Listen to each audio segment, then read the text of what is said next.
beralih ke informasi yang satu ini, auman sang macan akhirnya menghentikan langkah sang raja. Tim EVOS Legends, sang macan juara dunia. Seperti yang kita tahu, kejuaraan dunia Mobile Legends World Championship 2019 atau Pemirsa M1 Piala Presiden sudah e-sport 2019 mempertemukan dua tim tangguh Onyx melawan Airwolf. Tidak terbendung di Grand Final Piala Presiden e-sports 2019. Hari ini dimenangkan oleh Onyx.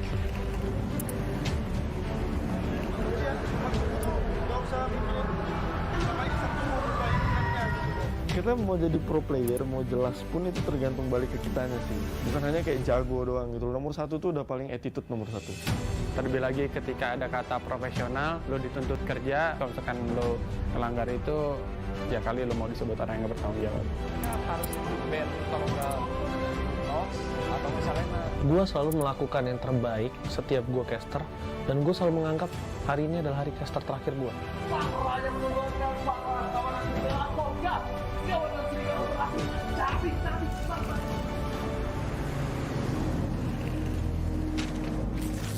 Aku mulai bermain Mobile Legends itu tahun 2016 akhir gitu. Itu di season 2. Ya, langsung tertarik sih dengan gamenya. Karena dia 5 lawan 5 gitu kan. Untuk awal-awal banget gitu, dia mengeluarkan game yang genrenya MOBA masuk ke genreku. Jadi aku tertarik banget dengan game Mobile Legends. Kayak kita bisa dibilang kayak satu komunitas aja gitu loh, daftar gitu ke tim pro itu, tim e-sport itu, yaitu kayak waktu dulu Saints gitu.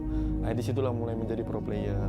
Saints Indo berhasil menyamakan kedudukan menjadi satu sama atas elit. Awal ceritanya karena gue memang syukur banget bisa sampai sebesar ini. Gue masuk ke pro scene itu waktu umur 15 ke 16 dan itu masih sekolah.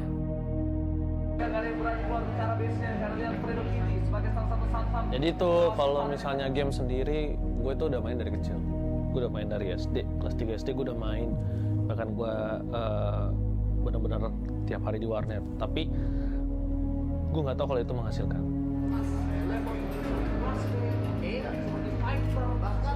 Gue kualifikasi MPL season 1, pertama kali gue duduk di bangku gaming ginian. Gue nggak tahu bangku ginian ada, gue nggak tahu sebuah game bisa jadi turnamen itu. MPL itu merubah hidup gue. Dari orang kasarnya gue makan.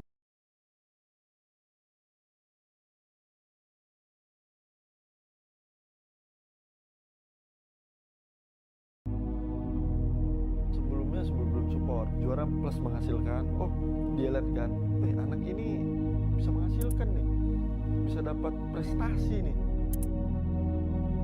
Tapi di sini bagus gitu, ya bagus lah kita sebagai keluarga gitu melihat anak seperti itu ya kita dukung kan pasti kan, maksudnya kayak ya dukung, asal itu positif aja lah. Nah, sebenarnya kan yang paling dikejar adalah ya itu dulu kan, membuktikan itu supaya kita disupport gitu loh.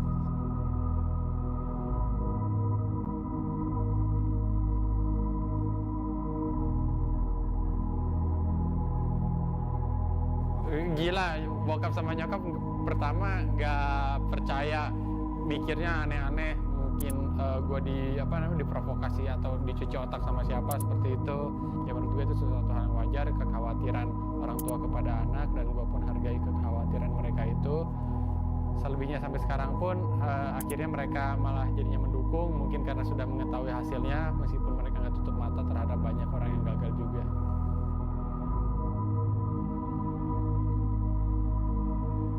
Impact positif nyokap gue itu baru terjadi di tahun 2019-20an ketika alhamdulillah caster gue lumayan laku, gue sama hidupi keluarga, benerin rumah. Itu nyokap gue baru sadar kalau gue beneran kerja, karena dia anggap selama ini ya gue keluar main hura-hura. Bahkan gue udah jadi caster pun nyokap gue masih nyuruh gue jadi PNS.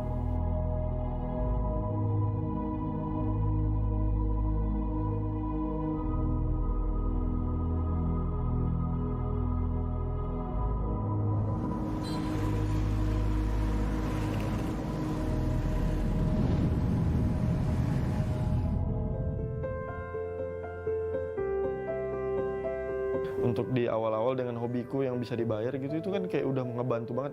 Justru kita makin interest banget kan pasti ke Mobile Legend gitu kan. Otomatis ya kita pengen ada tahapan selanjutnya gitu loh. Tahapan selanjutnya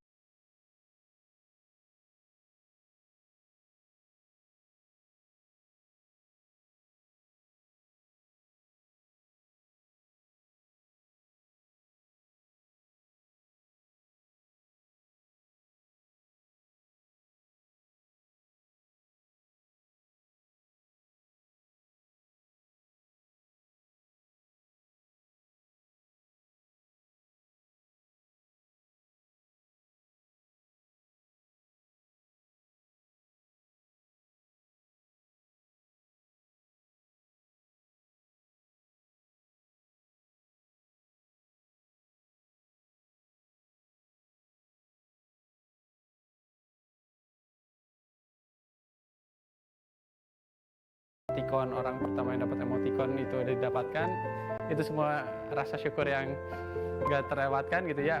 Satu-satunya title yang belum bisa gue dapatkan mungkin kejuaraan dunia. Banyak banget pengalaman.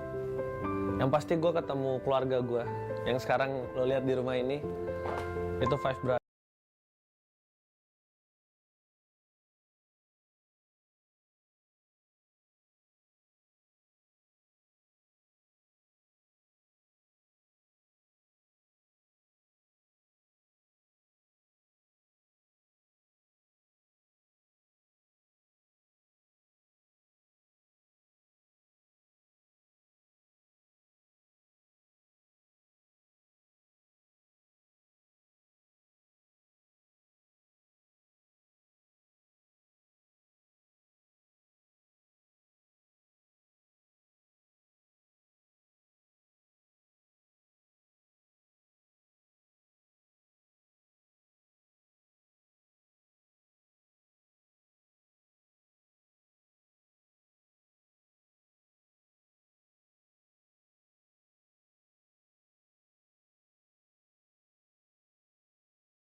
Police are investigating the disappearance of the citizen. We advise all citizens to exercise caution and alert the authorities for any suspicious activity.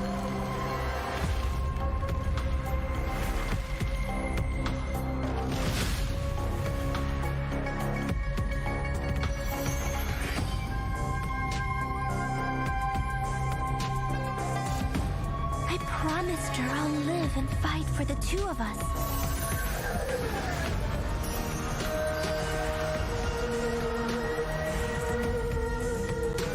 I won't fall before killing you, Key.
Kita beralih ke informasi yang satu ini. Auman sang macan akhirnya menghentikan langkah sang raja. Tim EVOS Legends, sang macan juara dunia. Seperti yang kita tahu, kejuaraan dunia Mobile Legends World Championship 2019 atau Pemirsa M1 Piala Presiden sudah e-sport usai. 2019 mempertemukan dua tim tangguh Onyx melawan Airwolf. Tidak terbendung di Grand Final Piala Presiden Esports 2019. Hari ini dimenangkan oleh Onyx.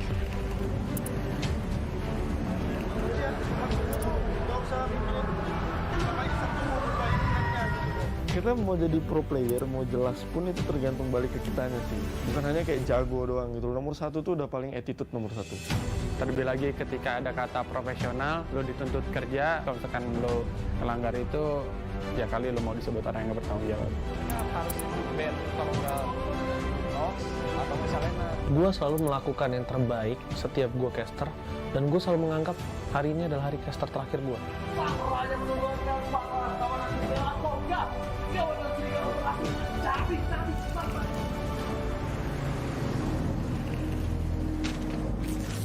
Aku mulai bermain Mobile Legends itu tahun 2016 akhir gitu. Itu di season 2.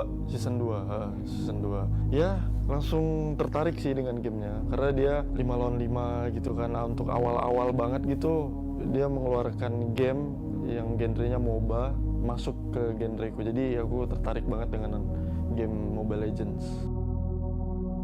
Kayak kita bisa dibilang kayak satu komunitas aja gitu loh, daftar gitu ke tim pro itu, tim e-sport itu, yaitu kayak waktu dulu Saints gitu. Nah disitulah mulai menjadi pro player. Saints Indo berhasil menyamakan kedudukan menjadi satu sama Aras Elit. Awal ceritanya karena gue memang suka ngegame, terutama game MOBA tuh gue suka banget karena di situ banyak strategi. Dan untuk ke Mobile Legends sendiri, terakhir kali ngelihat industrinya berkembang, gue ngerasa industri ini bakal besar dan ya bersyukur banget bisa sampai sebesar ini. Gue masuk ke pro scene itu waktu umur 15 ke 16 dan itu masih sekolah.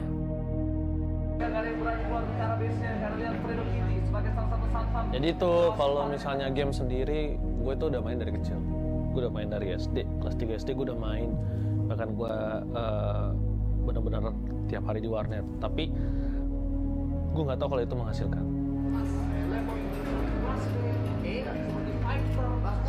Gue kualifikasi MPL season 1, pertama kali gue duduk di bangku gaming ginian. Gue nggak tahu bangku ginian ada, gue nggak tahu sebuah game bisa jadi turnamen itu. MPL itu merubah hidup gue. Dari orang kasarnya, gue makan warteg aja cuma bisa nasi tempe, sampai alhamdulillah bisa biayain keluarga gue. Ya MPL merubah hidup gue.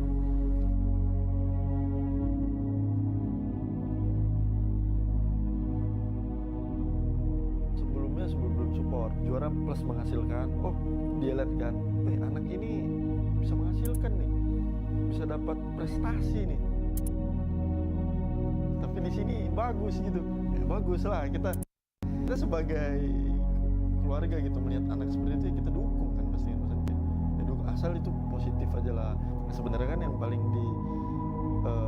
dikejar adalah ya itu dulu kan, membuktikan itu supaya kita disupport gitu loh.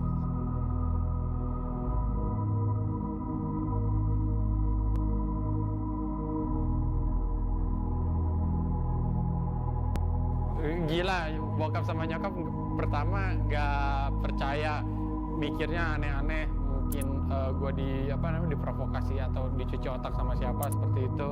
Ya menurut gue itu sesuatu hal yang wajar, kekhawatiran orang tua kepada anak, dan gue pun hargai kekhawatiran mereka itu. Selebihnya sampai sekarang pun akhirnya mereka malah jadinya mendukung, mungkin karena sudah mengetahui hasilnya, meskipun mereka nggak tutup mata terhadap banyak orang yang gagal juga.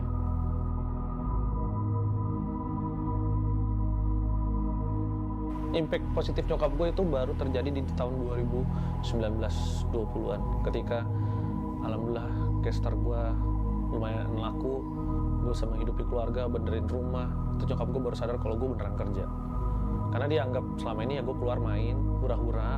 Bahkan gue udah jadi caster pun nyokap gue masih nyuruh gue jadi PNS.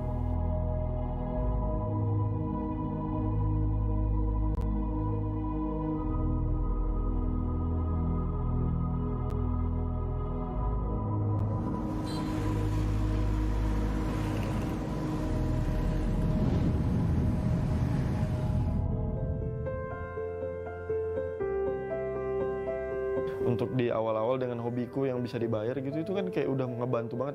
Justru kita makin interest banget kan pasti ke Mobile Legends gitu kan. Otomatis ya kita pengen ada tahapan selanjutnya gitu loh. Tahapan selanjutnya adalah ya kalau misalnya aku menjadi jago, otomatis aku bisa masuk ke e-sport.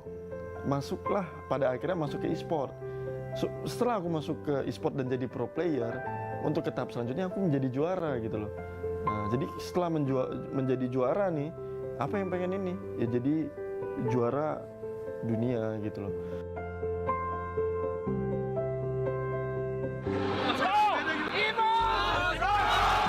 Bersyukur juga Bang apa yang udah gue dapatkan, dimulai dari liga amatir, terus naik ke yang bisa dibilang amatir tuh liga-liga yang di bawah MPL lah ya, terus naik ke MPL, dan di MPL pun itu udah didapatkan, langsung naik ke Asia itu pun udah didapatkan, bahkan ke achievement pribadi mengenai emoticon, orang pertama yang dapat emoticon itu udah didapatkan.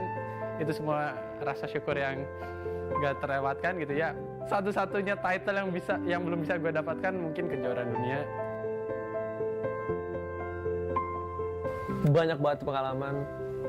Yang pasti gue ketemu keluarga gue yang sekarang lo lihat di rumah ini. Itu Five Brothers, itu gue ketemu di sini. Gue ketemu Volva KB di season 1, gue ketemu Cornet di KB Volva AB di 1, gue ketemu Cornet di season 2. Dan yang kenapa gue bilang Five Brothers, ketika kita struggle dulu, sama-sama gak ada yang meninggalin satu sama lain. Ketika nggak punya siapa-siapa dulu, gak ada yang ninggalin satu sama lain.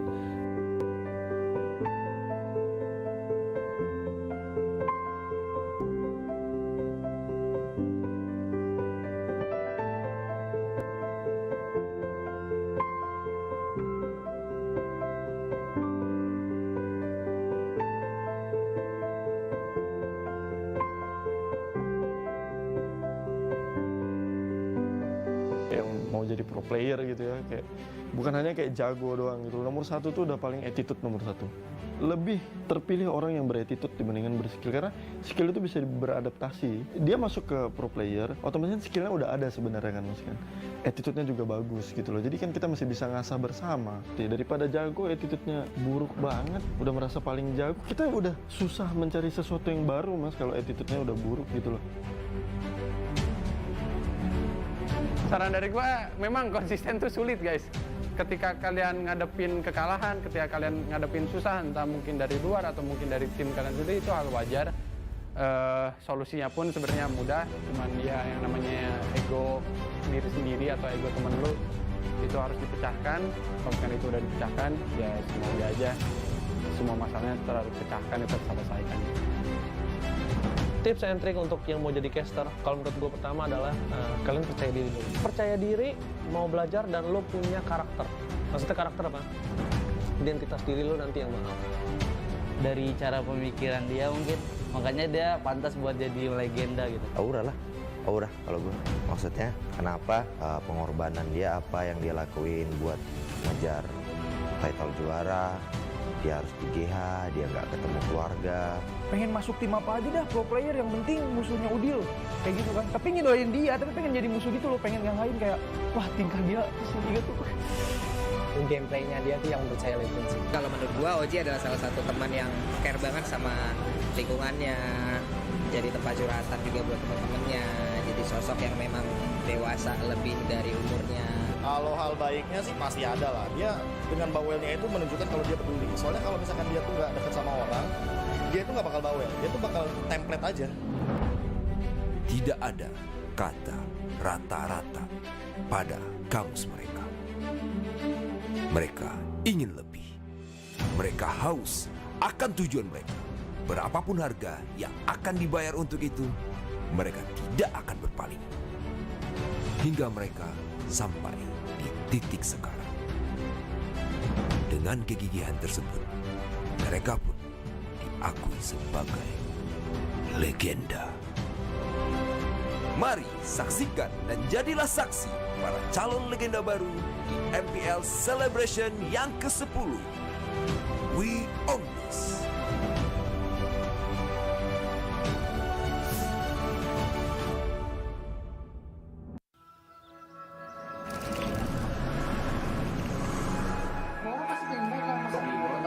Tim ini ya, udah kayak keluarga. Kita keluarga tapi tetap profesional.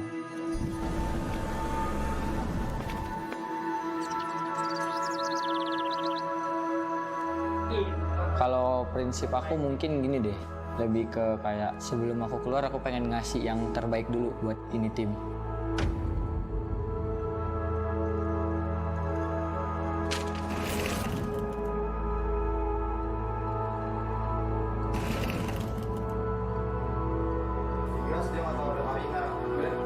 Gua kalau dari awal gue suka MOBA sih sebenarnya sih, suka game MOBA.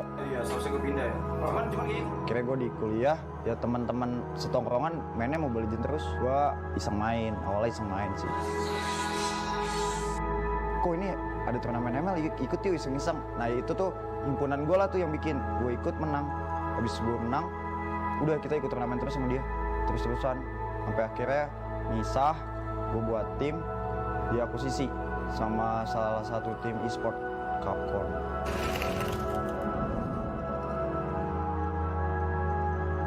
Dulu aku pernah, maksudnya sebulan tuh kayak di rumah tuh cuman ganti baju, terus nginep di rumah abang, pulang ganti baju, nginep lagi di rumah abang, kayak gitu sebulan cuman buat main game doang.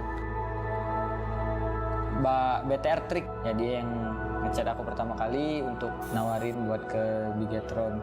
Sampai orang tua minta kepastian dari manajemennya langsung. Makanya waktu itu pas Bang Patrick jemput aku ke Ponti, dianya datang ke Ponti, enggak, dia nyuruh aku terbang sendiri gitu. doa yang paling sempurna itu doa yang dikirimkan orang-orang yang disayang sama Rasulullah.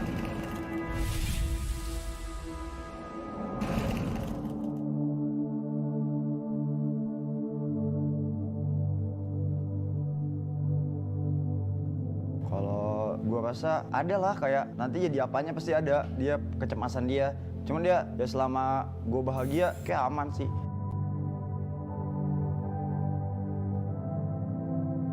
Semenjak ini sih kayaknya, dulu kan ada platform live stream kan, alhamdulillah dapetnya gede kan, lumayan kan waktu itu. Jadi kayak, oh ya udah emang ini lu bisa kok, lu bisa tanpa harus pendidikan. Jadi kayak nyokap gue udah ngerasa, ya udah terserah kamu udah gede juga.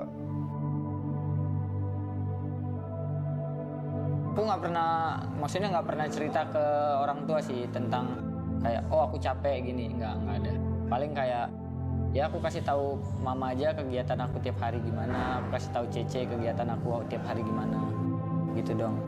Kalau yang sampai struggle itu nggak ada. Oke, selamat dan sukses ya untuk playoff-nya. Berikan yang terbaik untuk tim, jangan lupa berdoa. Dari sininya juga ada dikasih jam tidur. Oh jadi kayak waktu kita tuh lebih teratur lah. Kayak makan ada jamnya, makan dikasih, terus tempat tidur, tempat tinggal segala macem. Jadinya orang tua nggak terlalu khawatir lah.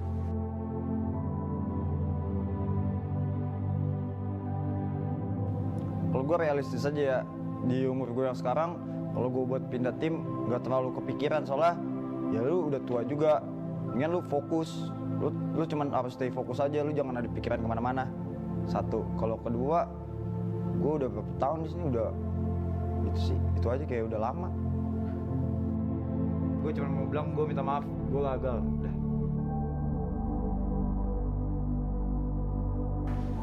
Mungkin gue lagi performance gue lagi drop, lagi turun, terus gue nggak ada dikasih kesempatan buat main gitulah. Makanya kayak gue sempat ngerasa, oh apa gue udah nggak cocok di sini, apa udah nggak pantas di sini gitulah.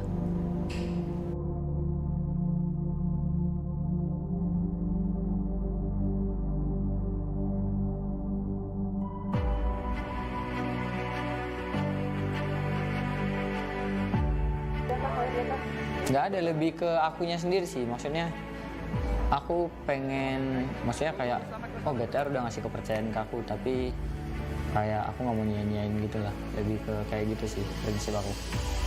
Anggap aja ini udah final buat kita. Tunjukin semua kualitas lo, semangat lo, semuanya preparein semua di sini ya. Main semangat mungkin. Oke? Ya.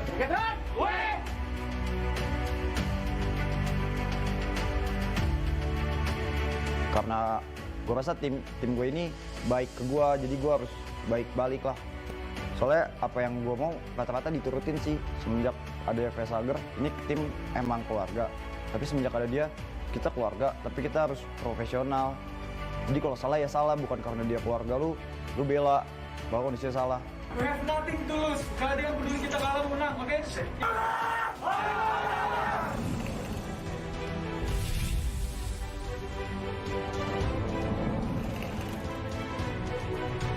Beberapa orang yang aku lihat kayak baru masuk e-sport tapi kayak udah males-malesan, apa yang kayak dia pengen udah tercapai gitu. Contohnya misalnya dia pengen masuk e-sport nih, tapi pas dia udah masuk e-sport jatuhnya males-malesan. harusnya mereka seperti apa. Ya udah, ini lu udah dikasih koken, lu manfaatin sebaik mungkin. Lu harus momentum, lu harus fokus sama momentum yang dikasih. Buat player baru ya, momentum penting sih. Di saat lu udah punya momentum, lu harus manfaatin. Perjuangan yang mereka lakukan adalah pengorbanan. Pengorbanan adalah totalitas usaha dalam menggapai tujuan mereka. Mereka tidak jerah akan kegagalan. Mereka tidak puas dengan apa saja yang telah mereka gapai selama ini.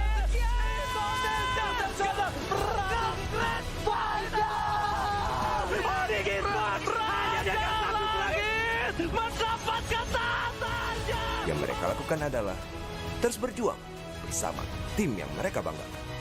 Dan bersama berani menghadapi rintangan. Itulah arti loyalitas. Mari saksikan dan dukung usaha mereka pada MPL Celebration Season yang ke-10. We own this.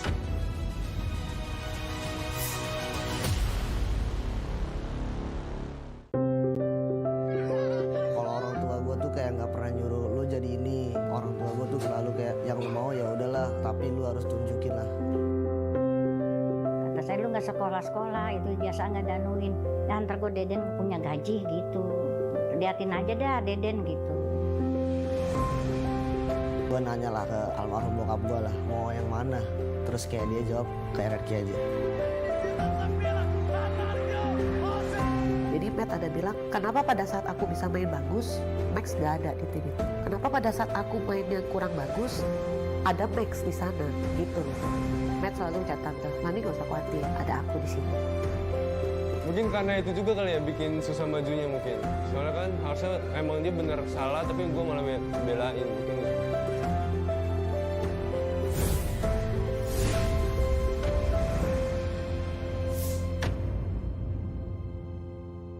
Get Galaxy A33 5G.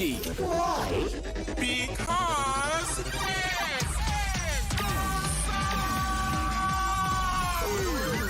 Galaxy A33 5G with awesome processor. Buy now. Get Galaxy A33 5G. Why?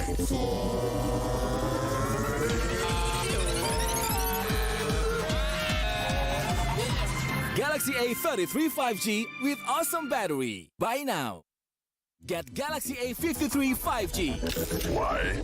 Because this is smooth. Galaxy A53 5G with awesome smooth display. Buy now. Get Galaxy A73 5G. Why? Because This is awesome. This is awesome. Awesome details. Awesome details. Awesome details. Galaxy A73 5G. Take more awesome details. Buy now. Baru Axe Dual Action versus parfum. Yakin parfummu bikin kamu tetap segar saat berkeringat? Coba Axe baru. Kini lawan bau badan dan wangi segar bahkan saat kamu berkeringat. Axe Dual Action baru. Inilah perjuangan para legenda rasa. Jangan kasih kendor, Besti. Bersama GrabFood Resto legendaris, koparkan pesananmu.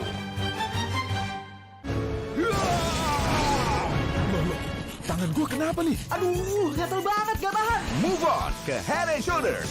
100% pede, ketombe basah dan gatal. Wiped out.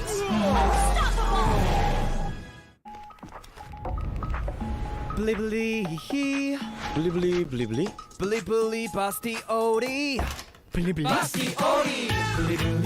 Download sekarang. Pasti puas, pasti beli.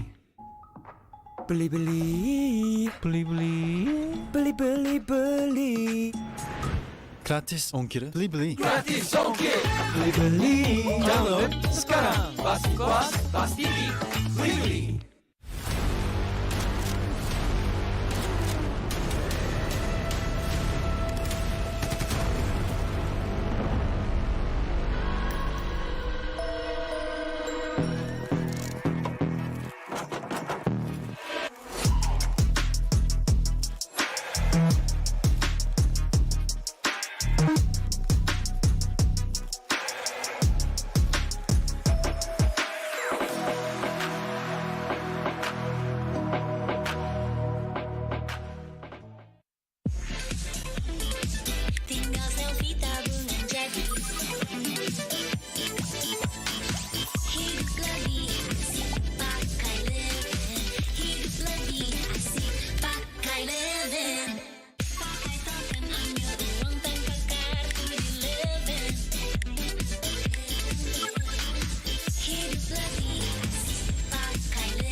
After I'll live and fight for the two of us.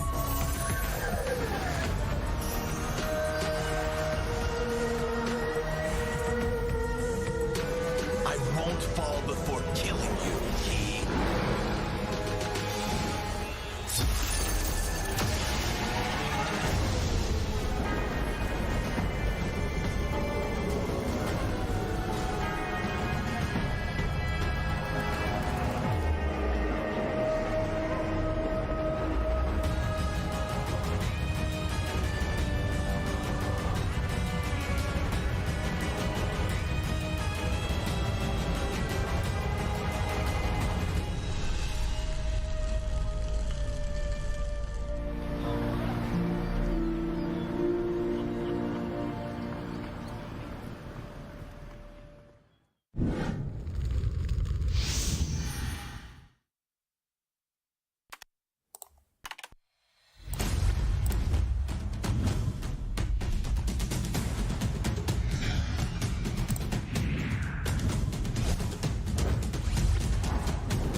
Kita beralih ke informasi yang satu ini. Auman Sang Macan akhirnya menghentikan langkah sang raja. In EVOS Legends, Sang Macan juara dunia.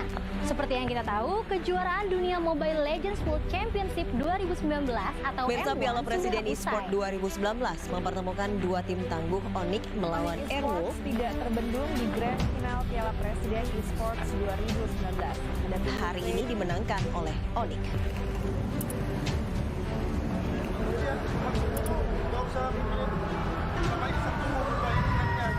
Kita mau jadi pro player, mau jelas pun itu tergantung balik ke kitanya sih. Bukan hanya kayak jago doang gitu. Nomor satu tuh udah paling attitude nomor satu. Terlebih lagi ketika ada kata profesional, lo dituntut kerja, kalau misalkan lo terlanggar itu, ya kali lo mau disebut orang yang nggak bertanggung jawab. Harus ban kalau nggak Nox atau misalnya gue selalu melakukan yang terbaik setiap gue caster, dan gue selalu menganggap hari ini adalah hari caster terakhir gue.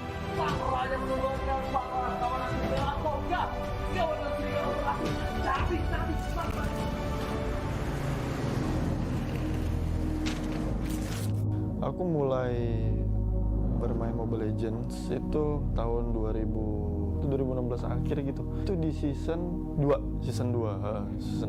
Ya, langsung tertarik sih dengan gamenya. Karena dia 5 lawan 5 gitu kan. Untuk awal-awal banget gitu, dia mengeluarkan game yang genrenya MOBA masuk ke genreku. Jadi aku tertarik banget dengan game Mobile Legends. Kayak kita bisa dibilang kayak satu komunitas aja gitu loh, daftar gitu ke tim pro itu, tim e-sport itu, yaitu kayak waktu dulu Saints gitu. Nah disitulah mulai menjadi pro player. Saints Indo berhasil menyamakan kedudukan menjadi satu sama atas Elite. Awal ceritanya karena gue memang suka ngegame, terutama game MOBA tuh gue suka banget karena di situ banyak strategi. Dan untuk ke Mobile Legends sendiri, terakhir kali ngelihat industrinya berkembang, gue ngerasa industri ini bakal besar dan ya bersyukur banget bisa sampai sebesar ini. Gue masuk ke pro scene itu waktu umur 15 ke 16 dan itu masih sekolah.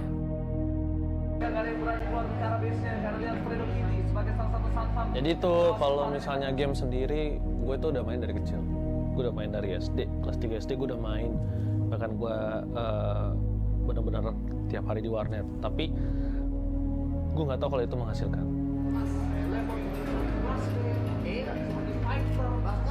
Gue kualifikasi MPL season 1, pertama kali gue duduk di bangku gaming ginian.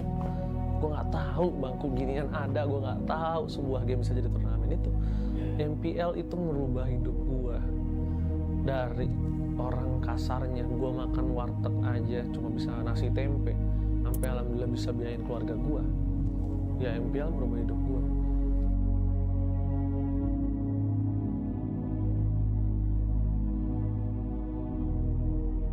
Sebelum support, juara plus menghasilkan. Oh, dia lihat kan, anak ini bisa menghasilkan nih, bisa dapat prestasi nih.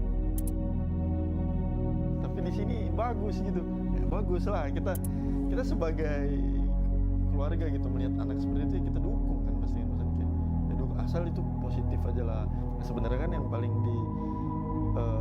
dikejar adalah ya itu dulu kan, membuktikan itu supaya kita disupport gitu loh.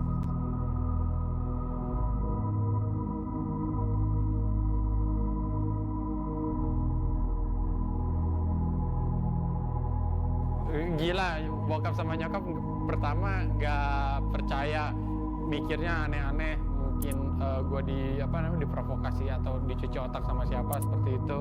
Ya menurut gue itu sesuatu hal yang wajar, kekhawatiran orang tua kepada anak, dan gue pun hargai kekhawatiran mereka itu. Selebihnya sampai sekarang pun akhirnya mereka malah jadinya mendukung, mungkin karena sudah mengetahui hasilnya, meskipun mereka nggak tutup mata terhadap banyak orang yang gagal juga.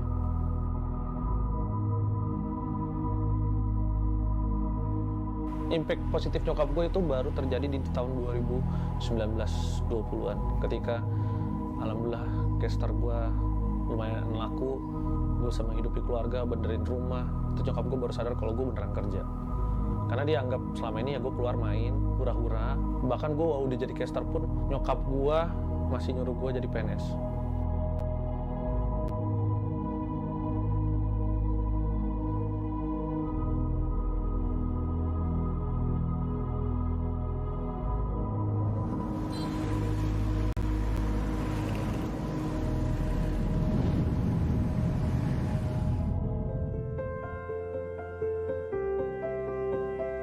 Untuk di awal-awal dengan hobiku yang bisa dibayar gitu, itu kan kayak udah ngebantu banget.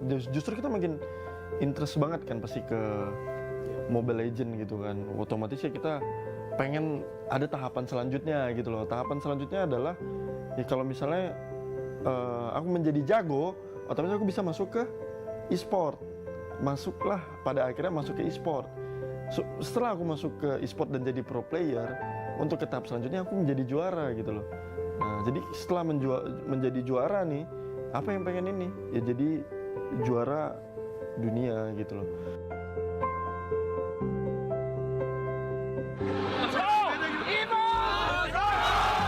Bersyukur juga Bang apa yang udah gue dapatkan, dimulai dari liga amatir, terus naik ke yang bisa dibilang amatir tuh liga-liga yang di bawah MPL lah ya, terus naik ke MPL. Dan di MPL pun itu udah didapatkan, langsung naik ke Asia itu pun udah didapatkan, bahkan ke achievement pribadi mengenai emoticon, orang pertama yang dapat emoticon itu udah didapatkan. Itu semua rasa syukur yang gak terlewatkan gitu ya. Satu-satunya title yang belum bisa gue dapatkan mungkin kejuaraan dunia. Banyak banget pengalaman. Yang pasti gue ketemu keluarga gue yang sekarang lo lihat di rumah ini. Itu Five Brothers, itu gue ketemu di sini. Gue ketemu Volva KB di season 1, gue ketemu Cornet di KB Volva AB di season 1, gue ketemu Cornet di season 2. Dan yang kenapa gue bilang Five Brothers, ketika kita struggle dulu, sama-sama gak ada yang meninggalin satu sama lain. Ketika gak punya siapa-siapa dulu, gak ada yang ninggalin satu sama lain.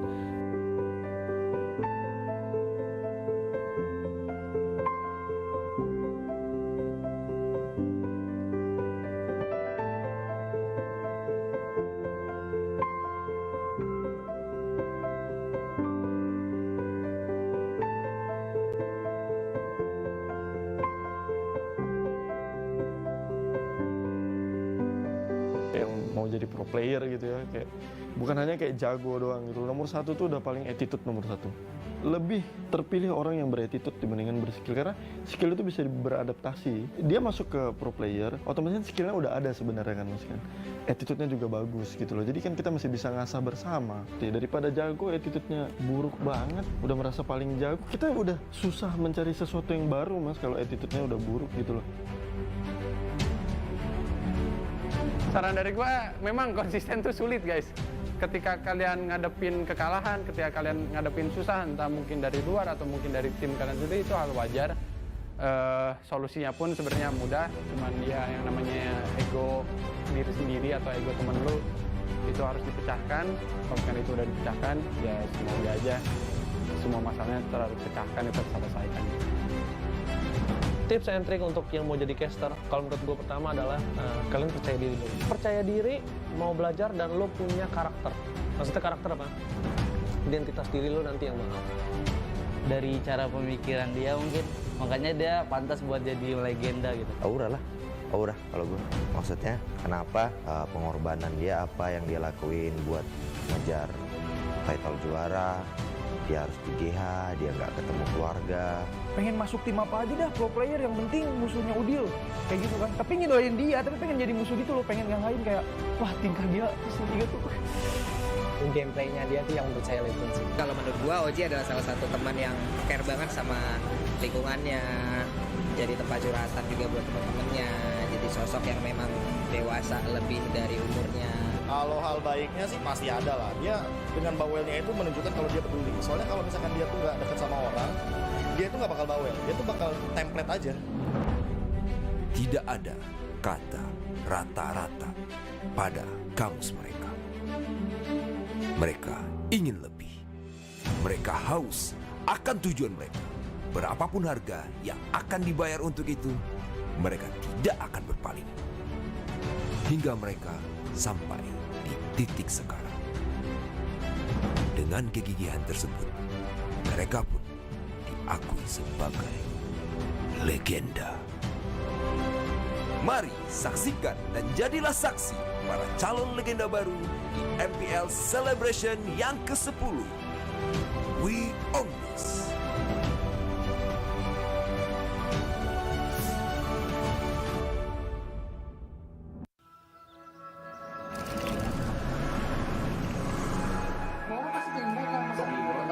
Tim ini ya udah kayak keluarga. Kita keluarga tapi tetap profesional.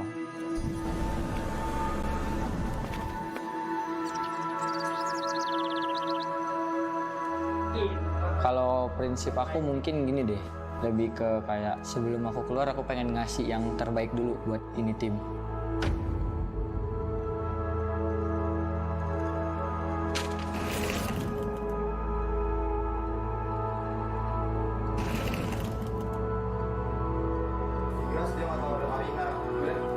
Gua kalau dari awal gue suka MOBA sih sebenarnya sih, suka game MOBA. Iya, soalnya gue pindah ya. Cuman kayak Kira gue di kuliah ya teman-teman setongkrongan mainnya Mobile Legends terus, gue iseng main, awalnya iseng main sih. Kok ini ada turnamen ML, ikut yuk iseng-iseng. Nah itu tuh himpunan gue lah tuh yang bikin, gue ikut menang. Habis gue menang, udah kita ikut turnamen terus sama dia, terus-terusan sampai akhirnya misah. Gue buat tim, diakuisisi sama salah satu tim e-sport Capcom.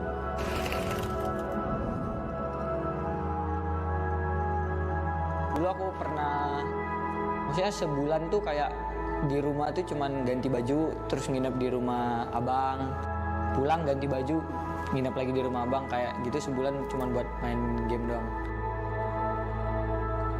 BTR Trick, ya dia yang ngechat aku pertama kali untuk nawarin buat ke Bigetron. Sampai orang tua minta kepastian dari manajemennya langsung. Makanya waktu itu pas Bang Patrick jemput aku ke Ponti, dianya datang ke Ponti, enggak, dia nyuruh aku terbang sendiri gitu. Doa yang paling sempurna itu doa yang dikirimkan orang-orang yang disayang sama Rasulullah.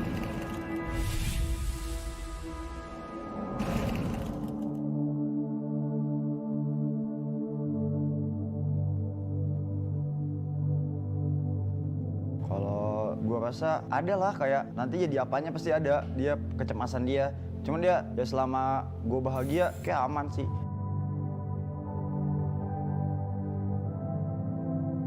Semenjak ini sih kayaknya, dulu kan ada platform live stream kan, alhamdulillah dapetnya gede kan, lumayan kan waktu itu. Jadi kayak oh ya udah emang ini lu bisa kok, lu bisa tanpa harus pendidikan. Jadi kayak nyokap gue udah ngerasa ya udah terserah kamu udah gede juga.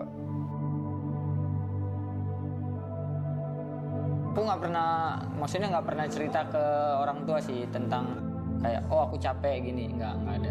Paling kayak ya aku kasih tahu mama aja kegiatan aku tiap hari gimana, aku kasih tahu Cece kegiatan aku tiap hari gimana, gitu dong. Kalau yang sampai struggle itu nggak ada. Eki, selamat dan sukses ya untuk playoff-nya. Berikan yang terbaik untuk tim, jangan lupa berdoa. Dari sininya juga ada dikasih jam tidur. Oh jadi kayak Waktu kita tuh lebih teratur lah, kayak makan ada jamnya, makan dikasih, terus tempat tidur, tempat tinggal segala macem. Jadinya orang tua nggak terlalu khawatir lah.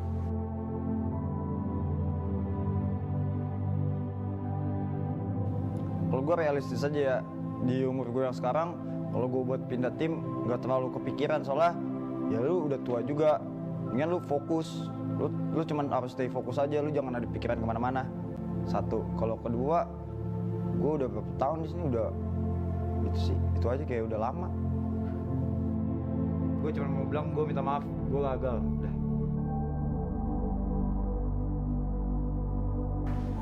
Mungkin gue lagi performance gue lagi drop, lagi turun, terus gue nggak ada dikasih kesempatan buat main gitulah.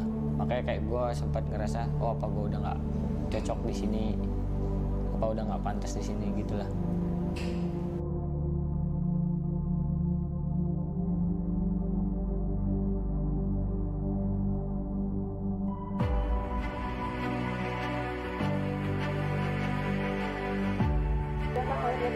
Nggak ada, lebih ke akunya sendiri sih. Maksudnya aku pengen, maksudnya kayak oh BTR udah ngasih kepercayaan ke aku, tapi kayak aku nggak mau nyanyain gitu lah. Lebih ke kayak gitu sih prinsip aku.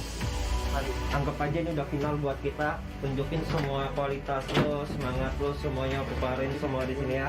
Main semangat mungkin. Oke? Ya.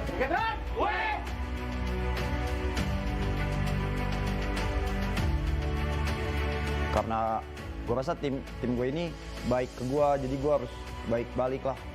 Soalnya apa yang gue mau rata-rata diturutin sih. Semenjak ada Vesager, ini tim emang keluarga. Tapi semenjak ada dia, kita keluarga, tapi kita harus profesional. Jadi kalau salah ya salah, bukan karena dia keluarga lu bela, bahwa kondisinya salah. We have nothing to lose. Gak ada yang peduli kita kalah menang, oke?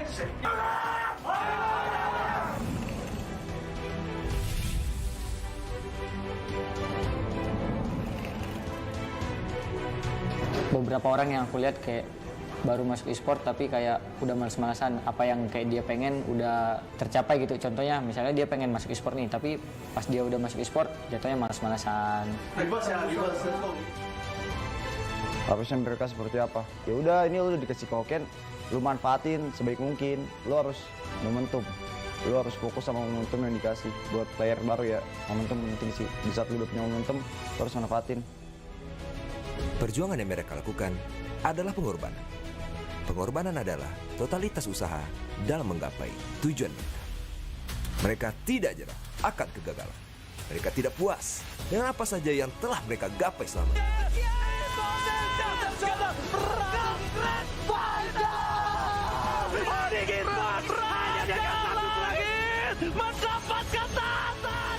Yang mereka lakukan adalah terus berjuang bersama tim yang mereka banggakan. Dan bersama berani menghadapi rintangan. Itulah arti loyalitas. Mari saksikan dan dukung usaha mereka pada MPL Celebration Season yang ke-10. We own this.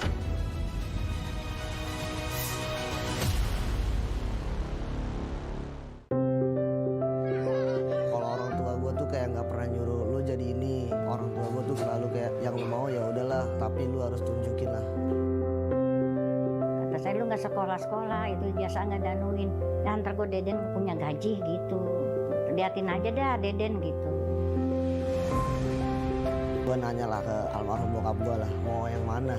Terus kayak dia jawab ke RRQ aja. Jadi Matt ada bilang, kenapa pada saat aku bisa main bagus, Max gak ada di tim itu? Kenapa pada saat aku main yang kurang bagus, ada Max di sana, gitu loh. Matt selalu ucap tante, Mami gak usah khawatir, ada aku di sini. Mungkin karena itu juga kali ya bikin susah majunya mungkin. Soalnya kan harusnya emang dia bener salah, tapi gue malah belain mungkin.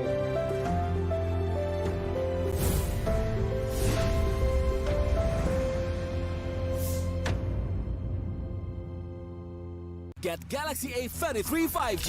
Why? Because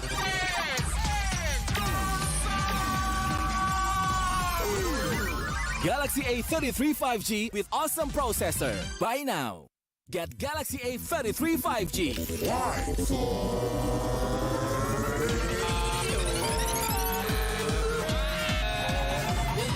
Galaxy A33 5G with awesome battery. Buy now. Get Galaxy A53 5G. Why? Because this is smooth. Galaxy A53 5G with awesome smooth display. Buy now. Get Galaxy A73 5G. Why? Because this is awesome. This is awesome. Awesome details. Awesome details. Awesome details. Galaxy A73 5G. Take more awesome details. Buy now. Baru Axe Dual Action versus parfum. Yakin parfummu bikin kamu tetap segar saat berkeringat? Coba Axe baru. Kini lawan bau badan dan wangi segar bahkan saat kamu berkeringat. Axe Dual Action baru. Inilah perjuangan para legenda rasa. Jangan kasih kendor, Besti. Bersama GrabFood Resto legendaris, koparkan pesananmu.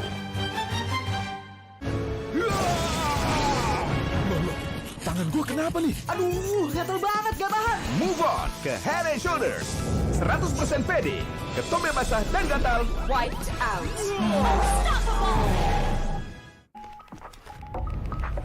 Beli-beli, beli-beli pasti ori.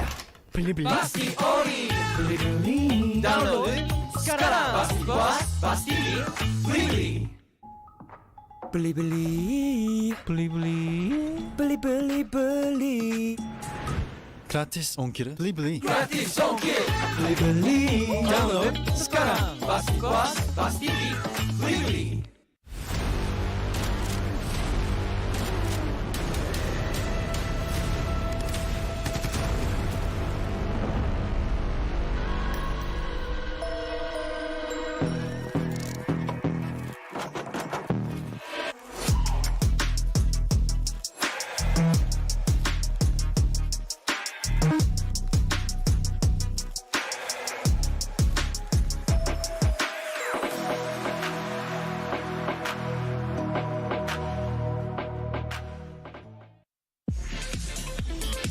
Tinggal selfie tabungan jadi.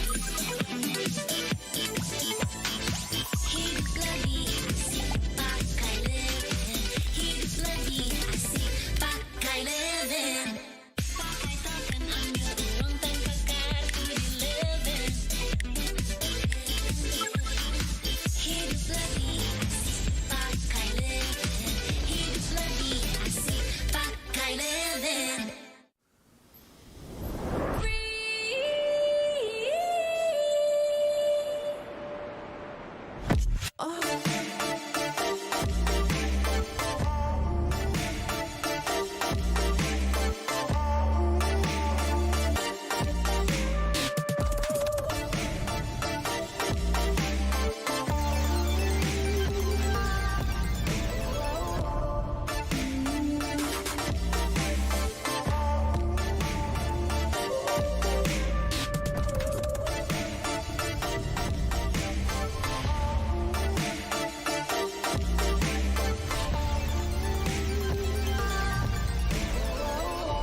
promised her I'll live and fight for the two of us.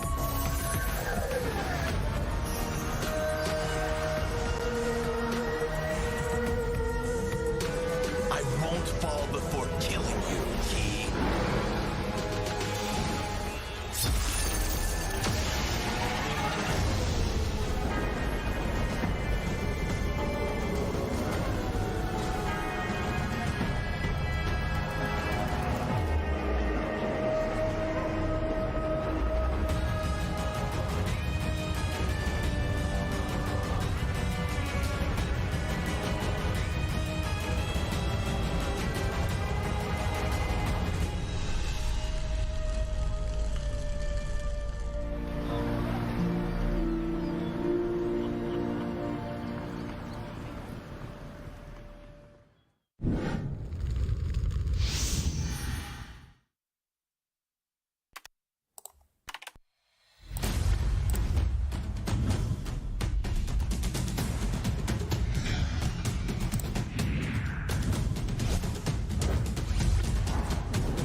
Yang satu ini, Auman Sang Macan akhirnya menghentikan langkah sang raja. In EVOS Legends, Sang Macan juara dunia.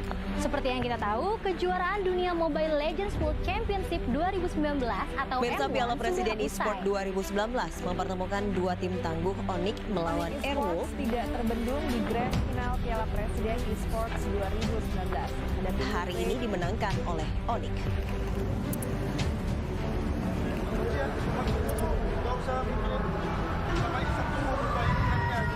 Kita mau jadi pro player, mau jelas pun itu tergantung balik ke kitanya sih.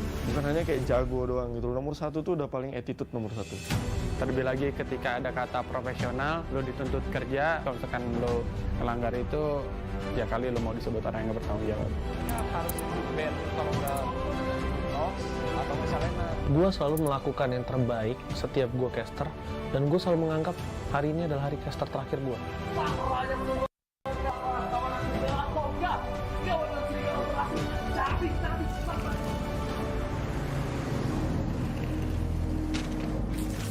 Aku mulai bermain Mobile Legends itu tahun 2016 akhir gitu. Itu di season 2. Ya, langsung tertarik sih dengan gamenya. Karena dia 5 lawan 5 gitu kan. Untuk awal-awal banget gitu, dia mengeluarkan game yang genrenya MOBA masuk ke genreku. Jadi aku tertarik banget dengan game Mobile Legends. Kayak kita bisa dibilang kayak satu komunitas aja gitu loh, daftar gitu ke tim pro itu, tim e-sport itu, yaitu kayak waktu dulu Saints gitu. Nah disitulah mulai menjadi pro player. Saints Indo berhasil menyamakan kedudukan menjadi satu sama atas elit. Awal ceritanya karena gue memang suka ngegame, terutama game MOBA tuh gue suka banget karena di situ banyak strategi. Dan untuk ke Mobile Legends sendiri, terakhir kali ngelihat industrinya berkembang, gue ngerasa industri ini bakal besar dan ya bersyukur banget bisa sampai sebesar ini. Gue masuk ke pro scene itu waktu umur 15 ke 16 dan itu masih sekolah.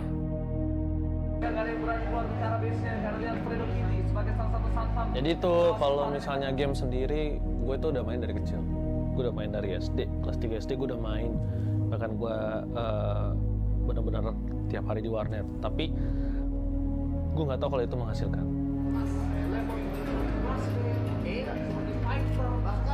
Gue kualifikasi MPL season 1. Pertama kali gue duduk di bangku gaming gini kan. Gue nggak tahu.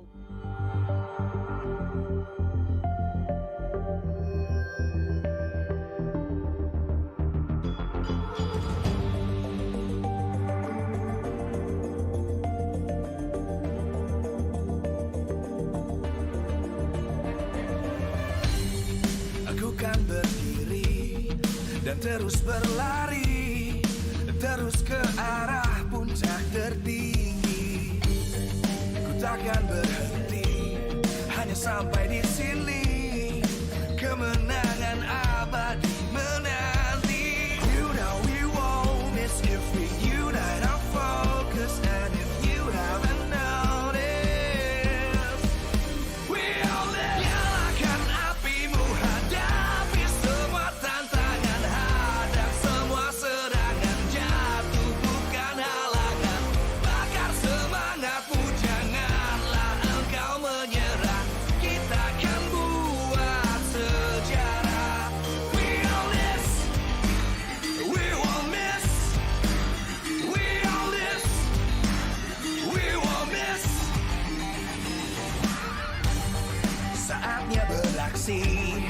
jalani ambisi, aku kan menyawakan hari ini. You know we won't miss if we unite our focus, and if you haven't noticed, we'll live. Nyalakan apimu, hadapi semua tantangan, hadang semua serangan, jatuh bukan halangan, bakar semangatmu, janganlah engkau menyerah, kita akan buat sejarah.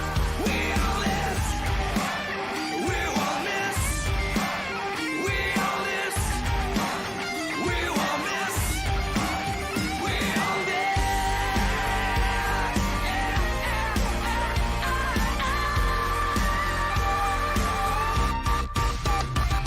Nyalakan apimu, hadapi semua tantangan, hadang semua serangan, jatuh bukan halangan, bakar semangatmu, janganlah engkau menyerah, kita akan buat sejarah. We all this.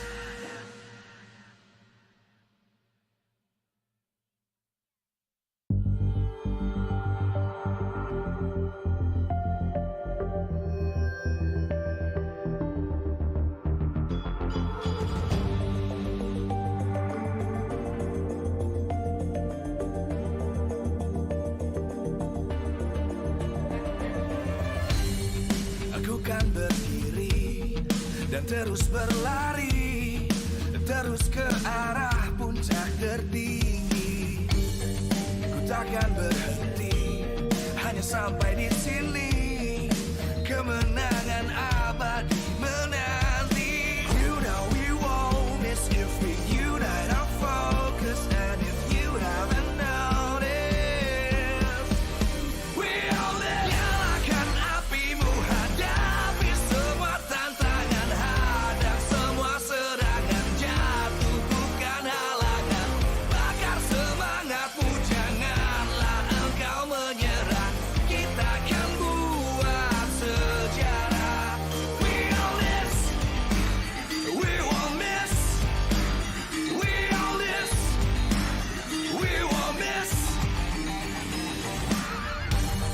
Saatnya beraksi, jalani ambisi, aku kan menyawakan hari ini. You know we won't miss if we unite our focus, and if you haven't noticed, we'll live. Nyalakan apimu, hadapi semua tantangan, hadang semua serangan, jatuh bukan halangan, bakar semangatmu, janganlah engkau menyerah, kita akan buat sejarah.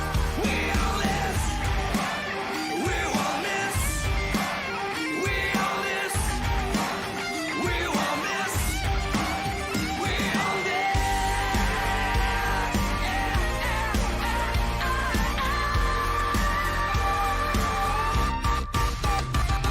Nyalakan apimu, hadapi semua tantangan, hadang semua serangan, jatuh bukan halangan, bakar semangatmu, janganlah engkau menyerah, kita akan buat sejarah. We all this.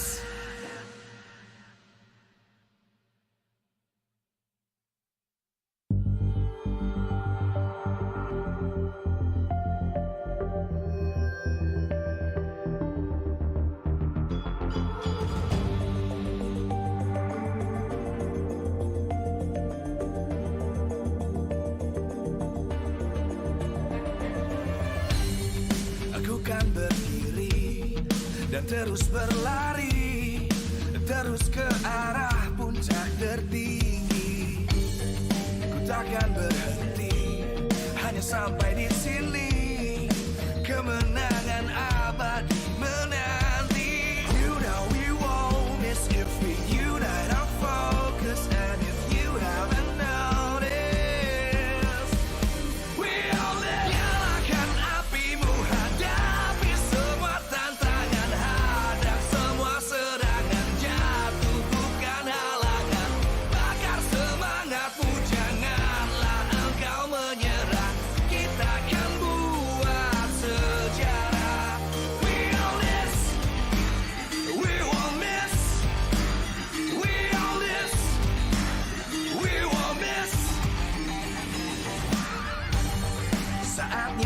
aksi, jalani ambisi, aku kan menyawakan hari ini. You know we won't miss if we unite our focus, and if you haven't noticed, we'll live. Nyalakan apimu, hadapi semua tantangan, hadang semua serangan, jatuh bukan halangan, bakar semangatmu, janganlah engkau menyerah, kita akan buat sejarah. We all this, we won't miss, we all this, we won't miss, we all this.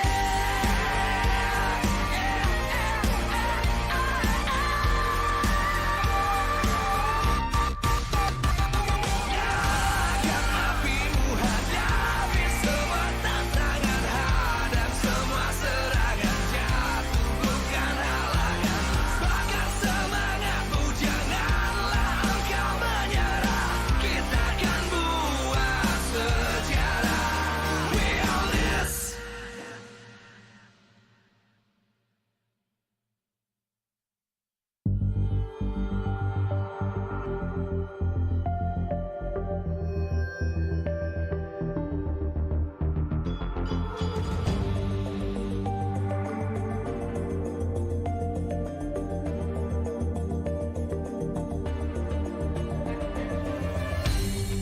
Aku kan berdiri dan terus berlari, terus ke arah puncak tertinggi.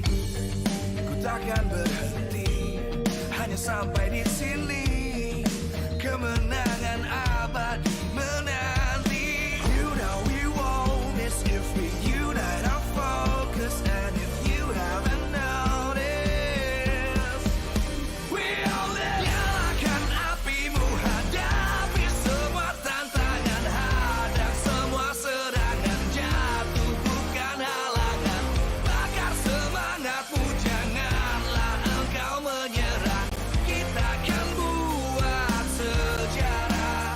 We all this, we won't miss, we all this, we won't miss.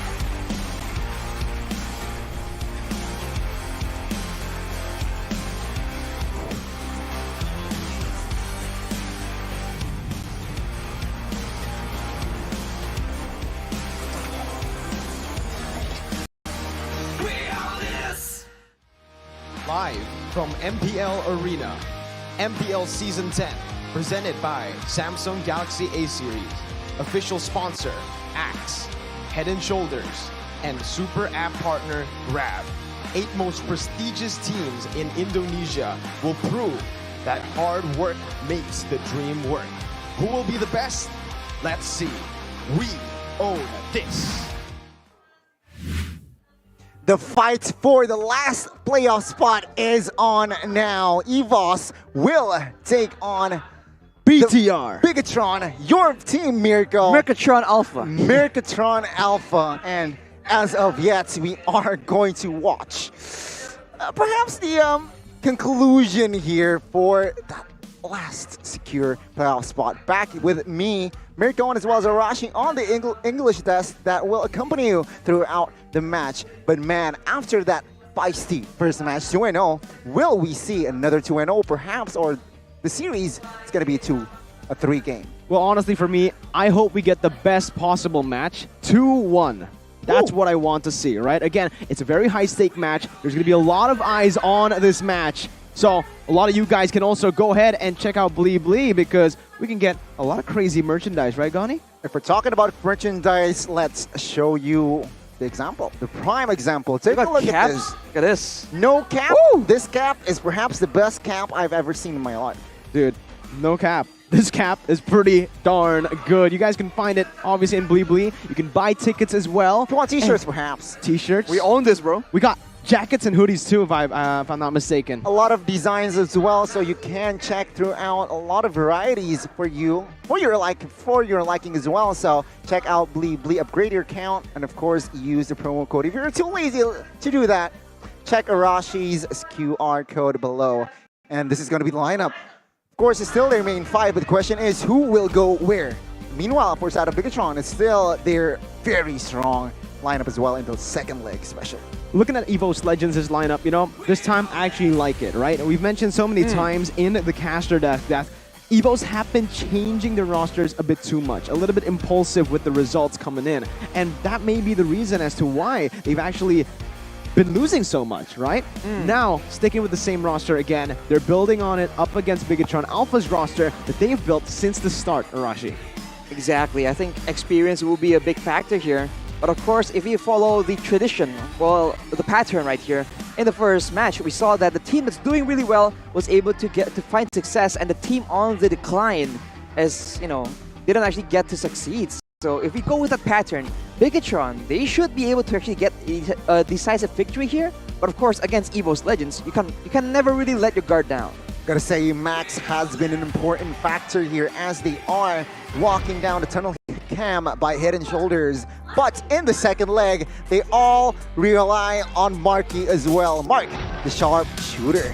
Bigatron Alpha in the second leg, they're unstoppable. A lot of momentum build, and of course, Marky getting the farm that he needs on that marksman.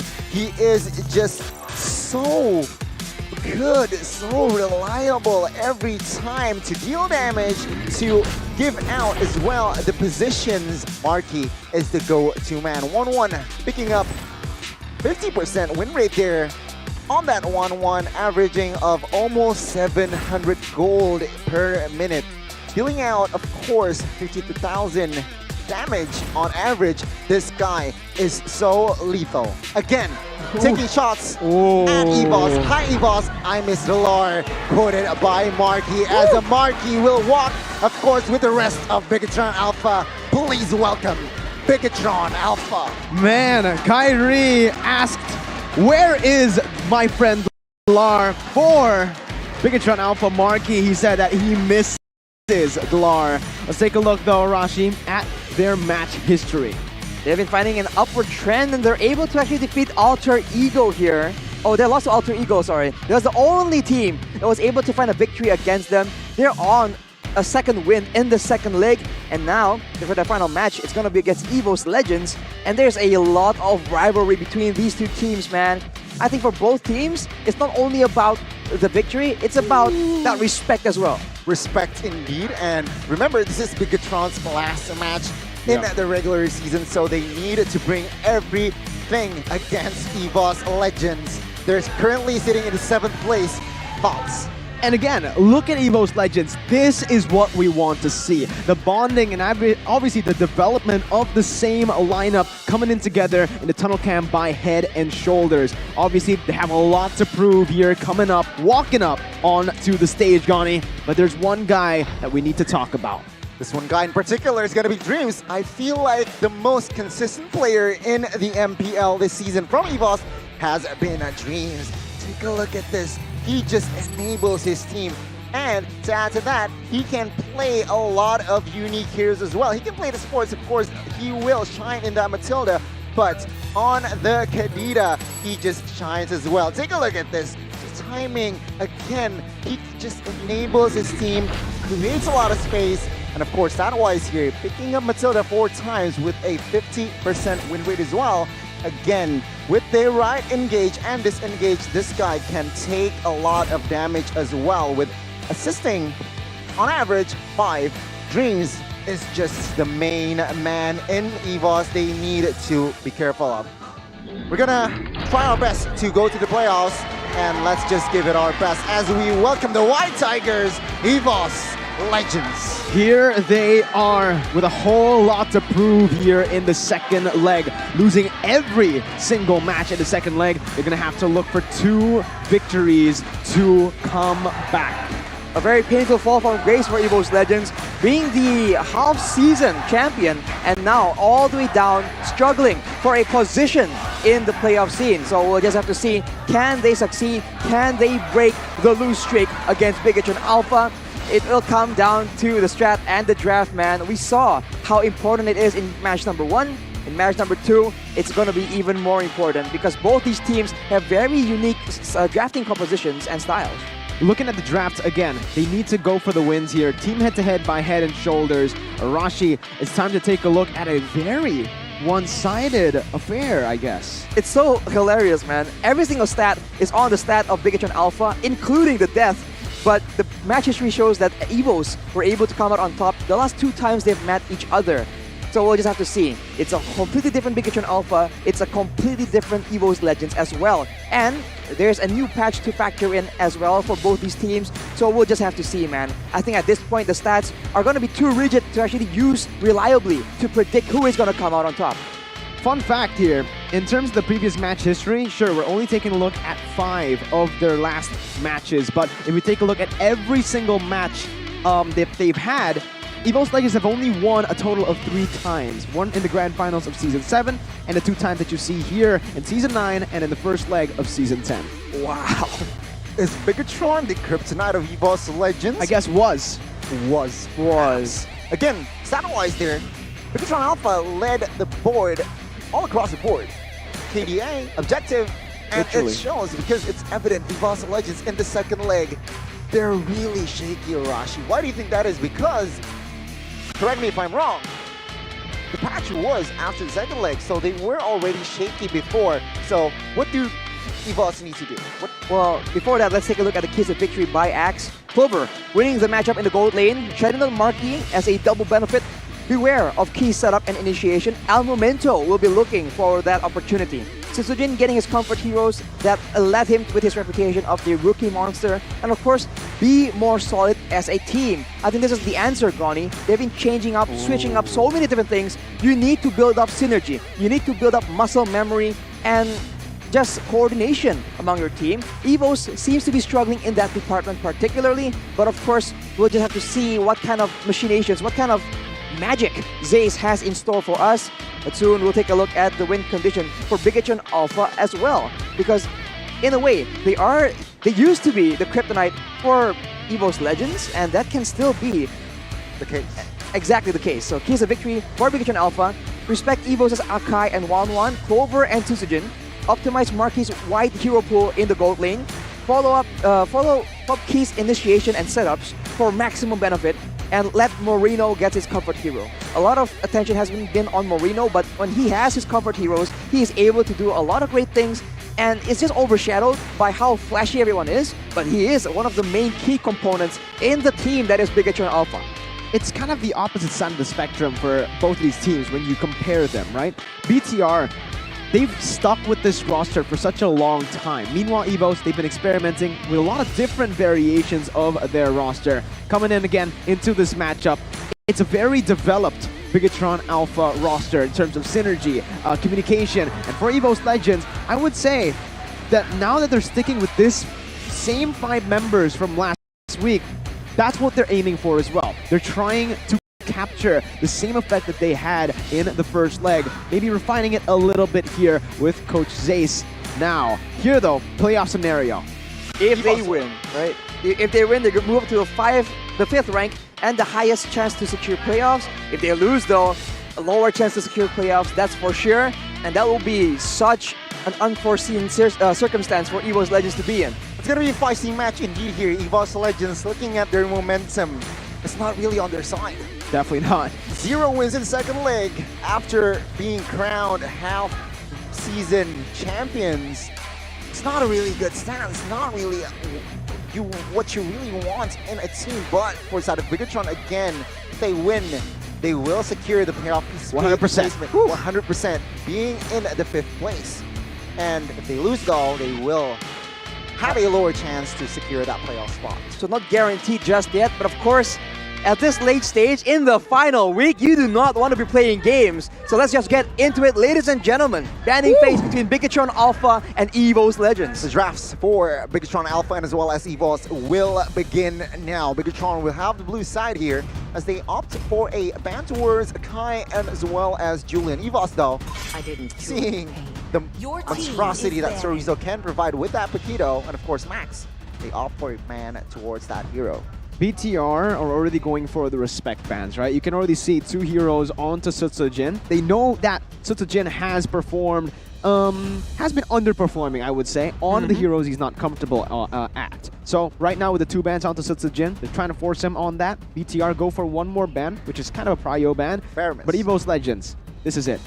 It does seem like with their bans, it's not really a targeted ban, right? It's more of that prio ban that we've all come to know. Exactly. So I wonder if the Kadita will be banned out, because speaking of Godiva we saw earlier, Dreams is the only other person that's been able to use that Kadita to very impressive effect. So I wonder if Bigatron will respect that, knowing the power of Kadita themselves, or will they let that go and try and have a counter in the drafting phase? Fairness or 1-1? The answer is going to be 1-1. All right, so the trusting Marky. In the pre-match video, we actually saw that his remarkable hero is on the 1-1. I do want to touch on this a little bit more, right? Because the way he plays 1-1 is very different than the other 1-1s that we've seen, like Nino and Skylar, where they're more of just like the hard carry. Marky's 1-1 is a little bit more multi-dimensional, right? He can use this 1-1 as some sort of a peel hero as well, Arashi, just helping the backline mage.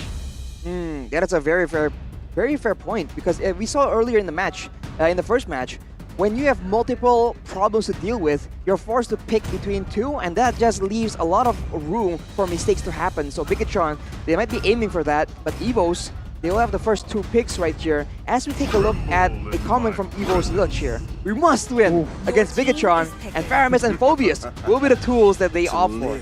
The CEO has spoken. We'll see here. EVO's Legends, can they implement in the Land of Dawn? Phobius, a ban, somehow counter here against 1-1, and that Faramis is just prio. Bigatron, though, a very quick response. It's going to be Lilia and as well as Uranus here for their side. And now you really know why they went for the Esmeralda ban, right? We mentioned that it's not really a lot of respect bans coming in, not targeted bans, but it's a very smart ban. Reading out that 1-1 pick and instantly picking up a counter that can't really be countered now that Esmeralda has been taken out.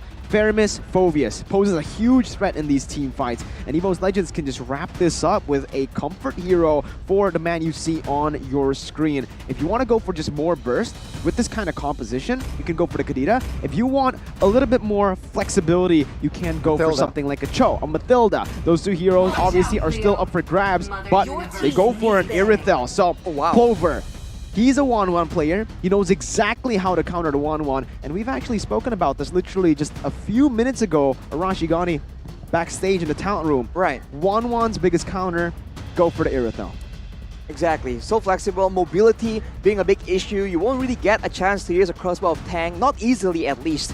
So for EVO's Legends, very solid picks, but for Bigatron, you gotta say, man, having that Lilia available will be able to burst through the health of the Cult Altar. And with a very solid front line like the Uranus, they're setting up for a very good front-to-back composition if they can get a long-range artillery mage. Before that though, we take a look at the head-to-head between the jungles, Sutsujin and Max. I think you can see that for the most part, Max has more of a, on an individual level, Max just does a lot better, but Sutsujin has been very good in enabling his team with the opportunities he provides. While we're on the point of the jungler, Arashi, take a look at EVO's Legends. They just banned out that Amon. I was literally about to say that BTR, they can look to go for the Amon to actually provide a little bit more burst and kill pressure over to 2 of the side lanes, the Irithel and the Phobius. That ban is very good by EVOs, and for BTR at this point, it just seems like they are really emphasizing targeting down Sutsujin. 3 bans now onto the rookie monster. It's gonna be crazy here, folks, as again, it seems like from both teams, they have yet to secure a jungler, a hero for Max or port side of Sutsujin. So it seems like they are waiting for that, for the last picks perhaps. EVO's Legends, what are they going to opt for here for the last ban? Is it going to be another jungler here perhaps? It could be. I mean, if Bigatron wants to be fancy with it, we did see the Uranus go into the jungle, but that's a bit unlikely, man. It didn't work out for Aura earlier, and EVOs, they respect that. They banned that Bauman out in case Bigatron wants to force them into fights with that neutral objective control. We'll have to see. Final ban here for Bigatron Alpha. What will it be here? From the side of Bigatron and EVOs, what I do want to note is both composition, they need CC. They both, it seems like they are lacking in that crowd control department, so perhaps they are going to fill that gap in the second phase. Bigatron, though, they are setting up for very heavy CC here, banging out that Diggy. Yeah, they're definitely setting up for the Atlas, but with that Diggy ban, what that kind of enables is for EVOS Legends to pick up the Atlas for themselves. Remember, right now with their composition, it's a very heavy team fight comp. They can't just pick up this Atlas to add more onto that team fight comp. In my opinion, going for the Cho would be a little bit better because it will add more dynamic into this draft, but seeing that Diggy ban, I don't think it's worth leaving that Atlas open for BTR to take. The issue right here now, if they go for the Atlas, Bigatron can still go for that Lolita pick as well. So a lot of chess matches going on between the coaches right here. If EVOS goes for the Atlas, it will allow them to actually, I was gonna say, engage big combo team fights with the Cult Alter, but with this Franco, they have a chance of playing the pick-off game and then making sure that they use the Cult Alter to prevent any kind of burst damage coming through. One hero that is still left for perhaps EVOS Legends here is Fanny. Perhaps. Can they use the Fanny here? In the hands of Taz. They can. Against a 1-1 against the Lilia, perhaps in the early game, they might be able to.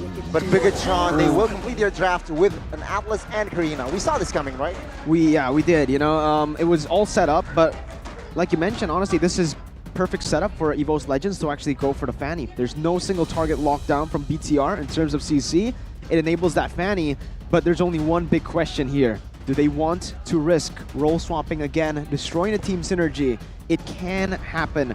Or Sotsujin can just show his Fanny here in MPL.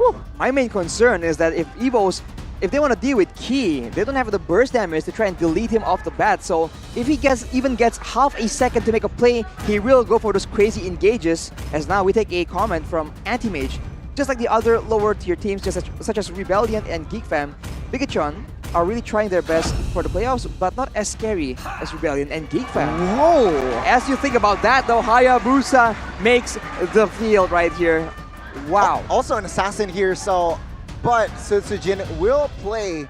I think in Season 10, only twice Hayabusa has gone to the Land of Dawn.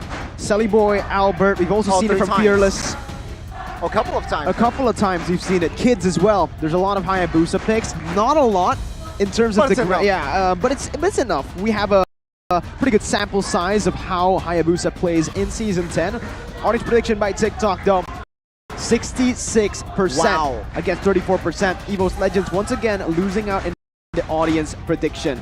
But I gotta be honest with you guys, man. Looking at the draft, aside from that Hayabusa pick, I would actually say that EVOS have the better draft here.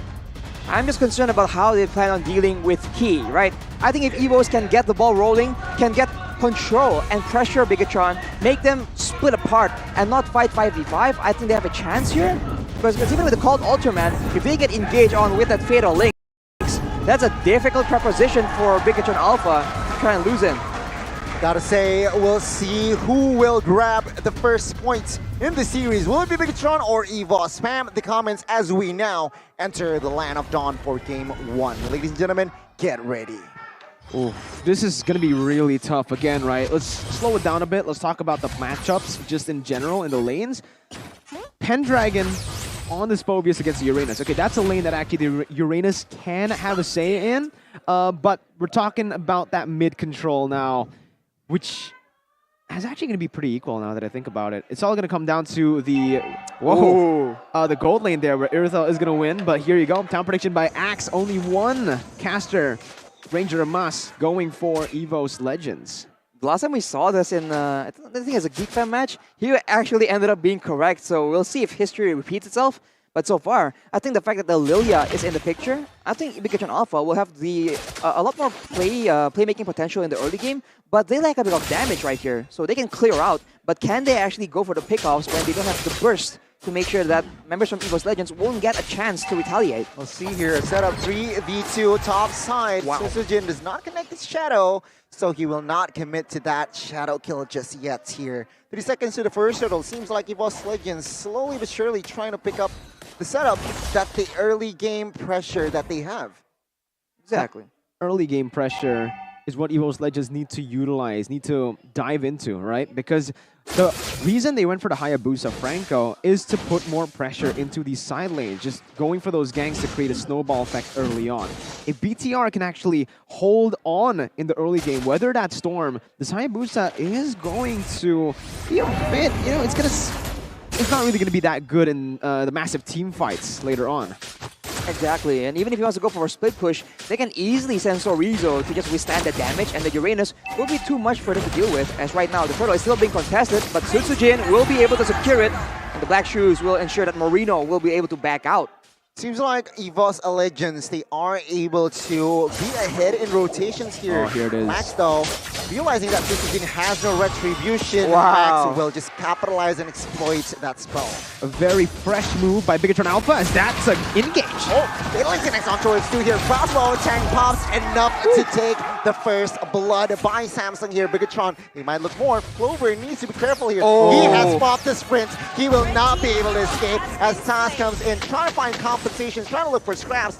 But Moreno and Key still survive, but Suzuki comes in with a vengeance. Oh. Double kill instantly here by the Assassin.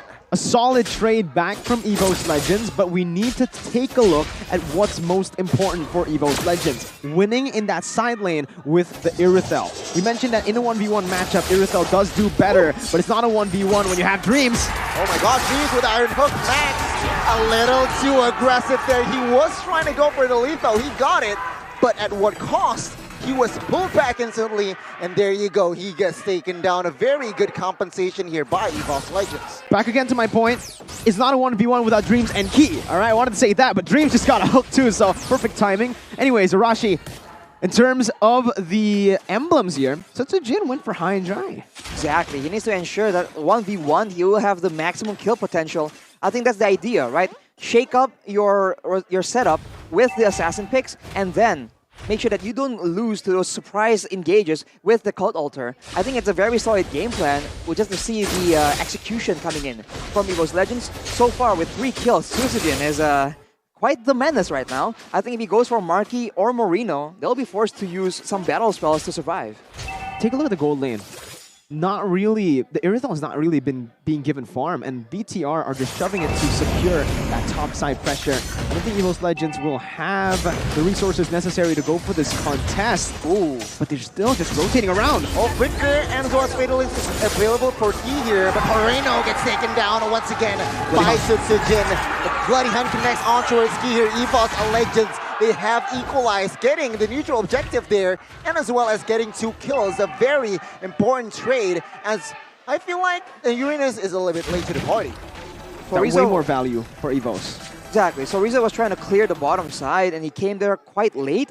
I guess the fight was just pretty, I don't know, pretty improvisational. But now Sutsujin, the top side, Bigatron Alpha, they just have to execute a lot cleaner here. If they want to go for the objectives, they have to prepare a way out. Because EVOS Legends, if they don't get the main objective, they will try and get compensation.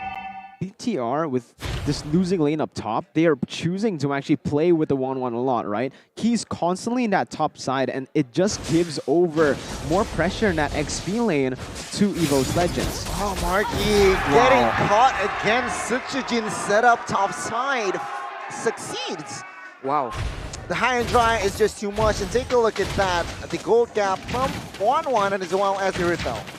Exactly, Wangan has more of a goal advantage, surprisingly, but of course, with Sutsujin 5-0 in the picture, it's a bit dangerous, but Clover might be overstaying here. Oh my god, he popped the sprint, but it's not enough as Moreno will claim the kill. He overstayed there. Definitely. A little bit greedy there. He wanted the turret, but he will go down. Take a look at Rizzo. Torizo. God. Well, this is what we've come to expect about Torizo, but engage. Oh, be careful here. Shadow kill and high and dry will not be able enough to take him down just yet. The bot side might fall here if EVOS Legend does not respond, but top side once again, Bigatron Alpha now trying to expand their advantage. Wow, the way BTR have been playing this game has been pretty, you know, impressive for me, right? Because, oh, bottom side again though, Torizo not going to survive this time. He gets taken down. A good trade by EVOS, but you can take a look at the kills, and you take a look at the gold lead. It doesn't make sense that Bigatron Alpha are ahead, but if you watch it from the beginning and you see the little things that BTR are able to do, you can. Okay, Max finding a kill there on towards Clover, a little too vulnerable there. That shadow kill will not amount to anything, as now the re-engage perhaps, but that last quad shadow will make Sutsujin escape. Oh, back again to my point, right? If you watch it from the beginning, you will make sense out of it. This gold lead is surely with the wave control and obviously the turret take, right, Arashi? Yep. The fact that Clover has been zoned away from his mini wave so many times, it actually creates so much more gold for Bigatron Alpha to actually take. Exactly, and to add to that, Sorizo being able to just cut waves constantly allows them to deny gold from EVO's Legends by letting the minions die to the turrets instead. So right now EVO's is trying to equalize. They need to find more pickoffs because that's what their team composition is designed to do. Later on, when both teams want to clash up against each other, Dreams on that Franco will be less and less effective. And now on the back foot, Franco, you can just see, it's just so much harder to actually use effectively. Look at Sorizo. Need to really look for key as well here. Flicker and Fatal Links is on demand. EVOS, they need to be careful. How are they going to go about this? Concealed play here by Dreams. Fatal Links instantly though. Marky needs to be careful as Cult Alter was popped as well. EVOS failed to find the right engage here as take a look at the backside here. Shadow Kill pops onto his two members. Sutsujin needs to be careful. Moreno and backside though. Max looking for a kill onto Taz. Oh, the crossbow of Tank getting the shutdown now. Key looks for another kill. Pendragon with that demonic force trying to zone the members away. But again, Bigatron showing the solidarity and good coordination. Wow, oh my god, that was beautiful on so many levels. Initially was started by Sorizo, who was up top clearing the way, putting the pressure down so that the mini wave will crash. And again, to make EVO's Legends make that forced error. Then EVO's noticing that, they went to look for that fight, but he instantly disrupted that with the Fatal Links. He used that just as a momentum breaker. He went out with a perfect match, couldn't really catch him off there unless Dreams gets the bloody hunt. With that distraction out of the way, Marky has free time to just go in with the space key created, and it all just culminated in such a big lead for BTR. That was such a beautifully orchestrated play. Don't forget how Moreno was able to output damage quite freely, and with that advantage right now, Bigatron Alpha, they go for the dominant play, taking away the buffs, taking away the jungle resources, wrestling away control from EVO's Legends. And you can do the same, you can taunt your enemies with the battle emotes coming in the 2022 edition. Woo! For EVO's, it's class. Very good emotes here, forced from both teams, Bigatron as well as EVOS Legends. With the slower push here, Bigatron Alpha expanded their lead to 5,000. What they need to do here is be careful again.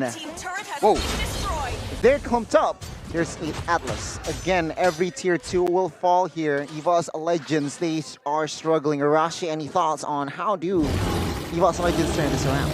They need a very value pickoff, man. I mean, they tried to do so. They used the conceal early on, and Dreams went for the play, but Key completely disables it, reads in to where he was going to path to. So if Dreams can get a very solid hook onto, let's say, Marky or Moreno, right? They have enough crowd control to ensure that they can burst them down without letting them use the Black Shoes or Crossbow of Tang. And that will allow for a huge momentum shift because later on, with Sutsujin in the picture, he can one-shot a lot of the Squisher members, and Clover will be doing a lot of damage, man. If you take a look at the items right now, Windtalker and a Berserker's Fury, it's only just begun for him to scale into that late-game monster that the Irithel is.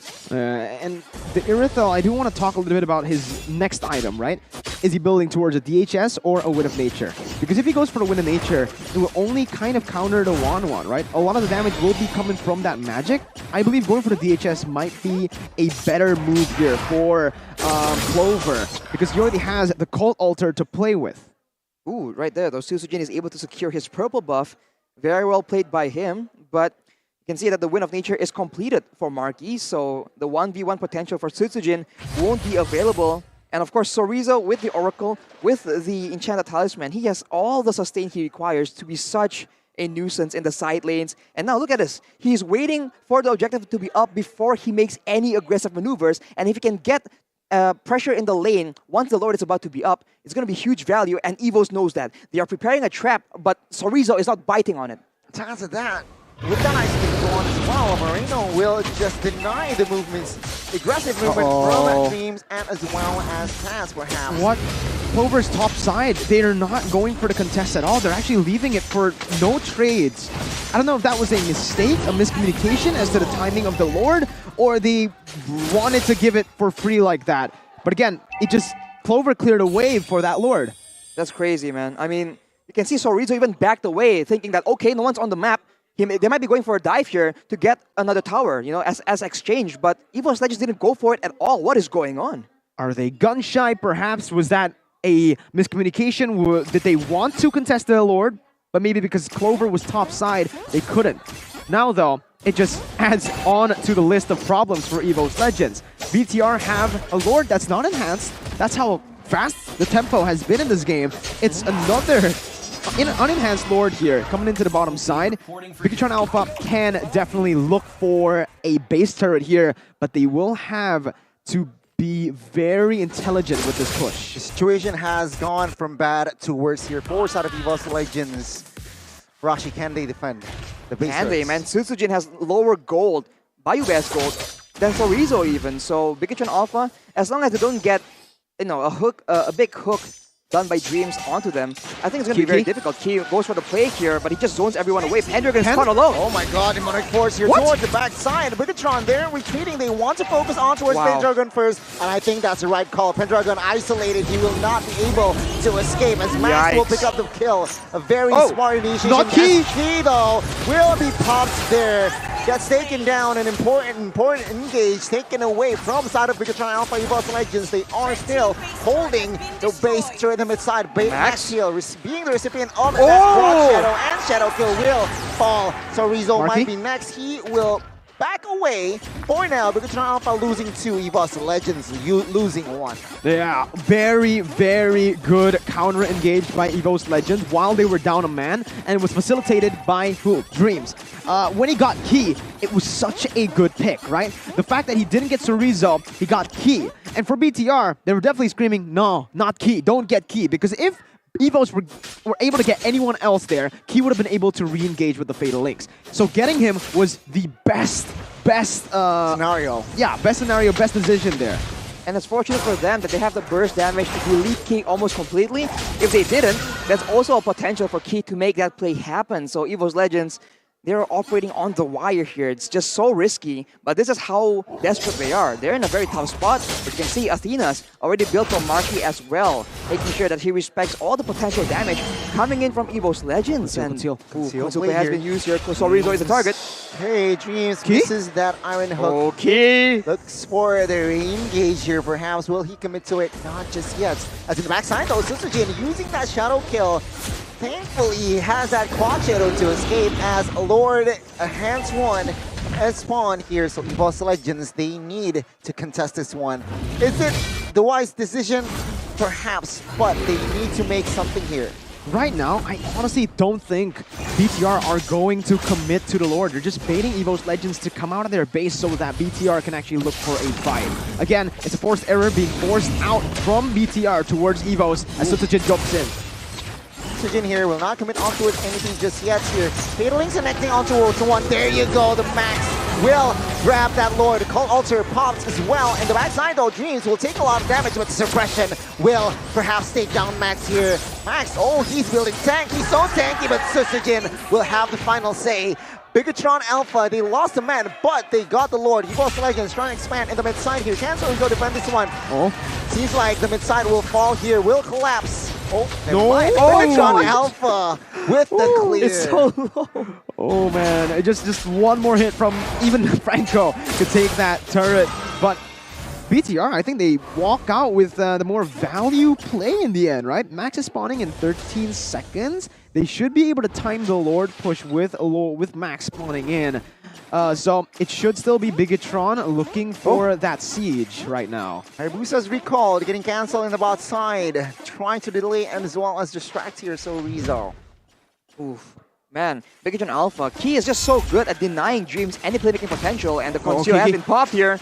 Going in. Looking for the play here. Forced to use a flicker again, baiting the resources.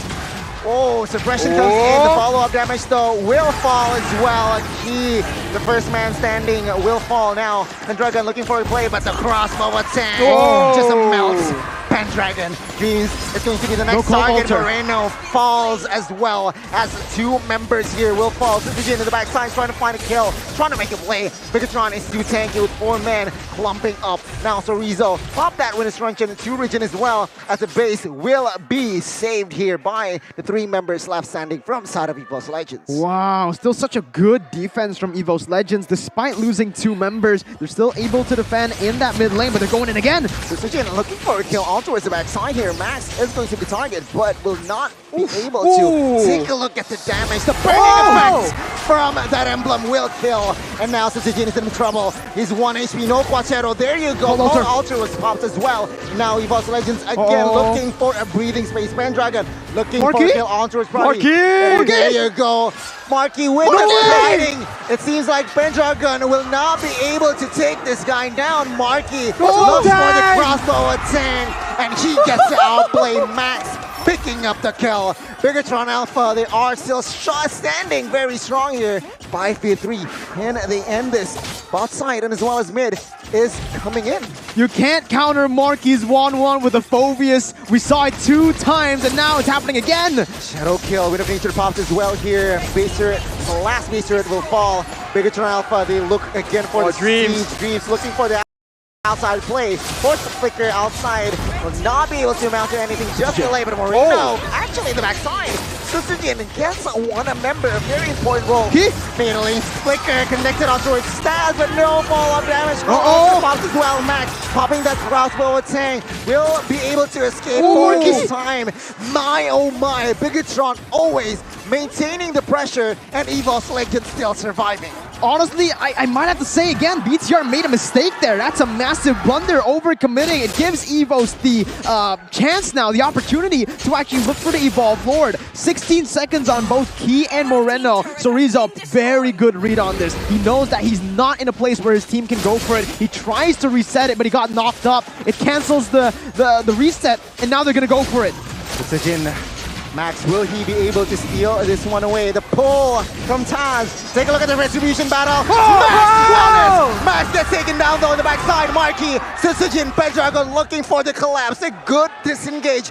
Bigatron Alpha. Max, the main man, manages to steal it away, and still momentum for side of Bigatron Alpha. Max has improved so many times, and here he is in his final form, out-retrying Sutsujin in a moment where EVOS had most of the pressure in the Lord Pit. What an amazing steal from Max, and it basically saved Bigatron Alpha from being, pushed back and given a chance over to EVOS Legends to come back. BTR now, I think even in the 4v5, they can look for the siege. Let's see. Sutsujin was caught with that fatal intent now. 4v4 in the even ground, but they have the Lord. We'll see. EVOS Legends, can they defend this one? It seems like with Clover, they're clear. It's quite high. Pop that Immortal Key and take a look at the backside. Pendragon tries to distract as they take down Key. Bigatron are forced to back away. But still though, super minions here is on a Bigatron's favor. Ladies and gentlemen, what a game. 4 Lords this game already. We've seen 4, no even 5 sieges happen for BTR, and EVOS have just been able to, again, defend constantly with a man disadvantage with a Lord pushing down, and that last one was an Evolved Lord, Arashi. It's an Evolved Lord, but it's a 6-slotted Clover on the Irrital, replacing the boots for a Blade of Despair right now. That is a lot of damage that Bigatron Alpha needs to deal with. Someone needs to make sure the Clover does not get a free hit, because even Key will not be able to withstand kind of damage. EVOS Legends go for the conceal play, but man, speaking of throwbacks to Season 7, man, like what is this back and forth? 21 minutes will soon be the timer of this game. See Halberd also built by 1-1 here. Marky respecting the perhaps Phobius. So very smart itemization here from the Filipino. The thing is it too much though? Take a look. They have 4 anti-regen items. Dominance Ice on 3 members. So Rizzo, Key, and Max. And they also have the Sea Halberd. So are they placing too many of these items onto their members? Remember, they can't just go for something different here, right? They can go for more damage or perhaps just more tankiness in general for the tanks. Arashi, 4 anti-regen items. Worth it or not? I think they're thinking of limiting the Cult Altar Shield as well, perhaps, but I think it's a bit too much. I think 3 at most should be fine. Especially in this late stage of the game, Marky will have to try and compete against Aerithel's damage. More AoE, more range, and fortunately Clover is running that sprint battle spell, so he won't have the Inspire, but that's still a lot of damage that the front line can't really withstand right now. And I think the hidden key here for the side of Bigatron is Moreno. We saw that when he was picked off, not enough damage, not enough burst when he tried to go for that pick off onto Taz. So with the Lilia damage, I think they have enough damage, but Conceal now has been popped, and Evos have control in the Lord Pit. Heart attack. Yeah. Numerous times though, the concealed play doesn't really amount to anything here. Can Bigatron somehow capitalize? Top side seems to be pushing towards the side of Bigatron Alpha. EVOS Legends, they need to take care of that. Uh-oh, deja vu. EVOS, we've seen them in this position before. Lord being baited and an XP laner up top. EVOS Legends needs to respond to this, but the suppression comes in. Max still has a Immortal though. Good see. Fatal Link connects. Max survives as everything collapses. Top side pushing in. Follow up wasn't really there. Take a look at the backside though. Hayabusa, Uranus 1v1. The minions doesn't really connect just yet. As Sutsujin will fall perhaps. Take a look at the Lord here still. He gets taken down. Clover though falls as well as Max bursted him down. He is distracting Sutsujin in the backside. And what a play. Chorizo comes in looking for the flanks here as they are now perhaps going to commit to the Lord. But take a look at the HP. They're quite low. No ultimate for Sutsujin. BTR low. What a game we have here, boys. We're back again here. It's only a 1-for-1 traded in the end, but BTR, they can constantly play with the pressure they have in the side lanes, and with the super minions constantly spawning as well, it creates a slow push automatically at all times for BTR in all 3 lanes. So EVOS are definitely now in the position where they need to look for a desperate fight to come back. But can they win a fight without Clover though? He's out of the map for 15 seconds and Pendragon jumps in. Hayabusa is nowhere near, but take a look at the suppression. Max actually was caught, but no follow-up damage in the backside. Marquis is still alive there. Pendragon will not commit to that demonic force just yet, as the Lord is now marching in the mid side. 3-way push. They can go for this right now. Moreno, okay, Sutsujin still has his ultimate, but Taz, the Cult Altar, they need to use this timing properly. Key needs to look for that moment. El Momento, it's here. Do it. Right now, make it or break it. 5 seconds to the flicker here. We'll see here. Lord involved. He will not able to do anything just yet. Greens falls here, but take a look at that. Fatal Link connects onto Sutsujin, the right target. As now Bigatron with this Lord push, they are looking for the end. Sutsujin falls, and it seems like Pendragon in the backside will fall as well very soon. Taz taking the heat there. He falls as well, as this is going to be a point for the side of Bigatron. The Lord is going to be the end of EVOS Legends 1-0 after a very thrilling game. Oh my god, what a game to start this series on. Man, I got a heart attack many times in that game. Even in that final fight, it was so close with the Evolved Lord. EVOS Legends, sure, they lost this to BTR, but they've certainly improved. We saw that they can actually coordinate better now with this main 5 sticking together. BTR though, in game number 1, it does feel like they outclassed them in terms of macro. They're absolutely in the hot seat here. In the hot seat. I mean, honestly, in the macro, even in the fight macro, right? Every time EVOS Legends, they said, okay, it's time to go. They pop the Cult Altar. Bigatron says, see ya. We're gonna wait till that's over, and then we re-engage afterwards. It's just such intelligent gameplay, and they know exactly what to do every time. It's so dangerous that they brought it so late in the game that Clover was able to do a lot of damage. But overall, they have all the tools. They have an assassin available to try and delete one of the Squisher members as well. And my god, Bigatron, it's such a inconsistent game. It seems like at some point, EVOS was about to take over. But no, Bigatron says, we got this, no problem. One more game to go right here if Bigatron wants to go for the 2-0. It's very methodical, the approach that BTR went for there. But again, what a game. I can't believe EVOS Legends were able to defend for that long. 2 Evolved Lord and 3, well, 2 normal Lords, 1 enhanced one. That's how many Lords it took for BTR to take down EVOS Legends. And here, whoa, Ahmad is He's wearing the Evo shirt. Whoa. Evo's jersey. Season 11. Question mark? Question mark. But man, the highlights of the match is Season 11. full of highlights here. So did you know that Hayabusa did his job description, but at the end of the day, it was a little bit too much here. The side of Bigatron, they were too ahead. Turn-wise, especially, space is what they're lacking, and I gotta be honest, they are really capitalizing, exploiting on the space. I gotta say though, I'm not quite a fan of this Faramis pick, man. Yeah. It lacks a bit on damage, and the Cult Altar really isn't that strong of a tool, as we mentioned last week. Here though, we take a look at max objective gameplay. Bigatron's weapon to secure the playoff, man. That is so accurate. And back to my point about the Faramis though, you can, if you want to compare the damage dealt by Moreno on the Lilia to Taz on the Faramis, it's just of no factor, man. We talked about how in the late game, Clover on the Iritel is supposed to outdamage Marky on the 1-1 by a huge margin. But when the Lilia has free reign, does a lot of AoE damage again and again without any contest being done. That's a bit too much in the late game, so I think something needs to change.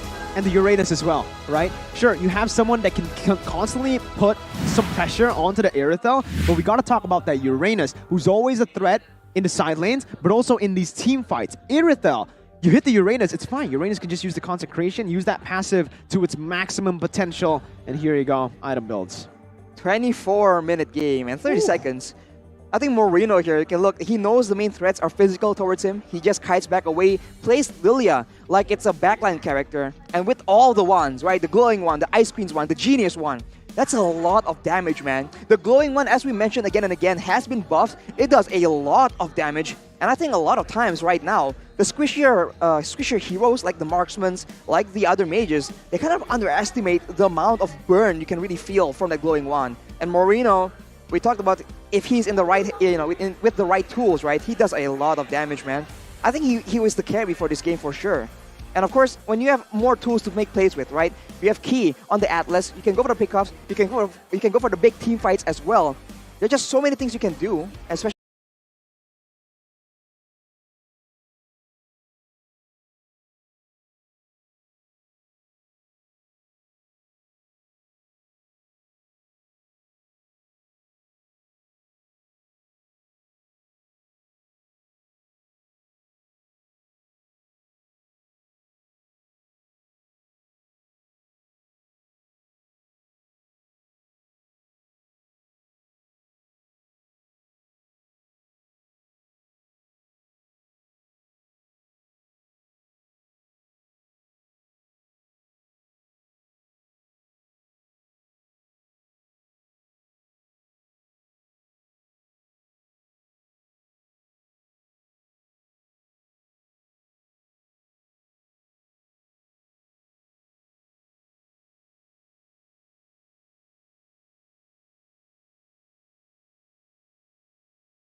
The way by the Glooms, by Key potentially engaging. So the idea that Bigatron can just, I can say that the burn damage coming in from the glowing one, that's insane. They can just go back and forth, and at every second, Evos is kept guessing. Are they trying to go for an all-in fight? Are they trying to just bait out resources? They don't know. And Bigatron is just so good at doing that. Here, they go for Taz, but the Cult Altar unfortunately gets popped. That I think is the mistake we talked about that allows Evos to contest for the Lord. But then after that, man, Bigatron were able to actually play patiently. They got that steal, they played out the fight perfectly, they out-damaged Evos Legends. Just like that, man. That is game number 1. 26 minutes. Amazing conclusion for the first game there. Even though Evos Legends were mostly behind, but they also give the fights. I mean, it was a it wasn't an easy game. It was a 50-50 at the end of the day. Though, Max's retribution was just too Max. on point. That Karina. Ooh, and to add to that, that C. Albert actually comes in handy, even though in hindsight we thought it was a little bit too much with 3 dominance eyes already built in your team, but Marky knows his 1-1 best as well. He knows that Pendragon is a nuisance, so. Yeah.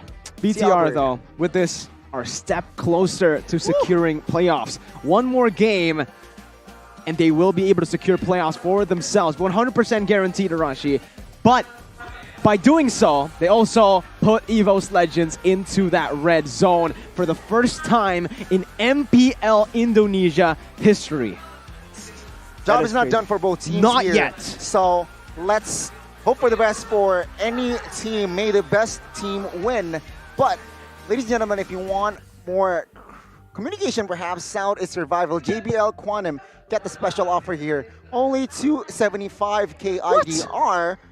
Or if you want to know more, scan the QR code below. Arashi. Exactly. There Man, you go. just so good with it. It's solid survival, and teams are trying to survive right here, man, in this season. And of course, they're trying to live as well. They are trying to live as well. And of course, if you want to live as well, check Live In by Monday. Download Live In by Monday to get special promos here. Keep an eye on MPL ID to get more info here for Live In by Monday users. They are able to save because they are using Live In by Monday, ladies and gentlemen.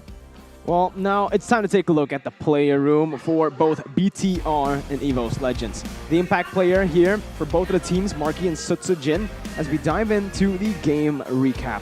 Arashi, take it away. Well, Marky is just doing a lot of damage, man. Look at the total damage here.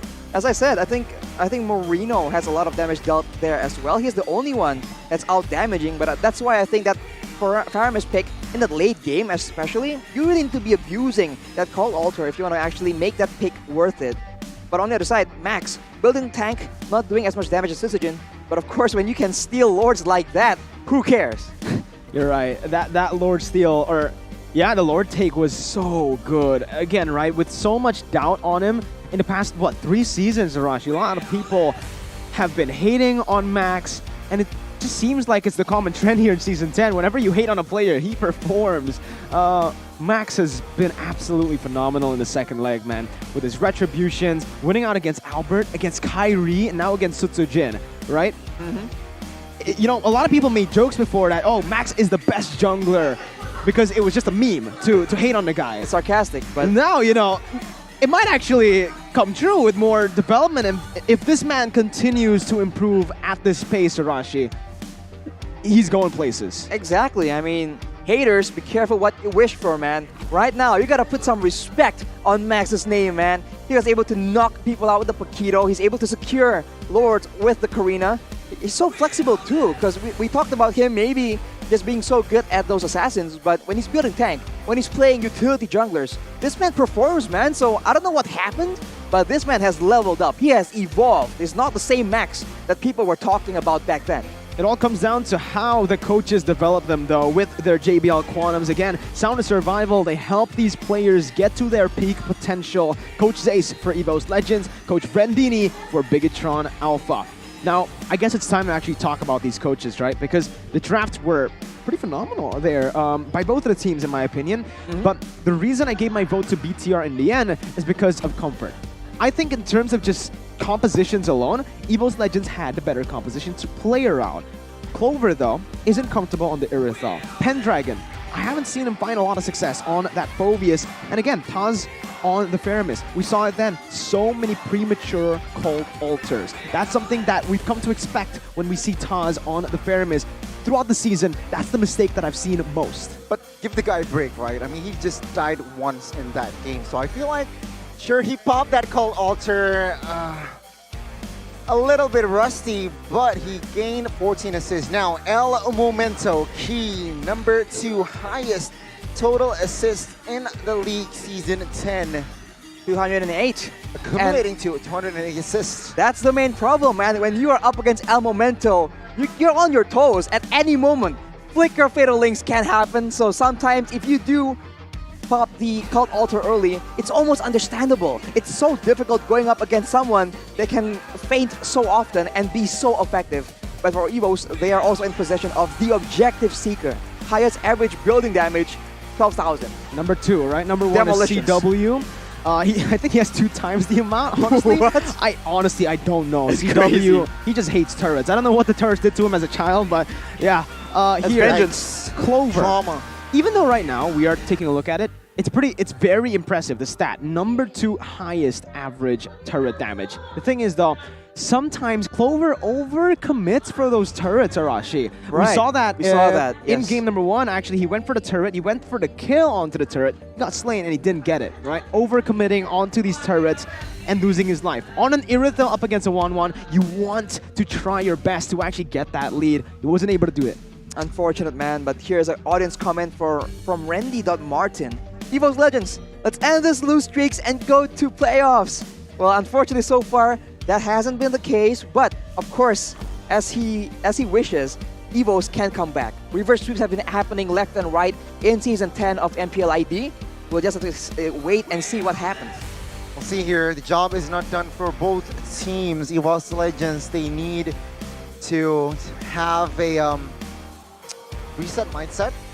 I mean, they need to clear their minds here. They are behind, but a reverse sweep is perhaps possible here. Let's start the drafts here for Bigatron as well as EVOS. The red side will have the blue side. Meanwhile, the blue side will have the red.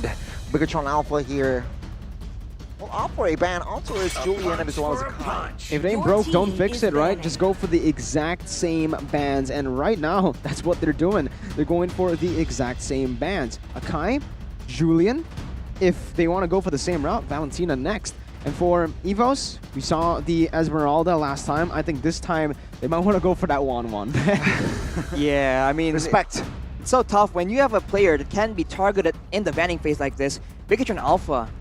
Anything is fair in Love and War, man, so they just make sure that Sutsujin has a hard time. He was able to perform, though, that was really good, on the Hayabusa, so maybe now they'll be a bit more lenient, banning towards that jungle position, and they go for that Valentina. Yeah, I think, you know, if it ain't broke, don't fix it, right? If you are able to secure that 1-1 early on and carry, you need to do it, but EVOS Legends, as predicted, go for the 1-1 ban. To be expected, honestly. Marky just popped off. I don't know, man. He was angry. Maybe because of the comment he made early on in the pre-match. I miss Lar. He misses Lar. I wonder where he is. Well, a mystery that needs to be solved. Well, we'll have to see, man. Bigatron with the first pick. What will it be? Because Valentina and 1-1 that we see usually, as well as the Paquito, have been banned out. So, quite curious here. This is a situation we haven't seen in quite a while. Bigatron, they still have a lot of possibilities. As I said, I'm not a fan of the Faramis. Not right now, yeah. But Bigatron, if they want to go for it, it is possible. Yeah, whoa! First pick! Will have a very peculiar first pick here for the side of Bigatron. What? Opt for an Amon first pick. EVOS Legends here has a lot of space to play around with. Remember, Faramis again, if they want to perhaps go for the same approach as they did in Game 1. We'll have to see. I mean, the question here is, like, usually teams would hide their jungle pick. So now, if they are so bold as to reveal the jungler in the first pick, what exactly are they trying to hide? That's the question, right? There must be something so unexpected they're willing to expose their jungler. What is going on? Let's see what happens here. EVOS Legend with the response. I don't think they're going to go for Phobius this time. Faramis, though, like you said, you're not a fan of it, but it's a bit too prio to let go, and maybe BTR. Oh, maybe that's what BTR are looking for. They're like, you know what? Go get the Faramis. We don't need to go for the Faramis first pick, because the enemy team just lost on it.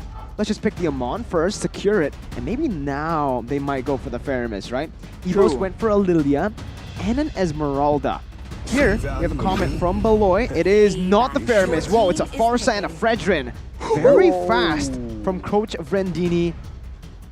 Here, Beloyski, though, for me, EVOS becomes like this because there's no veteran player in their team. That's why when they got defeated, they have a mental breakdown. Ooh, all right. Fair point. I guess, yeah, the own...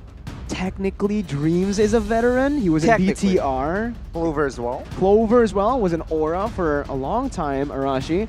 You would know. But here you go. Evos with their final pick in the first phase. So far, Esmeralda and the Lilia, right? Good DPS, good late game, if they want to take it that far. But Bigatron seems to be wanting to push the tempo on them. So I wonder what it's going to be, because the Lilia pick is so good already. It denies the pick from Moreno as well. So I'm not quite sure Gold here. lane, I think. The gold lane pick in case it gets targeted, I guess? Yeah. To banish all Oh my god, Whoa, whoa, whoa, Lancelot. whoa. Sutsujin, what's going on? All right, man. We're seeing a change of pace, a very hard 180 here for Evo's Legends for their jungler. Honestly, it's because of the bans, right? BTR just not letting him go on those heroes, those utility heroes like the Julian and Akai. Here, though, don't ban the Akai, Bang! Don't ban the Akai, Bang! No, Please don't ban the Akai, it means sir. brother. Okay. Or dude. Dude. Yeah, dude, Brother. stop banning my Akai, Come on, essentially. dude. What's up, dude?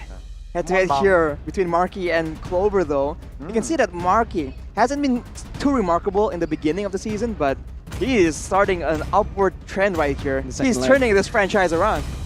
Turning, well, I don't want to say single-handedly, but he is improving a lot. Evo's Whoa. Legends here in the second phase. They are going to opt for a ban towards perhaps The that Ruby. roam position. Ruby ban here comes through, again limiting here Key's hero pool. Interesting It's very choice. interesting, yeah. Because usually we would say that the Ruby is a good counter for which to aim on, but I guess Evos are worried that it can be used against the Lancelot as well. Kadita, though, will be banned out. If you want to play early game with Evo's Legends, you get a good wave clear in the mid lane, and you get a Kadita. I think Lilia and Kadita, it's a bit too much, but Bigatron do not want to risk anything. The Lilia can still be flexed over to the gold lane, perhaps. So I think they're just covering all their bases. Let's see. Right now, I expected more gold lane bans here, but we have a quote, a comment from Pendragon. Do our best like it's our last match. For them, honestly, yeah, it technically kind of is one of their last matches, right? They have 2 matches left, once against BTR here.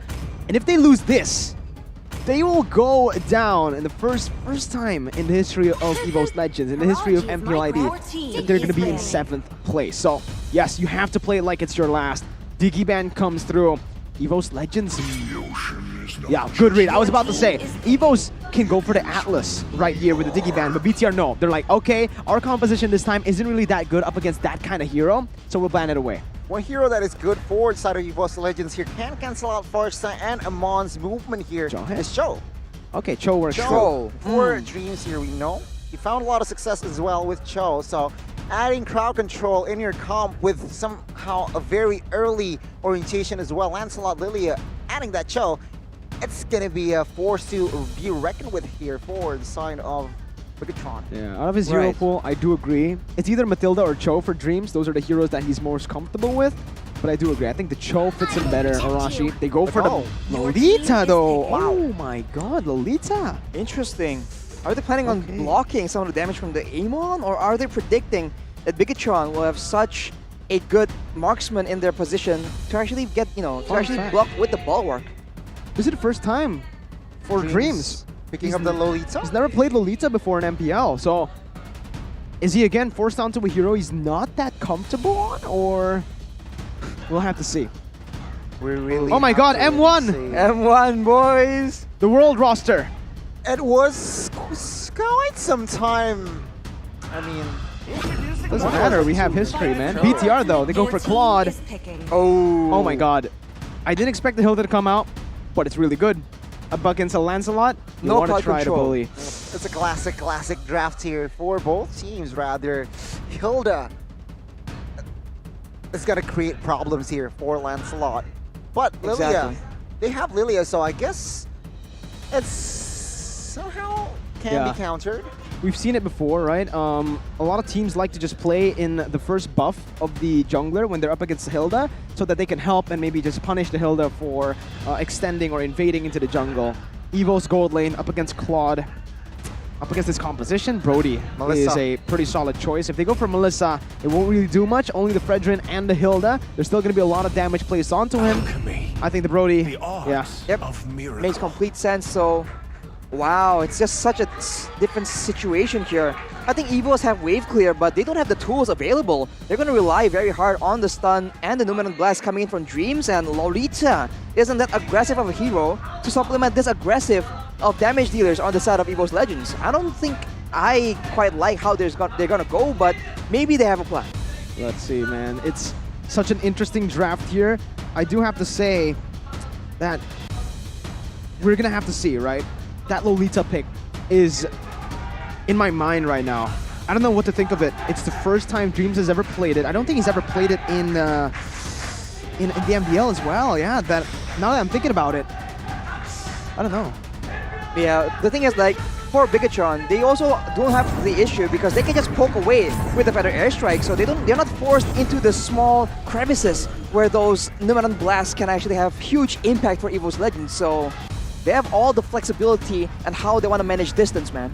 Enough talk, Land of Dawn, here we go. Will we watch the last game, or will we see a game 3? Bigatron Alpha, and as well as EVO's Legends going at it for game 2. Oh my god, all right. It's time, right? I'm just thinking of the stakes, man. EVO's, they're in a very high pressure situation right now. And it's time to take a look at, okay, Max is just taunting them with their own emote. The last, ooh, Retribution comes in from Max. He secures it.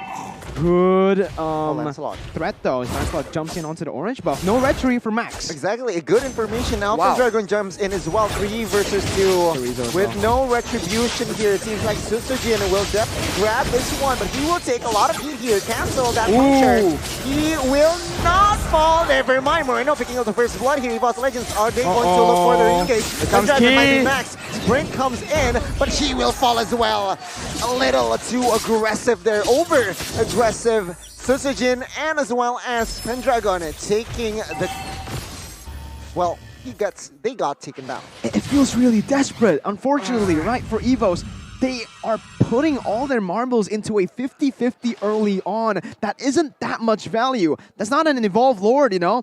They commit onto that a little bit too much. Susujin used both of his punctures on just to secure the orange buff, so he basically sealed the deal for himself. He's not going to be able to escape from that.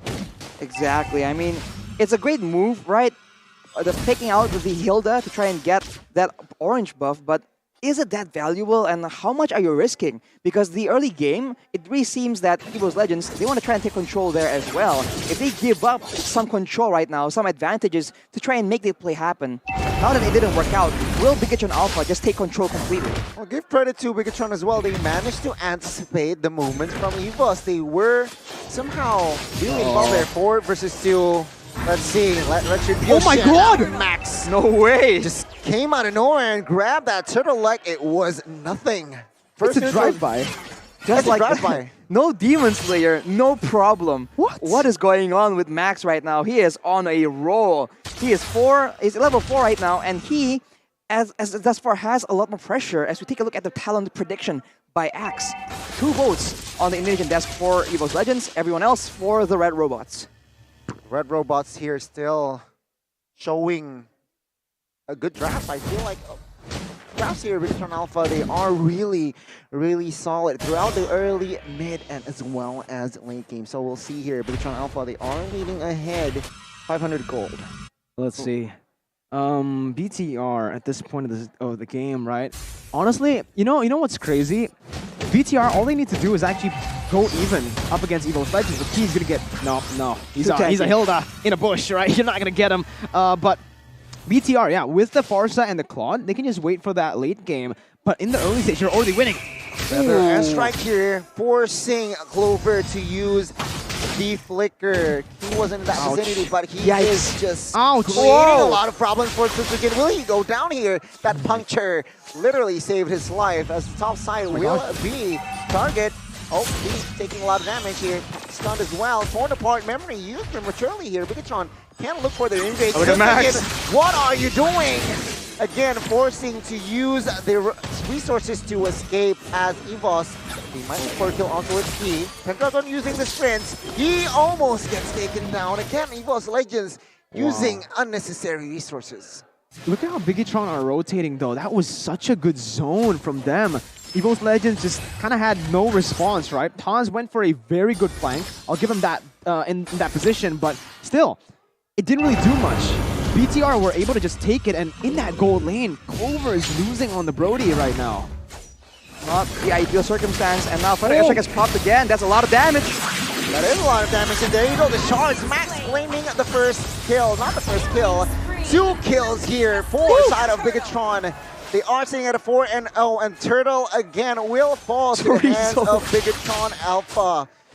Not a good showing here for side of EVOS Legends. Remember, Age was the ex-coach of Bigatron Alpha, so... Dreams too was a BTR member. That's a little bit personal here for both teams.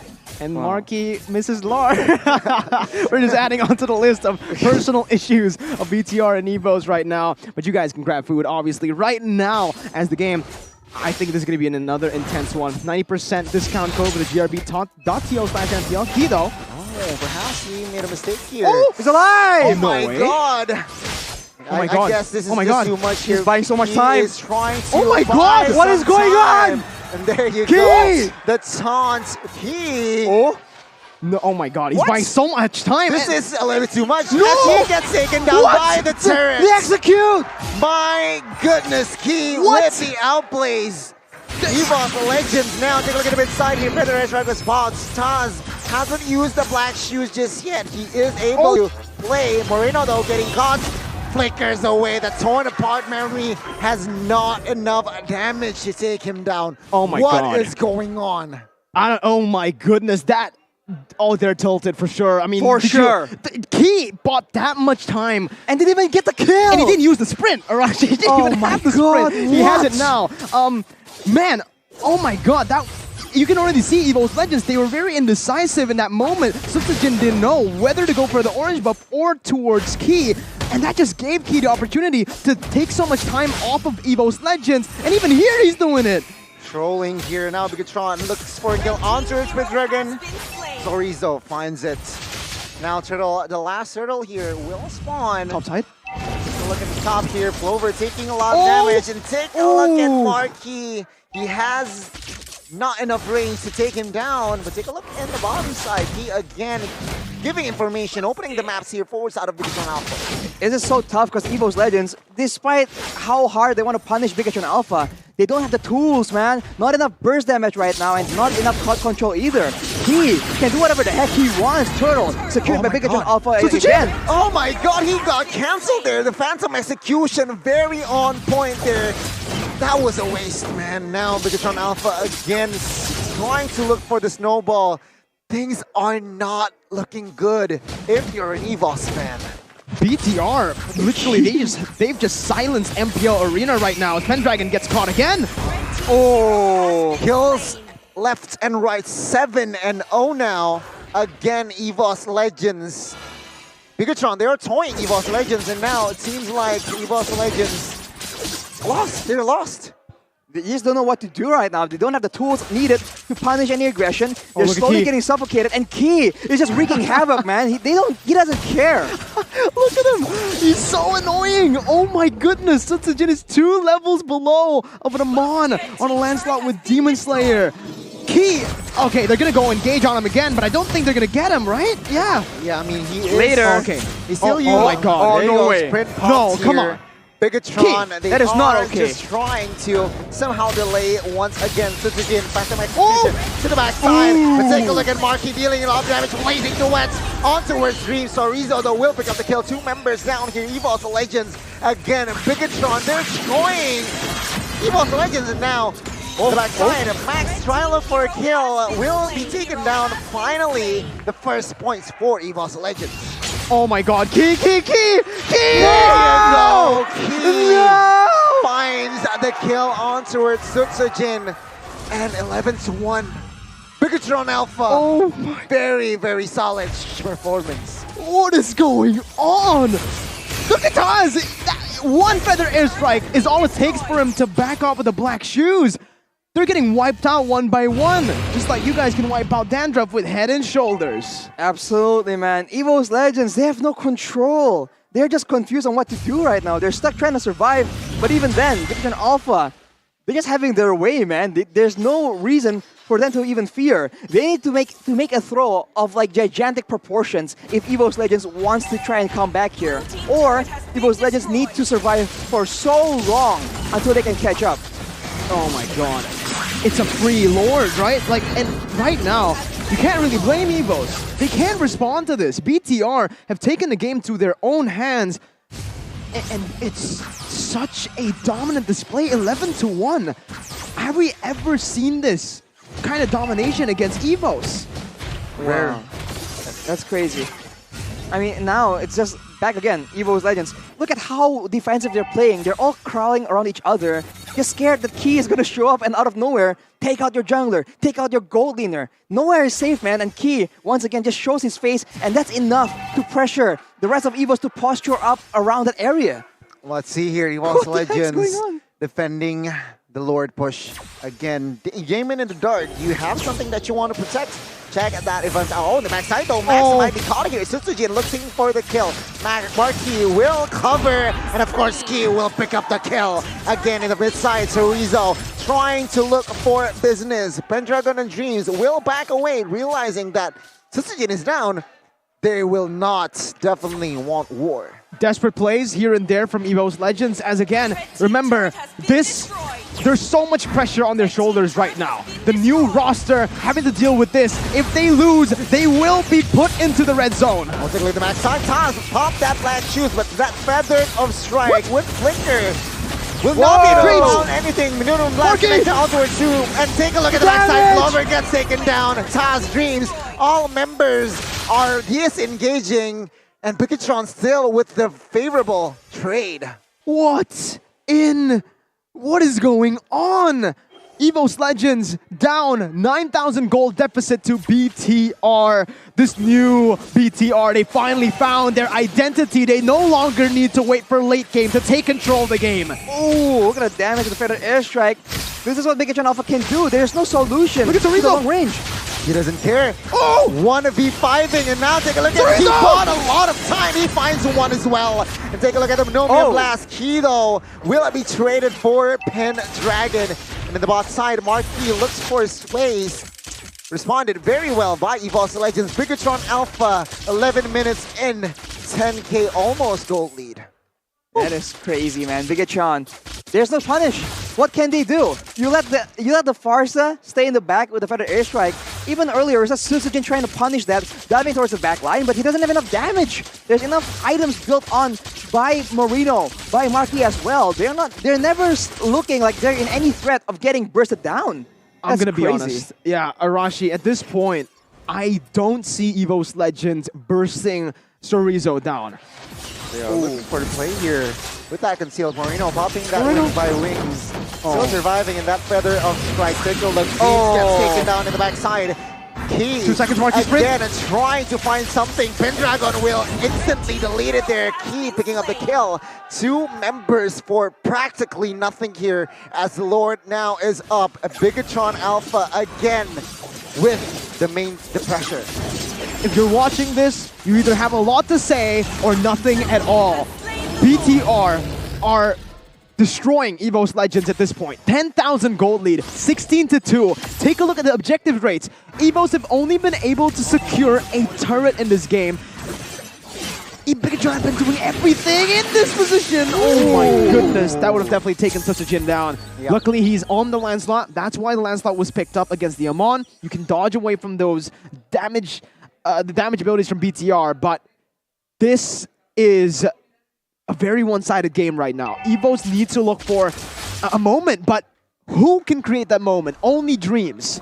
Only Dreams, and when there's only one threat you have to look out for, it becomes very simple, man. If they still have to watch out for Pendragon, perhaps with a massive falling Starmon. Oh my god, he's taunting them with M1! Oh no, that's that's the only thing they have right now! No way!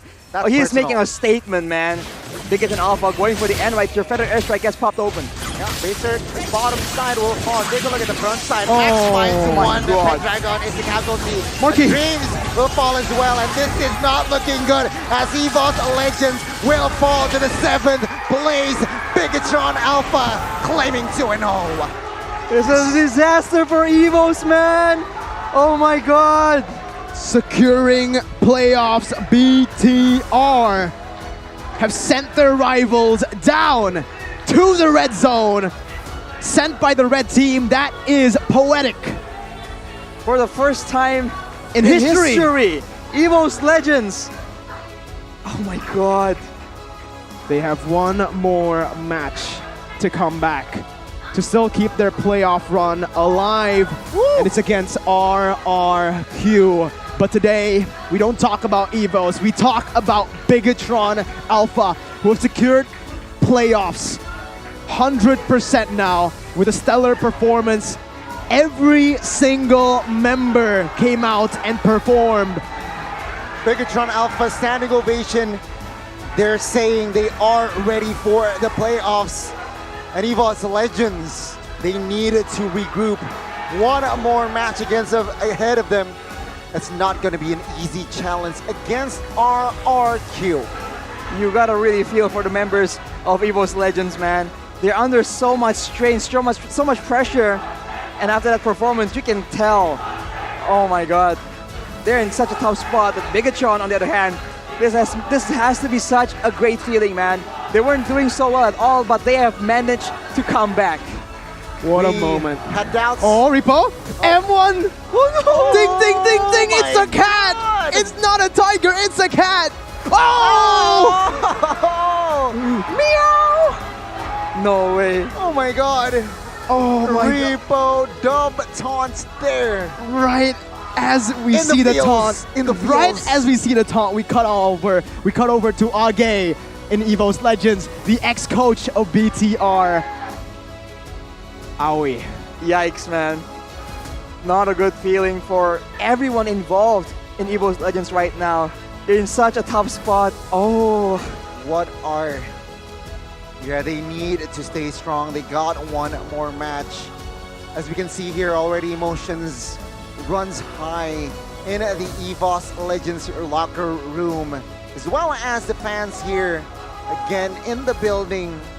Passion overflowing in their stand.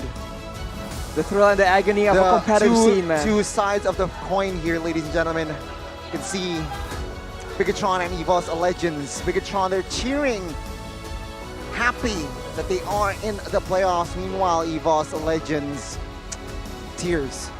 Oh my god. You can see again just the contrast here from the BTR supporters and the EVO's Legends supporters. You can't help but feel for them with the expectations of this new roster being at an all-time high. They were expected to make it at least to the playoffs, but now they're at, well, at first they were expected to go to M4. Oof, now you're right. They are at 7th place. With their final match tomorrow, it will seal the deal. Will they make it to the playoffs? It'll all also come down to how Rebellion Zion performs against Onyx Esports tomorrow. Wait, against Aura tomorrow, and then Geek versus Onyx. Yeah. This is going to be the moments the Red Robots macro play makes them escape from the red zone. Bigatron Alpha again, just repeating. I mean, second leg, they're unstoppable, keeping their momentum, and it is repeated here today against EVO's Legends. Boy, oh boy, ladies and gentlemen. Yeah, you gotta give credit to Bigatron for that macro masterpiece, man. They were always one step ahead. They knew what to do. It was just easy. They knew exactly what to do. It's like they have a guide. It's like they have a roadmap, and they get that victory. EVOs have no control, man. EVOs has zero control. And it seems like your team. This is your team, Mirko. Mirko is ecstatic. I never doubted them. Never doubted them. We had doubts with Friendini, but with Fredrin, Brandini, exactly. It all makes sense now. It all comes to full circle. Yeah, they made a hero for Brandini, Fredrin. Well, it's here for you as well, Mirko. You're absolutely right. We're gonna have the interview soon here with Clara Mongstar. Perhaps, who is Clara going to interview here? We're gonna see the moments. But boy, what a series. 2-0 both matches. Who would you want to hear from Bigatron? Because everyone performed so well. Repo. Brandini. Brandini. I want to hear it from Brandini or Mozia. The coaching staff. Yes, agreed. Repo. We already saw Repo, True. right? Literally, ting, ting, ting. But I think it's time to give some, Let's just throw it to Clara. Take it away.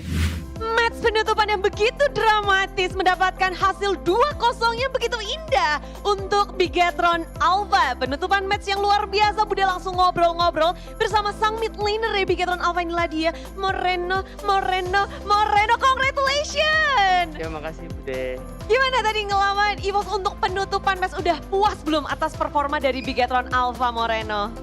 Ya puas ya, akhirnya menang, terus ya harusnya bisa masuk playoff.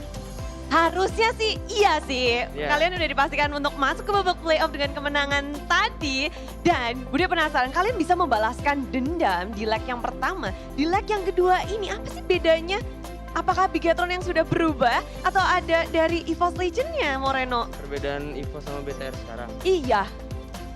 Mungkin kita lebih main all out aja sih, lebih main lepas. Kan sisa satu match terakhir ya lepasin semuanya aja sih. Kasih yang terbaik. Kasih mungkin yang EVOS terbaik. belum, ya nggak tahu sih, belum all out. Oke, dan memang masih ada prosesnya mungkin ya. Dan kalian berhasil untuk menjawab tantangan ini, masuk ke babak playoff pula. Dan kalau boleh tanya, dari perjalanan kalian sendiri regular season ini, gimana sih perjalanannya untuk Bigetron Alpha? Buat Bigetron sih, ya mungkin leg 1 lah, leg 1 susah, kita kayak apa sih, belum dapat feel apa ya, kayak main berlimanya mungkin chemistry-nya belum terlalu dapat, atau kayak belum terlalu lepas. Pas leg 2-nya ya kita udah main lepas aja sih, maksudnya kita ngasih yang terbaik aja buat tim ini. Udah lebih klop mungkin juga ya? Ya lebih chemistry-nya udah dapat, jadi ya. Karena tantangan kalian kan besar sekali, ada pemain dari luar negeri juga, gitu ya? Iya. Dan sekarang udah teratasi semuanya berarti ya? Performa bagus banget sih dari minggu-minggu akhir, dan begitu panas juga kemenangan kalian. Ripo miau. Ripo, dan gimana kamu ngelawan EVOS Legend tadi? Kamu expect gak sih mid lanernya bakal siapa? Karena pertukaran dari EVOS Legend kan banyak banget kan?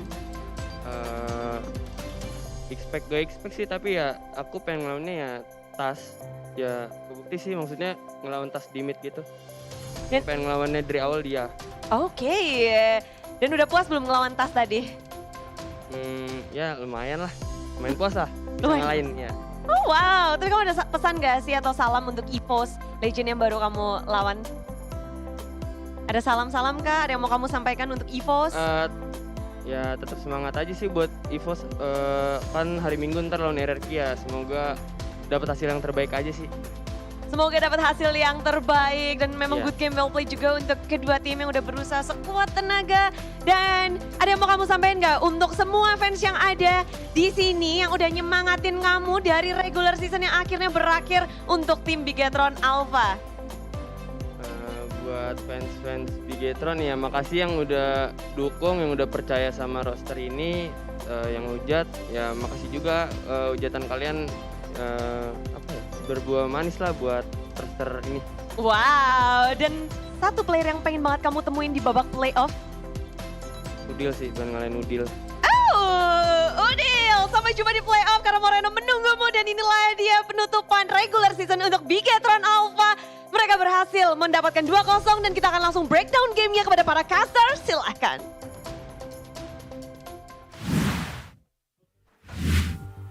Thank you, Moreno, and as well as Clara Mongstar for that beautiful interview. Bigetron Alpha here again, 14 minutes game time, 20-2. Oh wow, 20-2. That's a painful. score That's a line. score line. I mean, take a look at the turrets, the lore, the turtle as well. Everything, man. Adding salt to the wound, man. The way they lost there.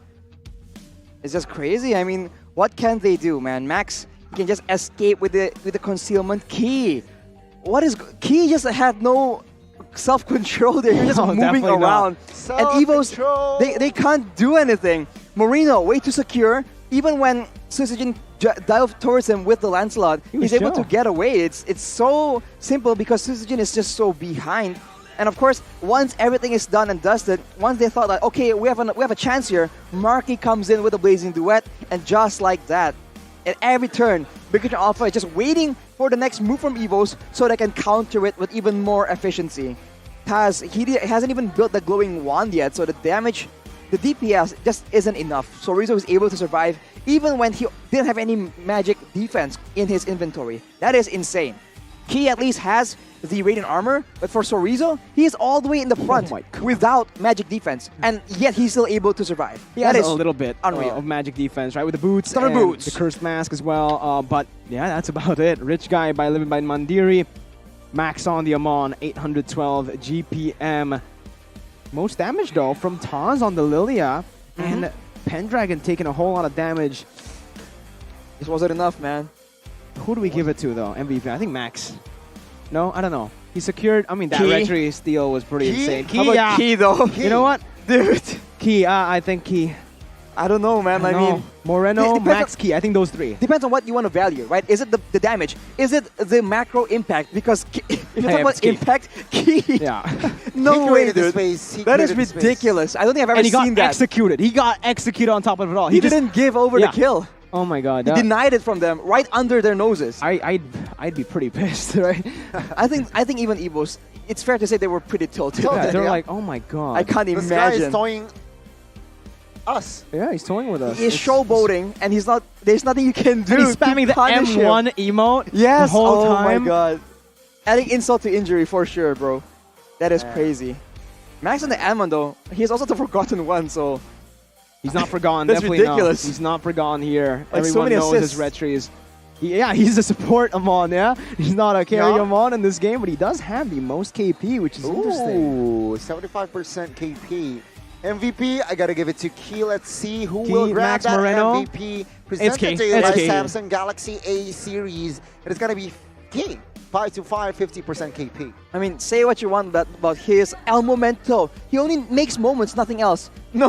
In the right hands with the right tools, he can do stuff like this. He can shut down your jungler and be an absolute nuisance.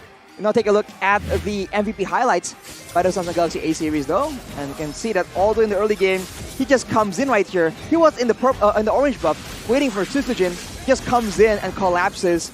And just like that, without any crowd control, he can go in and out whenever he wants. So it's just a very difficult situation. The worst of both worlds for EVO's Legends. It's just so difficult. And again, you start the fight with a feather airstrike. When EVO's comes in, you punish them. And just like that, it's just rinse and repeat. There's nothing EVO's can do. They can catch Bigatron off guard. And of course, you can see, I think soon, we'll take a look at the play by Key. He's able to shut down Susujin there, just bonk him when he's overextending. And with that advantage, with how much they're able to shut down, even here, when Bigatron were taking so much damage, they just weren't able to secure the kills afterwards. And Bigatron abusing the control, abusing the range, the control, the movement speed with the sprints, they're just able to actually take the game slowly but surely and eventually take the game just like that. Not much left to be said, man. My, oh my, again. The first match we got a 2-0 result. In the second, it's gonna be the same 2-0, but it's not gonna be looking good. It's not looking good for EVO's Legends. They might not be able to secure the last playoff spot here. Remember, they have one more match, and it's gonna be RQ.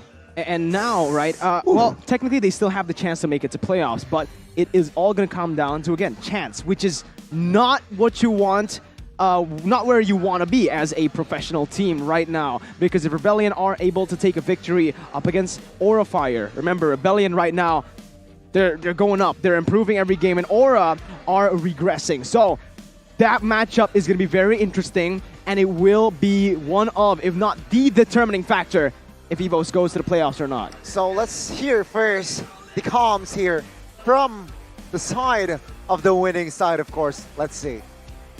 Go with me, baby. Konjil. Bunuh Popfish-nya dulu. What are you doing, baby? Baby, go, baby. Let's go, bot. Bikin ulti, Marke. Kejar, Tok. Kejar. Woi.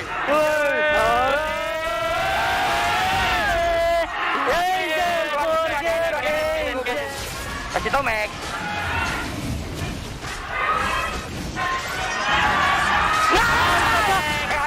Ayah.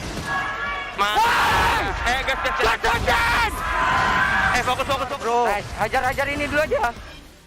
Oke, kill. Dan. Nice guys. Reset. Mati ini dia nih. Gas. Ada gua di belakang. Nice. Let go. Lagi yuk.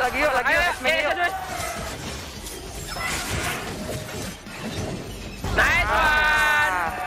Pegang dong. So, I can just hold farm here. Gua no ulti. Mati yang. Gua no ulti. Mati. Gua mid and bot. Saya nggak dapat. Minggu. Nice one. Woi. Sanggup. Nice more. Ayo more. Lance. No ulti. Weh. Marki. Lance, mes. Woi. More. Nice. Tipikan. Gulti. Kelas. Lihat. Lilianya. Enak. Panik. Woi, balik. Play off, bro. A colorful communication there. That's one way to put it. By TikTok Key, to be specific in particular. Wow, Key. Bro, no mercy, man. They don't If you're care. going up against that type of roamer, you're While in he's yelling trouble. at you You're in constantly? trouble. Oh my God. You're in trouble, ladies and gentlemen. But man, again, a very... Whew. What a moment for Crazy. BTR and Key. Man, he just... that was tilting for Jin. Definitely, every time he bonked him, he was screaming his name. Jin, where you at? Oh my God, it's pretty insane. We talked about the tilt, the mental pressure. With all the pressure, with the screams as well, you know, luckily they're on a secret lab chair. So luckily they still have comfort on stage, even though they're in so much pressure. Gani, tell us about it. Well, it is the secret official. Secret Lab is not the secret, but it is the official gaming chair partner of MPL Season 10, the Secret Lab Titan Evo 2022. That chair is designed to let everyone sit in incredible comfort for a very long time. So if you want to know more, check it out. Secret Lab is the go-to chair for us casters and as well as the players. So perhaps you want to know more, just check out their website. Go ahead, check it out, ladies and gentlemen. Get yourself comfort, adjustable everywhere, right? Everything. Even the pillows right there, Gani. Yeah. Pillow, lower back, everything. Upper back, middle back. Yeah, you're right, because it's adjustable. You can actually do that, right? Exactly. So it's just all-in-one combination, and you guys can get it right now. But I'm just very... I want to see the standings. Let's see the standings, but before that, you need to invest in UBS Gold. Why? Because this season, UBS Gold has collaborated with MPL Season 10. So from 100,000, you can get like this. See? Give it to me. Okay. He just orders it. Give it to me. This is the MPL X UBS Gold. So check it out, ladies and gentlemen. You can invest in gold to perhaps secure a better future as well. Whoa. Yeah. More value coming here. If you... Well, Gani put it best, right? If he has one right now, in a couple of years, he'll have all three because of the value rising constantly. On the lead bars. Yeah, there you go. It's time to go on, head on over to Blee to get yourself UBS Gold instantly. Accidentally lost my pin, ladies and gentlemen. So, please. Accidentally? Accidentally. Seriously? Okay, let's take a look at... Let's stop it. Key to success right now. I think we're going to see Key's picture as well, as he is literally the key. Oh, no, Max. Oh, Max. All right. Max is going to be key today. So it's Max objective contesting. We talked very highly about it. The retributions were just so on point. And of course, when you're against a team as neat, as disciplined as Bigatron, moving around really fast, being in the right place at the right time, you need crowd control to punish or to force them to make those mistakes. Otherwise, there's no point. They won't like willingly just give you the fight that you need. Like we said earlier, EVOS needs a big moment, but they don't have the tools to make it happen. So against Bigatron, other teams need to start taking notes. You need tools, man. You can't get success without what you require, essentially, right? So it's just such a solid game again, right? Coming in from Bigatron Alpha. And the two teams that have won today have won 2-0. They're going to be able to carry that momentum over to the playoffs. And these two teams, Alter Ego and BTR, they've been looking really scary in the second leg. Honestly, I just can't wait to see what the playoffs has in store for us. If the regular season is this crazy, I don't know what to say, man. The playoffs. Oh my God, I can't wait. Me too. I mean, playoffs, both teams here, Bigatron as well as Alter Ego, they seem ready. They are. Mentally, physically as well. They're just so tuned in here in the final week of MPL ID Season 10. So I just can't wait to see the standings, right? EVOS Legends, are they still in 6th place or I don't think so. 7th now? I think so, right? Ooh, First time with the in history. minus of aggregate points. And also the match win-lose, right? 5-8 compared to Rebellion Zion, who are still 5-7. So with one more match at hand, Rebellion can reverse that. And I think we're about to go to Let's it see. right here. Let's see. Standings It's going to be painful. Samsung Galaxy A series, of course. 1, 2, 3, 4, 5, 6. Oh! 7. No way. It's EVOS still Legends. Gonna fall down a place. Aura Fire with that loss as well. From the 3rd, they went to the 5th. Bigatron, man. Bigatron Alpha out of nowhere. How to turn tables, Mirko. Sitting now in the 4th place. I'm quite surprised. Surprisingly, Bigatron Alpha is in the 4th place. I think Eterna will be probably pretty sad at home while watching this. Uh-huh. Red Robots. Well, unfortunately, today is Miss Mirkotron's day. Mirkotron's day, so we'll have to see, man. Right now, obviously, it's a tough time for EVOS Legends and Geek Fam, but of course, we still have 2 more days, man. And in those 2 days, anything can happen. This is the scary part about Season 10. Let's take a look EVOS Legends, man. at the chance to play off here, Gani. Let's Okay, Aura Fire. Oh my God! So low. Wait. Whoa. If Aura Fire can go down. If Aura Fire lose tomorrow, they can actually go down if Geek Fam keep on winning. That is now ridiculous. it creates such. Oh my goodness That is gracious! ridiculous. No way. From becoming from a contender for the upper brackets to now. This. What is going on, ladies and gentlemen? If Rebellion takes Aura Fire down tomorrow, they will be 6-8. That's their final game. And if Geek Fam are able to win both of their games, oh my God! Wait. Can EVOS Legends actually take Aura Fire? They can! If they win against RRQ and Aura Fire lose 2-0 tomorrow. Even 2-1. No, 2-0. 2-0, I think. Oh my God, this creates so many more questions. I thought it would answer some of the questions we had last week. No, it adds more. Ladies and gentlemen, Season 10. Season so layered. It's just Season 10. There's not much you can say here. Season 10, man. What is going on, Season 10? Aura Fire has only 1 match. EVOS Legends 1 match as well against RRQ. Meanwhile, Aura Fire, their last match being against Rebellion Zion. Meanwhile, Geek Fam here and Rebellion Zion still has 2 matches ahead of them. We'll see here the final full circle here of Week 8. Well, if Geek Fam can make that comeback story happen, man, Oh my what God. a storyline that would be. That's crazy. If both EVOS and Aura don't make it to the playoffs, My God. That's going to be crazy. That's insane. But Geek Fam need to win all their games 2-0 to put themselves in a -2 aggregate points. Aura Fire losing 2-1 or 2-0, they will 2-0 tomorrow. They will be -4, so they'll be below Geek Fam if Geek Fam win. There's so many scenarios here actually for EVOS Legends as well. If they win 2-0 against RRQ Hoshi, they will take Aura Fire's position. Wow. If they lose against Rebellion, right? So if Aura win against Rebellion though, Rebellion will actually swap places again with EVOS. But no, EVOS, oh my God, it's all so confusing now. The math is EVOS just needs to beyond win us. against RRQ. Rebellion Zion needs to lose to Aura Fire. If EVOS still want to make it to playoffs, Aura Fire, if they want to make it to playoffs, they need to win tomorrow against Rebellion Zion. That's it. Yeah, we have only 1 match left, so they need to go all in tomorrow. It's shaky. All 4 teams here. Anything can happen in MPL ID Season 10. And this is it. EVOS Legends were the half-season champion. But now, look at them now. 7th place. Now let's see here the chance to upper brackets. Alter Ego with that win will increase their odds to a 50%. Bigatron Alpha out of nowhere now sits at 4th. Well, 0% chance to be in the upper brackets, but wow, they've just secured the playoff spot, so it's so good for them. But of course, RRQ Hoshi and Alter Ego, they're still gonna be competing to see who is actually on top here. Wow, man. I don't think we've ever seen a season where there's so much mobility in the standings, right? Yeah. From So all the fluid. way, from the top to the bottom, from the bottom to the center, all over the place, man. That is unreal. It's so fluid this season, especially in the final week of MPL ID Season 10, ladies and gentlemen. A lot of dramas, of course, a lot of upsets as well.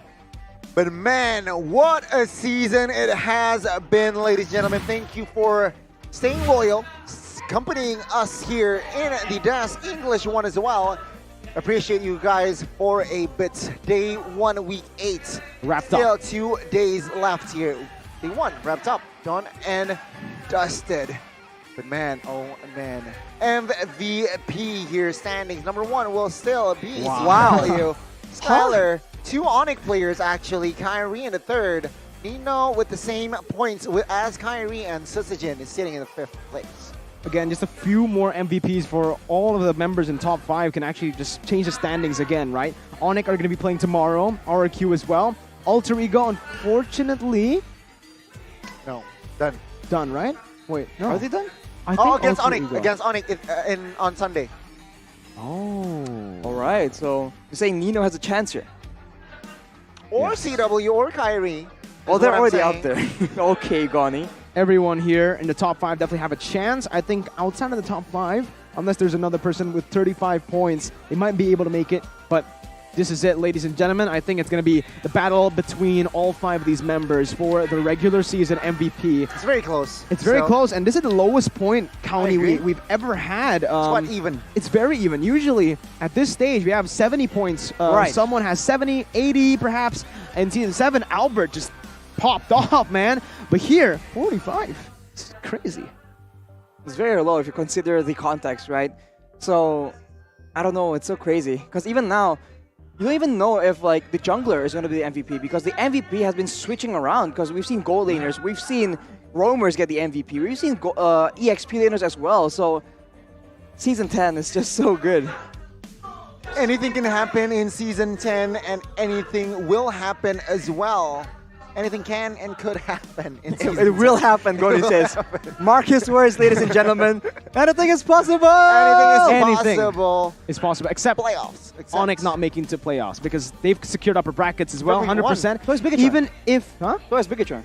What do you mean? Bigatron's 100% too, right? To playoffs? No, but Onyx upper have brackets. upper brackets, Upper yeah. brackets. So they have 2 more matches. Sure, obviously they don't want to lose. They can't lose, but even if they lose, they're chill, right? They secure upper brackets. Obviously, they want to take the momentum from the wins here, the last 2 matches, over to the playoff stage. But we'll see how things unfold. Tomorrow, Kyrie will be going up against Beloyski and Jana QT. 2 Filipinos versus 1. The full team. Union perhaps there. 3 Filipinos will go head to head. 2v1 rather. So let's see the conclusion here. Arashi, but what a day. What do you think? Match 1, match 2, what do you think today? It's just Of crazy, today. man. It's fun. I feel like as close as it is, you see a different picks, different play styles. I think it's been a very fun day. I didn't even like feel the time pass, but it feels like we've just watched one match. Yeah. Honestly, as far as like 10 timing o'clock goes. now. It feels like week 1. What time is honestly. it? It's 10 o'clock. Is it 10? No, it's 8 p.m. Ghani's Shut up, trying to Ghani. troll you, Arashi. I We wouldn't- have I couldn't 2-0 tell. games, but you're right. Ladies and gentlemen, we're going to tell you guys once again, reminder for everyone, the M4 slots coming in here. Let's take a look. Who could make it? Well, how many slots will there be for M4? We will just take 16 teams, no? 16 teams in total. 16 teams. 2 teams. 4 regions with 2 slots, if I'm not mistaken. MPL Indonesia, MPL Philippines, MPL Malaysia, and Latam. Latin America. So, to have more details here, let's see here, yeah.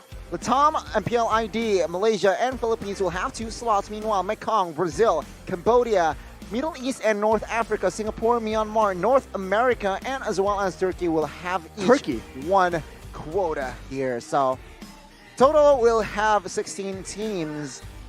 Woo, that's a lot of teams. M3, Turkish representatives were Bedell, NA, BTK. We didn't have Myanmar, which is a new, very good addition right here for M4. Myanmar has been tearing it up recently in Tearing it MSC, and even in the ISF.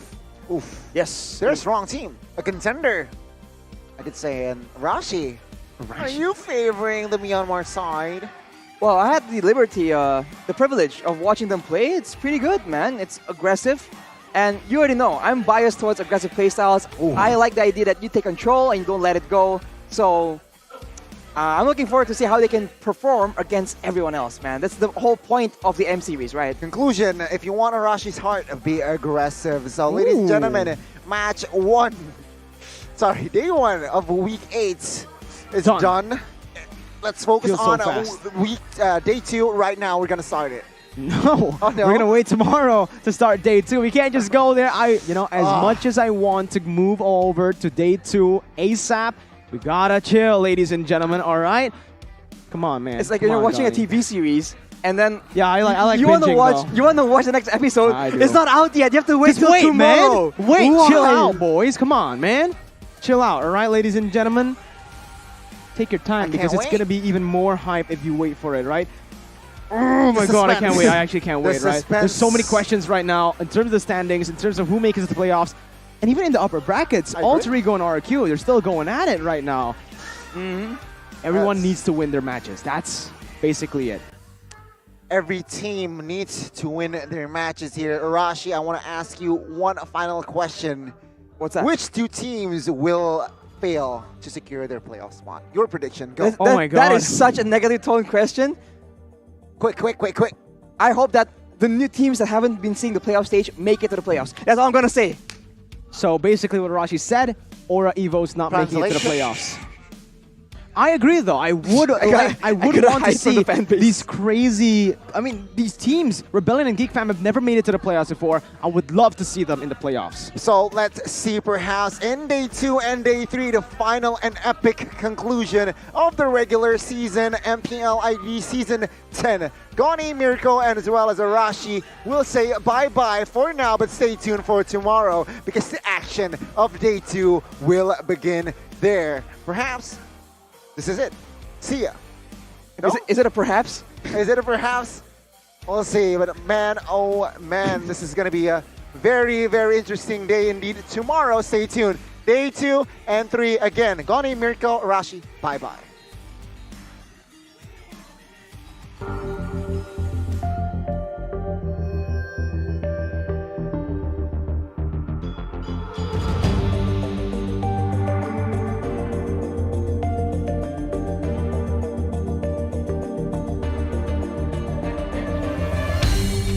Aku kan berdiri dan terus berlari, terus ke arah puncak tertinggi.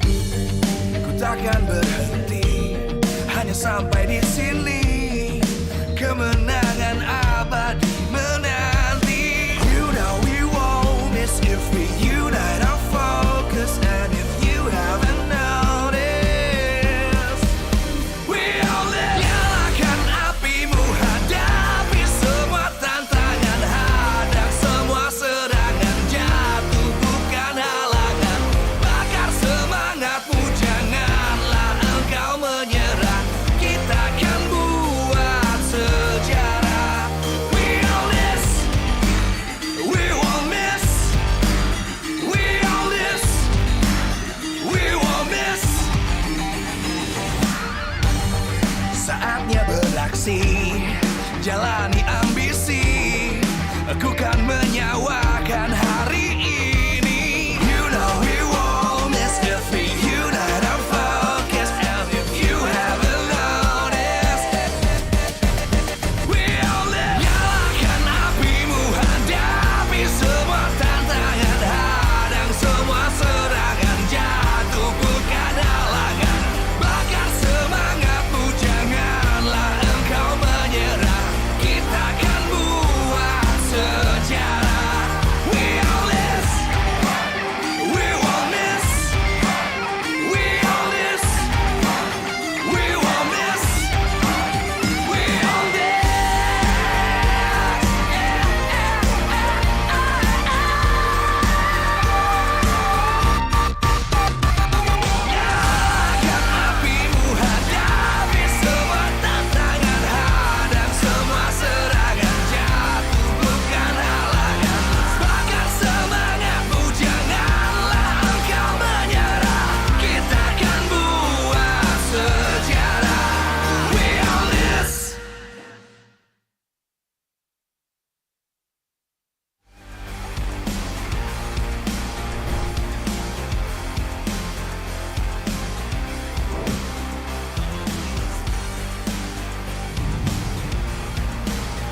dan terus berlari, terus ke arah puncak tertinggi. Ku takkan berhenti, hanya sampai di sini. Kemenangan abadi menanti. You know we won't miss if we unite our focus. And if you haven't noticed, we all live. Nyalakan apimu, hadapi semua tantangan, hadang semua serangan, jatuh bukan halangan. Bakar semangatmu, janganlah engkau menyerah. Kita akan buat sejarah. We all this, we won't miss. We all this, we won't miss. Saatnya beraksi, jalani ambisi. Aku kan menyawakan hari ini. You know we won't miss if we unite our focus. And if you haven't noticed, we all live. Nyalakan apimu, hadapi semua tantangan, hadang semua serangan, jatuh bukan halangan. Bakar semangatmu, janganlah engkau menyerah. Kita akan buat sejarah. We all this, we won't miss. We all this, we won't miss. We all this.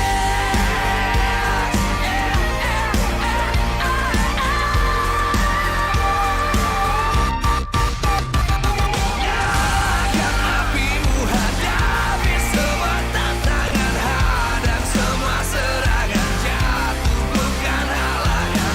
Bakar semangatmu, janganlah engkau menyerah.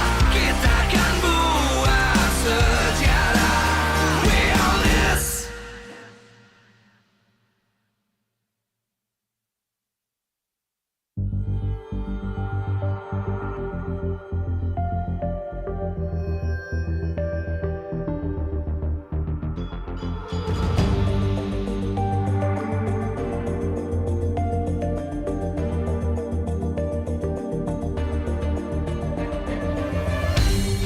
Aku kan berdiri dan terus berlari, terus ke arah puncak tertinggi. Ku takkan berhenti, hanya sampai di sini. Kemenangan abadi menanti. You know we won't miss if we unite our focus. And if you haven't noticed, we all live. Nyalakan apimu, hadapi semua tantangan, hadang semua serangan, jatuh bukan halangan. Bakar semangatmu, janganlah engkau menyerah. Kita akan buat sejarah. We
dan terus berlari, terus ke arah puncak tertinggi.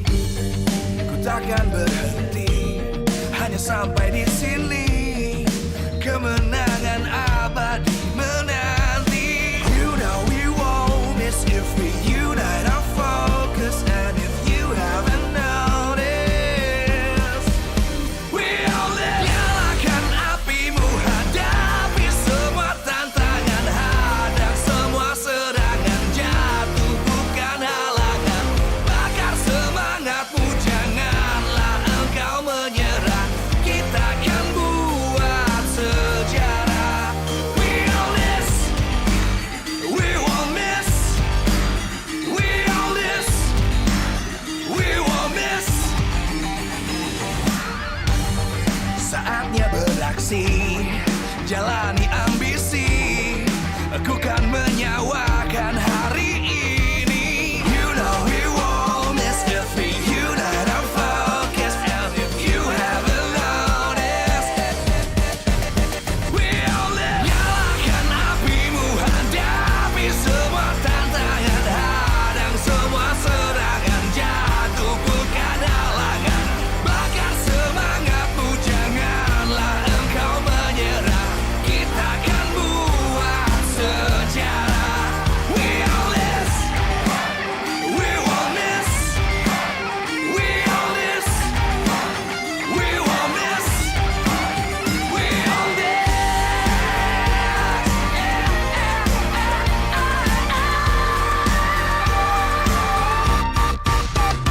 Nyalakan apimu, hadapi semua tantangan, hadang semua serangan, jatuh bukan halangan.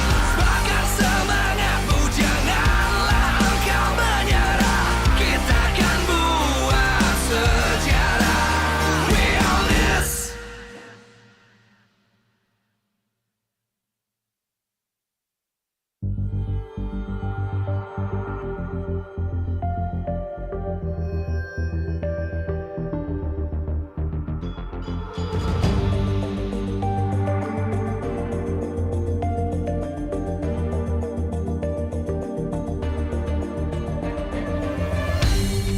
Aku kan berdiri dan terus berlari, terus ke arah puncak tertinggi.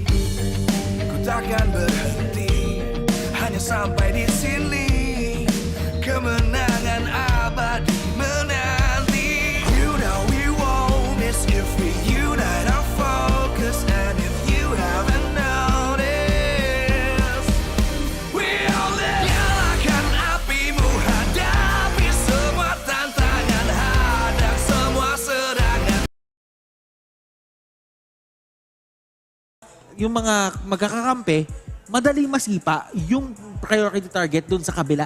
Kaso kasi pagka ginangle mo ang isang show, retry ang Mahirap, hawak oo. mo. Yes, even though may slow ka, pero hindi mo napipwesto yung sarili mo agad-agad para makuhuli ng magandang sipa. Oo, doon talaga sila naghahabol eh. And parang nga dito sa lineup nila, medyo hard siyang paganahin. So sobrang ganda na ginagawa nila tong mismong laban na parang matapang pa rin sila kahit hindi enough nga or hindi designed to their advantage yung heroes na meron sila ngayon. And kumbaga, parang the more na inaabangan natin kung ano talaga yung magiging outcome, parang mas nagkakaroon ng drum roll inside my head kung ito na ba yung parang iiwan na legacy ng TNC, that they are ready for the next season and they're preparing for it. Or Onyx, aangat pa ba sila? Parang ganun eh. Alam mo, etong season 10 na to, talagang hindi matapos to ng walang onting pakabay. Kasi sabihin na lang natin, tinignan natin yung ating mga scoreboards ngayon. Ang lapit lang nung top 1 up to top 6 in terms of points. At anybody right now, technically speaking, mathematically speaking, pwedeng magkuha yung top spot or yung upper bracket na tinatawag natin dun sa 1 and 2 spots natin doon sa ating leaderboard. So, dito mo makikita na hanggang sa pinakadulo neto, kahit sabihin natin na yung day 3 natin matapos na at umabot na tayo dun sa day 4, which is technically week 7, day number 3. hindi pwedeng maging complacent yung mga tao dito na nakapasok na ng playoffs. If you really want to make it in dun sa upper bracket or get a better seeding para sa side mo, alam mo actually kahit yung top 3, malaki din ang advantage niya as compared dun sa 4, 5, 6. Dahil alam ko pagka top 3 ka daw, pwede ka daw pumili. Pipili ka ng kalaban. Kasi yung concept natin ngayon with the play-ins, parang para ma-familiarize yung mga tao, kung nasa play-ins ka, mas gusto mo na nandun ka na agad sa day 2. Kasi pag sa day 1, parang doon agad may possible na agad na malaglag, end of the journey. Tapos pagdating sa day 2, doon dadating yung may mga pangalawang buhay. Second life. Ayan, para kang magba-black shoes. Malalilya. Pero doon naging interesting ang ating mga laban ngayon. Kasi sa totoo lang, kung tatanungin mo ang mga teams, pag tinanong mo kung ano ang best season for them, ito yung tinuturo nila. Oo, yung 10th ito yung best season. Kasi parang dati, makikita mo, may mga clear na dominant dito ng mga teams. May mga dominating talaga ng mga teams. At may mga teams na masasabi ka na, teka lang, para magkakaroon sila ng problema. May possibility na makabangon sila. Katulad ng Omega, katulad ng ginagawa nila. Pero kasi for the longest time, yung lason talaga ng Omega, grabe na talaga yung binibitaw eh. But for this one, I really think that may naririnig na akong in-game audio and sana maabot na natin ang conclusion ng larong ito. Kanina napunta yung Lord, it's still 2-2 at Pa-respawn pa lang. na pa-respawn pa lang ang Lord ngayon. Very crucial to if ever, pero grabe yung advancement ng side ng TNC against Onyx. So talagang pinupush back nila para if ever mauna talaga sila pumesto doon sa may bandang Lord, they could go for this pressure, they could continue this pressure, tas meron maglo-Lord na isa. Di ba? Kaso 28-minute Lord, medyo parang mahirap if ever mag-isa, not unless yung carry siya, pero crucial din yung carry. Tingnan mo yung ginawa nung dalawa dito, nag-conceal. Rapido and Super Friends, nandun sa area. Oh my goodness! Pero ang ganda na ginawa nga dito ng Onyx Philippines. Mukhang mababaliktad pa lang yung sitwasyon. Kahit na nakuha si Lens at si Der.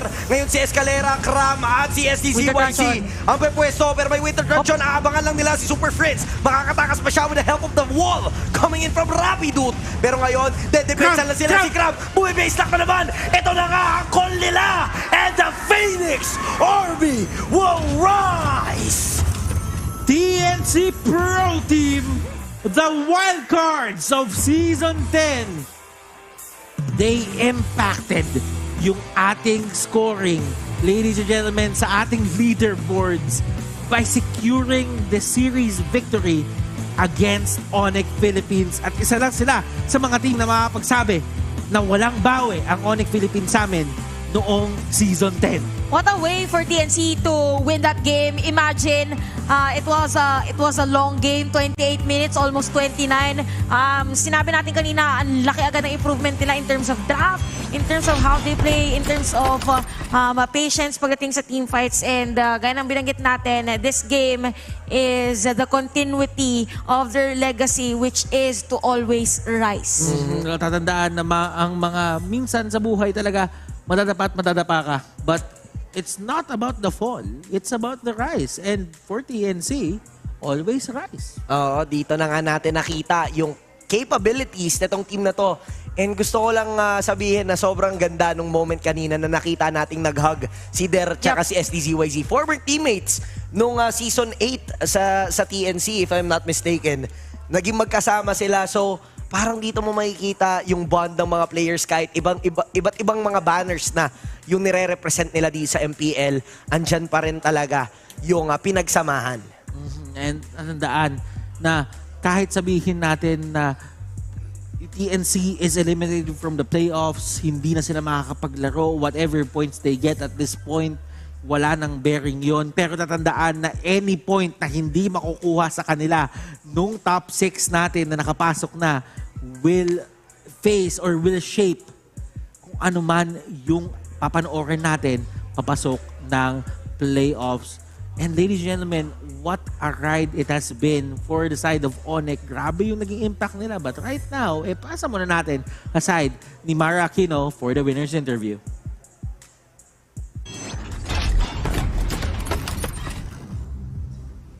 Thank you, casters. TNC with the win. Congratulations. Escalera, na miss ka namin. Iba yung paglalaro mo sa Rome, lagi mo hinahanap kung nasan si Sensui, ang gaganda ng pagpasok ng ultimate mo.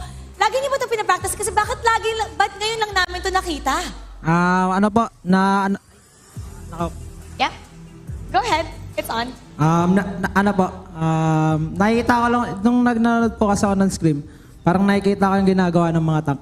Sabay, parang kinausap ako na try ko daw mag-tank. Yun, tinry lang po namin. Hindi ko naman pa-expect na ganun magiging performance ko. Kasi, dati po akong jungle alam ko yung pakaramdam na nasa mukha mo eh. Kaya ganun yung ginagawa kay Sensui, tsaka kalala ko rin si Sensui dahil dati ko siyang kampe. Na naiinis siya pag nagaganon siya. Kaya inaharapan ko siya na inaharapan. Ito naman, dati, ikaw, Yasuo, teammate mo, yung mga manlalaro ng Onyx. Ano yung message mo sa kanila ngayon papasok na sila sa playoffs? Nice game, tsaka galingan nila sa playoffs. Bigyan lang nila yung best nila, kaya nila yun. Nakita ko, kausap mo sila kanina eh. Right, ano sabi mo sa kanila? Wala, ang galing nila. And magaling din kayo. Now, okay, isang magaling na coach also, na na-miss ko interviewin since last playoffs. Hi, Coach. Hello, dito ka, Coach. Tabi ka sa akin.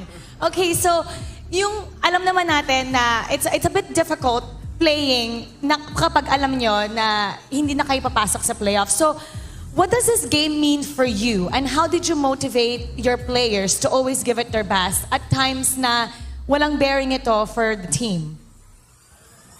Sa amin kasi yung pinakaginawa naming mindset, syempre, una-una, gawin namin yung best namin. Hindi lang para sa, hindi lang din sa para manalo, kundi para rin sa next na or future namin, future ng mga players. And ayun, gusto ko lang din mag-thank you kay God sa lahat ng na pagdaanan namin. Thank you, Lord. What's next for TNC and what do you want to tell everybody about your team right now? Ayun, gusto talaga namin magpasalamat kay unang-una kay Lord kasi kahit na hindi naging maganda yung run namin ngayong season, naging solid pa rin yung pagsasama namin. Tapos yan. All right, thank you so much, Coach. It's been so great. And we hope that everybody here stays positive and you'll come out stronger for next season. Now, we're gonna break things down for you and head on over to Midnight. Midnight, pasok. It was really indeed an amazing game for TNC as they once again rose in this season. My name is Midnight and we are going to be breaking down as to how TNC were able to reclaim themselves in this game or in this bout against Onyx Philippines. Now, a lot of things are to be considered here, but I would say there's one difference in this last game versus Onyx Philippines. It's the damage output of the two lineups that we have between Onyx and TNC. We're going to be seeing it here on the post-game stats. If you look at TNC's lineup, there's a lot of damage output on their side. And on the side of Onyx Philippines, it's just nets and super friends. This is the downside of having a tank jungler in general that doesn't deal HP-based damage or nukes at all. Onyx Philippines were always trying to protect nets on these team fights, and that's the sole reason why SDZYZ was able to get an almost perfect game, I would say. Almost, because not everything turned in favor of TNC, but SDZYZ was able to punish a lot of the movements done by Onyx Philippines just because of the fact that they don't have enough damage to take him down. It didn't even take him a moment to think about his item build. What he needed in this game was sheer damage against Onyx Philippines, and also would love to commend Escalera and Selena for the constant vision being provided by the traps, as Rapidot felt that every single bush that he checks, there's always a vision on the side of TNC, and that's why it was a very, very good game for TNC because the vision was there, the damage was there. What they needed was the end game condition against Onyx Philippines, which is going to be provided when they take out the gold laner on the side of Onyx Philippines. This timestamp is really important for us to show why TNC was able to duke it out against Onyx Philippines. For one, they were able to burst down Der immediately, even though he didn't die right away. It was enough for TNC to give an opening to take out nets on the back line, on the back of this wonderful engagement by Escalera and Cram. Now, looking at the numbers here, theoretically speaking, TNC would back off. But again, if we look at the composition that we have here, Cram, Escalera, SDZYZ being alive means the damage is still existing on the side of TNC, while there's just Super Prince for the side of Onyx Philippines. And that is why TNC was able to engage. There were really no answers on the side of Onyx Philippines, and Super Prince was the first guy to be taken out of this team fight. He needed to back off. And after that, the minion wave started coming in. Super Prince needed to back off towards his base to regenerate, but that was the time needed for TNT to close it out as Gram took out the base, as there were two catapults still standing on the side of TNT. And that is why they were able to win the game versus Onyx Philippines. Again, the difference in damage was what made the TNT game really, really easy for them in the late game, even though the game went on through for 28 minutes. And now the MVP of this game is none other than SDZYZ with a KDA of 8, 0, and 4, having 70% kill participation. And again, damage output is king in this game. He was able to deal a whopping 123,000 damage on this Paquito. Hunter Strike, Blade of Heptasis, Bloodlust Axe for more damage because of the cooldown reduction, and then the Malefic Roar to deny the armor or the damage mitigation on the side of Onyx Philippines. It didn't even matter if there were so many solid frontliners on the side of Onyx. What mattered is that they deal the damage, they poke the heroes, and they close the gap against Nets. And that is what happened on the last part of the clash. They were able to solidify their position. Even though both gold laners were gone, the lineup of TNC could still work because the damage was still existing. It was still there, and they had enough on the tank or on their own arsenal to be able to duke it out against Onyx PH. Even though Onyx PH held on for so long, what they needed to do was find a team fight where they pick off heroes and then reset back off, which they did. For 20 minutes in the game, there were a lot of back and forth engagements between these two teams. But TNC, they were always leading, they were always in the front because of the damage output, number one, and because of the vision and the threat of the arrows coming out from Escalera on this Selena. He really did explain as to why he plays like this. It's really annoying for the others to play against TNC, especially Sensui, which the show didn't have a fantastic game because of the amount of vision that TNC is getting, and having no flicker on the show just means that you need to find unique ways of engaging against TNC, especially to catch Yasuo on the back line. Yasuo, by the way, played a phenomenal carry game. Even though he wasn't the superstar of this team, he was able to hold off his ground against this kind of lineup by Onyx Philippines. Of course, come the late game, he will deal enough damage in a way that most of these heroes cannot even come close to the carry, and that is why TNC was able to hold on for the game against Onyx Philippines because of the existing conditions that were met on their side. Onyx PH did put up a fight, but it was TNC that prevailed in the end with the damage backup that they have on their lineup. This is why, most compositions would really have to consider having damage, crowd control, vision. A lot of things have to be considered in drafting a lineup. Now, looking ahead onto our games, even though we're still in MPL PH, we have M4. This is the biggest mobile esports tournament of the year. 16 of the world's best Mobile Legends Bang Bang team will compete in Jakarta, Indonesia for the M4 World Championships. Latin America, Indonesia, Malaysia, and Philippines will have 2 representatives each, while Mekong, MPL Brazil, Cambodia, MENA, Singapore, Myanmar, North America, and Turkey will only have 1 to be fielded in the championships. It's a chance for them to reclaim the title against the Philippines and blacklist International. But as of today, we're still the champions. More MPL actions to come in the next few days. But before that, let's head over to Mara.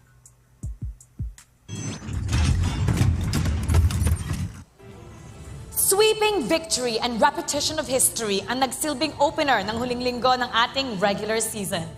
The redeemed team of Brand Esports still proves to be unstoppable. Master Ogwin leads the charge with his Atlas to dominate Barangay Smart Omega with a fascinating sweep. Meanwhile, naglabas naman ng baon ng TNC. Bumida si Escalera para ma-pull off ang all-or-nothing competition ang composition at maulit ang kanilang tagumpay against Onyx Philippines. Kung gusto niyong balikan ang mga naganap na bakbakan ngayong araw, check out the post-match reports at ph-mpl.com/news. And hold on tight, fans. McDonald's will reach out to the 45 lucky McDelivery Gaming Buddy winners of free Mobile Legends Elite skins. So check out your DM for more details. Ngayon, tuloy-tuloy ang bakbakan natin bukas. Narito ang schedule para sa ating Saturday triple header. At 2:30 p.m. magtatapat ang Orcas at Raiders. It's Echo versus RSG Philippines. Susundan yan ng harapang Bren Esports at Next Play Evos happening at 5 p.m. And finally, at 7:30 p.m., tampok ang laban ng TNC Pro Team kontra Blacklist International. Ready na ba kayo sa ating playoffs? Well, the most awaited MPL Philippines Season 10 playoffs will be happening this October 20th to 23rd at the Blue Leaf Cosmopolitan, Quezon City. So MPL Philippines Season 10 playoff tickets will be on sale at tickettome.net starting October 3rd, 2022. And ticket prices start at only 150 pesos. At syempre, all of this wouldn't be possible without the help from our sponsors. The 10th season of MPL Philippines is brought to you by our official telco partner, Smart, the Philippines' fastest 5G mobile network, based on analysis by Ookla of Speedtest Intelligence that at Q1, Q2 2021 and Q3, Q4 2021. Ookla trademarks used under license with permission. Our official sponsors, Samsung, awesome, it's what I'm doing. Maya, it's everything, and a bank. And McDelivery, your ultimate game day buddy. Our official content partner, TikTok, and our partners in esports, Secret Lab, EO, Executive Optical, and Sneak Attack. And to assure the equality and fairness of our games, MPL Philippines is monitored and supervised by the Games and Amusement Board. Simula pa lang ito na marami pang bakbakan natin this weekend. Kaya kita-kits ulit bukas ha. Muli ang Mara Aquino and this is MPL Philippines Season 10. Lagi natin tandaan na dito sa Pilipinas, lakas natin to. Keep it good vibes, everybody.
Feeling powerless with limited choices? Not anymore. Because with Smart's new Power All 99, I have the power to do what I want. With 8 gigabytes for all sites and apps, I have the power to play, to watch, to share, to stream, everything. Plus, Only TikTok gives me the power to stay on my FYP and Only Text power to stay in touch. All that power for just 99 pesos. Load Smart's new Power All 99 for the power to do what you want. Best choice I made. Load now. When you have the power of the fastest speed. When you have the power of the widest coverage. You get the best overall experience. Best gaming. Best streaming and downloading. That's why Smart is the only one awarded as the Philippines' best mobile network. Switch to the power you deserve. That's the power of Smart. Pag tumataas ang bilihin, maraming natitigil. Pero di porke nagtitipid, ang saya, stop na rin. Sa TNT Sulit Afford the Loads, gipit man, tuloy pa rin ang saya. Yes! May Pantawid 10 para tuloy ang pag-connect sa araw-araw. Libre! Natanggap ako! Surf Saya 20 para tuloy ang kulitan at only kwentuhan. Naman! Nakita mo yung mga post kong memes! Nakakatawa, diba? At All Data 50 para tuloy ang todo sayaw at saya. Tuloy ang saya sa TNT Sulit Afford the Loads. Load na sa suking tindahan, GigaLife app o dial star 123#. What you doing? Awesome's what I'm doing.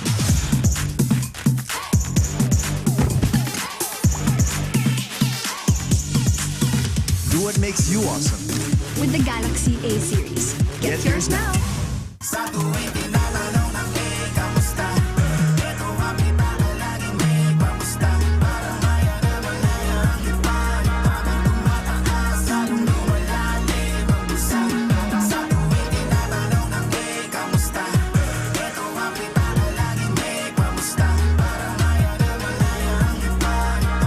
Your money, your way.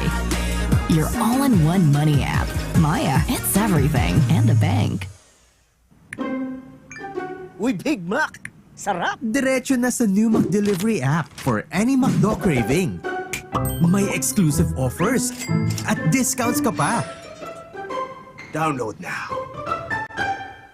Sa new McDelivery, maraming ordering options. Upgraded ang tracker at updated ka with live chat. Level up now with the new McDelivery app. Uy! Iced coffee! Just tap pa sarap! Everyone has the chance to discover and be discovered on TikTok. Powerful voices, rising stars, unique creativity, insightful educators. We're welcoming a new generation of TikTok creators. You've heard our stories. It's time to start yours. Create, share, be discovered on TikTok.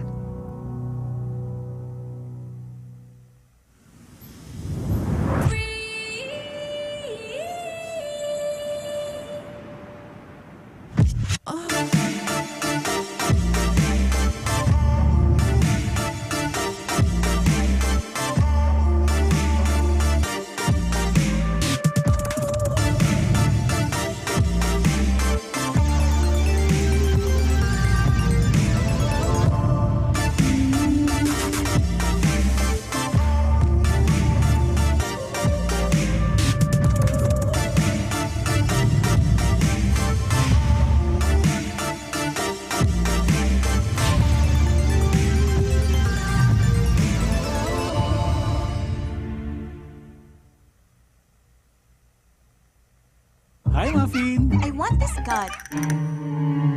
Okay, ma'am. Poor eyesight, poor doggy. Come to EO Executive Optical for state-of-the-art facilities, expert eye care, affordable eyewear. EO, love your eyes.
This is good for brunch, right?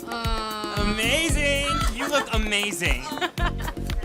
With Visa's multiple layers of security, she slays when she pays. Tap to pay with confidence. Tap to pay with Visa. Check, hey, hey, hey, hey.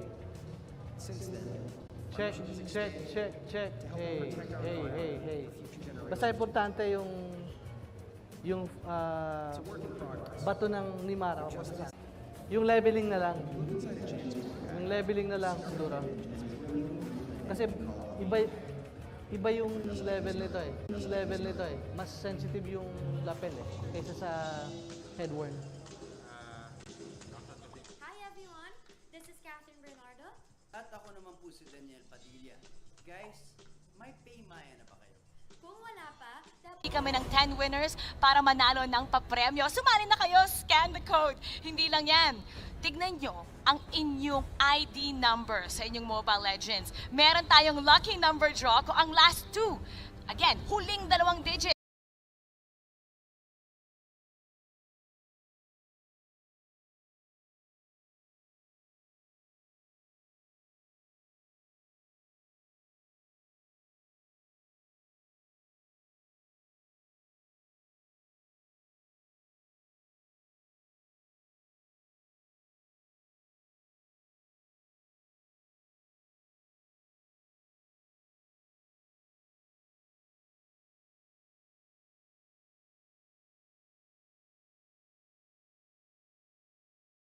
Blacklist, napunta sa kanila ang corona ngayon, 'di ba? Meron silang corona ngayon and I'm excited to see whether the leadership mapupunta din ba kay Oh My Venus or may iba bang magko-call ng shots.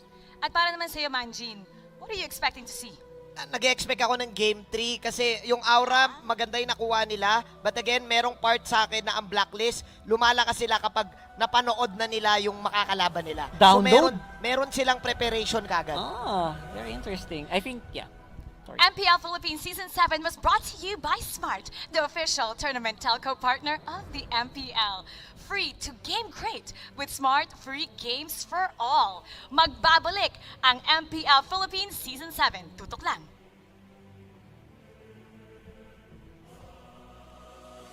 Welcome to the Giga Life.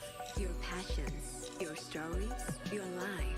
Simplified with just one app. This is the future. The Giga Life in just one tap. Experience more Giga moments when you make the smart choice. With the Philippines' fastest mobile data network. How do I know it's T1? Simple, smart ako.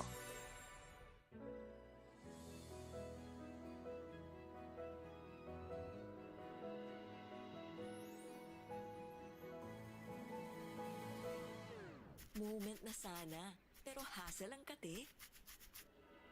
Yung kati na yan, dahil sa dandruff yan. You need Head and Shoulders. Unlike beauty shampoos, tanggal ang dandruff that causes kati. No more hassle sa moment. Goodbye na sa kati dahil 100% dandruff. When you look inside a JanSport backpack, you see a story that started in 1967. Since then, our mission has expanded to helping protect our environment for future generations to enjoy. It's a work in progress, but just this season we've used the equivalent of 13 million bottles worth of recycled polyester in our most popular backpacks. When you look inside a JanSport pack, you see our commitment to this brilliant blue planet we call home. And we're just getting started.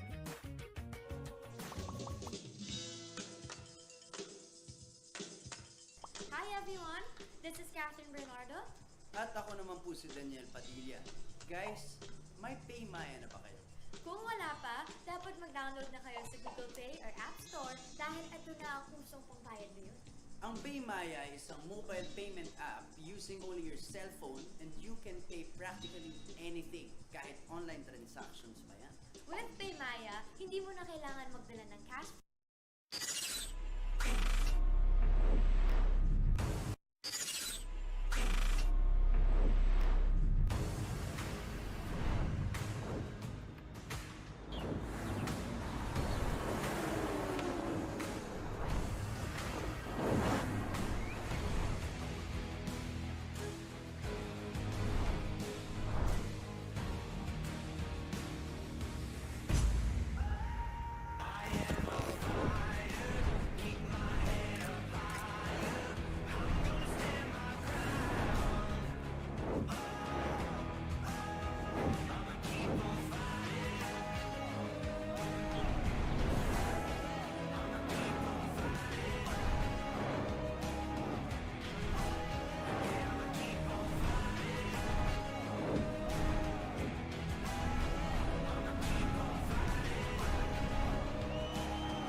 Nagbabalik ang MPL Philippines Season 7. MPL Philippines Season 7 is presented by Smart, the official tournament telco partner of the MPL. Break through your own limits, rise above, and be free to game great. With free games for all, get 1 gig a day for free for Mobile Legends, Facebook Gaming, and more. Plus, 1 gig a day for free for 7 days. Just dial *123# or download the GigaLife app and choose free games.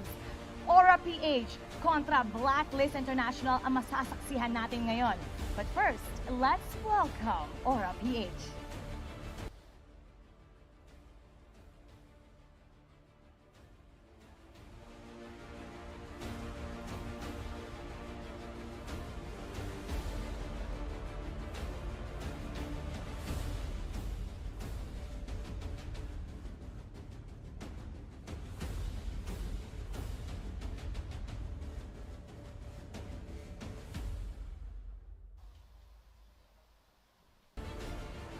Nasaksihan na natin ang labanan ng Aura PH. But first, let's take a look at their lineup.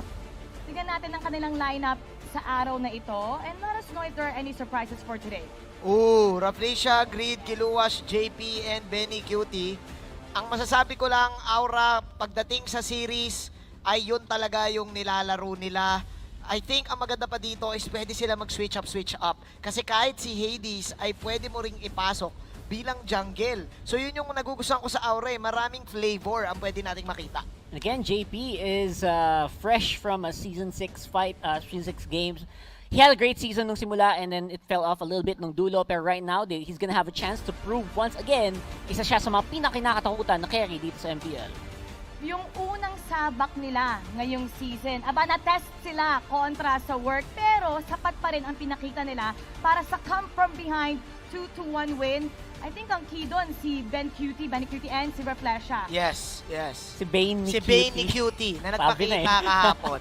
Oh, Bane ni Cutie na siya ngayon. Ang gusto ko sa Aura kasi, isa sila sa mga teams na may part na sila yung nagpapauso nito. Tama. Again, pauso, no? Pauso. And I think magkikarry over to sa ibang teams natin. Nakita natin yung nangyari na. Ibang teams natin nag-pick up na ng Bane and effective naman talaga as long as you can find a slot for it. Ngayon naman, ang makakalaban nila, new lineup. Silipin natin ang mga manlalaro ng Blacklist International.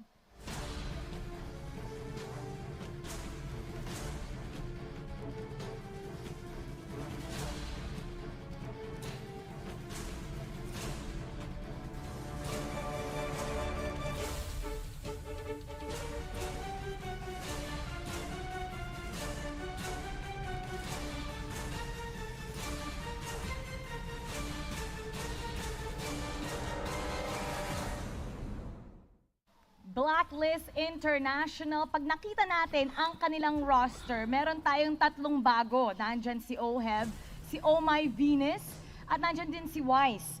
So, improvement ba to? Or magbabago ba yung kanilang dynamics? Sa tingin ko, base sa mga local tournaments na napanood natin with Blacklist, nakita natin na nag-jive yung play style na gustong gawin ng Blacklist dito sa 3 bagong players na pumasok sa kanila, which is nagkakaroon din sila ng mga formula na, uy, pwede pala yun. Yeah, actually nakuha ng Blacklist yung tamang timpla ng bagong talento at veteran experience, lalo nung pumasok sila V. Definitely, at lalo-lalo na kitang-kita yon sa mga performances nila. Look at this, man, yung KDA nila 3rd place, hindi malabo. And the fact na nauuso yung mga mages ngayon, parang nakakatakot si The Queen eh. Actually, no, ang daming open. Again, Aurora, isa yun sa mga pinaka-paborito niyang hero way before. Hopefully, mabalik ngayon. Ang gusto ko tignan dito is yung 43 picks nila sa hero pool. Hindi malabo na marami tayong unorthodox picks na pwedeng makita sa side ng Blacklist. Yep, I'm actually looking forward to that as well as kung si Dexter magpapa-giveaway na ba? Full-time coaching na ba tayo or will he try to go for a play again? Ayan ang kanilang lineup ngayon. Eson, Edward, Ohem, Oh My Venus, Wise. Ang masasabi ko lang pagdating sa mga posingan, Rockhard, ito na ata ang best team pagdating sa mga pag-post dahil kay Venus. Dahil linalin tulad ko lang to sa galawan din nila. Kasi baka makakita tayo na mas maraming healing galing. Healing meta. galing again? Oo. So, sinasabi mo ba ang posibleng magkaroon ng S10 dito? Pwede, sa tingin ko eh. Rafaela S10? Interesting. Parang pwede. Actually, it does have a lot of grounds, no? Kasi napagana na before. Bakit hindi today, di ba? Etong matchup ng Aura kontra Blacklist, magiging interesting kasi maraming nagbago sa kanilang lineup. And this head-to-head is brought to you by Oppo A94. Experience gaming at full speed with Oppo A94. Available starting March 26 at Oppo concept stores, retail partners, and e-com platforms. Head-to-head, Aura kontra Blacklist. Ano nga ba ang ini-expect natin makita para dito? Ang ini-expect ko lang dito sa laban na to is magiging labanan to ng drafts. Yes? Yes.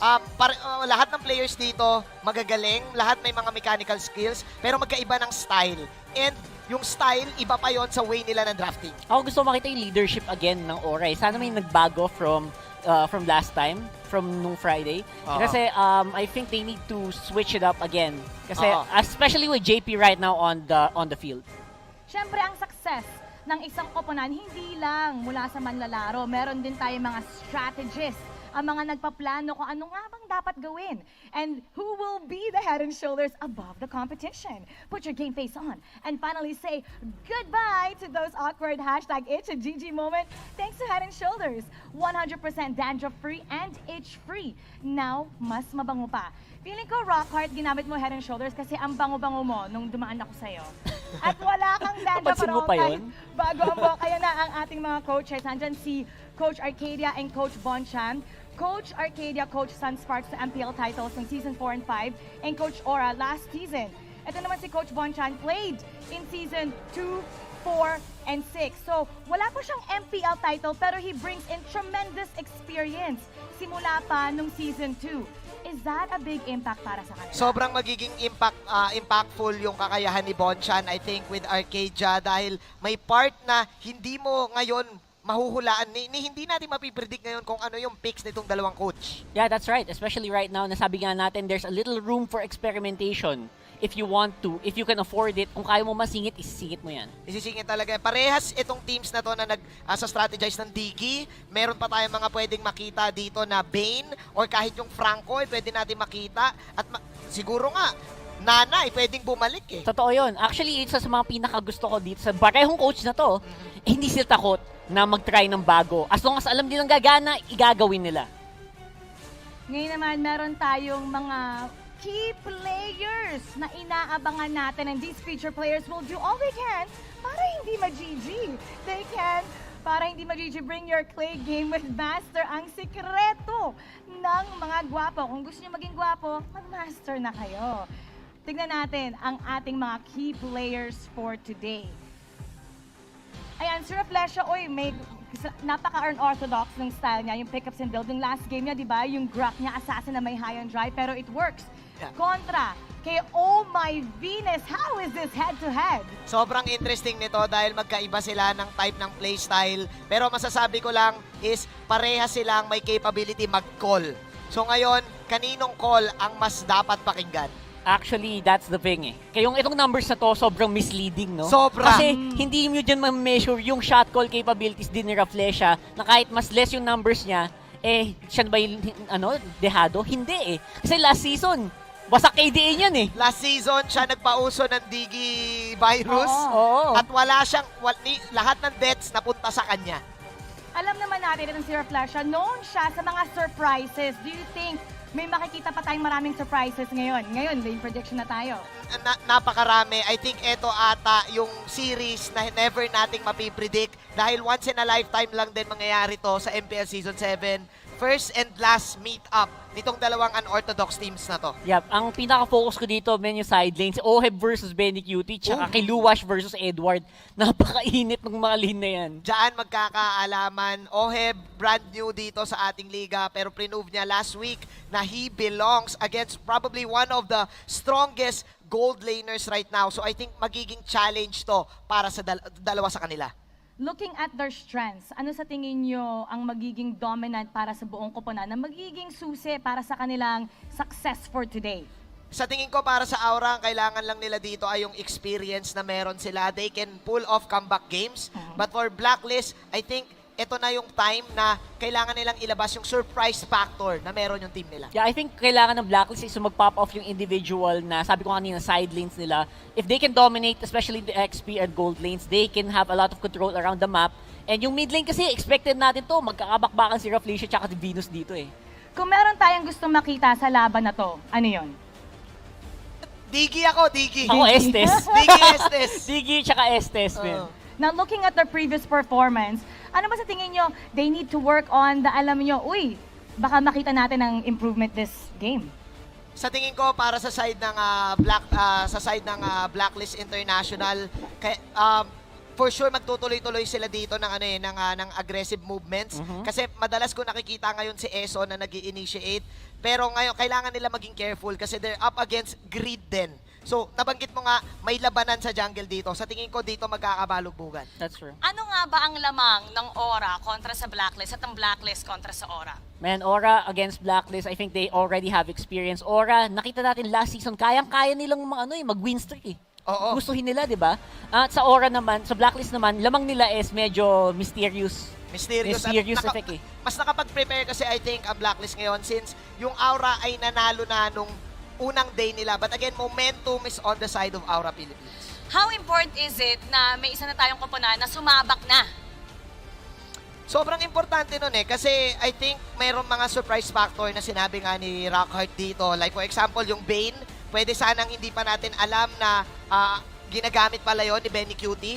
And ngayon, fully aware na ang Blacklist International. So, pwedeng nag-research na sila. Teka, ano ba yung mga pwedeng counter natin dito sa Bane pick na to? Actually, madami kang magagawa in 24 hours eh. Let alone, 2 araw halos yung binigay nilang game and isang buong series of information na nasa hawak ngayon ng Blacklist. Kung meron kayong gusto makita na changes, what would that be?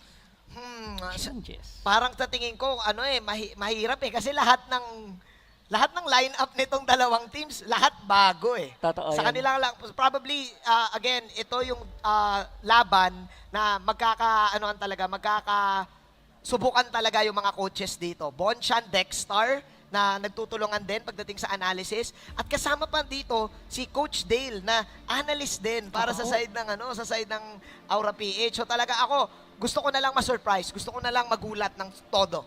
I agree. Feel like we're gonna have to see, we're gonna have to wait for the game itself to really find out. Sa tingin niyo ba, dikit ang laban? Kahit wag kayo magsabi ng team, do you think it'll be 2-0? Sa tingin ko, Game 3. Oh, Game 3. Game 3 to. I agree, Game 3. Iniimbitahan ko ulit kayo na sumali sa ating Mythical Raffle Draw para manalo kayo ng mga in-game prizes, mga papremyo, at para masubukan ng inyong galing pagdating sa ating mga questions dito sa Mobile Legends and MPL Philippines. Nakikita niyo yung QR code dyan. Kunin niyo na ang inyong phone, take a screenshot, take a picture, at i-scan lamang yan. Mapupunta kayo sa isa pang site. Meron tayong itong 4 na tanong. Sobrang dali lang. Kung talagang fans kayo ng Mobile Legends, napakadali each of the questions. Yung isa nga doon, katulad ng sabi ko kanina, you just need to predict kung sino nga ba ang kuponan na mananalo. At kung nakuha nyo ang tamang sagot, the first 10 that gets the perfect score will win prizes. So watch out for that. Meron din tayong lucky number. Swerte ba kayo? Tingnan natin. Ang number nyo ba, last 2 digits ng inyong ID number sa Mobile Legends, ending with 06, or 92, or 51. Again, 06, or 92, or 51. Kung yan ang number nyo, hurry up! Scan that QR code at pwede kayong manalo ng diamonds. Alam nyo, madaming humihingi sa amin ng diamonds. Sa mga players, sa mga casters. Eto, sariling sikap yan. Ang kanya lang yung gawin is scan yung QR code and the first 3,000. Yes, you heard that right.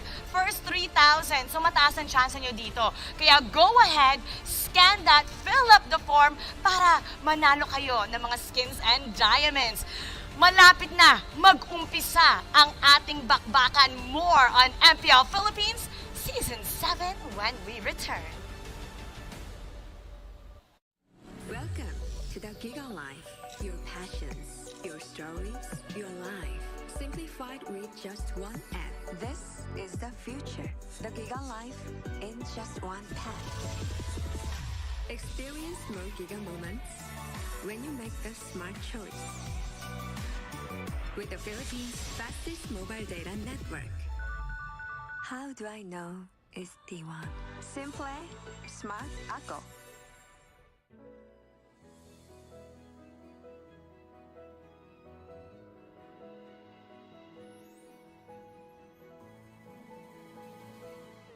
Moment na sana, pero hassle ang kate.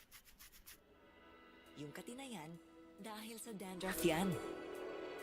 You need Head and Shoulders. Unlike beauty shampoos, tanggal ang dandruff that causes kate.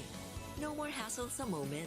Goodbye na sa kate dahil 100% dandruff When you free look ka. inside a JanSport backpack, you see a story that started in 1967.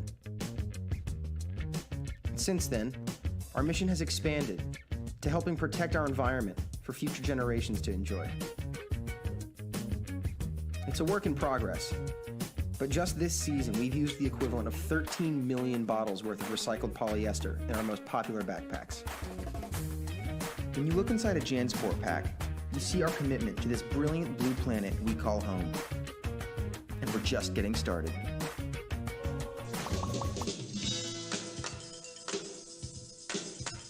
Hi everyone, this is Catherine Bernardo. At ako naman po si Daniel Padilla. Guys, may PayMaya na ba kayo? Kung wala pa, dapat mag-download na kayo sa Google Play or App Store dahil ito na ang kusong pangbayad ngayon. Ang PayMaya is isang mobile payment app using only your cell phone and you can pay practically anything, kahit online transactions pa yan. With PayMaya, hindi mo na kailangan magdala ng cash for your day-to-day expenses. Pwede kang magbayad ng bills, bumili ng prepaid load, mag-online shopping, mag-send money, magbayad gamit ng QR code at marami pang iba. Pero ang the best part dito ay may balik-bayad ka pa. Each time you use PayMaya, may balik sa'yo na cashback at rewards, kaya sulit ang oras mo dahil hindi mo na kailangan pumila and you can just pay using your app anytime, anywhere. Kaya guys, huwag kakalimutan, pag may babayaran ka, don't pay cash, pay Maya. Hey guys, I'm here with Kate and Bea. Bad timing ang kate. Baka dandruff yan? Use Head and Shoulders every day. Unlike beauty shampoos, tanggal ang dandruff that causes kate. Para di babalik-balik, kati gone for good na. Dahil 100% dandruff-free ka. Hi guys, I'm here with Kate. Para araw-araw, close na close. Max pinabango pa.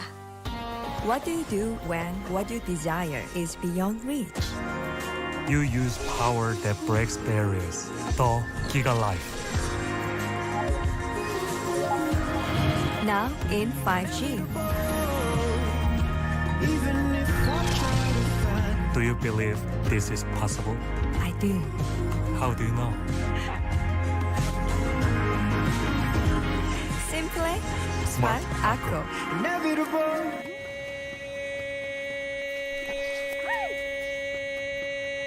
Express your online business.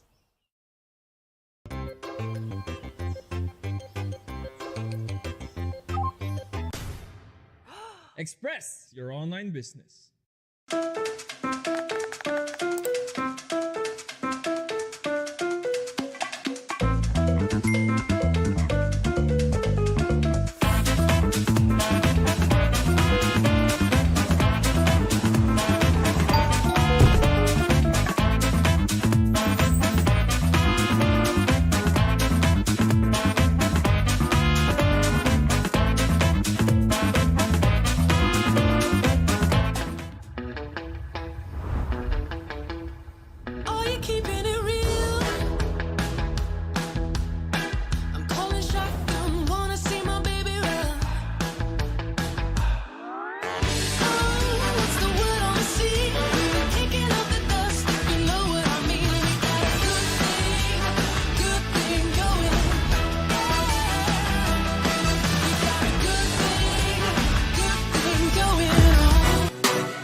to the Giga Life.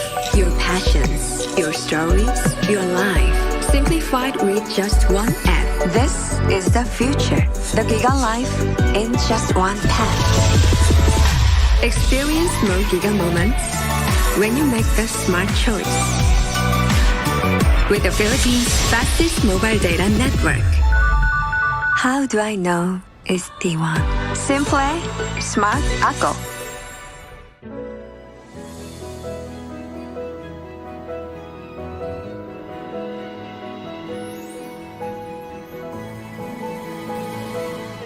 Moment na sana, pero hassle ang kate.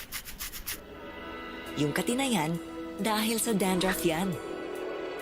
You need Head and Shoulders. Unlike beauty shampoos, tanggal ang dandruff that causes kate. No more hassle sa moment. Goodbye na sa kate, dahil 100% dandruff When you free look ka. inside a JanSport backpack, you see a story that started in 1967. Since then, our mission has expanded to helping protect our environment for future generations to enjoy. It's a work in progress, but just this season we've used the equivalent of 13 million bottles worth of recycled polyester in our most popular backpacks. When you look inside a JanSport pack, you see our commitment to this brilliant blue planet we call home. And we're just getting started.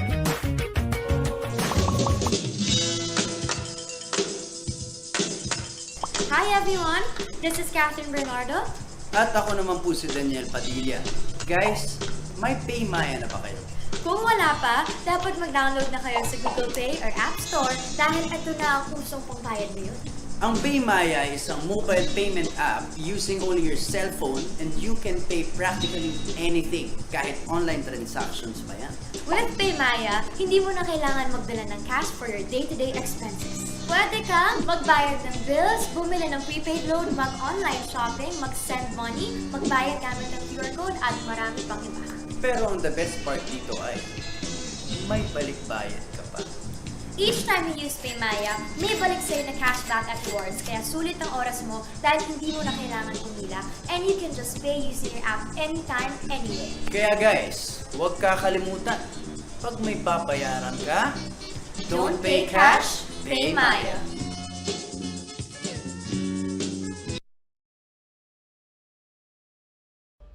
A familiar rivalry, ladies and gentlemen. In a very unusual setup, ito yung matutunghayan natin ngayon.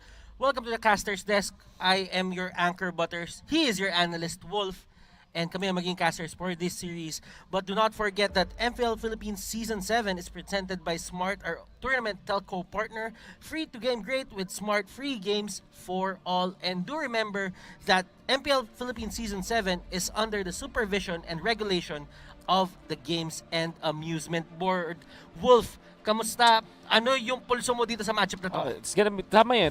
Sobrang ganda at perfect nung iyong introduction. Rivalry in a way na nandun pa rin yung tig-tatlo or tig-4 versus 2 of the members of the VY's kingdom. Kumbaga, ito nga, ang kanilang makakatapat ay ang Aura PH. For VY's, this is all too familiar. Kaya nga lang iba na nga yung kasama niya ngayon. Iba na yung mga kasabayan ng VY's connection, which is Blacklist International. And I tell you, sobrang ganda ng performance ng Blacklist International during the off-season. Para naman sa Aura, medyo cut in the middle. Nagyari na to before, itong Aura versus Blacklist International. But we'll see kung ano ang bagong flavor ngayon mismong MPL Season 7. Speaking of flavor, ladies and gentlemen, kailangan natin makita yung flavor ng draft. Who will make the smart decisions in the draft? Catch it next, brought to you by the official tournament telco partner of the MPL, Smart. So, Wolf, ang dami natin in-expect dito sa dalawang team na to kasi thinking about it, ito yung dalawang team na mahilig mag-incorporate ng mga unusual heroes sa kanilang mga drafts. That is actually true for both teams. Siguro unusual para sa mata natin. But for them, talagang na-practice nila. This is two teams. Dalawang team na to, ay masasabi kong matagal bago mag-prepare. Hindi sila nagbabato lang basta-basta na kanilang mga picks. Just for nothing, di ba? Parang na-practice nila to. And I'm thinking that mukhang hindi ata ito mismo draft. Since Zilong and Nana is not like first pick first ban priority. Malay mo, unusual eh. Yeah. Let's talk about unusual things, Butters. I love that you brought that up kasi para sa meta ngayon ay baka mas usual pa nga yung mga Digi support, mga Rafaela, mga S10 kind of drops because what I noticed during sa off-season ng MPL, ito lang yung mga teams na, ito particularly Blacklist, they are the team na paborito ang support / healing / sustain meta. And nakita natin sa patch na baka sumikat ang ganong klaseng meta. Yeah. And reminiscent of Season 4, ito nga nangyayari. Like, yung Onyx PH dati, nandun pa si V-Wise. Yes.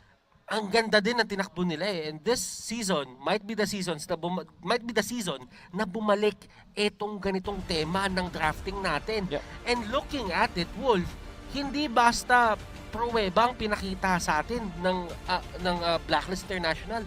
Championship after championship nung off-season, yun yung dinala nila sa atin. Yeah. Kaya may sabi natin na effective nga talaga yung pinapakita nilang or yung ginagawa nilang mga support picks. More than anything else, lalong-lalo na sa VY tandem, hindi lang siya about dun sa pagiging effective ng mga heroes na yon because of meta or because of the statistics, but also because of the play style na masasabi ko na prominent dito kay Venus, kay Oh My Venus more importantly. Ang kulit siya yung captain ng Onyx PH for the longest time, the shot caller, tapos pagdating dito sa Blacklist, siya pa rin. So, it kind of just feels na ito talagang identity ni Venus, ni Oh My Venus, ay hindi mawawala sa kanya and that makes him very successful in that kind of strategies. Ngayon, para kay Venus, sobrang nakokontrol niya kasi magkakaroon siya ng view ng mapa, kaya naman din talaga gustong-gusto niya itong mga gantong heroes. And thinking about it, Wolf, storyline lang dito, when Venus came in doon sa Blacklist International, parang almost certain na tayo lahat na siya na yung magiging captain yan. And gano'ng kahirap yun? Coming from another team, ikaw agad yung gagawing captain. Sobrang hirap na. I can't imagine. Sobrang na-surprise din ako na ang Blacklist International ay mabilis mag-adapt kung ganon. Well, if you're looking at the sidelines, kumbaga, nandiyan si Edward, nandiyan si Eson, players that are very open to unusual picks. In fact, nakita natin sa previous na iterations ng Blacklist International, sila din naman yung mga players na willing na gumamit ng mga out-of-the-meta heroes. Siguro dahil doon sa personality nung ibang mga members ng Blacklist, naging swabe yung pag-integrate sa Oh My Venus as a captain. But if I were to answer your question, sobrang hirap gawin nun. It's really one of the most difficult things out there. But Blacklist International, mukhang na they made it work. Look at this! Ladies and gentlemen, ito na ata yung pinakamabilis na drop na nakita ko sa buhay ko. And a Blacklist International, banning out the Selena, Natalia, and the Bane. Well, for the side of Aura PH, it's going to be the Bruno, the Mathilda, Estes, and the Diggy. Ang mga picks naman nila dito is Paquito, Rafaela, Harris. Sa side naman ng Aura, it's going to be the Alice, Johed, and the Benedetta. Sobrang surprising. Well, actually, hindi pala surprising. I'm gonna take that back. This is one thing na ginawa ng mga teams na laban sa Blacklist. However, hindi naman ganun ka-effective. Banning out all of, using 3 of your bans sa una just to control the hero pool ni Oh My Venus. Yun yung medyo nakakapagtaka dyan. But, nevertheless, it is what it is. Para sa Blacklist International, sinecure na nila yung Rafaela in combination with the Paquito. Siguro weird yung Harith na kinuha agad siya, but in a way, it answers so much. Kasi hindi siya ganun ka-problemado sa Johed and sa Benedetta na eventually ay pinik dito ng RPH. Maybe yung Alice, dahil dun sa instant stun, courtesy of the second skill ng Alice, baka maproblema siya. But overall, Harith na may kasamang Rafaela, almost only dash to. Unsustained din. Then again, Wolf, kailangan kasi i-set up din ng Aura PH yung Alice na yan kahit may instant stun sila sa isang Harith. Kailangan nila ng isang burst hero na magdi-deal ng damage dito kay Harith. Yes, Benedetta can be that hero, pero kasi ang problema ng Benedetta dito is depende pa yun sa pacing ng items niya. Yisun Shin picked up by Aura PH, napaka-talinong choice, I would say. Kasi ang Yisun Shin ay napakabilis mag-jungle at hindi siya ganun kadaling i-force out of the jungle. At kung titignan mo ang heroes ng Blacklist International, Rafaela, hindi ganun ka disruptive when it comes to invading or jungle choking. Yung Pakito na tank, pwede pa siguro, but I doubt Blacklist International will use this Pakito as a tank, knowing na ang lupit din ng mga side lanes ng Blacklist International using this particular hero. Aura PH, this could be, sabihin na lang natin, isang deny pick para sa Blacklist International. Kasi si Wise, we know that isa siya sa mga pinakamagagaling na YSS players dito sa Pilipinas. That's also true. Oh, Blacklist International looking for the burst. Oh, Tigreal. And the carry. Unti-unti nating i-breakdown to, Butters. Tigreal, isang hero na very good against the Benedetta dahil ang mga heroes na usually yung mga tanks natin na napapang-counter sa Benedetta, meron lang silang 1 or 2 stuns, but for Tigreal, ang dami niyang crowd control para din naman na hindi makapagtipid or at least hindi ma-save ni Benedetta yung kanyang second skill, Eye for an Eye.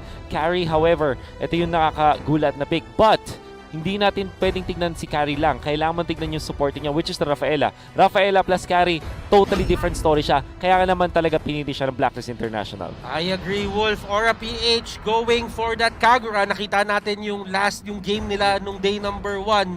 Very successful Kagura games for Greed. Yes. And right now, this is your draft. Tama ka dun, Wolf. Rafaela and Carry combination ang gagamitin dito ng VY tandem. Oheb on the side lane, Harith and Edward Eson. Sila ang magiging, sabihin natin, torre or pundasyon na itong side ng Blacklist. Well, for the side of Aura PH, ang high impact din nung damage output na madidil nila dito into the early game, given na maganda yung pacing nila. Yeah, let's say na if yung Aura PH ay magsisimula sa laban na to na nakukuha nila lahat ng jungle na kailangan nila, Alice gets the farm, tas yung yung 4 members of Aura PH, they get to go around the map at hindi sila ma-force ng Rafaela. Yes, it's true, maganda kanya nilang early game. It's just very scary dahil ang kanilang katapat, Blacklist International, nakokontrol nila yung early game dahil sa kanilang Venus rounded draft around this captain, of course. We'll see kung makakontrol yan ng Aura PH. You know what? Tanungin lang kita ngayon I'm very interested in this. Nasa baba dito si Benedetta at si Pakito. Ano yung tingin mo sa matchup na yan? It's pretty even kung usapang maharasan kasi ang lakas dahil dun sa mga nerfs sa Benedetta ay hindi na siya gano'ng kabilis mag-clear ng waves. Pero if you're gonna play this party, pwede sila mag-iwasan lang palagi. Pero ito yung kagandahan obviously, kapag may dumalaw, nakakuha ng bonus skills. Eson doon, paying the price, pero tingin ko naman ay nagawa niya naman yung trabaho niya delay ng onte. Hindi man niya nanakaw, which is hindi naman yun yung primary objective nila. But still, Kilowash gets the first stack doon sa kanyang Festival of Blood. And that's going to help him dito sa matchup na to. Kanina nga, nasabi natin na yung harass ni Pakito, kakaiba talaga. Pero at least, meron na siyang 1% out of that 12. Na kahit pa paano tutulungan siya. Exactly. I wanna say dun sa Benedetta versus the Pakito na matchup, side laners will say na even lang yan at nasa bitawan na lang yan. But I would say mas maganda ang Pakito sa patch ngayon just because of the nerfs dun sa Benedetta. At not only that, yung Pakito, hindi mo matatanggal na meron siyang dalawang actually, pwede pa tumatlo kapag tamang-tama yung management mo. So that means na yung playmaking potential mas mataas sa Pakito, which is needed sa Blacklist International in that draft. Yeah, and looking at it, Wolf, nakikita natin yung ibang teams dito, nag-iba yung take sa Benedetta May mga teams like Bren Esports na ginagamit na nila yung Benedetta doon sa may jungler path. Ngayon, ano nga ba yung mga ways para talaga laruin si Benedetta? Napaka-flexible naman netong hero na to. Exactly. Before the patch, I think lahat halos ng position instead, except the mid lane. Pero actually, ginamit din ang mid lane. So technically speaking, all of the positions pwedeng laruin si Benedetta. Sa ngayon, I would say the most effective usage of the Benedetta is the jungler role. At kita-kita natin yan kahapon using, seeing Carl TZ use it. Kasi nga naman, dun, yung mga nerf sa kanya ay parang pinahirapan na yung kanyang wave clear potential na kapag naman meron kang double buffs ay malakas ka pa rin. Pero merong engagement dito and look at that, yung pushback Eson dito, siya na naman ang target ni Raflesia. And Raflesia even burning yung kanyang flicker doon. Raflesia wala siyang patakas dito and Creed Binato sa kanya si Venus, pero may flicker si Venus dito. And that is going to be 1 kill going to the side din ng Blacklist International. Kaya nakikita natin difference ng carry only versus carry and Rafa together. And look at that, ladies and gentlemen. Isang dalaw lang dito ni Kilowash. Tumumba na sila. And Eson dito, kakauwi mo lang. Papauwiin ka ata ulit ng Aura. Hindi aabot ang damage with a sliver of HP. Eson will get away. A better trade though for Aura PH. Ang ganda nung synchronization ng skills noon. That was so beautiful from Aura PH. Halos sabay-sabay na yung sustain na dapat nangyayari na nanggagaling from the Rafaela ay hindi nila nakuha. But nag-overstay din definitely si ang V-Wise combo doon. But nevertheless, mukhang sila pa rin mananalo sa turtle fight. Ang ganda ng delay na ginawa doon ni Edward. Pumunta siya doon sa may area tapos talagang tinakot niya lang yung mga team members dito ng Aura. And bibitaw ang Aura doon, pero si Raflesia at the last possible moment, papasok siya and mapapanish siya dito. Ladies and gentlemen, the power of the Paquito. Lalong-lalo na sa turtle take. So we can see na sa unang turtle na pinaglabanan ng pare sa teams, yung pag-zone out lang, yung fact na sobrang taas ang damage ng isang Paquito. Nahihirapan na nga. And looking now, since lamang na lamang si Edward over the Benedetta at this point, when it comes to the farm, dahil si Kiluwash kasi tumulong dun sa may mid lane, nabubuli na yung Benedetta sa ngayon. Blacklist International dito, pwede sana silang pumunta sa may bot lane para umanswer doon sa push kasi nga umuwi si Kilowash. Pero sabi ng Blacklist, hindi, lalabanan natin yung Aura na harapan. We can see na yun naman talaga ang dapat gawin, lalong-lalo na pag isunshin yung katapat mo. Maganda yung early game potential ng Blacklist International when it comes to defending. Reson na naman ang nahuli nila dito. Hindi yung magagamit yung implosion just because merong ejector na magaganap. Pero Oheb just in time, nung ipupush na clear niya na yung wave. And Blacklist International, ang ginagawa lang talaga nila dito is hawakan lang yung wave nila. While Aura, sinusubukan talaga maging aggressive. Aura PH, they can be aggressive. Katulad nga sinabi natin kanina, pwede sila maghintay na yung Alice ay magiging mayaman na. That's Benny Cutie Alice, by the way. Isa sa mga signature heroes ni Benny Cutie. Pinaka-successful niya, of course. And hindi siya ganun katakot sa Harit kasi alam niya na meron siyang ways para talunin yung Harit. Lalong-lalo na pag yung Harit ay nabato na yung Zaman Force in the latter stages of the game. Ang gagawin lang ng RPG, hintay lang nila mag-farm. Eso na naman ang naging target dito and Implosion won't hit anybody. Raflesia, meron siyang flicker. Pipilit pa ba to ng Aura? Nahanap na naman nila yung pick-up na gusto nila dito. And it seems na every single time na mawawala na isang member yung Blacklist International dito, nagbaback na sila agad. Yeah. Yung alam ng Aura PH kung ano kailangan gawin ngayon, which is to invade this carry. Delay lang talaga nila mag-farm si Wise and they're gonna be happy about it. While YSS nandoon sa may side ng turtle, he will get it. Edward dito, nag-engage, wala siyang mananakap, tatakbo lang ng paunti-unti dito ang Aura at hindi na nila ipipilit kahit nasa kanila pa yung turtle buff. Wolf, looking at it, Aura PH at the last possible moment, talagang kinover lang nila lahat ng entrances sa jungle dito ng Blacklist International papunta sa turtle. Kung kahapon ang ginagawa ng Aura PH is from minute 1 sila nagja-jungle choke. This time, tiniming nila kung saan mas malakas na nga sila using other heroes. Ngayon si Eson ay mapapasama pa talaga.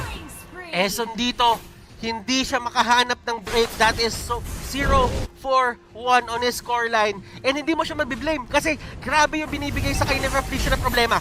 I'm actually wondering why they opted to go for the Tigreal the Tigreal as the main tank.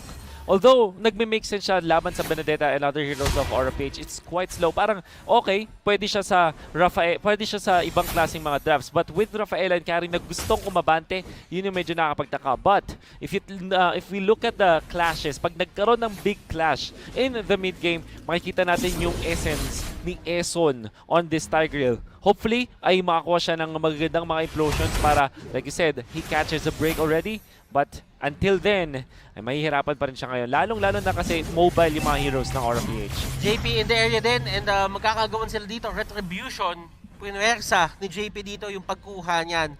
And that is going to be 28 seconds. So titingnan natin dito yung turtle, it's going to be 20 seconds na lang bago siya mag-up. And how important is it na yung Blacklist International talaga dito mag-full on lang? Sa late game ba sila nakatingin dito, Wolf? Well, they do have ways para sa late game dahil meron silang Alice at meron din silang Benedetta. sabihin na natin Yisun Shin is 50-50 sa late game. Malakas pa rin pero hindi ganun kalakas. And there is a fight, ladies and gentlemen. Nagkabatuan na naman dito. S10 caught in the middle. Aura PH dito. Aggression ang sagot nila sa lineup na ginawa ng Blacklist International. And Creed pumasok din.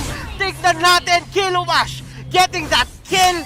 Connection after connection ang ginagawa dito ng Aura. Wonderful timing at hindi lang yan yung synchronization ng skills ng Aura PH. Well coordinated. Siguro ito yung nagiging tema ngayon ng Aura PH. Mas maganda yung execution sila na kanilang mga team fights. And you can see na nag-connect dun si Kiluwash, pati na rin si Greed dun sa may mid lane for that extra kill. Kiluwash coming from the bottom side, paakyat.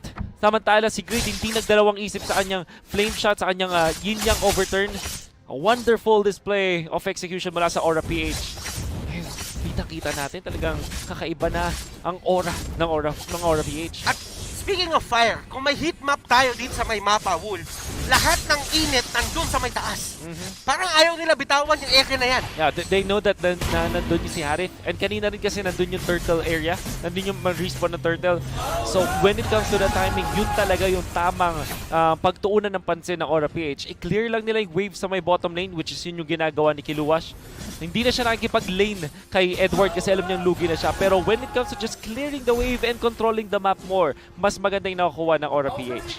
And Greed dito, medyo may onting pang-iirita na ginagawa dito sa side ng Blacklist. Tinitipihan niya talaga si Venus ang naging katapatan niya dito. In terms of range, in terms of vision, mananaig talaga dito yung Kagura eh. Yeah. And a lot of people are asking me kung sino yung indirect buffs na sinasabi ko. One of the recipients of that is Yisun Shin. Kasi humina lahat sa skills niya when it comes to that damage. Pero yung idea na mas malakas na yung nakuha mong gold ngayon sa jungle, at alam natin na ang Yisun Shin ay mabilis mag-jungle, kaya ang lakas ng Yisun Shin ngayon. Plus, more importantly, bumaba yung cooldown ng level 1 at level 2 na ultimate niya, which means na early and mid game, ang ganda ng vision mo. And you can see Aura PH, every time na activate na available yung ultimate ni Yisun Shin, ginagamit nila to get vision of Blacklist International. The past 2 clashes na nanalo ang Aura PH, dahil yun dun sa vision na pinrovide ng Mountain Shocker. E tignan mo kung gaano ka confident si JP dito para talagang i-take lang yung Lord mag-isa. And Venus dito, nahuli, Greed, even using the yin-yang overturn. Buti na lang meron flicker si Venus dito. Will there be a fight? Eso na naman, humarap na naman siya dito. Pwede naman siya parusahan. At ando sa likod, Belly Cutie! Going in! Catches 3! Ladies and gentlemen, kaya pa nilang i-take advantage. Etong ginawa ni Penny Cutie. Yes, they will. Kilowash onto the backlines. Kaya pa nilang labanan to, pero hindi. Babak na lang dito yung Aura PH at kukuha nila sila ng objective. A wonderful initiation absolutely mula kay Benny Cutie with the jump. Siyempre, flicker. And yung sinasabi natin na value ng isang Alice dahil sa kanyang instant stun. Tapos meron siyang flicker na saktong-sakto dun sa second skill niya. Tapos, late game din ang damage output. Obviously, with the Clock of Destiny changes, ang sakit na talaga ng damage output ng Alice. Pero more importantly, Butters, yung ginawang maneuver na yun ng Aura PH, hindi man sila nakakuha ng wipeout, ang pinakamagandang nakuha nila doon ay yung Lord. At yun naman talaga yung nakikita natin mula sa Aura PH. Hindi sila gumagawa ng clash na basta-basta lang na nakakita sila na pwedeng patayin, papatayin agad nila. Hindi ganun yung mindset. The idea is work around all of the objectives. And the big objectives, like the Lord, yun, saktong-sakto yung clash nila. Tatandaan natin na for Blacklist International, meron pa silang isang way para gulatin dito yung Aura at maubos sila. Meron silang implosion.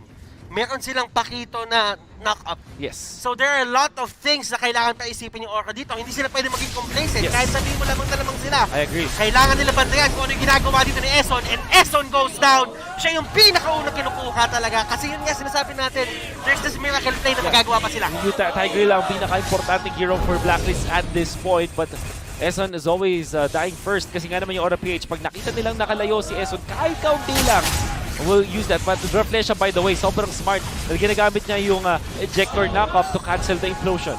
Holy Crystal for Benny Cutie.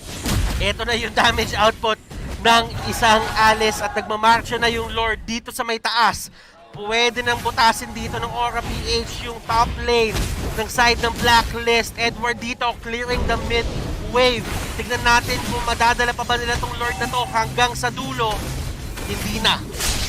Oh, look at Kilowash. Oh, Kilowash going in. Tignan natin, eye for an eye. Ginamit kay Edward. Hindi tutuloy. No need para sa Aura PH for sure. Si Kilowash nang zone out na lang din. I think ang next target for Aura PH is the mid lane. Tignan mo naman yung Blacklist International. Nandun na sila sa inner circle. Aura PH nandoon sa outer circle. It's not gonna be looking good para sa... Oh! Look at this! Benny Cutie going in! Winter Truncheon, ladies and gentlemen. S10 dito, talaga lumalaban sa may gitna. Sinusubukan niya i-defend. Pero masyadong mataas yung damage na ginagawa dito ng Aura PH. Wise trying to fight. Flame shot na tama kay Rafaela. And he will go down. Tignan natin dito. Pinupush na ng Aura PH. And that is Aura PH winning game number 1. It's such a good coordination. Makikita natin all throughout for Aura PH. Hindi lang dun sa mismong team fights na kanilang ginagawa, but the overall macro of the game. Yung kanilang mga pinipiling laban ay laging dun sa mga laban na either meron silang Mountain Shocker or meron silang makukuhang big objectives afterwards. Or minsan nga combination pa ng parehas na yon. Benny Cutie, hinintay lang nilang mag-online at tinitignan din nila kung saan sila atake. This was just a perfect game for Aura PH. Mula dun sa draft na sabihin na natin hindi ganun ka one-sided, but at the same time, it helped them knowing yung kanilang mga advantages sa draft and abusing those factors, nanalo sila nga over Blacklist International. And this winning moment, ladies and gentlemen, is brought to you by Oppo A94. Experience gaming at full speed with Oppo A94, available starting March 26 in Oppo concept stores, retail partners, and e-com platforms. Grabe yun, Wolf. Aura PH is showing na talagang aral nila at iba yung aura nila. No puns intended kapag pumapasok sila ng MPL PH. I completely agree. You know what? Ang masasabi ko para sa side ng Blacklist International, sobrang successful nila nung off-season ng MPL. And you know what happens when you are successful in a league, di ba? Or in an off-season league, all eyes are on you. Yung Blacklist International, it's good na nagbabad sila or nagbatak sila sa mga outside of MPL tournaments, pero may konting cons din yon, which is the fact na nakikita ka talaga ng mga teams. And Aura PH, it kind of feels like sobrang prepared nila dito sa particular game na to. But always remember guys, this is only game number 1. Pwede pang makabawi dito ang Blacklist International. Ito yung break na kailangan nila. Kailangan nila pag-usapan kung ano ba yung mga kailangan nila i-adjust sa nalalapit or sa darating na game number 2. There are a lot of things to consider, pero kailangan din natin ipasa ito sa ating resident analyst na si Midnight. Let's throw it to him. Madami pang masasabi tong taong to. Kaya Midnight, take it away. Thank you so much, casters. And Aura PH won game number 1 fair and square. It was really a decisive game for Aura PH. Once again, welcome back to the Analyst Desk. My name is Midnight and pag-uusapan natin kung paano ba nanalo ang Aura PH against Blacklist International. Now, these following post-game statistics are brought to you by Smart, the official tournament telco partner of MPL. Free to game great with Smart, free games for all. Number 1 na gusto kong i-point out dito is yung drafting prowess ng Aura PH versus Blacklist International. Although Blacklist, they had a good few heroes on the first phase of the game, picking up Rafaela alongside Harith. Aura PH, they knew na wala masyadong early game potential ang Blacklist. That's why they just played very, very aggressive. Props to Greed actually on the Kagura for being the dominant force on the front line. Kasi kung titignan nyo yung heroes ng Blacklist International, they can't really fight into the Kagura. So si Greed dito, instead of playing passively or defensively, he abused the fact that there's no potential counterplay for his movements. And Aura PH, they just snowballed from there on, and Blacklist International, naghahabol sila dito ng kanilang hininga. Hindi nakapag-farm na maayos si Wise, and in turn, they really didn't get the timing that they wanted and or needed. And makikita naman, nagre-reflect naman actually sa stats na yung damage output nila dito primarily was on the Pakito, which is, kaya naman makipagsabay na early game, pero it's not the early game skirmish teamfight hero na hinahanap mo. As much as possible, you'd want better early game heroes, and Blacklist International, medyo binaril nila yung sarili nila sa paa nung pinik nila yung carry. So that was the the result of the draft that came out from Aura PH. Once again,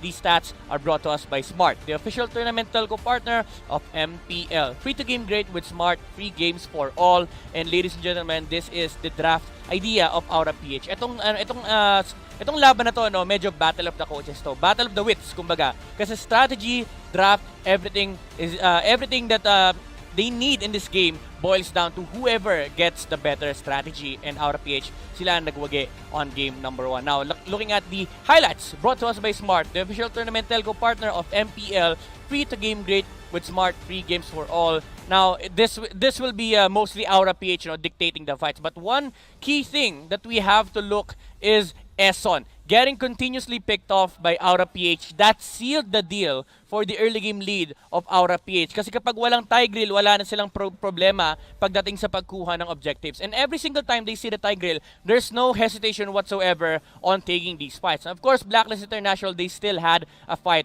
under their belly. Pero, again, Aura PH, every single time na makikita nila si Eson, gino-go lang nila yan kasi wala namang pansagot, wala namang early game potential ang Blacklist International. Even if they try to fight, there's still the Kagura problem that you need to solve for Blacklist International. Ito yung problema na hindi nila na-decode. And it was just Yisen Shin capitalizing on the moment. Nakuha niya na items niya, nakuha niya na yung momentum, and Aura PH in turn just really stepped on the gas, not letting any space go through for Aura PH as they just sealed the victory inside the base of Blacklist International. Ito actually yung problem, ever since ng Harith and Kari in a single lineup. Medyo mahina talaga yung early game. Even if you have Rafaela, hindi yan kaya i-sustain. Hindi niya kaya i-sustain yung early game nyo para makuha niyo yung key items for these heroes. And Aura PH, of course, props pa rin sa kanila kasi inabuse talaga nila yung fact na walang early game potential ang Blacklist International. All in all, the story of Game 1 was just beautiful execution of the draft that Aura and the team pulled off. Ito yung lamang talaga na kapag ikaw yung mas lamang sa draft. And the MVP of that game is brought to us by Smart, the official tournament telco partner of MPL. Break through your own limits, rise above, and be free to game great with free games for all. And of course, nothing else, Benny QT on the MVP spot with a KDA of 205, net worth of 9,120, damage dealt 27,723, objective damage of 6,857, and kill participation of 47%. Medyo mababa yung yung kill participation niya. Pero what made Benny QT the MVP in this specific game is the catch on the backline. Kasi alam niya, hindi naman na problema yung frontline ng Blacklist International because they have a jawhead. And the only job of Benny QT in this game is to make sure that there's no reinforcement that will come out from Aura PH. From Blacklist International. And that was just the entire story of the team fights here in game number 1. Let's see kung makakapag-adjust ba ang Blacklist International sa game number 2. Yan ang makikita natin with our casters. So casters, back to you. Game number 2, ladies and gentlemen, kami pa rin ang iyong magiging casters, Butters, Wolf, and welcome back to the casters desk. Maraming salamat, Midnight. And Wolf, game number 1, ang solid ng pinakita dito na performance ng Aura PH. A wonderful execution when it comes to their team fights at ang smart din ng kanilang pag-take ng objectives. Love the fact na ginamit nila yung mga buffs or at least yung single buff actually dun sa YSS, which is yung cooldown, reduced cooldown ng Mountain Shocker sa level 1. I think about 8 seconds yung natanggal sa cooldown, which is very crucial sa early stages ng ating laban. Saktong-sakto sa pag-take nila ng turtles and turrets. Kaya nga naman hindi nakakuha ng early game control ang side ng Blacklist International. Yeah, and looking at it, Wolf, parang yung draft na ginawa dito nung Blacklist International, yes, maganda din. Pero parang naaral ng todo dito ng Aura PH. Parang ginawa nila yung homework nila.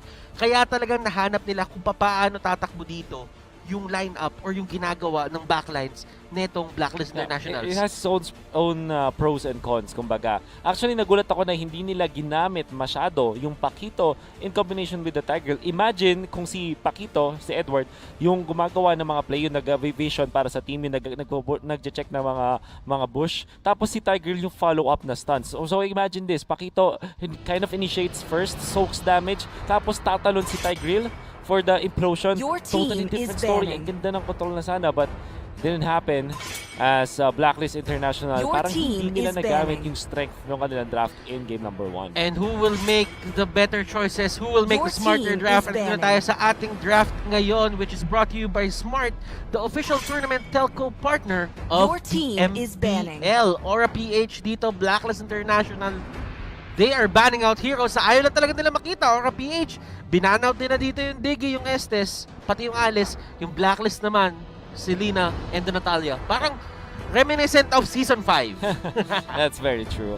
Ayaw nating ibigay yung Selena para sa Aura PH, or nevertheless yung Natalia mismo. So, for Aura, hindi nila ibibigay din naman itong Diggy as well as the Estes. Previously, hindi nila binan itong Alice dahil nga naman kukunin nila yan. Pero kasi siguro kino-consider ng Aura PH na kapag second pick ka, which is red side, ay pwede mong kunin na second pick. Or at least, diba, part ng first 2 picks mo ay yung Alice. Kumbaga parang kasing, yes, pwede siya dun sa first 2 picks. Pero pagka first pick lang talaga, mag-isa lang siya, yung hindi mo siya sasamahan ng isang kaduo, yes, parang kulang kulang yung suntok. And speaking of suntok, baka Pakito ang unahin dito na Aura PH. Pwede. Pwede. Actually, nilinya ko yun eh. Ayos ba yun? Saktong-sakto. Your team is picking. Yun nga. It's Matilda instead. So, kanina, binan nila yung Matilda on the red side, yung Aura PH.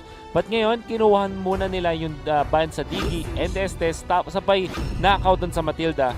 And I think they're really forcing Blacklist International to just pick the Rafaela. But Blacklist International won't fall for their trap.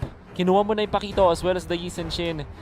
And now Aura PH will want to look for another jungler para kay JP. Alam mo, ikaw yung analyst of the century. Bakit naman? Pero ito lang yung outlook ko dyan, Wolf.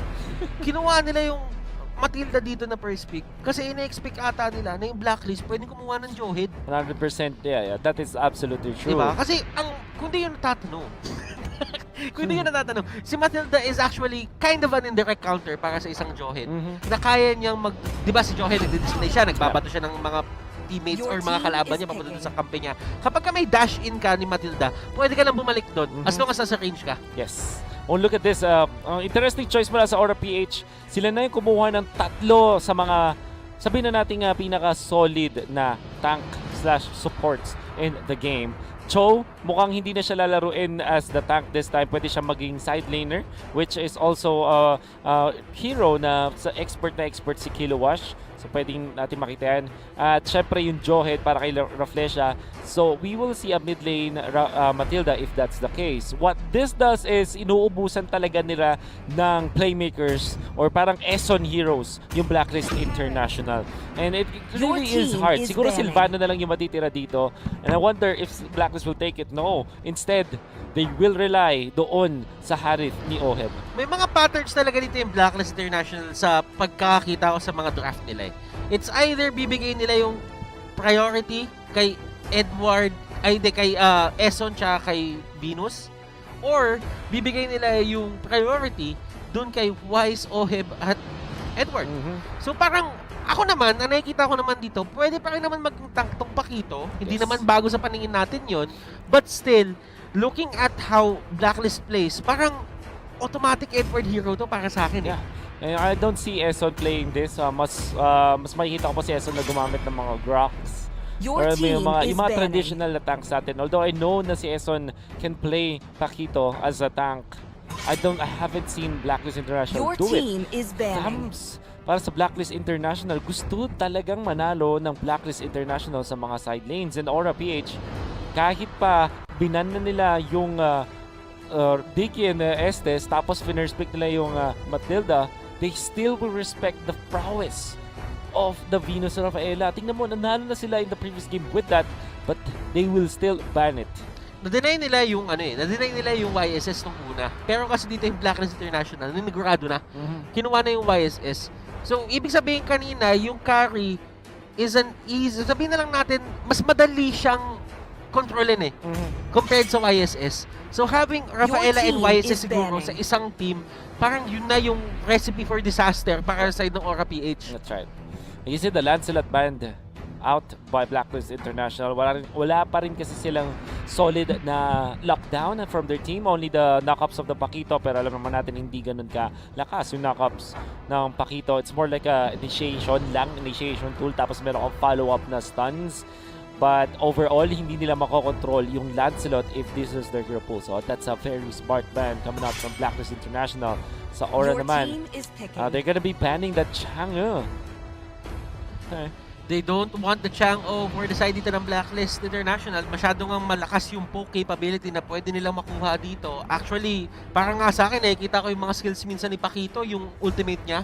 Medyo poke type din yun Yung talagang, di ba? So parang, alam mo yun, ayaw mo lang ibigay sa kanila yun para sa side ng Aura PH. Pero dito, meron nila ba si Popol and Koopa? That's your S10 hero for sure. At meron pa silang kukunin na isa pang hard stun dito for panigurado sa Blacklist International. Kasi initiating stun and din itong kay Popol and Koopa. However, nakita na natin ang Blacklist International before na nag-side lane na Popol and Koopa. So this will not be this is also an option na pwede nating i-explore. I like the siege potential ng Blacklist International. Meron silang YSS, may Popol and Koopa sila. So pwede silang patuloy mag-push. So I think maghintay sila ng isang mage or mid lane mage na pang zone out lang din ng kanilang kalaban. Something along the lines of Eve, Farsa. That might be their last pick. Bane. And here it is, ladies and gentlemen, Bane! Aura PH! Nakita natin to ng first series nila. Makikita natin sa game number 2 na itong series na to. And they are going out with the big guns, ladies and gentlemen. Well, for the side of Blacklist, one more hero. Wolf, anong pulsa mo? Very scary. Alam natin nung MPL Season 4, mga kaibigan, entrada din yan ni Oh My Venus, ni Y sa Onyx PH nung first season nila sa MPL. At dun sumikat yung Bane. Bane counters, hard counters even, ang Harith. At hindi pa siya ganun kalakas noon. So that is gonna be scary. Now, for Blacklist International, an Atlas instead. Wala silang like hard mage dito. Not even enough burst sa Bane sa early stages. At yung Claude, with the help of the Matilda, for sure makakapag-farm to, makakapag-jungle. Isa rin to sa mga favorite heroes ni JP. And you can't help but be scared for Blacklist International. Yung draft nila, it will make sense kung nakakuha sila ng objectives. But otherwise, ang awkward nung kanilang position ngayon. But for the side of Aura PH, nasagot nila yung mga heroes ng Blacklist International. And at the same time, nakuha nila yung kanilang mga signature picks. And that spells trouble for Blacklist International. Blacklist International, dito ko napapansin nyo yung mga draft na ginagawa nila, laging merong hard engage, laging meron isang teamfight ultimate na makapagbabago ng tide or probably set up yung tempo nila dito. And this is game number 2, ladies and gentlemen. Aura PH versus Blacklist International, and back to you. Back to us. Back to us. So, yeah. Considering yung draft natin dito, Wolf, sinabi mo nga na walang mage dito yung Blacklist International. Well, they do have the Harith, but wala sila ng parang mid-lane mage. Mid-lane mage, yes. Gaano ka detrimental to sa mga first few phases ng game natin? Well, ganito kasi yan. Kailangan may isang hero na siya yung kukuha nung parang mid lane. Kasi if you're looking at the meta sa ngayon, lalong-lalo na dahil sa mga changes sa jungle, yung jungler mo, which is the Ethan Chin on the part of Blacklist International, magfo-focus talaga siya dun sa jungler. Kasi hindi nila masusulit. Kaya naman sumisikat yung mga Kagura, your Eve, your Farsa, your Lunox. Kasi sila yung kumukuha ng lahat ng minions sa may mid lane. Para pagdating ng turtle fight, level 4 sila lahat. Wala akong nakikita gano'n sa Blacklist International. Bukod dyan, Butters, wala din silang initial nukes. Wala silang early game nukes na tinatawag natin, or yung mga burst damage. Hindi katulad ng Lunox, ng Kagura, even yung Chango, yung Farsa, all of the mages, diba? Wala silang ganon. And now, ang kokontrolin ni Oh My Venus is the Popol and Koopa. So more on supporting pa to. Kumuha siya ng Avarice, by the way. And he wants to poke his opponents. Tandaan natin na meron din, pwede rin mag-shift ng roads dito mamaya-maya sa Oh My Venus. If given the chance. Pero S10 dito, ito lang din yung same thing na ginagawa niya earlier, and gagamitin niya dito yung second skill niya to get away, pero hindi titigil dito yung Aura PH, tingin ko. No, this is Matilda, man. Matilda, nag-connect na dun sa may bandang river area, almost above the green buff. Tapos meron kang damage output. Well, I think tatlo yung kukuha dun kay S10. So after the perfect match, I'm sure that they will not stop. Ngayon, tingnan natin kung mapipigilan sila ni Oh My Venus and the Yisan Chin. But I think that this will be a kill on to S10 if itutuloy nga ng Aura PH. And then again, we are seeing Aura PH right now. One more win, they can take the series. Pero syempre, hindi naman papayag dito ang kupunan ng Blacklist International, as you're seeing on your screens now, na matapos lang to ng ganun-ganun lang. A lot of the games or a lot of the series na nangyari kahapon, actually pareho sila, umabot tayo ng game number 3. And I wouldn't be surprised, sabi nga ni Manjin kanina doon sa may panel na gusto niya, tingin niya abutin ng game 3 because tingin ko din, may chance to, no, umabot talaga ng Game 3. I want to say because of the Harith na available para sa Blacklist International, they do have a way para pumalag sa late game. Ang scary lang kasi is meron sa kanyang counter, which is the Bane. Well, dati counter ang Bane. Di na nila tutuloy. Sabi dito ni JP, mas mahalaga na makuha ko itong green buff. And by the way, Claude in the late game na naka-killing spree as the jungler, it's also scary. Also, do take note, Kiluwash is there. Isa sa mga favorite niyang gawin ay pumatay ng Harith. Ilang beses ko na nakita to pag Cho ang hawak niya. Yun yung ginagawa ng mga teams na sinalihan niya laban sa isang Harith. And look at this, the former teammates dito, Greed and Oh My Venus. That's true. Sila nagtatapat dito and this is a match na talagang a rematch or a match-up na talagang inaabangan ng mga fans dati. Kasi syempre, may history tong dalawang to na talagang mag-teammate sila. Kamunti ka nila makuha ang championship, pero hindi talaga gumana. And right now, under different banners, pero isa lang din, pareho lang din yung goal nila makuha yung championship. That's absolutely right. Look at this, Mountain Shocker used. 1 minute and 30 seconds in. This means na yung pipili ang Blacklist International kung saan sila gagalaw. It's just going to be the top lane kung saan nandun ang Bane or magpo-farm ba ng tuloy-tuloy lang dito ang Yi Shin. I think yung bottom lane ang target ng pares sa teams as the turtle is there. Right now, Kiluwash and Edward, pareho sila na nasa isip actually. Tumatambay sila sa mga brush. First turtle is up. Tingnan natin dito kung paano sasagot yung Aura. Tingin ko wala sa ano nila eh. Wala sa itinerary talaga nila nung una na mag-turtle. Nung nakita nila nandun na yung Blacklist International, baka napipilitan sila ngayon gumalaw papunta doon sa area na yon. One thing na advantageous para sa Blacklist International is kapag sila yung nauna or nakapwesto muna doon sa mga objectives, it's actually very, very good for the team. Lalong-lalo na meron silang YSS. Very quick when it comes to taking turtles and turrets. That's also true with the Lord. Samantala meron silang vision coming out from the Popol and Kupa. Tapos meron silang big teamfight hero like the Atlas. Although hindi pa available yung ultimate Atlas sa ngayon, imagine the second and the third turtle or even the fourth kung magkakaroon ng fourth turtle. Maganda ang mangyayari para sa Blacklist International pag sila ang nauna sa pwestuhan. And do take note, this time ginagamit nila yung Pakito. In game number 1, sa first turtle lang nila nagamit si Pakito para sa isang objective taking, isang objective taking timing.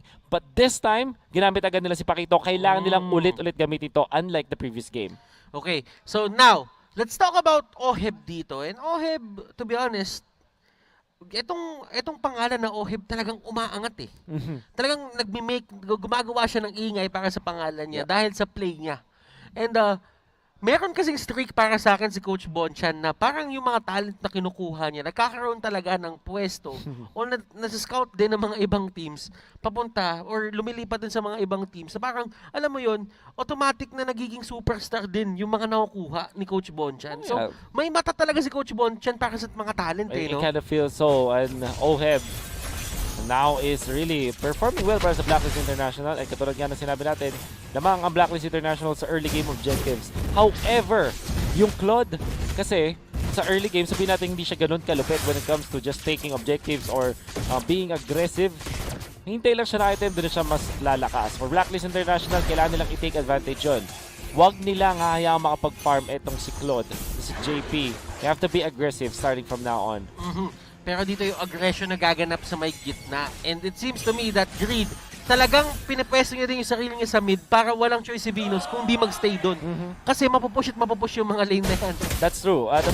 Nag-favor yan para sa Aura PH dahil as long as walang kumukuha ng mid lane or at least napo-force nga naman yung si Oh My Venus na i-clear itong lane na to, mas maganda yan kasi it also means na hindi makaka-respo si Oh My Venus sa kanyang mga teammates. And given the mobility na meron tong dalawa, mas papanig ka sa Matilde. And right now, there is a fight happening. Ladies and gentlemen, Eson dito, pumasok sa dalawa, Fatal Links! Nagkahulihan na! Oheb dito, dealing a lot of damage. Oheb kinain yung Shark Attack, pero hindi yun enough. Greed dito, trying to get away. Cyclone ay wise! Tatama ba yung pana? Hindi! Hindi tatama yung pana! Flicker out at the last possible moment, last possible second. Greed with the plays. Greed with the plays. However, the better play, syempre para kay Eson. Nagtago siya dun sa may top lane, dun sa may bush before that turret, which is very smart. At doon tumakbo muna si Oheb. Alam niya kasi nandun si Kuya Eson niya. Hindi siya muna nag-pop na kanyang Zaman Force until such time that the Fatal Links were there. At do take note, ang ganda ng timing ni Oh My Venus. Wrapping around from the middle, papunta dun sa may top lane. Kaya naman nakuha niya yung kill kay Raflesha. Hindi man nakuha ng 3 complete kills ang Blacklist International. We are saying na pag sila ay aggressive, pag tuloy-tuloy ang kanilang aggression, it's gonna be good for their team. Ngayon, nakarespeto na dito. Kailangan na talaga respetuhin ng Aura PH etong Atlas ni Eson. Nasampulan na sila. Nasampulan na sila dito ng isang magandang Fatal Links. Nandun pa sa may gitna ng torre, halos ginawa yung mismong move na yon. Yes. And that is one thing that you really have to consider. Hindi ka pwede masyado mag-dive given na mayroon pang changes na nangyari in terms of the dive mechanic and tower mechanics ngayon. Yes, exactly. From additional 40% na damage nung susunod na atake, ngayon ay 70% na. Or at least 75, if I'm not mistaken. Basta, masakit yun. Almost doubling the damage of the next. So, yung pangalawang atake, kumbaga, na magkasunod on one hero. Which means na kahit sa late game, kung saan nagpupush na yung mga players natin onto the base, mas masakit pa rin talaga yung second attack. That's why diving is not really, how do I say this, hindi na siya advisable sa ngayon. Plus, Butters, nadagdag din na mas makunat ang mga heroes under their turret kapag may outer turret energy shields pa. So that's additional way na sinasabi ng Mobile Legends na huwag kayo mag-dive ng torre. Huwag kayo mag-dive ng torre. I mean, naging high risk, high reward na siya ngayon. That's right. Ngayon, or at least mag-juggle kayo. Yun at least mag-juggle kayo. Yun yung sinasabi din ng Mobile Legends na mag-juggle kayo kasi may changes din in terms of the first hit. Yep. Ngayon naman, Aura PH dito, clearly, sila yung nagkakaroon ng problema in terms of finding the right pick-ups doon sa may mapa. Yep. So ngayon, ano nga ba talaga yung ginagawa nila? Talaga bang binibigyan lang talaga nila ng oras yung Claude o sinusubukan nila lumaban pero hindi talaga kaya? Well, fairness, hindi naman din sila, or let's just say, wala pa silang karapatang makipag-teamfight or makipag-pick-off sa ngayon. Their heroes, naghihintay sila ng timing. Claude, hihintay pa yan ng Demon Hunter Sword. Siguro, an additional item like the Golden Staff bago siya makalaban. And then, obviously, the Bane, maghihintay muna ng Clock of Destiny na 12 stack sana before they actually are going into fight. Then again, you have to trust the Aura PH. Ginawa na nila to before. Naghintay lang sila na timing, tas tsaka sila naging aggressive sa mapa. For now, with the Matilda as their way para makakuha ng farm on the Claude, they're gonna be happy. They're also waiting for Cho to get items at maghintay lang sila ng mid-game kung saan mas malakas na sila. Eson dito, medyo pinok ng onte ni Greed. Actually, hindi nga poke yun eh. Harapan na ginawa yun. And JP dito, mas nakapwesto sila agad. Eson to the backline. Sige natin kung makakatakas ba dito si JP. And JP with the dash. Look at this play. Blazing duet. Twice goes down. At ang sa may pinakalikod. Eson dito, mga kaibigan, lumalaban at nahatak ko yung wire ng mic ko. Pero okay lang yan. Edward on to the side lane. Sige natin kung paano nila gagawin to. Kilowash and the others are just gonna back out. JP dito, na retribution niya yung turtle sa kanila, ang turtle buff. What a play coming out from Kilowash with the Way of the Dragon sa pinaka magandang target, which is Wise. The jungler of Blacklist International, hindi lang yung pinaka mayaman dapat sana para sa Blacklist International, but also the retribution holder. Kaya nga naman, after that fight, kahit ba ma-fatal links ni Eson ang mga members ng Aura PH, it won't matter. Turtle will be given to Aura PH dahil sa retribution. And we can see in the replay ngayon, Kilowash with that wonderful play. It won't matter kung ano na mga maging ang kasunod na laban na yon. And by the way, napakagad na paggamit ng ultimate coming out from Benny Cutie. Bane ni Cutie, kumbaga. Coming in from that bush dun sa may mid lane para hindi siya makita. Perfect. And that instant replay is brought to you by Oppo A94. Experience gaming at full speed with Oppo A94. Available starting March 26 in Oppo concept stores, retail partners, and e-com platforms. Going back into the game. Aura dito, nahanap na nila yung break nila, Wolf. Yeah, definitely. Katulad ng sinabi natin, naghintay lang sila ng kanilang mga items or at least the proper timings for their skills. At nakikita natin na kapag ang Blacklist International ay pangit ang pwestuhan, ay doon sila nangyayari. Like that kill, although that is going to be a very important kill para sa Blacklist Benny International. Cutie dito, hinahabol talaga siya. And Battle of Aquatic Animals ata itong nangyayari dito eh. Meron tayong isang nagpapating. Pero sabi nila Claude, tama na yan, tigil na yan, nandito na kami. And S10 dito will go down din. That is 2 kills for their side. Pero tignan mo yung damage dito, Venus taking down JP. Venus dito, mabubuhay pa ba siya? Greed! Oh my goodness! Oh my Venus! Don't doubt Oh My Venus kung nasanay tayo na nagsusupport. Hard support si Oh My Venus with all the sustain, with the Rafaela, with the Matilda, with the Diggy.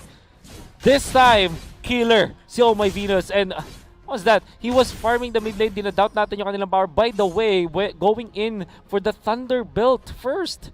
Kaya nga naman ang taas ang kanyang damage output doon. And wrap around, hindi mo i-expect na gagawin ni Oh My Venus and really turned it around para sa Blacklist International. Sabi ni Venus doon, itabi nyo, ako na. Anak, itabi nyo ako na.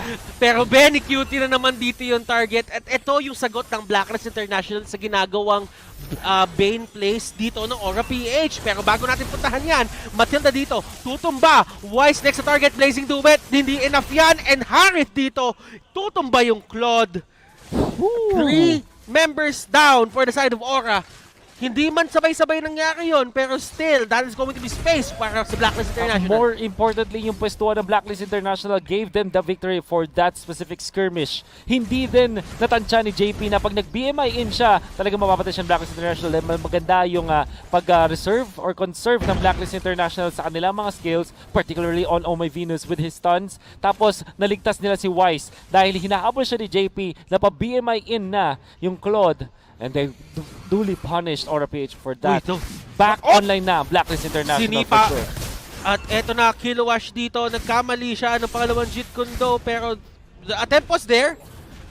Pero kitang-kita siya dito. Pwede siyang habulin. Pero si Pakito naman yung na-takedown dun sa kabilang side ng mapa. And Kilowash dito, napaaga yung Shunpo niya. And that is going to be the punish.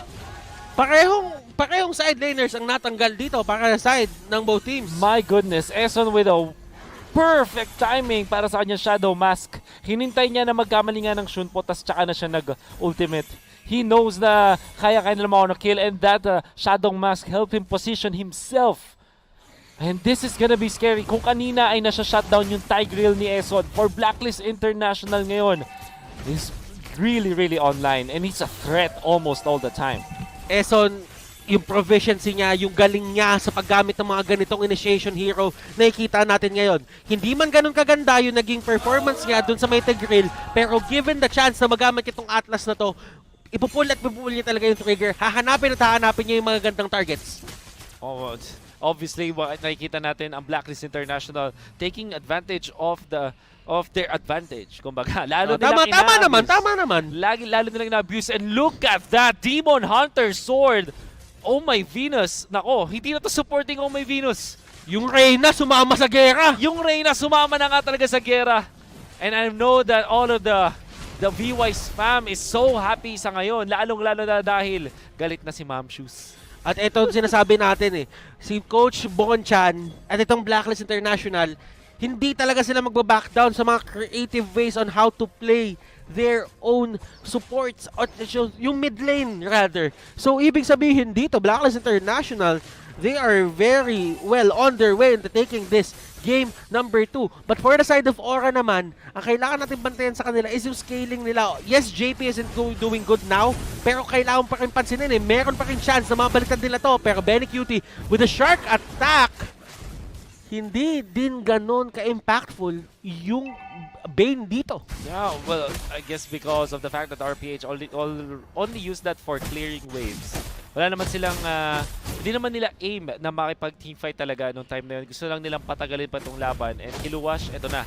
Sabi na, it's Operation Split Push para kay Kilowash na alam natin na ginagawa talaga ng Aura PH. Lalong-lalo na pag binigyan nila ng map control heroes si Kilowash. Ato, offline habulin si Kilowash at eto na, kinaagat na siya ng sobrang daming tao dito. Hinahanap yung pana nandun at hindi makakatakas si Kilowash dito. May checkpoint. Yeah, it was always protected from Blacklist International. Hinabol ni Oh My Venus at ni Wise, tapos merong backup. Walang magagawa doon yung Aura PH. Now, ang mangyayari, they will concede the Lord for sure. And Or will they?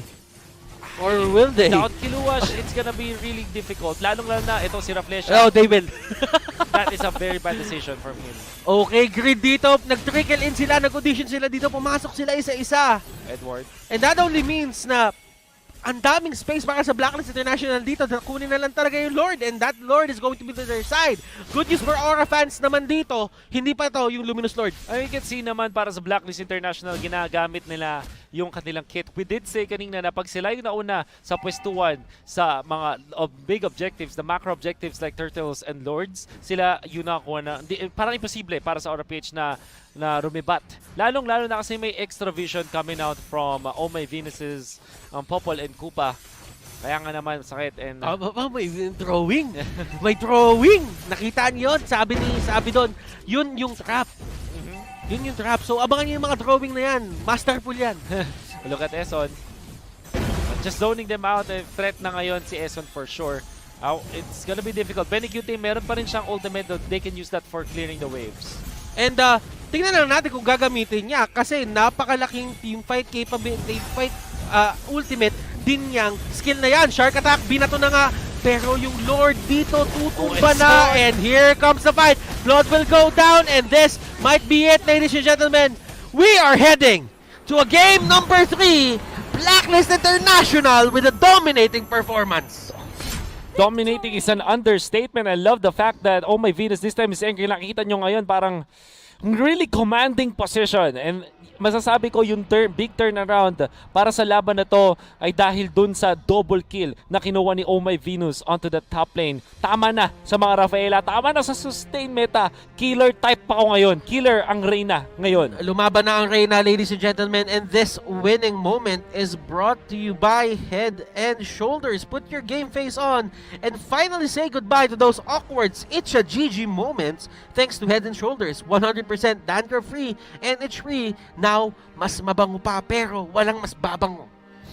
walang mas babango sa Head and Shoulders pero mabango din yung ginawa dito ng Blacklist International. This is a new take kung paano mo laruin yung mid lane mo. You're kind of worried for Blacklist International dahil wala sila mage for the burst. Pero sabi nila, hindi naman natin kailangan talaga ng burst kung ang Aura PH mismo ay malalambot din naman. Also, I love the fact that they took advantage of their draft na lamang dun sa pag-take ng big objectives. Yun din talaga yung kanilang upper hand over Aura PH. Because Aura PH, they need to farm. Meron silang Claude. They also have the Bane. They are very slow when it comes to tempo control. Pag ang Blacklist International ang nagko-control ng mapa, they are gonna be looking good. And ginamit nila this time si Paquito. Lastly, Butters, I love the fact that Eson is popping off. Madami tayo nasabi, ladies and gentlemen, pero tingin ko it's time to throw it back to Midnight. Midnight, what do you have to say? The floor is yours. Sa'yo na. Thank you so much, casters. And di talaga papatalo ang Blacklist International, forcing out the Game 3 against Aura PH. Welcome back to the Analyst Desk. My name is Midnight. And pag-uusapan natin kung paano ba nakaka-comeback ang Blacklist International on this game number 2. Now, important details to check is yung itemization actually ni Popol and Koopa. Na makikita natin sa ating post-game statistics brought to us by Smart, the official tournament telco partner of MPL. Free to game great with Smart, free games for all. So again, itemization of Oh My Venus. Tignan nyo actually, MVP pa nga si Oh My Venus dito, no? On Popol and Koopa. Key items dito is yung Thunderbelt and yung Demon Hunter Sword. Of course, you'd want the defensive kit on Popol and Koopa before you go for a damage item. Pero ito kasi yung benefit ng meron kang Popol and Koopa, no? Early game pa lang, kaya na niyang mang-zone out against Aura PH. And if you look at the heroes of Aura PH, no? Kaya din naman nilang pasukin yung box ng Blacklist International or yung territory nila, no? They can actually invade the jungles of Blacklist International, but they decided to leash JP on the Claude para mas mabilis yung pag-resource control ng Aura. Pero na-take over kasi ng Blacklist International yung mga kailangan nilang objectives. Like for example, when Aura decided to go for team fights, Oh My Venus was there to secure his his teammates the kills na pwede niyang i-clean up. That's the benefit of having a Popol and Koopa on this specific lineup. Yung zoning potential ng Blacklist International International. It's amplified by the presence of PNK and Atlas on the same lineup. Kaya nahihirapan din actually yung Aura PH. Naramdaman nila na parang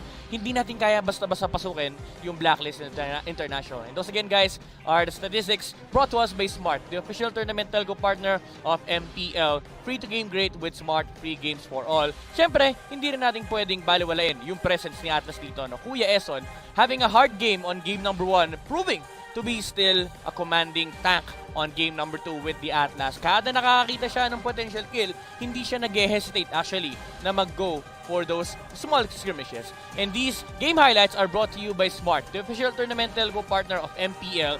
Free to game great with Smart, free games for all. Again, makikita nyo rito yung confidence ng Blacklist International to go for these small skirmishes. Even though, like what the caster said, wala namang burst damage yung Blacklist International dito kasi wala naman silang natural mage. But again, the very nature of the lineup of Blacklist International is that they have superior control. They have the Atlas, they have even the Paquito, and they have the Popal and Koopa. Of course, the damage output is still overflowing on the side of Aura PH, but in the face of control, it's really hard for you to utilize your skills kasi kailangan mo isipin yung positioning mo, yung mga bush control, and of course, yung mga heroes ng Blacklist International kailangan mo ring mahanap. Kasi if hindi mo sila mahanap, suddenly, bigla ka nilang ita-turn around and sila naman yung magiging winner ng teamfight. And this is one of those instances na si Oh My Venus nakachempo ng positioning kasi they don't have any information on the Popol and Kupang. Ginawa lang ni Oh My Venus dito is ginamit niya yung We Are Angry tapos kinagat-kagat niya. Pinagkakagat-kagat niya yung mga heroes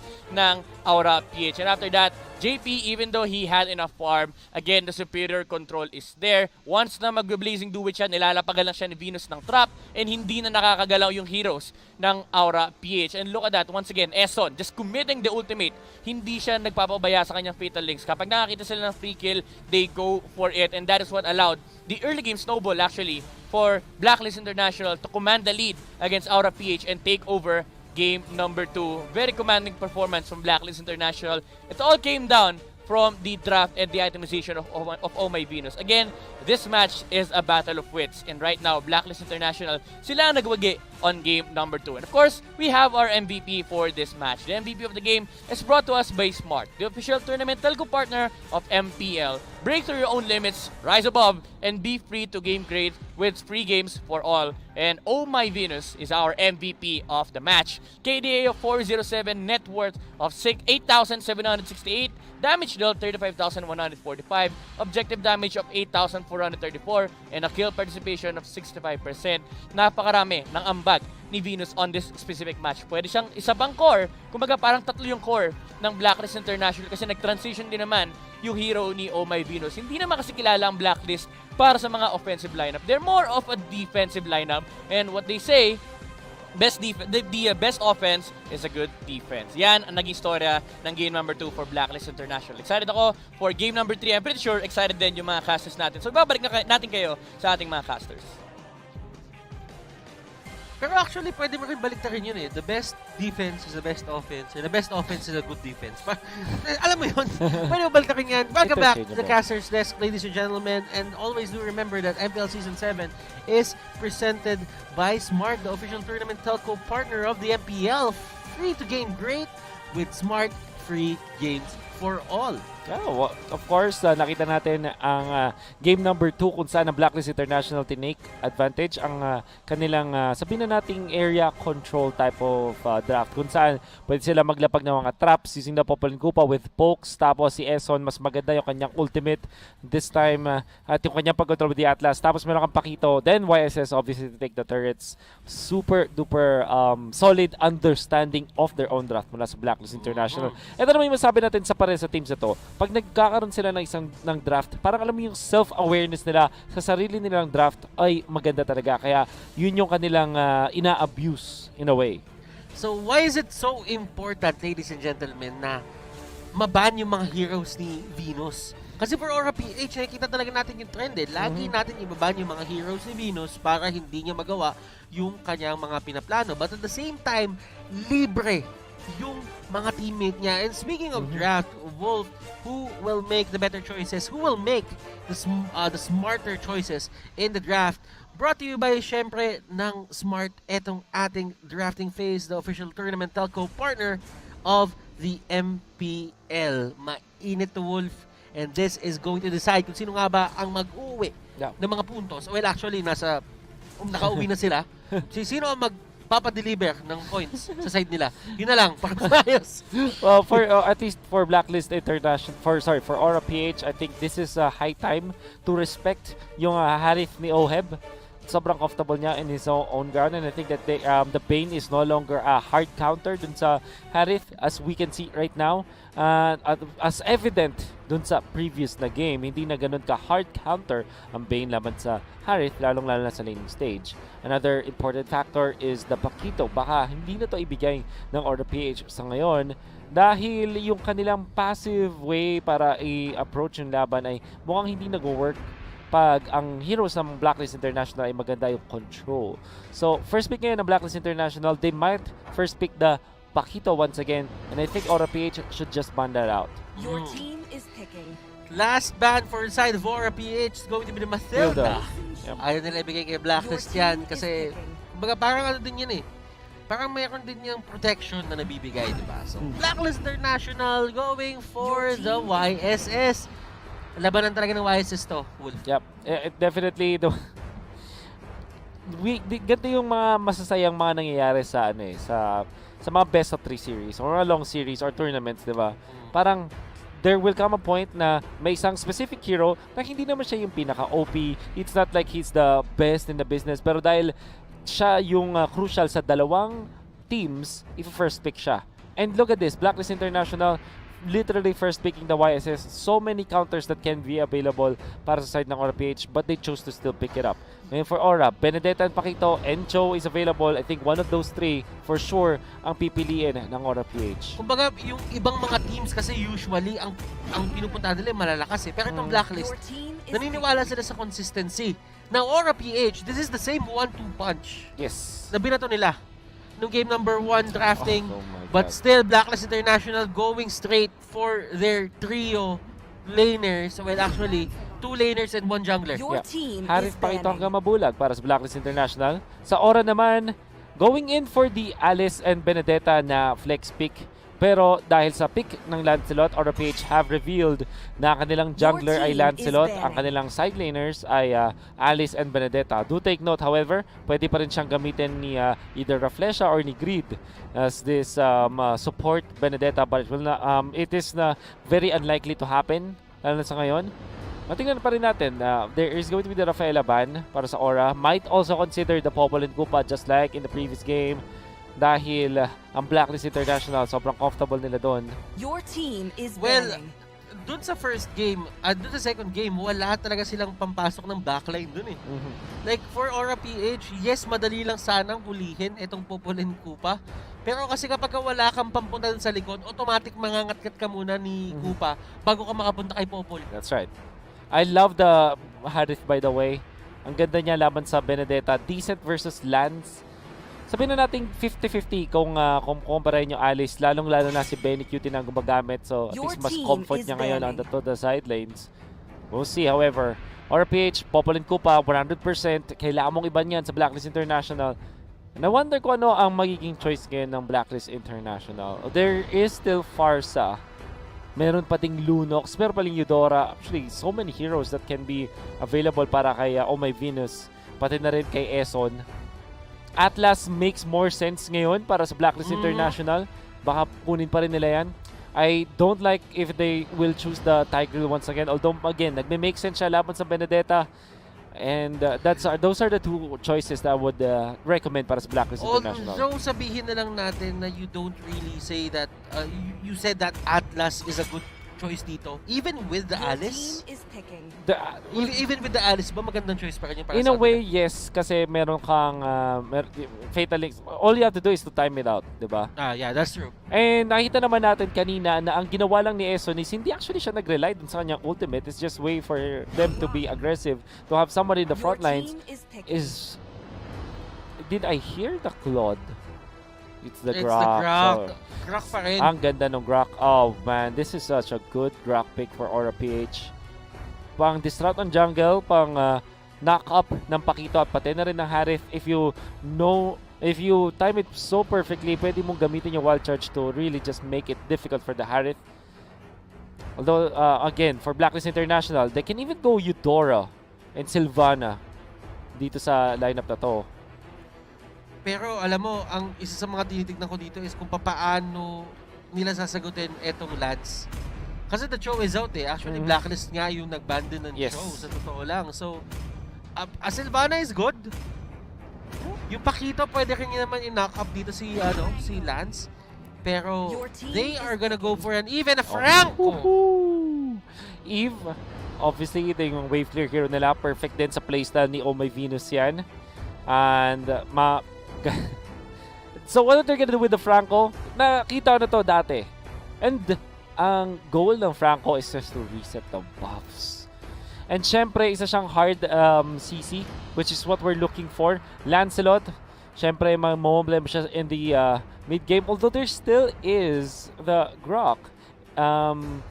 I know for sure na dati nung sikat na sikat yung Franco Butters, we go for the Grok. This is what, MPL Season 3? Or Season... Yeah, it was Season 3. Kung saan yung suppress ni Franco is one of the favorite ones. And what you do is just use the Grok para i-stop yung suppression na yon, yung Bloody Hunt. Unang nalabas si Franco, if I'm not mistaken, sa MPL PH was Season 3 playoffs. Nilabas siya ni Pain. Yes. Tapos, nung Season 4, doon na talaga siya tuloy-tuloy na ginamit. Yep. And was Eson also uses it. Oo, si Eson ginagamit niya. Eson Esports yan. Diyan sumikat yung Eson Esports nung malapit siya mag-Franco. Hindi lang sa pag-kill or pag-facilitate for kills but also to be disruptive when taking buffs. Alam naman natin na pag na-hook ni Franco yung orange at yung purple buff, reset, auto-reset yan. So that's also an additional thing. And also nung off-season ng MPL, ginamit na to ng Blacklist International to great effect. Ngayon, tricky yung naging choice dito ng side ng Aura PH, but I like it. It's gonna be Chang'e para ma-prolong nila yung laban. It's also a hero na in a way may reach siya laban sa Eve. Eve kailangan literally tumayo para doon sa kanyang ultimate. But then again, alam natin na hindi ka komportable kapag meron pang meteor shower. Also, ito yung way nila para magkaroon ng late game potential. Kasi sa totoo lang, ang gagawin dito ng Aura PH, hindi na si Lancelot ang tunay na bida sa late game. Alice na yon. And what they can do is to be aggressive in the early stages with Benedetta, Lance, and Grok. Tapos yung Chang'e, yung parang pang-clear nila ng wave in combination with the Benedetta para umabot tayo sa late game with the Alice. Actually nga, looking at the draft of Aura PH, tama yung sinabi mo doon, si Eve kailangan tumayo to activate the ultimate eh. Pero kasi, medyo matatakot ka din para sa kanya eh. Ano yung meron sa kabila? May Lance, yes. May Benedetta, may Alice. So those three heroes, they themselves alone, pwede silang pumunta doon sa may backlines at pwede nilang i-take down bigla dito yung Eve. Very interesting point, Butters. Yes, it's true na when you're picking the Eve, you have to make sure na walang pwedeng pumunta sa may backlines ng safely. Siyempre, merong Benedetta, may Lancelot, and that's already two of the important heroes laban sa Eve. Yung mga tipong Natalia, your Hayabusa, di ba yung mga heroes na pwede mag-resp sa backlines, already ayaw mo na yung Eve na yon. Now, siguro ang side ng Blacklist International are thinking, ang kailangan nila sa Eve is yung wave clear and the slows from the ultimate. At siguro kailangan nga nilang pang-clear wave. At tapos meron silang Franco to punish kung sino man yung pupunta doon sa Eve. But that's a, how do they say this? Very defensive manner to use the Eve. Gusto mo maging on point kasi with the Eve, and it's really scary kung may Lancelot sa kalaban. So meaning, ladies and gentlemen, this is a battle of positions na naman for both of these teams. That's absolutely Kailangan na naman mauna dito ng Blacklist International. Although sabihin na natin, they're at a very bad predicament na parang, alam mo yon, sila yung dapat mauna kasi kung hindi, sila yung manatalo. But still, Blacklist International, pinakita nila sa atin kung paano nila pinapagana yung mga lineup nila. And with the Franco on the very ever so capable hands ng isang S10 Esports, tingin ko kayang-kaya, and especially din naman dito si Venus with the Eve, hindi rin papahuli ito ng basta-basta. Comfort is there para sa Blacklist International. Yan ang masasabi natin. Sa sobrang dami nilang mga lineups or mga strategies na inilabas ng MPL of season, masasabi natin na talagang nagbatak itong team na to. It kind of feels like they have so many strategies around, and in a way, marami rin silang comfort picks. This is absolute comfort para sa Blacklist International. Wala man tayong makita mga Rafaela, Diggy, S10 dito. This is still comfort picks for the side of Blacklist International. Dahil yung unang tatlo, literally, Yisun Shin, Wise SS to, tapos meron kang Harith ni Oheb, meron ka pang Pakito ni Edward, then you have S10 Esports with this Franco man. Comfort ang meron para sa Blacklist International. And for the side of Aura naman, this is very aggressive and I expected nothing less dito sa lineup na to. Ang dami nilang pampasok ng backline. They do have the Croc as well. Yeah. So ibig sabihin dito guys, this is going to be a non-stop, sabihin na rin action. May non-stop action na mangyayari dito sa laron to. Kahit nga si Rapli siya na pag-Croc na. Yeah, we saw yesterday or basta yung unang laban ng Aura PH. The keyword is jungle choking na nakita natin mula sa Raflesha. Now, throwback to MPL Season 4 and Season 5 kung saan successful ang team na to back then when they were called Sunsparks is kapag aggressive sila sa pag-take or pag-nakaw, pag-invade ng jungle, di ba? And now with their heroes that they do have, it could be also true. Pero kailangan nila mag-ingat kasi meron pa ring Franco na pwede ring i-reverse yung mga ginagawa nila. So it's also one thing that Aura PH should be considering. Now, we will be heading to the game in just a bit, ladies and gentlemen. Kapit lang kayo dyan. Alam ko, medyo nagkakaroon na kayo ng hype sa katawan nyo dahil gusto nyo na makita kung sino ba manalo sa game number 3. Pero dito tayo sa MPL PH Season 7 and alam mo, masasabi ko lang, seeing the teams play, hindi pa natin nakikita lahat maglaro.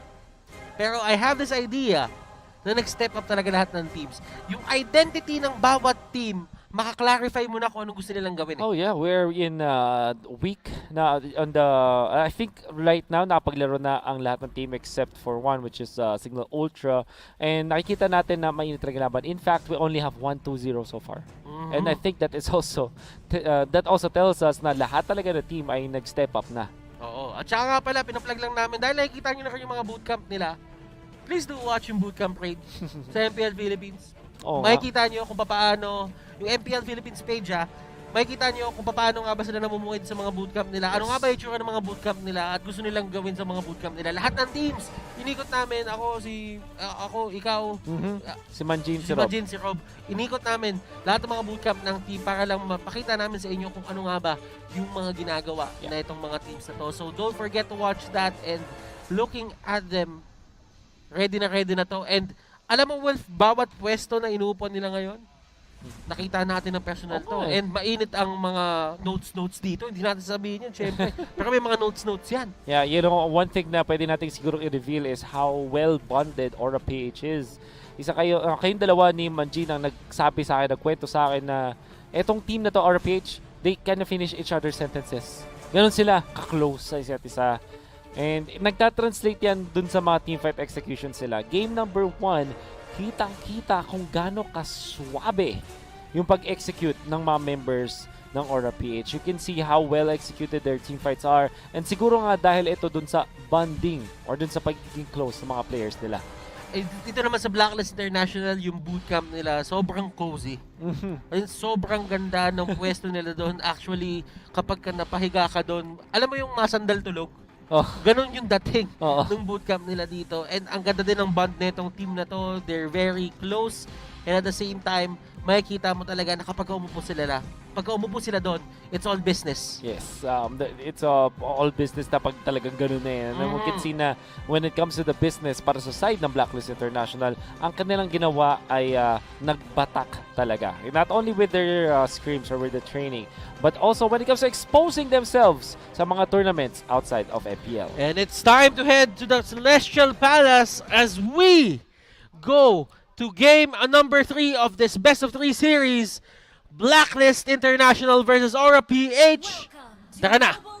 Ang comfort para sa Blacklist International, nandyan ang YSS ni Wise or the Wise SS.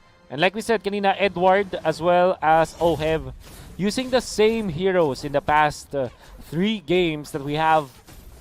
And it all spells comfort para sa Blacklist. Kung mapapansin mo yung first item na kinuha ni Kiluwash, yung region necklace. Yes. Region necklace, dalawang ganun yung kinuha niya dito. This is not the first time that he did that. Usually ginagawa niya ni Kiluwash lalo na pag mga Cho Tams siya. Gusto niyang i-out-sustain play katapat dalawang necklace sa simula. Really helps him to be tanky in a way or sustain me. Then again, alam niya din na hindi talaga favorable matchup sa kanya dito yung top lane na may Pakito. So ang ginagawa niya dito is nagka-cut siya ng wave. Yeah. And hindi niya gusto na madala siya dun sa may critical HP. So ibig sabihin dito, ladies and gentlemen, Kilowash really just wants to go for yung mga cut ng waves. We did see kanina nung game 1 na yung Pakito versus Benedetta matchup, dahil sa mga nerfs sa Benedetta, sided talaga siya sa Pakito kung sa bayang bigkas lang mangyayari.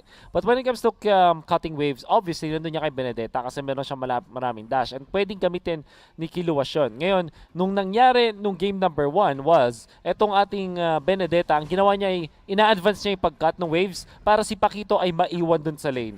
Kailangan niya magdepensa kasi otherwise mapupush yun. Kaya naman napigilan yung playmaking potential ni Edward kasi kinakailangan niya, pinupuwersa siya ni Kilowash na magstay dun sa lane. And nakikita niyo din si Eson talaga pinupulit niya dito. Si JP, manhook niya kaya yung buff? Hindi niya mahuhook yung buff. And that is going to be Kilowash and Edward going at it. Pareho na silang level 3 dito. And kung mapapansin mo, si Edward pa yung nabawasan ng todo dun sa ginawa nilang suntukan. Yeah. Oh, now, in the middle, ito naman yung hinahanap natin para may Venus, yung Eve with that second skill. At Sira Flesha nagiging problema lang para sa Blacklist International. 1 minute 40 seconds in, hindi pa level 4 si Wise dahil nga naman sa fact na hindi pa niya nakukuha yung purple niya. And Raflesia dito and Eson going at it. And look at that flicker. Finlicker siya pabalik. Tignan natin Raflesia, makakatakas nga ba? Dito si Kilowash with the help. Flicker out para kay Venus dito. And that is going to be crucial para sa kanila. Raflesia, nakatakas pa. Wow, that's the power of the Grok. High and dry with the sprint. Hirap habulin for sure. At kaya maging really offensive the start of the match. Edward ang first target dito ng Aura PH. And nandito yung backup pero medyo late ang pangyayari. The hook will be thrown out pero si Kilowash nagstay siya doon ng onte para kahit pa Oh, no. Uy! Nagkabarilan! Yung isa sa taas, yung isa sa harap! And that's exactly what we said into the draft. Yung Eve gonna be counter. Hindi man counter answered by Greed. Nung nakita niya nag-ultimate na si Eve, alam niya there's only one spot literally for that at tatanggapin niya talaga yung Meteor Shower. Sabay last hit pa ni JP. And obviously, wanna give that to Nairo in the early game now belongs to Aura PH. Nakuha pa nila yung turtle. Ngayon, alam nila na vulnerable dito si Venus sa mga ganks kasi wala siyang flicker. Nagamit na yung flicker na pwersa nila kanina. So, ibig sabihin nito si Greed, lalaban at lalaban talaga ng harapan to. And we might see another pressure dito sa may mid lane para kay Venus. Hindi magtitigil ang Aura PH. Lalong-lalo ngayon ang ganda ng simula para sa kanila. They will use their Benedetta to cut the waves. Tapos gawa sila ng play with the Lancelot. And all is good para sa Aura PH. Lalo na lumalamang na sila ng 1,000 ngayon. Para naman sa Blacklist International, they have to force rotations. Oh, look at this. Greed! Kinuha agad, ninakaw agad yung purple buff. We are talking about this, the Aura PH jungle choke tactics. Ito yung mga bagay na talaga nakakasakit ng todo sa isang YSS. Like YSS, sinabi na nga natin, consistent siya. Pero kasi yung strength niya is kailangan pa rin niya yung buffs. So, ibig sabihin dito, Aura just took like 2 minutes, 1 minute and 30 seconds of that buff dito sa side ng Blacklist International and yung effectivity dito ng Blacklist International is magle-lessen ng onte in terms of the jungler side. Aura PH pushing top. And you can see Kilowash na nakaw pa niya yung green buff na yun away from Wise. Can't catch a break. Oh, although... Oh, there is a fight. The hook is there. Eson dito mapipilitan gamitin yung flicker niya and Edward na naman ang naipit doon. Divide and conquer ang pinapakita ng Aura dito, Wolf. Exactly what is happening ngayon. Just like in the previous game kung saan napupersa ang Blacklist International na maghiwa-hiwalay dahil dun sa movements ito ng Aura PH. Hindi man YSS yung gamit ng Aura ngayon. They're using the Lancelot. Almost is the same. At ngayon, 12 seconds before the turtle timing, nagiging aggressive na naman ang Aura. Wanna kill all my Venus or at least get a bonus kill. Sabay pwesto dun sa may turtle. At kukuha ngayon ng big objectives. Si Wise hindi na nakakuha ng buffs. Although na last hit niya yun, which is great. That's exactly what they wanted para kay Wise. And glowing wand para dito kay sa side ni Greed. Kilowash with the brute force breastplate. Raflesia dito, meron siyang passive so hindi siya mahahatak at na-surprise siya dito.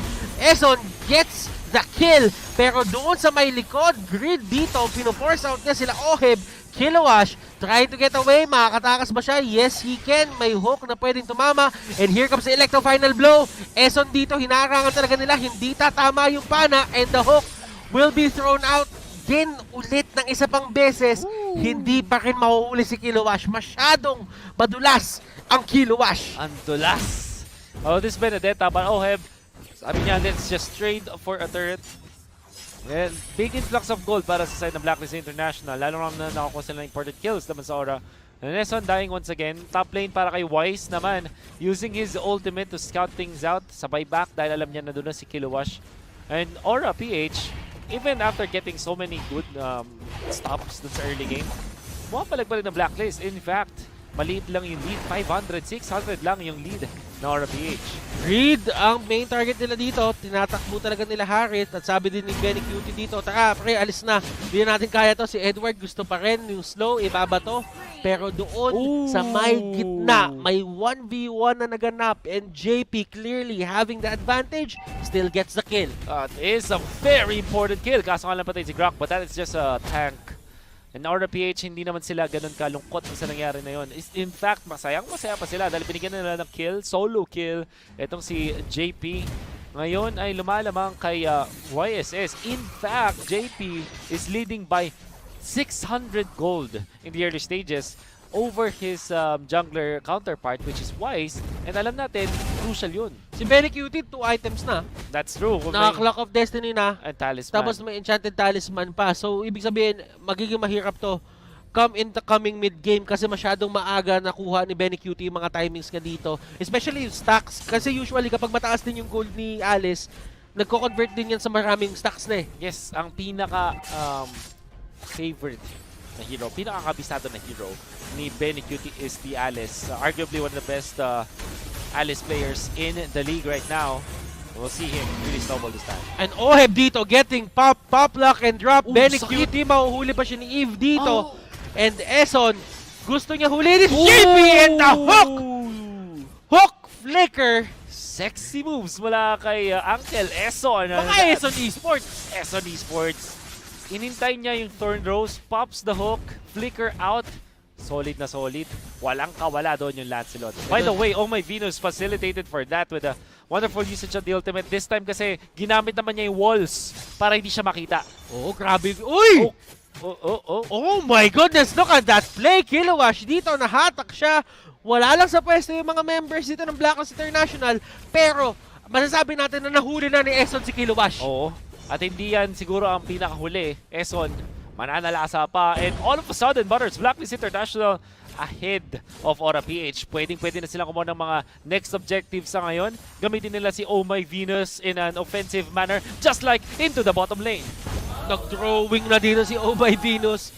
And hindi makatakas si Kilowash dun sa pwestong yon. Kilowash dito, first death of the game. Pero kung napapansin nyo, unti-unti nang pumupunta yung momentum dito sa side ng Blacklist International. Ora, sila yung nag-set ng tempo, sila yung nag-set ng pacing kanina, but right now, that isn't the case. Yes. Blacklist dito, with the efforts of their members, talagang nababaliktad na nila dito yung tide. Now, waiting just for the perfect timing. Although may 2 items dito si Benny Cutie, they still need more.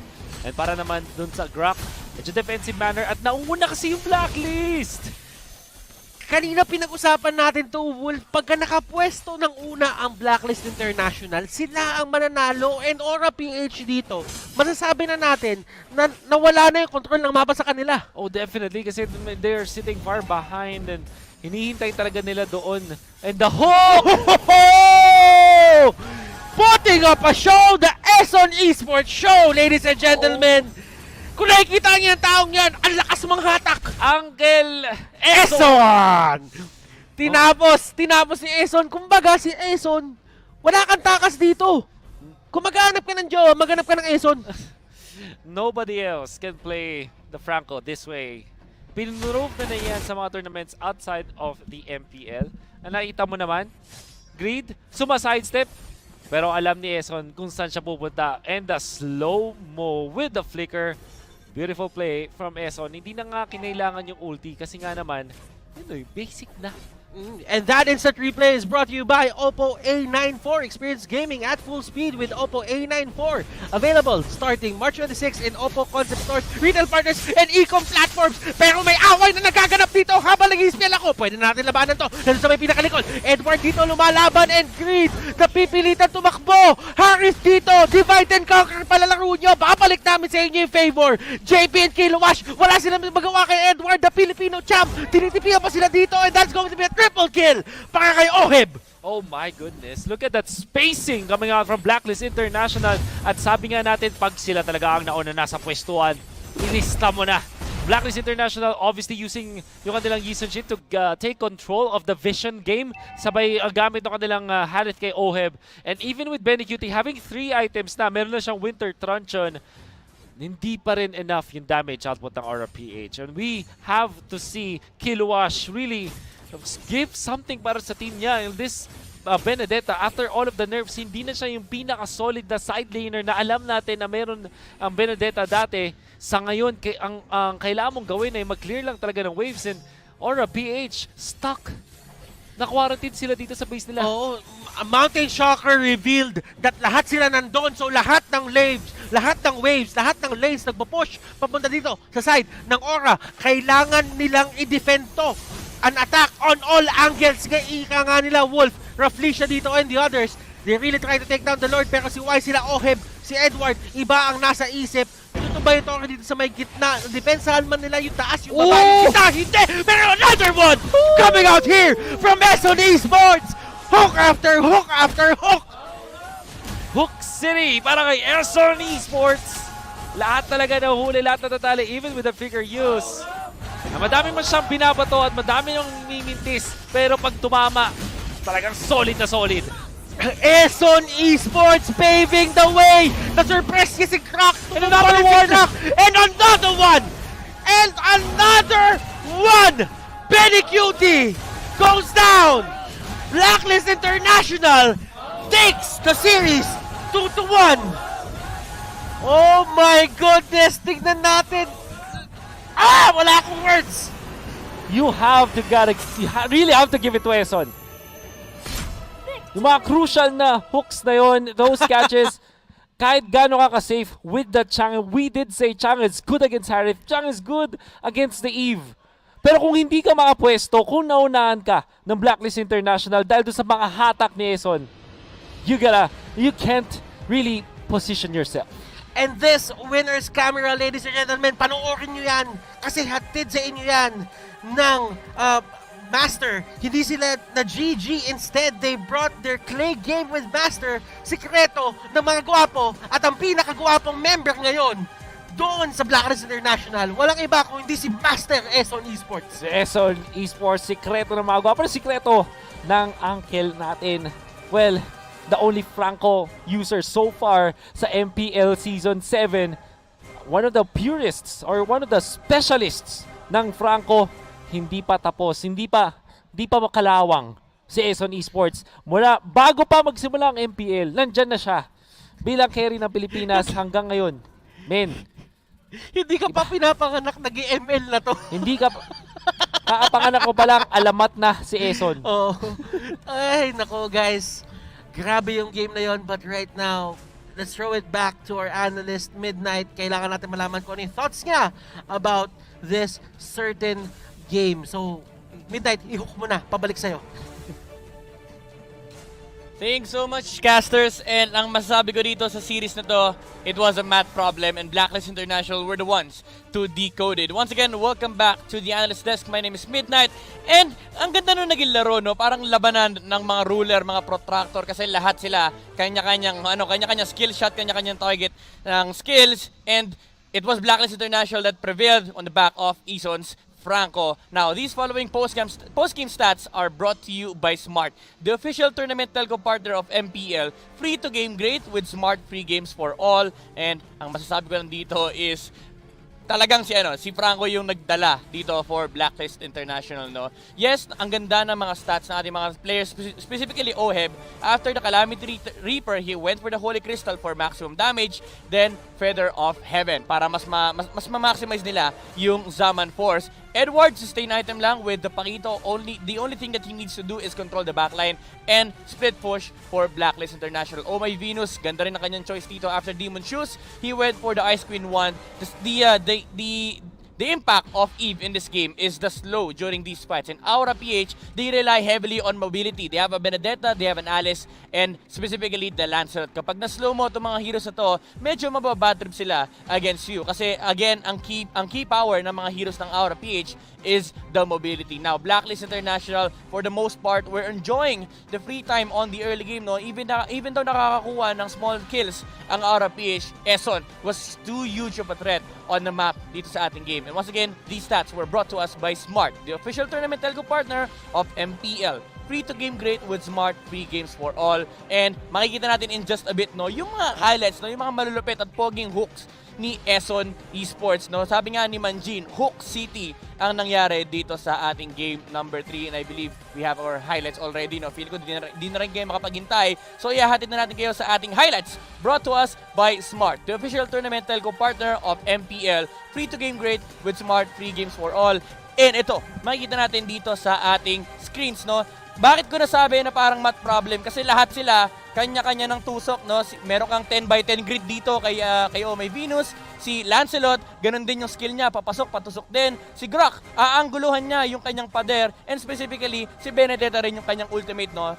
Ilalatag mo rin on a certain angle. So, parang naging math problem talaga yung heroes ng ating mga players. Pero, the most important factor of all is the Franco, no? Specifically on these engagements. Makikita natin si S10, dinigitan si JP dito. Sabi niya, hindi ko kailangan i-hook kita palayo kung pwede naman kita lapitan. And yan yung threat kasi ng Franco. He is one of the heroes that has the suppress ability na walang nakakapag-cleanse. Kahit meron kang Purify, kahit meron kang cleanse ni 1-1, hindi ka makakawala sa crutches ni 1-1. And once again, look at this angle from S10. Napakaganda ng paghuli niya rito against Greed. And yan kasi yung mga bagay na hindi mo may expect sa isang game. All the technicalities, all the mechanical skills, eto yung mga hindi mo matetrain. Kasi kapag magaling talaga umanggol yung mga player, you can't have anything but the reflex timing. But S10 has mastered the usage of the Franco. Now, the following fights were already in favor of Blacklist International. Looking at the gold lead, even though 3,000 lang yung gold lead natin, if you look at the heroes of Blacklist International, all of them are late game heroes. The Eve, the YSS, the Harith, and even the Pakito. They have a lot of damage and they have a lot of sustain as well. Napakaganda ng specific na angulo dito mula kay S10. Hooking from the outer range of the base, he was able to get a clean catch on Greed on the Chango. Feeling ko may galit si S10 kay Greed, no, for some reason. Napakaganda lagi ng hook niya pag si Chango yung target. And after that, it was just Blacklist International initiating fights to end the game against Aura PH. And Aura PH cannot withstand the glory of this Franco of Blacklist International, no? Literal, may not problem pero na-decode ng Blacklist International yung solution against Aura PH, and after that, it was just an easy and clean victory for Blacklist International. The story of the game is just the overall map presence and threat of S10, which is our MVP. Once again, brought to you by Smart, the official tournament telco partner of MPL. Break through your own limits, rise above, and be free to game grade with free games for all. And masasabi na natin na probably S10 is one of the best, if not the best, Franco users in the Philippines. Kasi for now, siya pa lang naman ang gumagamit ng hero na to. Tapon na natin yung iba nating doubts kay Franco dito, no? S10 just proved to us that he is a capable and a viable hero in this specific meta. Napakataas ng kanyang impact in this game. 63% kill participation on a Franco, mind you.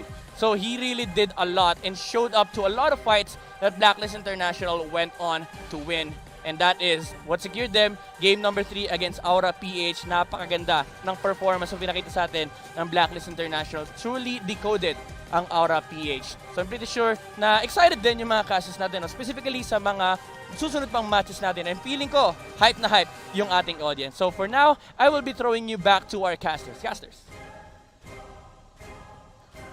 Tama ka dun, Midnight. Hype na hype din kami dito about what happened. 2-1.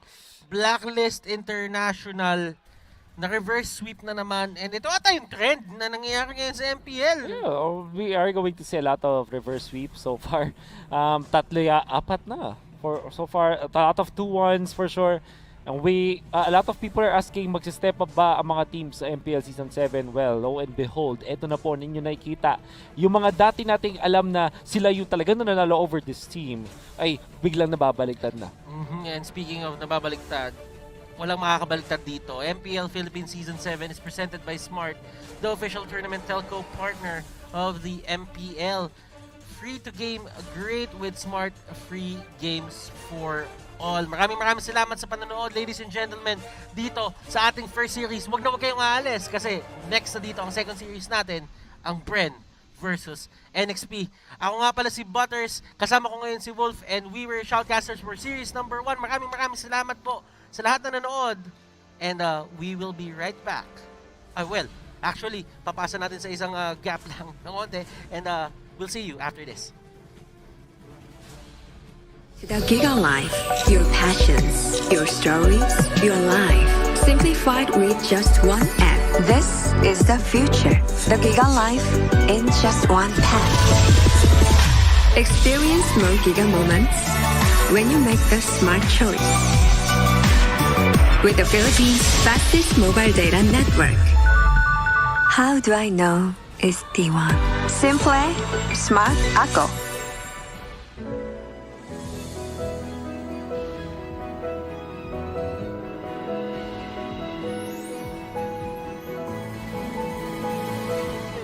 Moment na sana, pero hassle ang kate.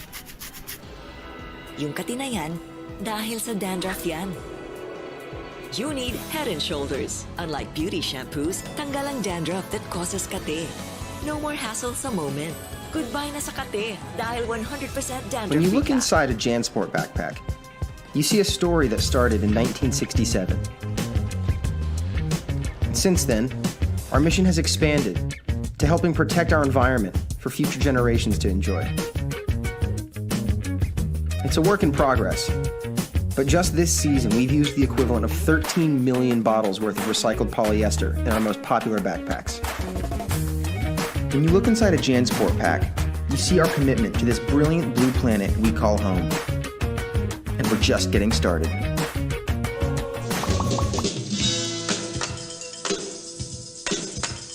Hi everyone, this is Catherine Bernardo. At ako naman po si Daniel Padilla. Guys, may PayMaya na ba kayo? Kung wala pa, dapat mag-download na kayo sa Google Play or App Store dahil ito na ang kusong pangbayad ngayon. Ang PayMaya is isang mobile payment app using only your cell phone, and you can pay practically anything, kahit online transactions pa yan.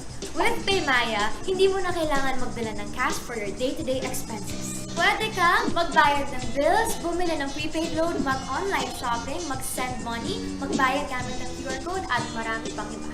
Pero ang the best part dito ay, may balik-bayad ka pa. Each time you use PayMaya, may balik sa'yo na cashback at rewards, kaya sulit ang oras mo dahil hindi mo na kailangan pumila, and you can just pay using your app anytime, anywhere. Kaya guys, huwag kakalimutan, pag may babayaran ka, don't pay cash, pay Maya.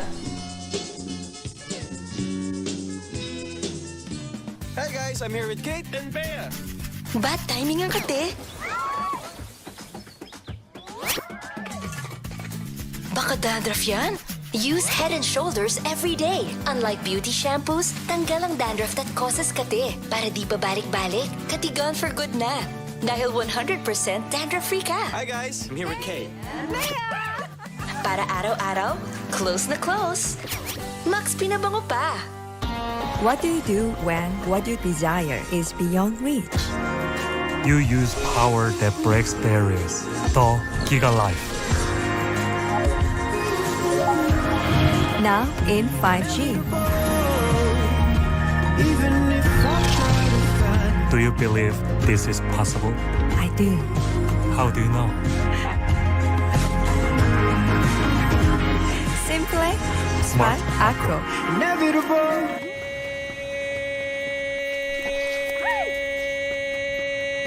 Express your online business.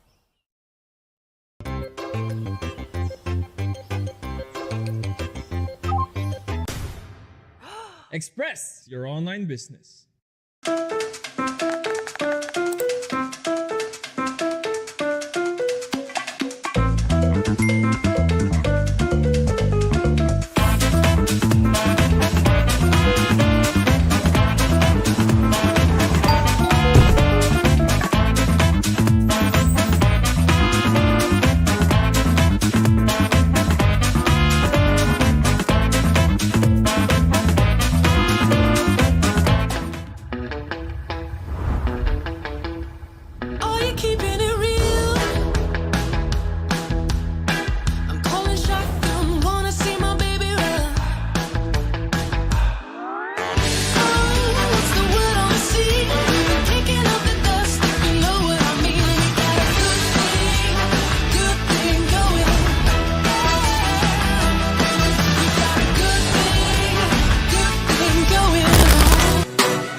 moments, your stories, your life, simplified with just one app. This is the future. The Giga Life in just one tap. Experience more Giga moments when you make the smart choice. With the Philippines' fastest mobile data network. How do I know is T1? Simple, smart ako.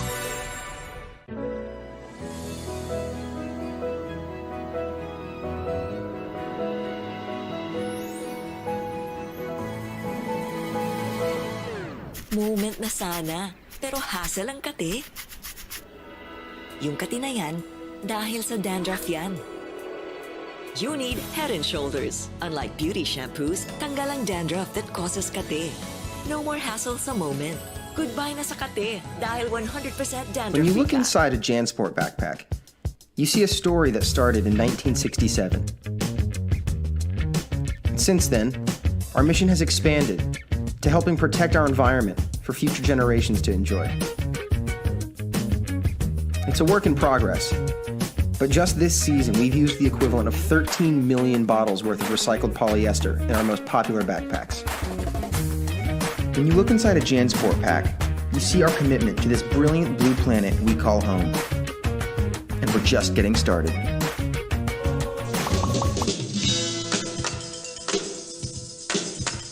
Hi everyone, this is Catherine Bernardo. At ako naman po si Daniel Padilla. Guys, may PayMaya na ba kayo?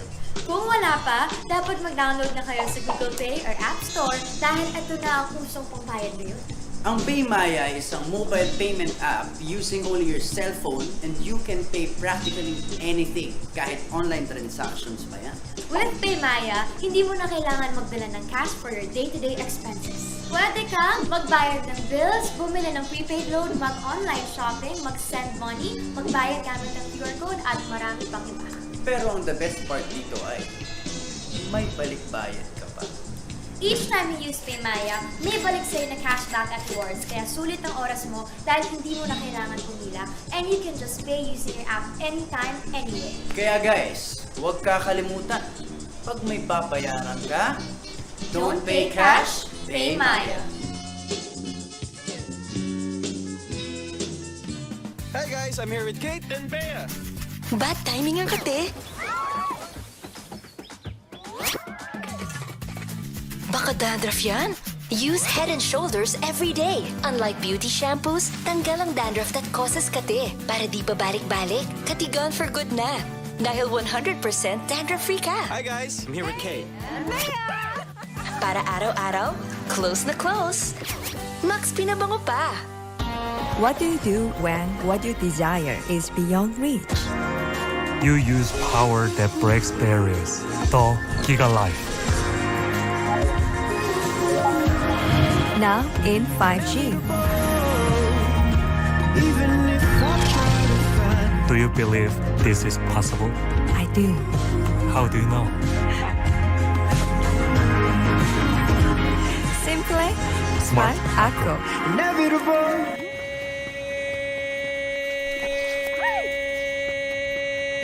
Express your online business.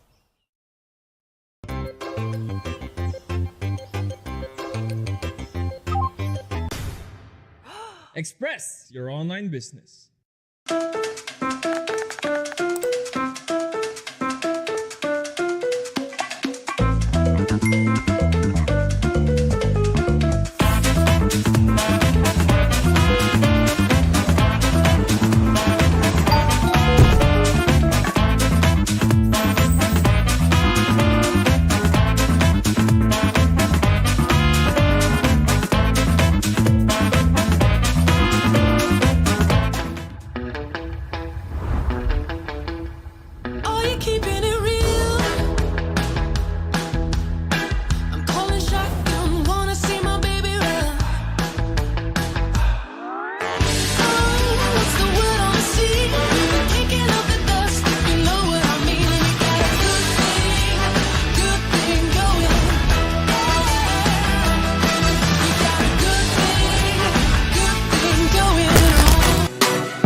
Life.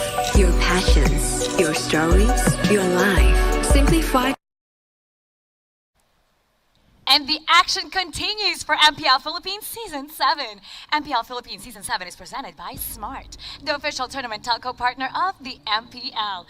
Free to game great with Smart Free Games for All.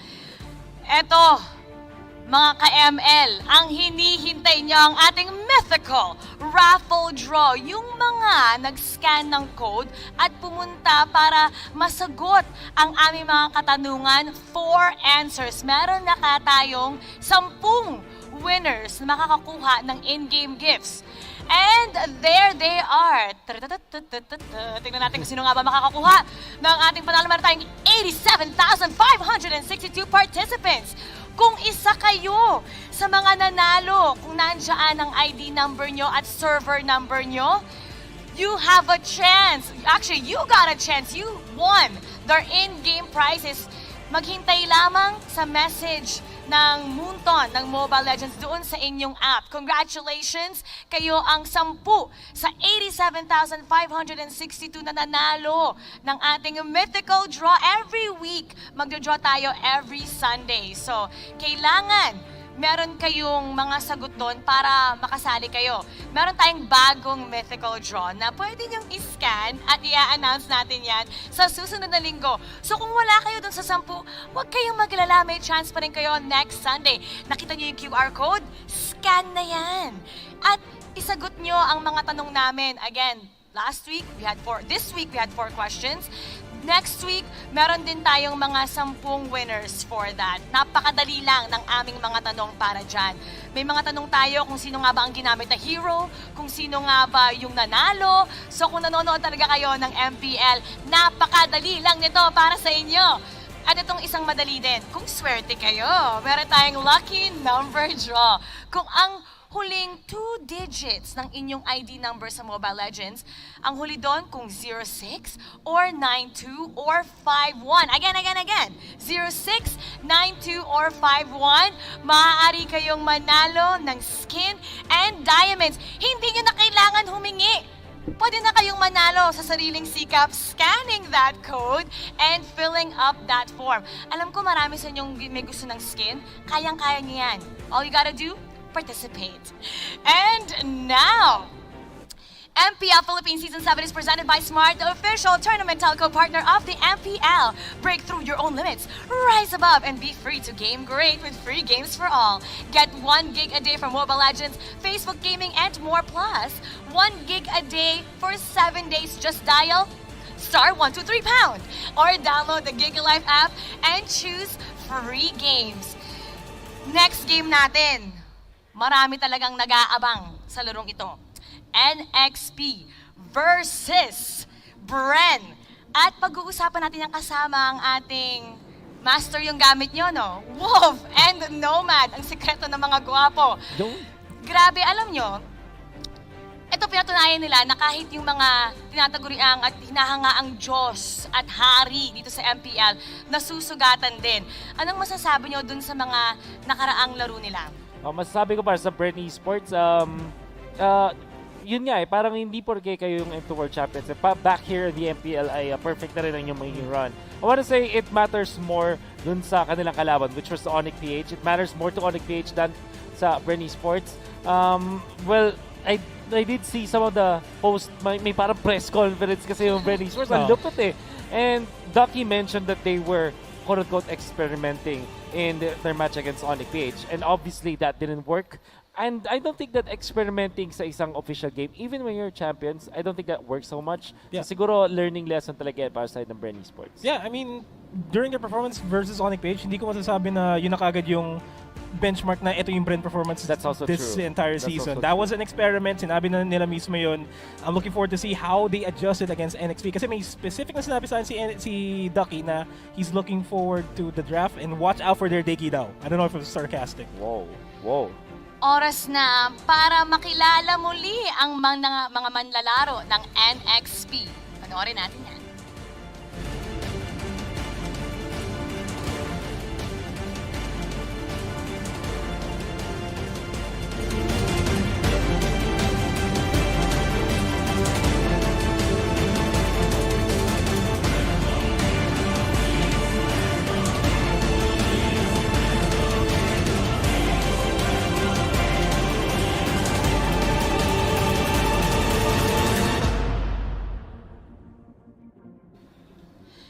Yan ang lineup ng NXP.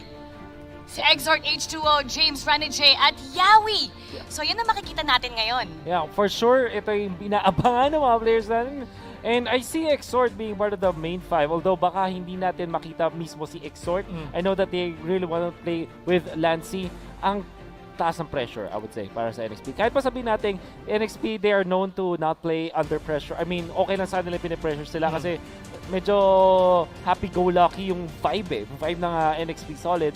They should be pressured ngayon because they're playing against Bren. And then at the same time, kailangan may konting takot sa kanila going up against Bren Esports. Yeah, and next play, I feel like they have something to prove for themselves kasi they did show up last season average. Yeah, they were doing good. They were not doing bad as well. This season, they want to prove that they deserve the slot here in the MPL. And going up against Bren Esports na isa sa mga pinakamainit na laban na inaabahan ng mga tao, I feel like they have a lot more pressure sa laban na to kasi they want to prove a point. Yeah.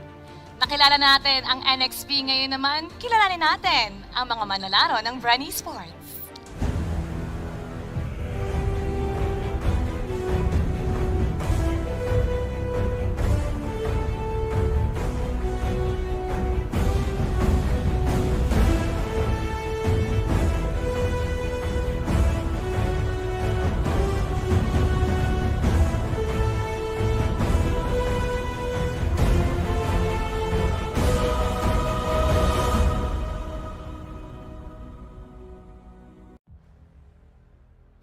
Nandyan si Lusty, Rebo, Carl Teasy, Phew, and Flap Teasy. And this is really the World Championship lineup.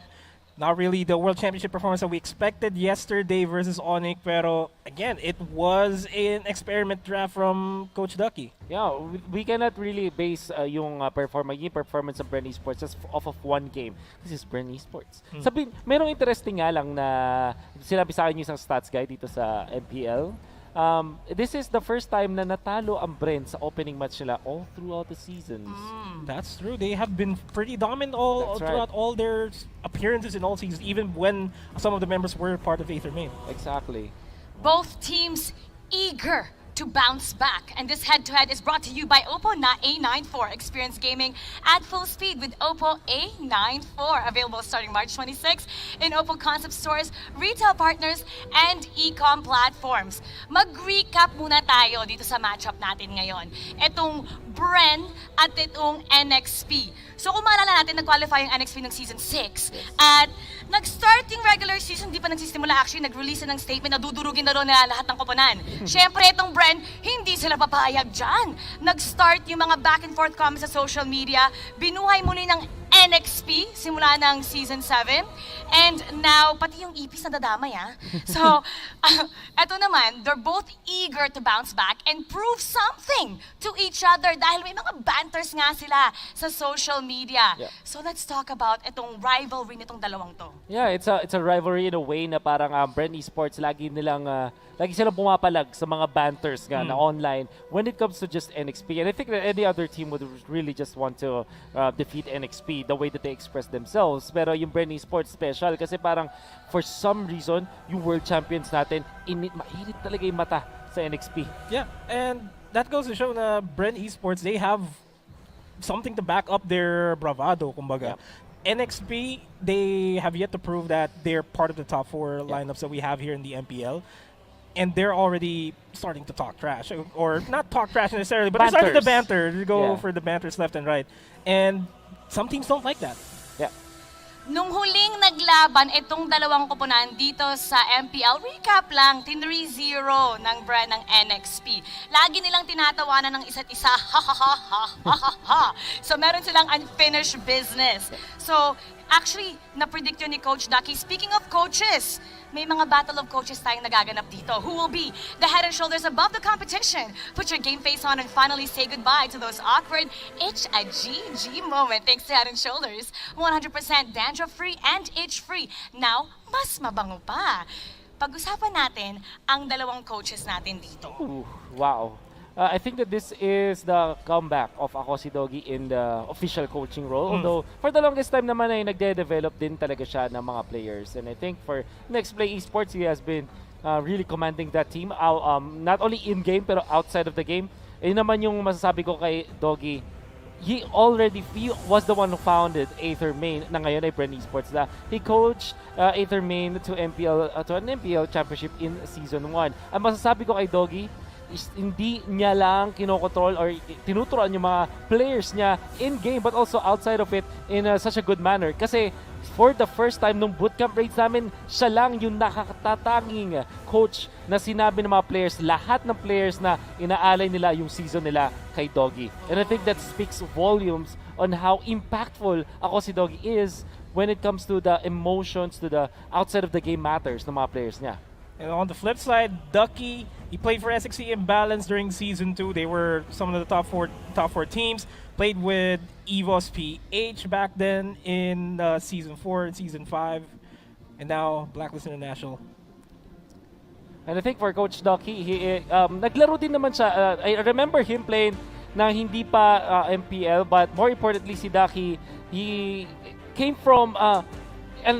parang nagkaroon ng Southeast Asian tour eh. Yeah. Si Palipat-lipat siya ng mga teams all siya. around. And he has won 2 World Championships to his name. Yeah, and technically speaking, part ng EVO's Legends coaching staff at syempre ng M2 World Championship Bren Esports. Yeah. Ibang klase talaga yung achievement ni Coach Ducky. And it'll be interesting kung paano nga ba mag-a-adjust si Coach Doggy sa mga necessary na kailangan nila para talunin ang Bren. And syempre, hindi lang coaches ang i-feature natin. Meron din tayong mga manlalaro na talagang nasa spotlight. And these featured players will do all they can para hindi ma-GG.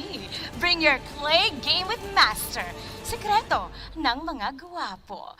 Pag-usapan natin ang dalawa sa mga manlalaro dito. Head-to-head, Carl Tizzy versus Renegade. I did not expect na ito yung pagtatapatin natin. Unfortunately, para kay Renegade, yung role niya kasi nung last season hindi pa pogi kung stats ang usapan. Because medyo sacrificial yung role on the side lanes. But Carl Tizzy, speaking of pogi, ayan, napakalupit na KDA average as well as games played, for sure. More importantly for Carl Tizzy, kaya naman isa siya sa mga leaders when it comes to average KDA from the previous season dahil sa kanyang aggressiveness, and second is medyo calculated siya dahil tinutulungan siya ng kanyang mga supports. Yeah, and that's basically what sets everyone apart from Carl Tizzy. Kasi si Carl Tizzy has a good team around him that allows him to go ham. I agree. Na multiple time and again, nakikita natin si Carl Tizzy just going for the solo kills, pero mas impactful siya when he goes for the micro plays and his team allows him to survive in big team fights. Kung talented ka na bilang isang player sa Mobile Legends, bilang isang core player sa Mobile Legends, tapos yung supporting crew mo ay talented din at willing mag-sacrifice, talagang maganda ang may resulta for you. And the way Carl Tizzy shine dito sa side ng Bren Esports ay dahil din naman dun sa fact na yung kanyang mga teammates ay hinahayaan talaga siya mag-shine. Now, other than today actually, baka kung di sila magma-meet sa playoffs, baka today yung last time na mag-meet sila. Eh, napaka-interesting nito dahil nga dun sa rivalry na nakikita natin. Katulad nga sinabi ko kanina, pati yung mga EPs na i-involve, may unfinished business talaga itong dalawang to. So, meron silang pride also, and redemption na kailangan patunayan. Sa matchup na to, what do we want to see here? Well, what I want to see here is a better look in the draft. No more experimenting for Bren Esports. Yep. Next play, I want to see them be very aggressive with their play style so that they can catch Bren Esports. Para sa akin, gamitin nila yung mga quote-unquote star players nila. Like, if Carl Tizzy is gonna pop off, let him pop off. Unleash the beast. Ganon din naman sa side ng next play. We're looking at Renegade so many times. Tingnan natin kung this time talaga magpapakita ang kilas. I want to see him really just pop off from the side lanes. Pati na rin sila Yawi and of course, H2O versus Carl Tizzy. Hopefully, yung matchup na yan, parang suntukan o parang boxing wherein palitan talaga sila blow by blow. And maiba lang usapan, sometimes I kind of want to look into the supports as well. Sino yung mag-aalaw kay H2O na mag-pop off? Sino mag-aalaw kay Carl Tizzy mag-pop off? Syempre, walang iba kundi sa mga supports natin this entire game. And I want to see them shine. I want to see them prove na we're here for the team. We're the better supports. We're enabling our core to go ham. That's right.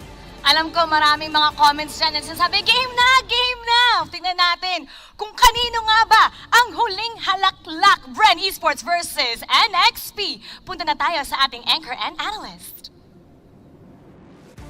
Ladies and gentlemen, this is the M2 World Champions facing up against the People's Champs, the crowd favorite, Bren versus NXP. And welcome back dito sa ating caster desk. Ako nga pala ang yung magiging anchor for today, si Butters. At kasama ko ngayon, si Manjin Faldas. What's up, Butters? Here we go again. Bren versus NXP, bueno manong linggo para sa MPL Season 7. And syempre, bago natin makalimutan, MPL Philippines Season 7 is presented by Smart, the official tournament telco partner of the MPL. Free to game great with Smart free games for all. At syempre, bago natin makalimutan is MPL Philippines Season 7 is under the supervision and regulation of the Games and Amusement Board. Ngayon, isa to sa mga pinakamainit na game, Manjin.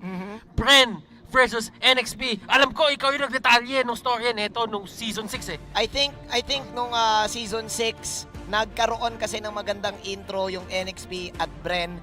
Ngayon, I think mas marami nang tumitingin ngayon sa mga iba't ibang teams kung gaano kalakas. Pero still, napakalaking headline pa rin na nangyari ito. Hindi pa rin tapos. Ito na ang ikalawang kabanata ng pagtapat nila. And ganun pa rin kainit. Sa social media, everything, ganun pa rin. Maging mga ipis nga, sabi ni Mara, nadadamay na. Pero ang totoo nga dito is sino nga ba ang ipis at sino ang magiging insecticide.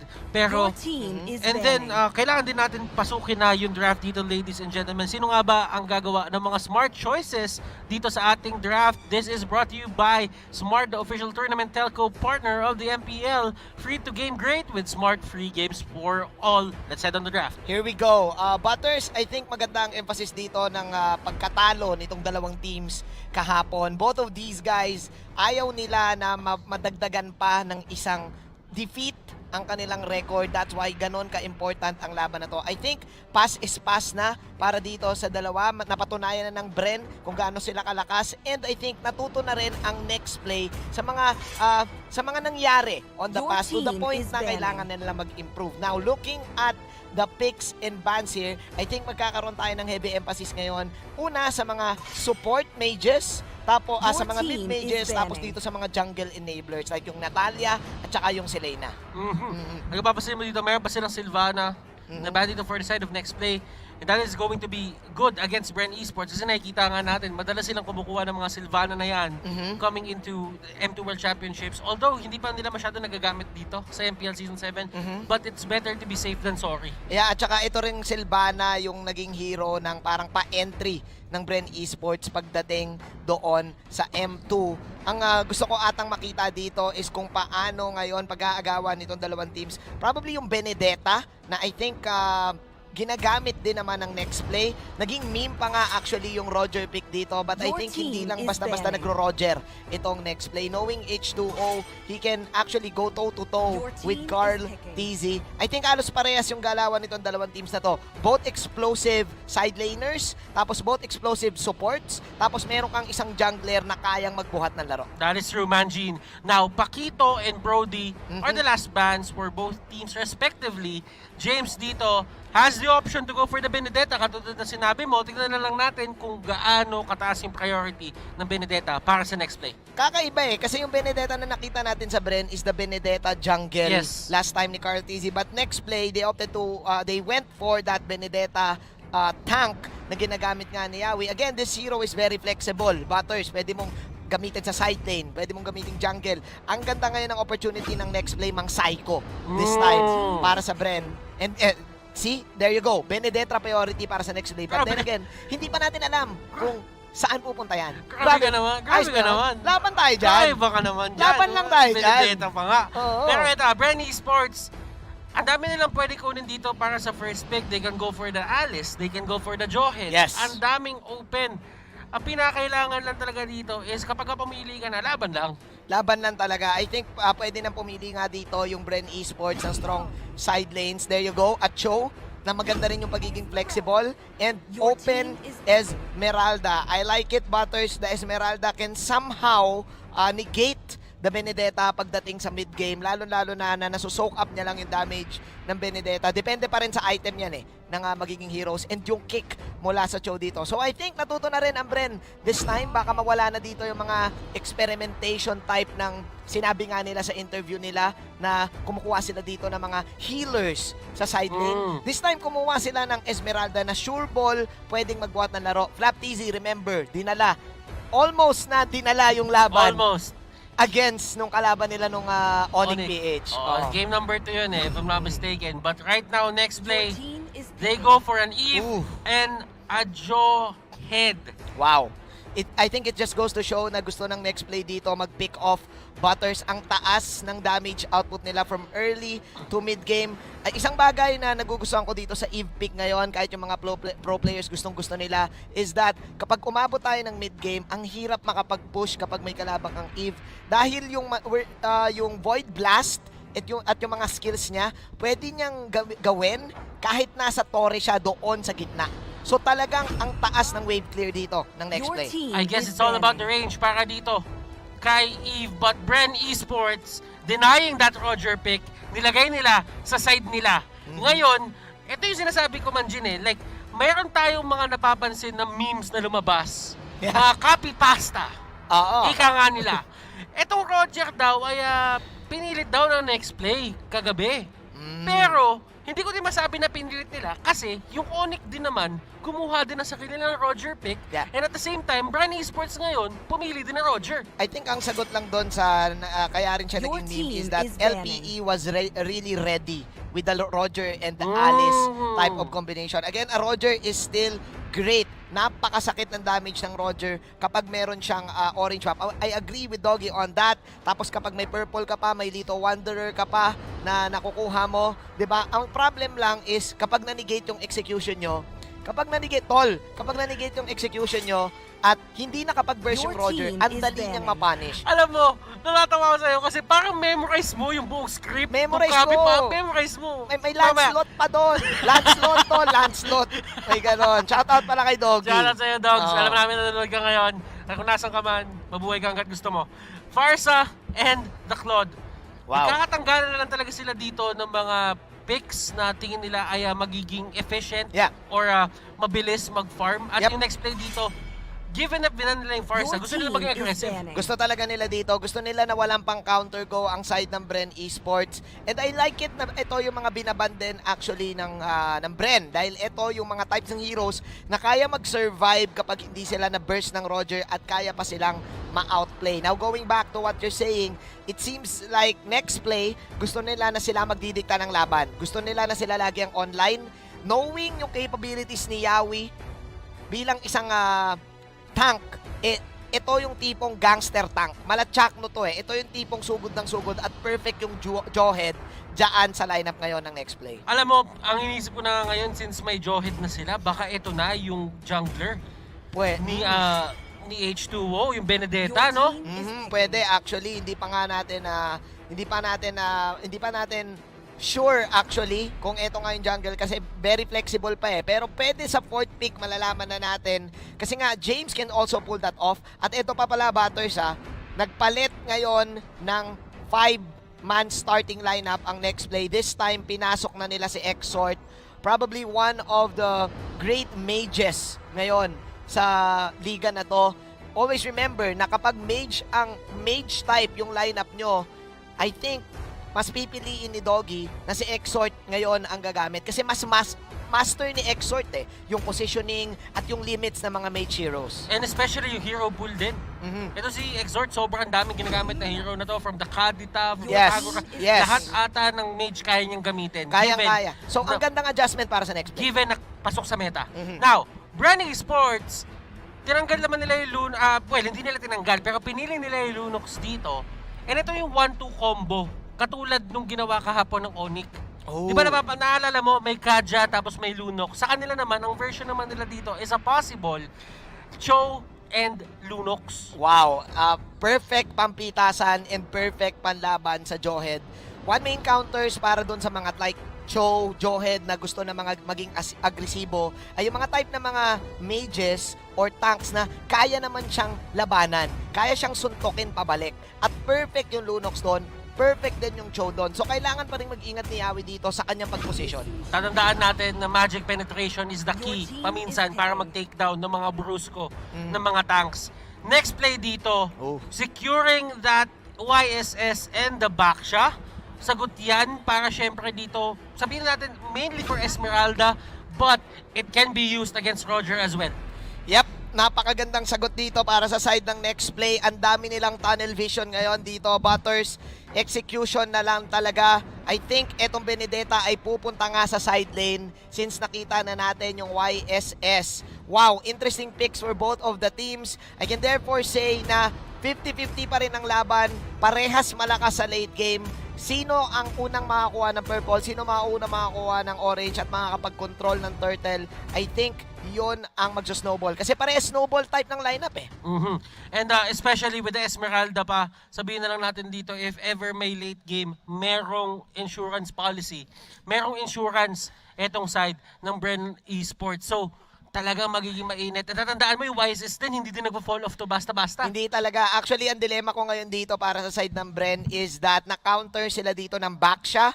Yung YSS ay kayang i-outmaneuver yung isang Roger kapag nag-survive to. Kapag umabot ng suntukan at hindi siya na-burst ng Wolf Pounce, hindi siya na-amoy, magdedepende talaga sa poke mechanics dito ng Bren ang nangyayaring laban, which is yun yung ginawa nila kahapon. Chane, poke, tapos kapag mamatay, boom, last hit. And this is game number 3, ladies. Game number 1. Kanina pa pala yung game number 3 dun sa first series. But now, nakakasya ng konti dito, but this is game number 1, ladies and gentlemen. Importante. Netong next play at Bren. Napapansin ko ngayon sa laro natin, Butters, na meron talagang heavy emphasis ngayon na yung mga tanks and yung mga mid lane, uunahan na nila itong wave clear na to for the Lito Wanderer. And interestingly, hindi binigay ng next play itong Lito kay H2O. Mas binigay nila to kay Exort para makapag-farm. So with this, mauna si Exort level 3, and mukhang mas lalamang sila pagdating sa poke game na gusto sanang gawin ng Bren Esports. Tatandaan mo, meron din mobility na nabibigay yan, pero Carl Tizzy dito, ina-aggressive ni Rene J, and looking at this, madami nagsasabi na safe daw maglaro si Rene J ngayon ng side lane, pero that's not the case, pumapasok siya. Kaya nga siya tinatawag na bomba, Butter. So ngayon ko lang nakikita na nasa ganitong posisyon ng Bren. Usually, 1 minute in, Bren ang gumagangster. So ngayon, NXP, mukhang pinagandaan nila. Look at this. Look at that, ladies and gentlemen. Tama ka dun, Manjin. Lusty dito. Kamuntikan pa siyang mapatay dito ni Yawi. But I think, still, NXP nakakuha sila ng space dito, but Bren, hindi pa rin na-delay dito si Carl Tizzy. So still, even ball game pa rin tayo. Ang problem lang, Carl Tizzy is now at level 3. Malapit na atang mag-level 5. Yes, malapit na mag-level 5 si H2O. So, sa ganitong sitwasyon, Butters, fully aware ang NXP na lamang sila. Pwede silang gumangster this time. That is true. At kaya pa nila i-push yung bottom center. Tatandaan natin, Esmeralda isn't really the best hero para umalalay sa mga ganitong sitwasyon. Pero NXP dito, talagang kinukorner nila yung Bren Esports. Bren Esports ang ganang pwesto nila. At Flap Dizzy, ladies and gentlemen, pumasok siya dito at ito talaga ang specialty ni Flap. Look at that, Bren Esports, they push them back. Akala natin lamang na ang NXP doon dahil sa positioning, but wow, Flap Dizzy, nauna siya actually sa pagpunta doon sa My Turtle. And kung mapapansin mo rin yung minimap, si Ribo ay nauuna na rin laban doon sa katapat niya sa top. So, ibig sabihin nito, yes, natalo ang Bren sa jungle, pero pagdating dito sa side lane, na-outmaneuver ng Bren bigla yung NXP. Ang nangyayari kasi, Manjin, syempre, dahil nga, ang daming rumisponde doon sa may turtle area, ang ibig sabihin lang doon, lalamang yung mga iniwan. Totoo. At ganoon ngayon ang nangyari. Still, that's just a turtle, that's just a first blood. Yes. May round 2 tayo ngayon ng mga buffs ngayon. Nakuha pa rin to ng NXP, pero I think this time kailangan ng mag-level 4 ng mga tanks. Kailangan na mag-level 4 ni Yawi dahil si Lusty level 4 na, for sure mauuna na to pagdating sa pick-offs. Ayan, kaka-4 lang ni Yawi. Masyadong mainit yung dalawang team natin dito. They're making the right plays. Bren Esports, sila yung nakakuha ng first blood. Matama ka dun, Manjin. Hindi pa to. Ang pagtatapos sa lahat, Ribo forced to use the flicker. Alis na siya dito, and Ribo, kamunti ka na siya doon, getting the shields up. Pero nakalabas siya doon sa area na yon. So may onting report na para kay Ribo dito. Failed attempt para dito sa NXP. Unfortunately para sa kanila may flicker si Ribo that time. So may onting report para dito sa Brenateka. Cooldown na mga skills na yan. What play are we gonna do next? Sabi nila dito, clear wave lang muna tayo. Paunahan na naman sa pwesto, Butters, dahil ilang segundo na lang magkaka-turtle na. Yung vision game ng NXP dito, yung crystal dito ni Exort, yung mountain shocker nandun. Ilang seconds na lang, up na ulit yung turtle. Tignan natin kung paano i-set up ng both teams yung pwestuhan nila dito sa may area na to. Oh my, ang ganda ng positioning ng Bren dito. Dalawang bush ang ginagangster nila dito, Butters. To the point na kailangan magtabi-tabi ng NXP para lang makapasok. Let's see kung ano mangyayari dito sa sa Turtle Dance na ito. And Turtle na naman, ang may hawak na naman dito is yung side ng NXP, pero hindi nila basta-basta gagawin yon. They go for the pick-off muna kay Flap, and Flap dito, tinanggal nila yung problema nila nung first turtle take. Yes, and yun yung kailangan nila, Butters. Mawala muna yung isa, and they know na kulang ang Bren dito. And Yawi dito, nawala yung ejector few. Going head-to-head dito sa mga members ng NXP. Joyd will go down at pwestuhan na naman ang naging labang dito ng Bren Esports. Few dito, on the other hand, will go down at the hands of James. At andito na yung S-back ng NXP. Pwede pa sila lumaban dito. And NJ, ayaw i-give up etong turtle na to na basta-basta. Oh my glove! Ang ganda na sana ng position doon ng NXP dahil napitas nila si Flap TZ sa baba. But then again, reports coming in from Bren. Nasa baba sila lahat. Napitas nila si Flap TZ. Position tayo. Perfect patience, perfect positioning, and perfect targeting para sa Bren Esports dito. Yung nagdala nung laban na yon. But still, kakabuhay lang ng jungle, Butters. Lusty dito, going for the Jit Kondo. Mananakop si Yawi dito. Yawi will go down once more. At hawak ni Cartiz na naman dito. Yung turtle buff. H2O, nakapitan ni Flap TZ. H2O will go down as well. And hindi talaga nakaharap ng break dito yung NXP. Renegade, pumasok. Electro-final blow. Doon sa kabilang side ng mapa. Eye for an eye, pero hindi pa rin mapipigilan yung pangalawang proc. Nung Wave the Dragon, makukuha pa rin yung kill. Ang nasasabi ko lang, Butters, na dadaan dito ng Bren ang laban na to sa mga little skirmishes, little mechanics na pinapanalo nila. Hindi ka pwedeng basta sumugod kung ikaw ang Baksha, ikaw ang Jawhead, dahil nga long range dito ang Lunox. Yes, namatay ngayon si Pew, pero still may kakaunting lamang ang Bren. Yes, siguro nakabawi dito ngayon ang NXP, pero still, in a while, pwedeng Bren pa rin ang Tempo Makers. Bakit? Kung titignan mo yung items, si Carl TZ ay lamang na din. And lamang na rin siya sa levels. Look at that. Carl TZ, of course, with this Roger 3-7, 3-3 lang. Si H2O, nabawi ni Carl TZ dahil dito sa movements ng mga supports niya. At kung napapasin nyo dito, ang unang pupuntahan ni Yison Shin is going to be the Blade of Despair. Habang si Roger naman dito, kukunin niya yung Endless Battle. Yes, and actually, ayun na yung power spike ngayon ni Carl TZ at pwede na siyang sumama.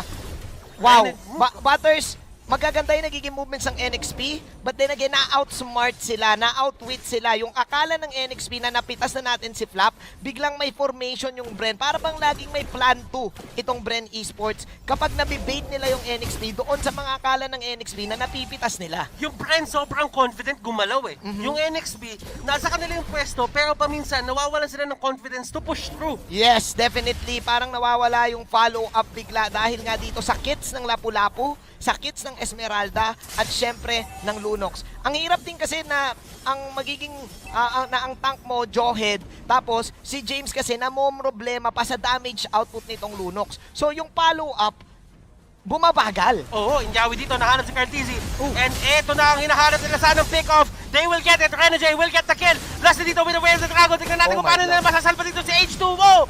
H2O, will he get away? Yes, he will. Lusty on the other hand, mababa na yung buhay niya. Yawi, humahanap na magandang target pero titigil na nila yung laban doon. At sa wakas, nakuha yon ng NXP. Si Carl TZ talaga ang best move nila. Pero look at the movements of Bren, pare. After nila matalo sa fight na yon, saan pumunta kagad sina Flap? Nag-clear sila kagad sa baba. And then tsaka sila nakipag-clash. Okay. At nakuha ng NXP ang turtle dito, ladies and gentlemen. Pero napunta kay James. Napunta kay James, yes, napunta sa NXP, pero sobrang commendable para sa akin yung ginawa ng Brendon. Napitas si Carl TZ, pero Rebo and Flap nag-command agad. Shove nyo yung bottom lane. Para kapag nag-clash, babalik ang NXP dyan. Para hindi makapag-push yung NXP. Ito yung sinasabi nating mga maliliit na bagay, Batters, na doon lumalamang ang Bren. Map awareness and macro plays. This is very interesting. As you can see the gold graph right now, ladies and gentlemen, talagang papunta sa side ng Bren. Ngayon, nag-equalize siya kahit papano in terms of XP din. Ganun din yung nangyayari. Laging Bren. Pero na-equalize na ngayon ng NXP and that is very interesting, Manjin. Dahil nga doon sa mga pitas movements nila, but the problem here is for NXP, after nila makapitas, what is the next push? Ang nangyayari dito, pipitas sila pero kailangan ng 4 na tao, kailangan ng 3 na tao to the point na nasisplit sila. Ngayon, tignan natin kung mapipitas nila si Few. Order Brilliance patakbo. Few naipit pa rin sa chessboard, mga kaibigan ni Eve. Exhort dito, making the plays. Rebo on the other hand, 1v1 with a great one. Rene J dito goes down. Yawi nandito sa may area and nahuli si Cartizi. Cartizi, wala siyang backup, pero wala rin naman backup dito si Yawi. And Exhort at the wrong place, at the wrong time, Manjin. Oh my glove! Nagmumukhang maganda dito yung mga pick-offs ng NXP. Pero kung titignan mo yung minimap, Butters, laging nakashove papunta sa side ng Bren. And yung Bren, meron silang mga calls na, cooldown na yan, sugod tayo. Wala silang paki kahit mamatay sila, basta't makuha nila yung buong mapa. Goods na goods sila. Ni isang damage, hindi pa nakikiliti yung tore ng Bren Esports. So, ang ibig sabihin mo dito, Manjin, in terms of clash, skirmish, kaya lumaban ng NXP. Totoo, kaya. Kaso, ang nagiging problema, yung maliliit na bagay na hindi napapansin ng NXP, yun yung nagpapalamang sa Bren. Yun talaga. For example, yung baba, yes, onting damage pa lang yan. Ibig sabihin, onting turret gold pa lang yung nakukuha nyo. Look at this, even Plap going here. Ito yung macro na sinasabi natin na dito malakas ang Bren Esports. They're looking at the cooldowns, they're looking at everything dito sa laban na to. Maging yung execute ni Rene J ay tinitignan nila to the point na pipilitin nila yung laban, mag-debate lang sila, Butters. Cardizi dito, gustong-gusto niya talaga i-take down dito si James, but James just way too tanky at this point. At papasok sila, gusto talaga nila, Mountain Shocker, mahabang papigil sa kanila. Pero doon naman sa may baba, si Yawi dito, talagang pinipilit nila huliin si Flap. And kung sino pa yung gumang, sila pa yung nagkaroon ng problema. Sila pa talaga, look at this, another gank ata. And wow!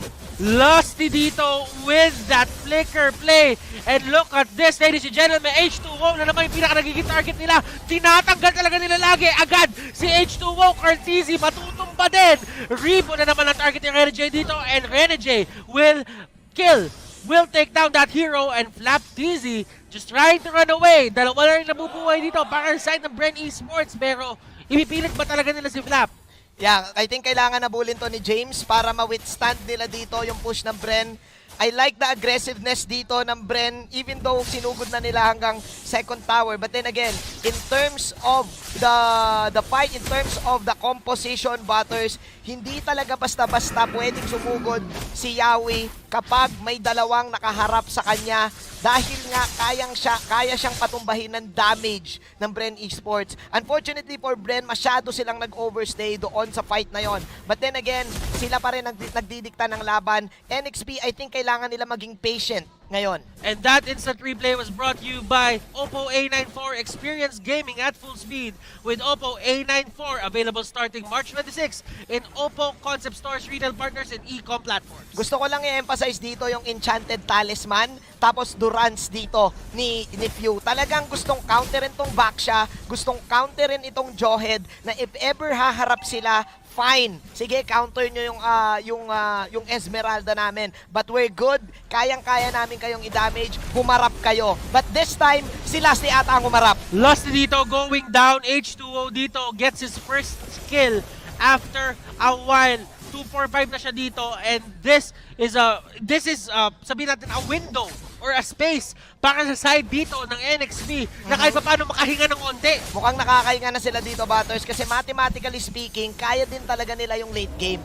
They can definitely, again, nabanggit natin, they can definitely take team fights. Mataas ang kanilang mechanical prowess. But again, yung problem kanina is nalulugi sila sa map control. Na-realize na nila yun ngayon. Ano yung ginamit mo na mat doon? Ha? Ano yun? Mamaya, Math with science. Math with science. Mamaya pag-usapan yung Curl TC gets picked off. And look at this, NXP. They really just want to fight, but Rebo with the plays going for the Eve. At Rebo dito, last man standing. Kaya ba siya alalayan ni Flap? Flap is here. Lapu-lapu, ladies and gentlemen. Lumalaban pa rin siya. H2O will just try to get away. Renegade is here. And they will try to go for the execute. Pero James dito, still alive. Flap dito, tumumba. Lusty dito, try to get away with Jeet Kune Do with a Shunpo. Pero sabi ni Lusty dito, tama na. Ako na lang yung isang nabubuhay dito. NXP. Nasa kanila na ang Lord Take ngayon. Nasa kanila na rin ang kalamangan, pare. Bren Esports. Hindi nila natapos kagad yung laban at the early stages of the game. Nag-isa-isa pa sila. Remember na wala laging malakas sa marami. This was so unfortunate and I think miscom na to para sa Bren Esports. Nalito na sila whether they're gonna defend or lalaban ba sila dito. Yung lineup dito ng NXP is really made for 5-on-5 Royal Rumbles, Butters. Ang lakas nila manghuli. Oo. Ang lakas nila manghuli kasi meron silang Jawhead at James at Baksha. But that instant replay is brought to you by Oppo A94. Experience gaming at full speed with Oppo A94. Available starting March 26 in Oppo Concept Stores, retail partners, and e-com platforms. At umaabot na rin kasi tayo sa ultra late game, pare. And yung ultra late game kasi dito ng NXP, hirap na hirap ngayon ang Bren kay Exort. Exort with the Eve. Kung titignan mo yung items niya, Butters, na kompleto niya na yung triple wand. The Genius Wand, the Ice Queen Wand, at saka yung Glowing Wand. Lahat ng wand. Lahat ng wand. Wand vision. Wand vision. Wand vision. Oo. So men, sobrang kati niyan. Hindi mo na pwedeng makamot yan. Pag kinamot mo yan, masusugat ka. Pero ito, nasusugatan na ang Bren.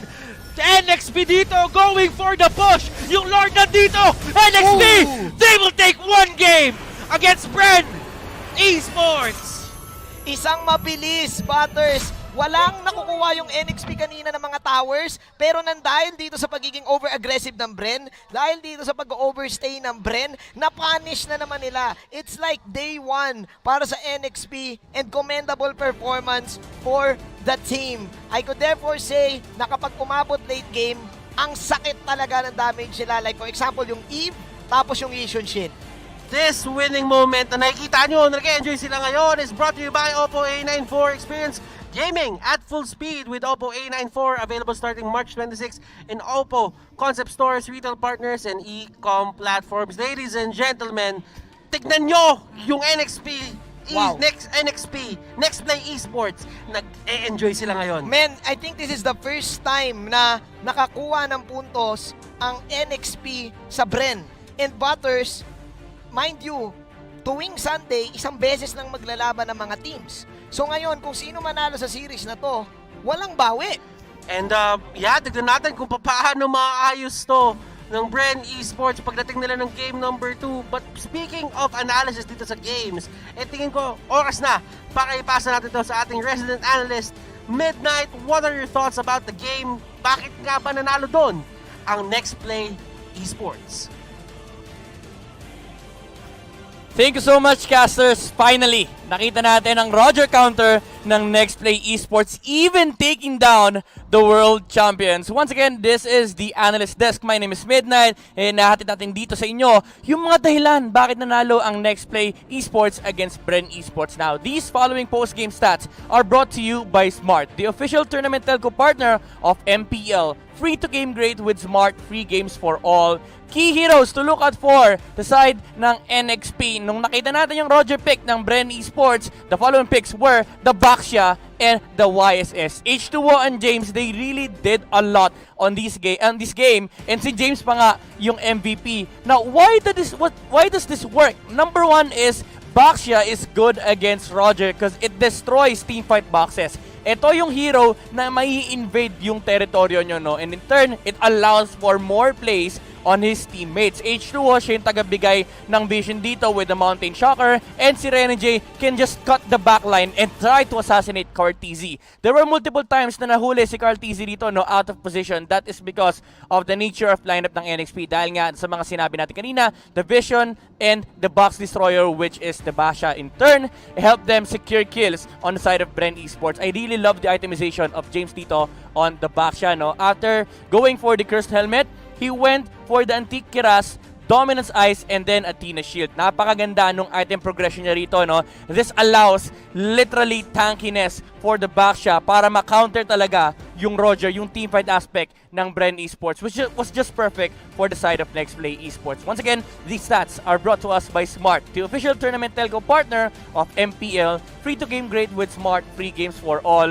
And again, finally, nakita na natin yung matagal nang sinasabi ng Next Play Esports na counter against the Roger. It was just the YSS and na Basha, pero syempre, dagdag na rin natin dyan yung itemization. Now, the next thing that we are gonna be looking for is the gameplay itself, no? So these highlights are brought to you by Smart, the official tournament telco partner of MPL, free to game great with Smart, free games for all. Dito natin makikita kung paano ba binasag na Next Play Esports ang Bren Esports with their Roger pick. Pero first of all, bago natin pag-usapan yon, I'd really like to highlight this play from Flaptz. When they were contesting the turtle objective of Next Play Esports, look at this side of the map, no? Sana nakikita nyo, no, itong mapa na to. May minion wave pang natira si Flaptz sa may bottom lane. Pero this is where Bren really excels at. They really love fighting around turtles, especially when it's on the side of Flaptz. This actually allows Bren Esports to win the upcoming fight kasi hindi pa rin naman talaga fully capable ang Next Play Esports, and having a Lapu-Lapu and Roger on your side, it really does tell that Bren Esports should win in the succeeding fights. And ito yung movement na madalas ginagawa ng Bren Esports. Whenever they're on the side of Flaptz, kapag nandun yung turtle, they always rotate towards that objective. And napakaganda lang na example nun kasi willing iwan si Flaptz. Willing si Flaptz iwan yung minion wave para sumama sa clashes ng Bren Esports. After that, Bren Esports continually took objectives against Next Play Esports. But what made the game really hard for them is the presence of the Basha and the YSS. The very nature of this lineup is that it stops objective from happening. Bakit? Again, really good at invading the boxes is the Basha, and H2O can just provide the vision. Ngayon makikita natin 9 minutes in, medyo pantay yung game natin, no? Mababa yung gold lead ng Bren and pantay din yung kill score. Pero look at this. Look at this team fight from Next Play Esports. They have controlled territory of what is happening on the map. Bren Esports, napakahirap lumaban sa ganitong klaseng engagement. When you're trying to invade the enemy box or yung kanilang space, meron ka bang poproblemahin na Eve. So overall, the solution from Next Play Esports worked wonderful for them kasi mas solidified yung idea ng teamfight nila against Bren Esports. Of course, Bren Esports hindi naman sila nagpahuli. There were still some moments of brilliances on their side. Specifically on this clash, no? Nahuli nila si H2O kahit nahuli si Carteezy on the backlines. But we have to remember, sino ba ang late game lineup dito? If you look at the heroes of NXP, there is a YSS, a hero that outputs so much damage in the later parts of the game. Dagdag pa natin dyan itong hero na to. Yan, dagdag pa natin dyan si Eve. It is a huge teamfight monster. It provides a lot of things. Damage, control, and the slows, which is Bren Esports, they're really weak at. Again, these heroes on the side of Bren Esports, they rely heavily on positioning and mobility, specifically the Roger and the Lapu-Lapu. So pagdating ng late game, naturally mararamdaman ng Bren Esports parang napakahirap labanan ng heroes ng Next Play Esports is because of the fact that the nature of the heroes on the side of NXP is just better pagdating sa late game against Bren Esports, and that is why the MVP of our game is James. Once again, this is brought to you by Smart, the official tournament telco partner of MPL. Break through your own limits, rise above, and be free to game great with free games for all. James on this backshot, KDA of 515, net worth of 9,899, damage dealt 37,144 on a backshot, mind you. Objective damage of 306, of course, that's to be expected. Kill participation of 63%. I'm pretty sure, nung nakita nyo yung post-game stats kanina, nakita nyo rin kung gaano kadaming damage yung tinangke ni Basha, o ni James on this Basha. That's the reason why NXP was able to take the game away from Bren Esports. Excited ako sa game number 2. I'm pretty sure na yung Roger ay mako-contest pa rin on this next game, pero the question is, Sino ba ang mananalo? Casters, ano sa tingin nyo? Amazing performance from Next Play Esports ngayong game number 1. But we will move on. This is game number 2. Welcome back to the Casters Desk. Ako si Butters, kasama ko si Manjin. At kami, ang inyong laban casters. Manjin! Ano nga ba yung nilaban lang doon ng Next Play Esports? At bakit ba nila nakuha yung panalo? Literal na nilaban lang ng Next Play Esports dito yung late game na gusto nila. The back siya, again, may encounter sa Esmeralda. And Bren, over-extending every time. Masyado nilang hindi kinalculate ngayon yung damage output ni Exort. Pati yung poison nung back siya na ito ni James. Yes, NXP, they were losing the early game. It was all Bren. But again, nawala ng patience yung Bren Esports dito. Exort with the real-world manipulation, may mga Void Blast pa, everything else, AoE damage, to the point na ubos isa-isa ang Bren Esports. And with that, late game, lahat may items, boom, NXP. And guys, we will be heading to the draft. Pero kailangan mo natin malaman syempre kung sino yung gagawa ng smart choices dito. Next na ang drafting natin, brought to you by Smart, the official tournament telco partner of the MPL. Free to game great with Smart, free games for all. Gusto ko yung naging adjustment dito ng NXP with their playstyle. Nakita natin na may mga sinasacrifice silang lanes. Pero kasi yung type ng laruan ng NXP, ito yung risky type ng laruan eh. Ito yung mga, high risk, high reward na laruan. Like for example, yung minute 1 na pumasok si Renny J doon sa may purple. High risk, high reward yun, men. Kapag nakuha nila yun, ang laki ng kalamangan nila. Kung hindi, may part na pwede matatalo sila. But then again, they're a type of team na willing sumugal. Gusto ko lang sabihin, guys, ito matik legit to. Si Renny J, grabe yung effort dun sa game na yun. Totoo. Kung paano niya kinontrol, sinubukan tulungan yung mga teammates niya para makontrol yung ibang lane, na meron din siyang iniisip na kukontrolin niya yung lane niya. Oo. Grabe yung effort ni Renny J doon. Makikita mo doon na puso talaga ng bata nandun. It was a full team performance para dito sa side ng Next Play. And Butters, eto na, kabahan ka na dahil I think sumasabog na ngayon ang social media. Game 1 pa lang. Pero expected na din naman natin to, kahit anong mangyari, talaga sasabog at sasabog. Pero for Next Play fans, seryoso, nagbubunyi sila ngayon. Bren Esports fans, nakakali nila ulit yung Bren Esports. Bawi. Bawi talaga. I think it's the first time na nakikita natin uli ang Bren sa ganitong sitwasyon. So ang tanong, kung ikaw ay Bren fan, kailangan tong extend sa Game 3. But looking at it, Butters, Next Play at the bans, they are now respecting the Benedetta. In-eliminate na nila to ngayon. Ngayon, pwede nilang ulit kunin yung Alice na best pick nila ngayon para kay James na MVP kanina. And may possibility din na pwede rin sila mag-Roger or baka mag-Gishon Shin. Alam mo, itong Next Play, nakita din nila yung ginagawa kahapon ng Bren eh. Ang sabi nila, nagbe-Benedetta jungler sila. So since hindi tayo first pick, respetuhin natin, tanggalin natin kasi magiging problema din yan para sa atin. Next Play dito, I do agree, Alice is one of the picks na tinitingnan nila dito. And tingnan lang natin kung may Cho ba na pipiliin na dito yung Next Play. Johead is banned, so a Cho tank is good. Cho tank nga talaga, mas okay dito. Which is, ito yung maganda ngayon sa Next Play eh. Si Renny J, kaya niya na mag-flex ng kahit anong hero. May time pa nga na nagpa-far sa side lane siya. Yes, gold lane siya. Pero nakakatakot pa rin kapag binigay mo sa kanya itong favorite hero niya, which is ang Cho. And di pa natin sure dito kung Renny J to or Yawi Cho to. Kasi pwede din naman gawing support ni Exert tong Sylvana eh. Totoo. So ang ganda ng pagiging flexible ngayon ng lineup ng Next Play Esports para sa kanilang first 2 picks. May part na pwedeng malito ang Bren. Let's see, dahil Bren Esports picking the Claude early, which is actually magiging dilemma ngayon dito ni Carl TZ kung siya ang Claude. Una ay hindi ganun kabilis yung magiging farm nila. And meron siyang Way of the Dragon na poproblemahin at saka meron siyang Imperial Justice na poproblemahin dahil magre-retribution type siya. And dito, Next Play, I think this is the time para kuwaan na din nila ng hero dito si H2O. Given na napili na ng Bren sa kanila, automatic yung dalawang pick na yan, dalawang ban na yan sa side nila, itututok nila kay H2O yan. Totoo, pero sabi nila, sige, banan nyo muna si H2O. Sige. Piliin muna natin ang Eve ni Exort with the 1-1 setup na nakakatakot talaga, Butters. Probably one of the greatest S-tier supports. Mid lane pala right now dahil sa kanyang kit. Besides the fact na may damage output siya, kayang-kaya niya kasing mag-vision kapag ginamitan niya ng Void Blast yung mga bushes eh. Oo. May part na kapag may natamaan doon, di kita na namin kung nasa ka. Ang layo nun eh. Tatandaan mo man, Jin, hindi ka naman mali sa pag sinabi mong S-tier. Kasi tatandaan mo, yung mga mid-tier heroes, sa tamang kamay, naging S-tier din sila. Totoo. So ngayon, Exort, again, one of the great mages ngayon sa atin laro. Let's see kung ano magiging last few bans ng dalawang teams dito, Butters.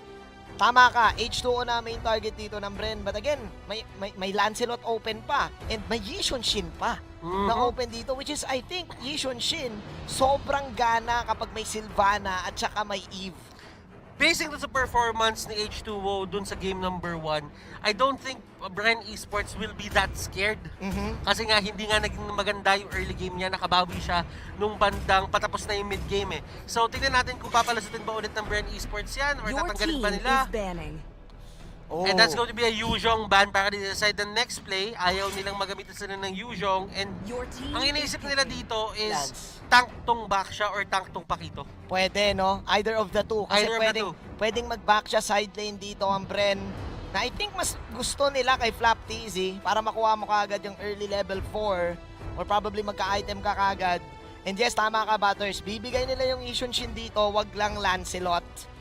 But then again, yung vision kasi na pinoprovide kanina ng next play din yung nagdadala dito para makasagot sila sa magiging aggressive ng Bren. So ngayon, tinitignan natin ano ang fourth pick ng next play. Pwedeng hero pa actually to ni James.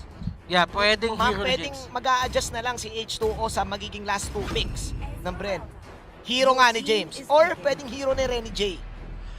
I'm not so sure about picking an Esmeralda sa tapat ng isang back siya. Kasi alam natin to, Manjin. Pero still, kung kay next play ang confidence para gawin to, sa kanila yung confidence. Bren Esports, really happy with that, I think, na nangyari yon. And now, kailangan nilang i-focus yung attention nila dito papunta sa side netong Esmeralda pick na to. Kailangan nila ng pangbawas dito. Bren, feeling ko mapipilitan sila gumamit ng Lunox dito. Yeah, pwedeng kang pumili ng hero na ni Few dito since wala yung Farsa. Who knows, may part pa nga sa akin na pwedeng hindi Lunox, baka nga mag-Chang. Pwede. Siguro dito si Bren Esports para dito sa Eve. Pero Kagura, I think this is better para dito sa side ng Bren Esports na gumaganda ngayon yung record ng Kagura sa mga rank games at pagdating dito sa ating game, which is actually magandang pangkat sa Eve.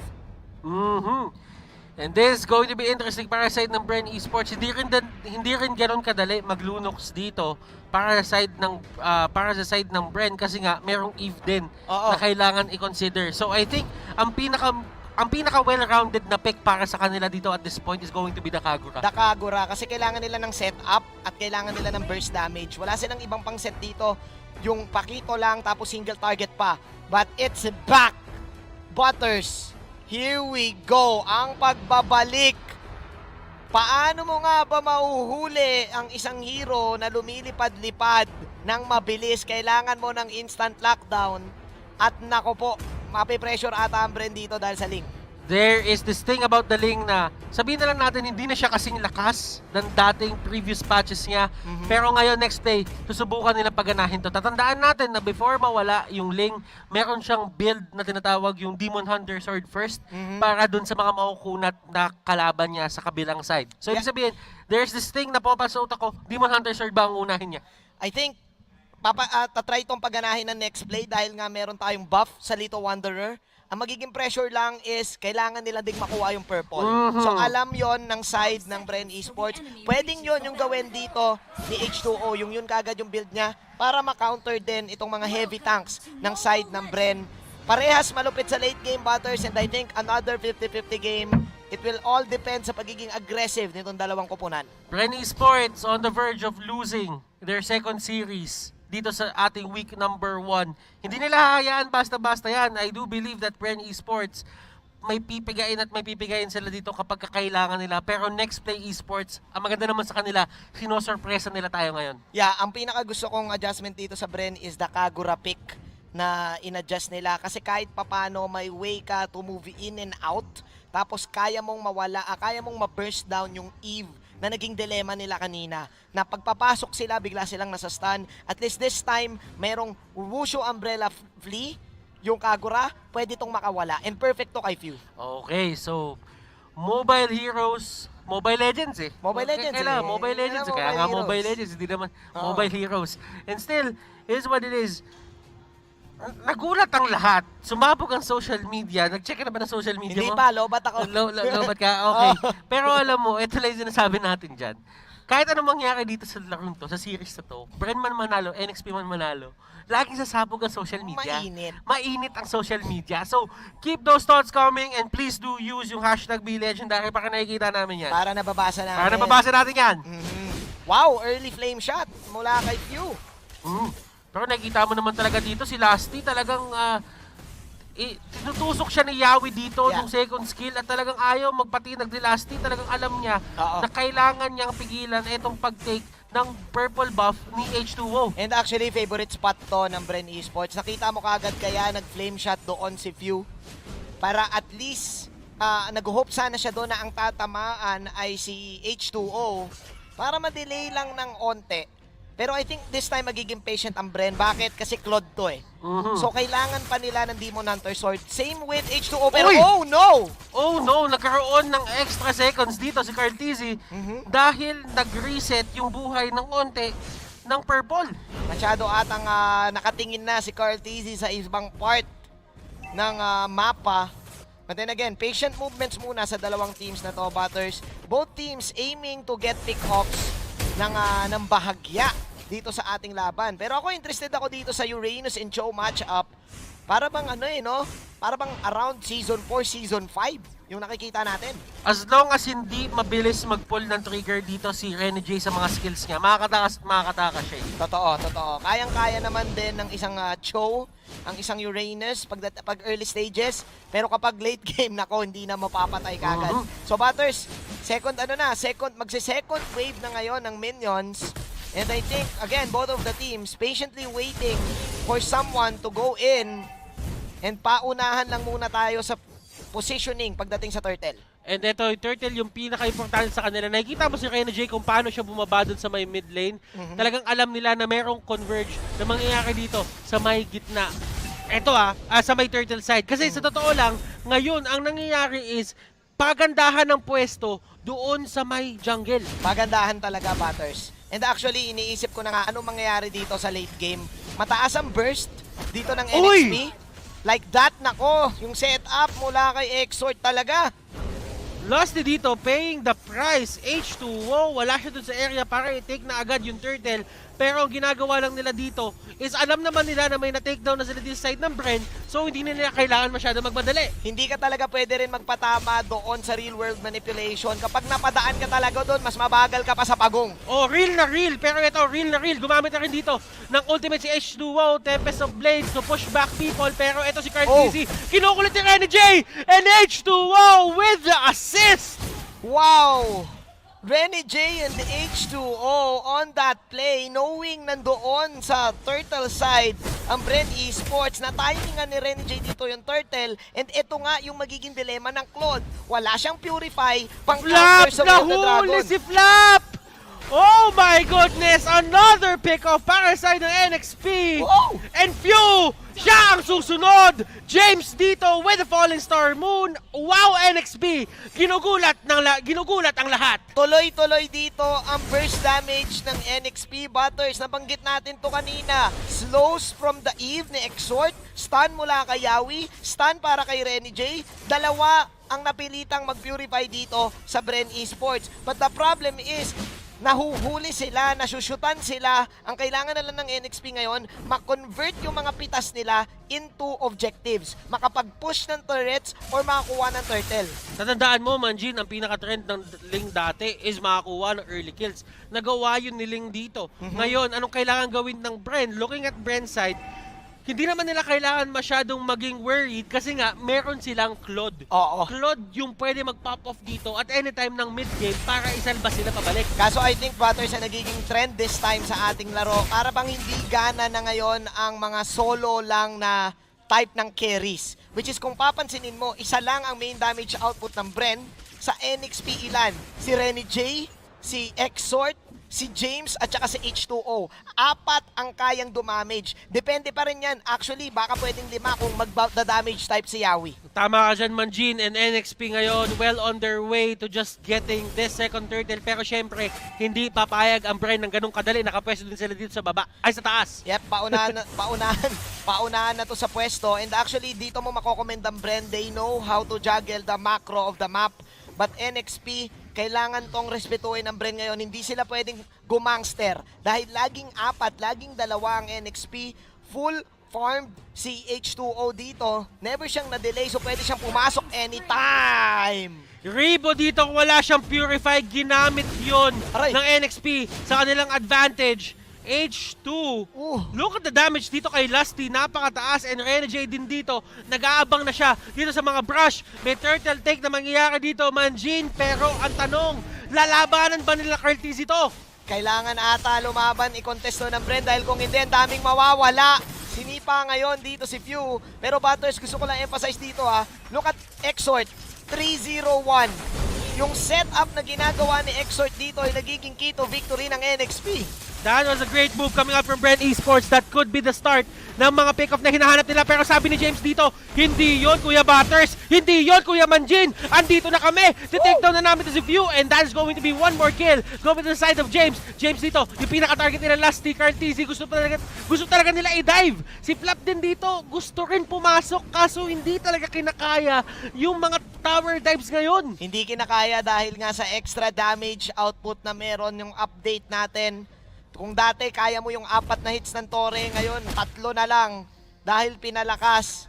And kailangan na ata maging worrisome dito ng Bren Esports. Kasi again, nauunahan sila sa pwesto at nauunahan sila sa items. Si James, maaga niya na buo yung Enchanted Talisman. Si H2O, buo niya na yung Demon Hunter Sword. And Exord, sobrang outstanding nitong kanyang Eve plays. Para pa siyang, para siyang Parse. Ganun kabilis eh. Iba yung pakiramdam ng Yawi Exort combo eh, no? Iba. Iba talaga eh. Kasi may setup ka from the Imperial Justice. Tsaka ang nagiging dilema, hindi niya nga hinihintay yung Imperial Justice eh, si Exort. Inuunahan niya.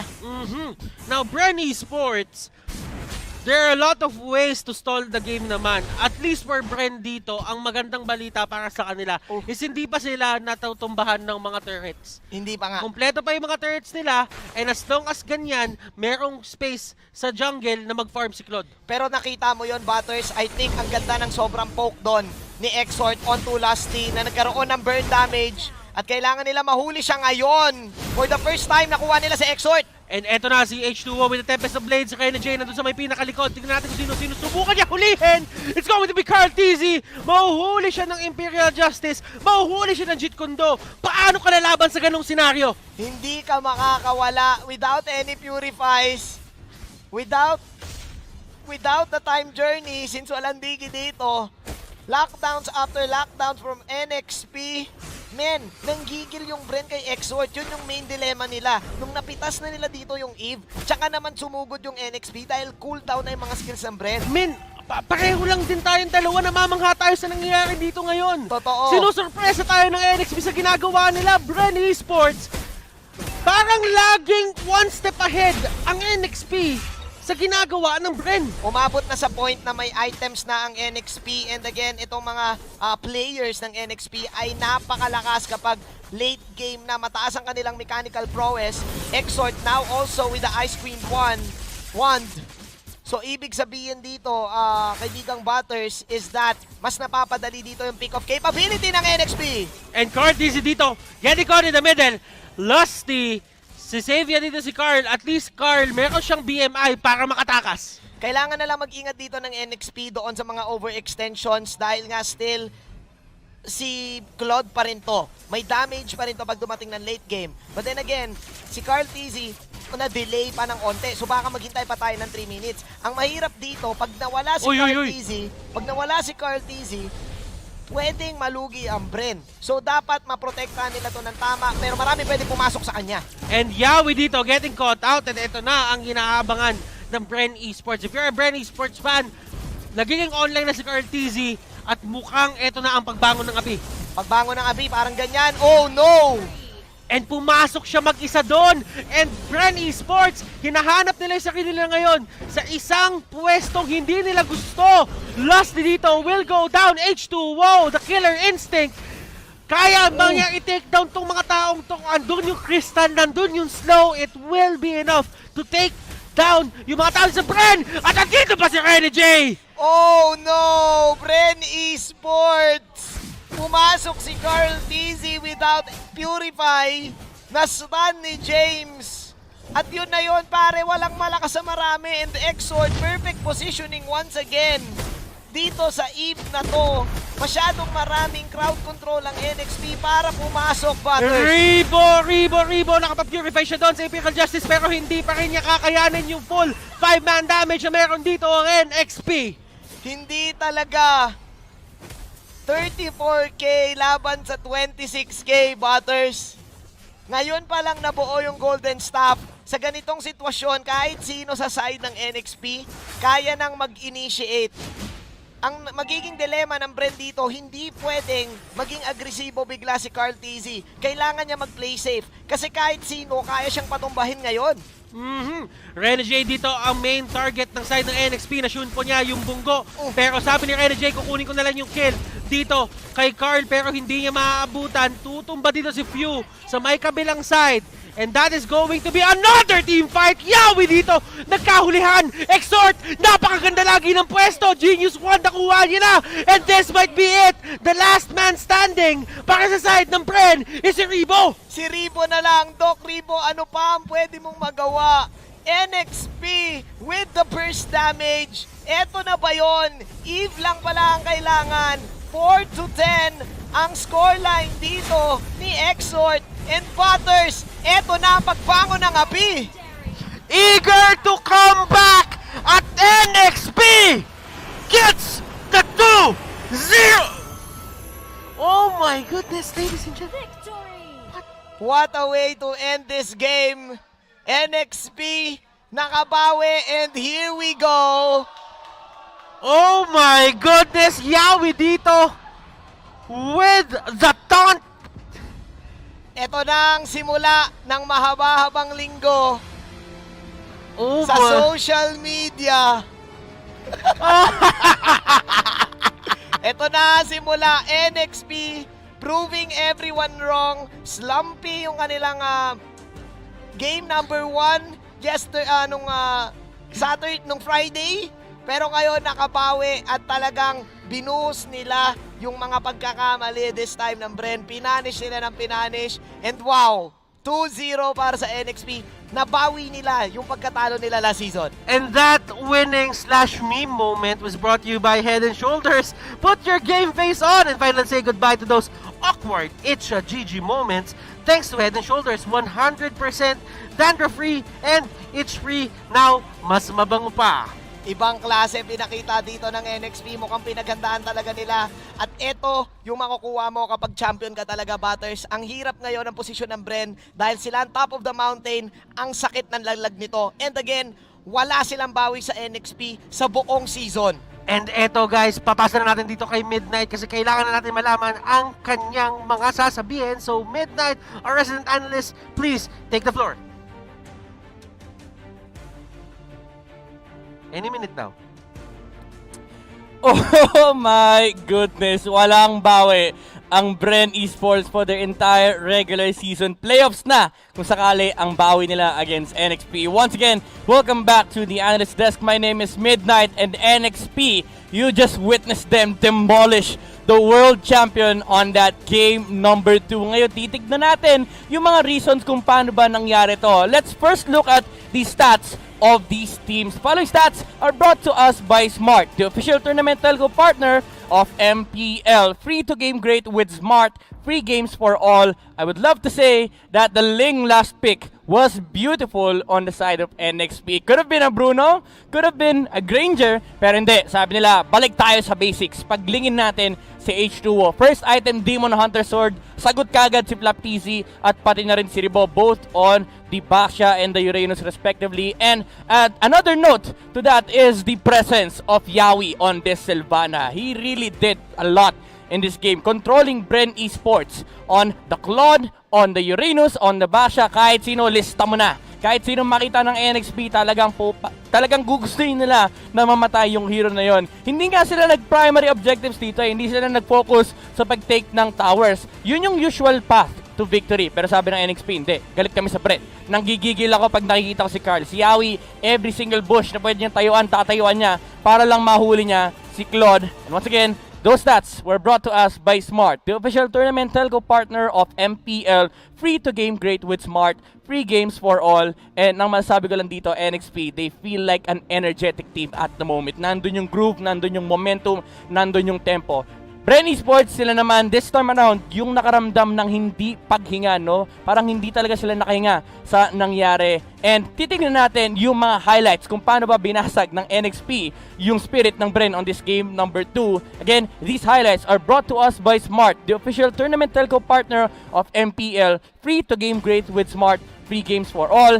And focus tayo dito sa ating highlights. It was all NXP from the very beginning, no? Carl TZ on the Claude, he needed a lot of farm. And NXP, sila naman yung nagdidictate ng momentum and ng objectives. Actually, hindi nga primary objectives yung tinitake nila, kundi resource lang. Ang ginagawa lang nila dito is inaagawan nila, inuubusan nila ng farm yung Claude. If we have a heat map, no, makikita nyo na ang area na nilalaroan ng NXP is primary the jungle of Bren Esports. And after that, it was all, you know, NXP just trying to control the bushes. Makikita nyo si Yawi actually na namatay pa rito kasi that is one moment na talagang napano siya ng Bren Esports. Pero technically, tama kasi yung ginagawa ni Yawi, no? Kailangan mo tayuan yung mga aggressive bushes na yon for you to find aggressive movements against Bren Esports, specifically against sa Claude. Kailangan mo gawin talaga to, no? Kinokontrol lang nila yung area nila para hindi basta-basta makapasok yung Bren Esports. Now, Bren Esports, they found some answers here and there, pero it wasn't enough because H2O was just free-farming the entire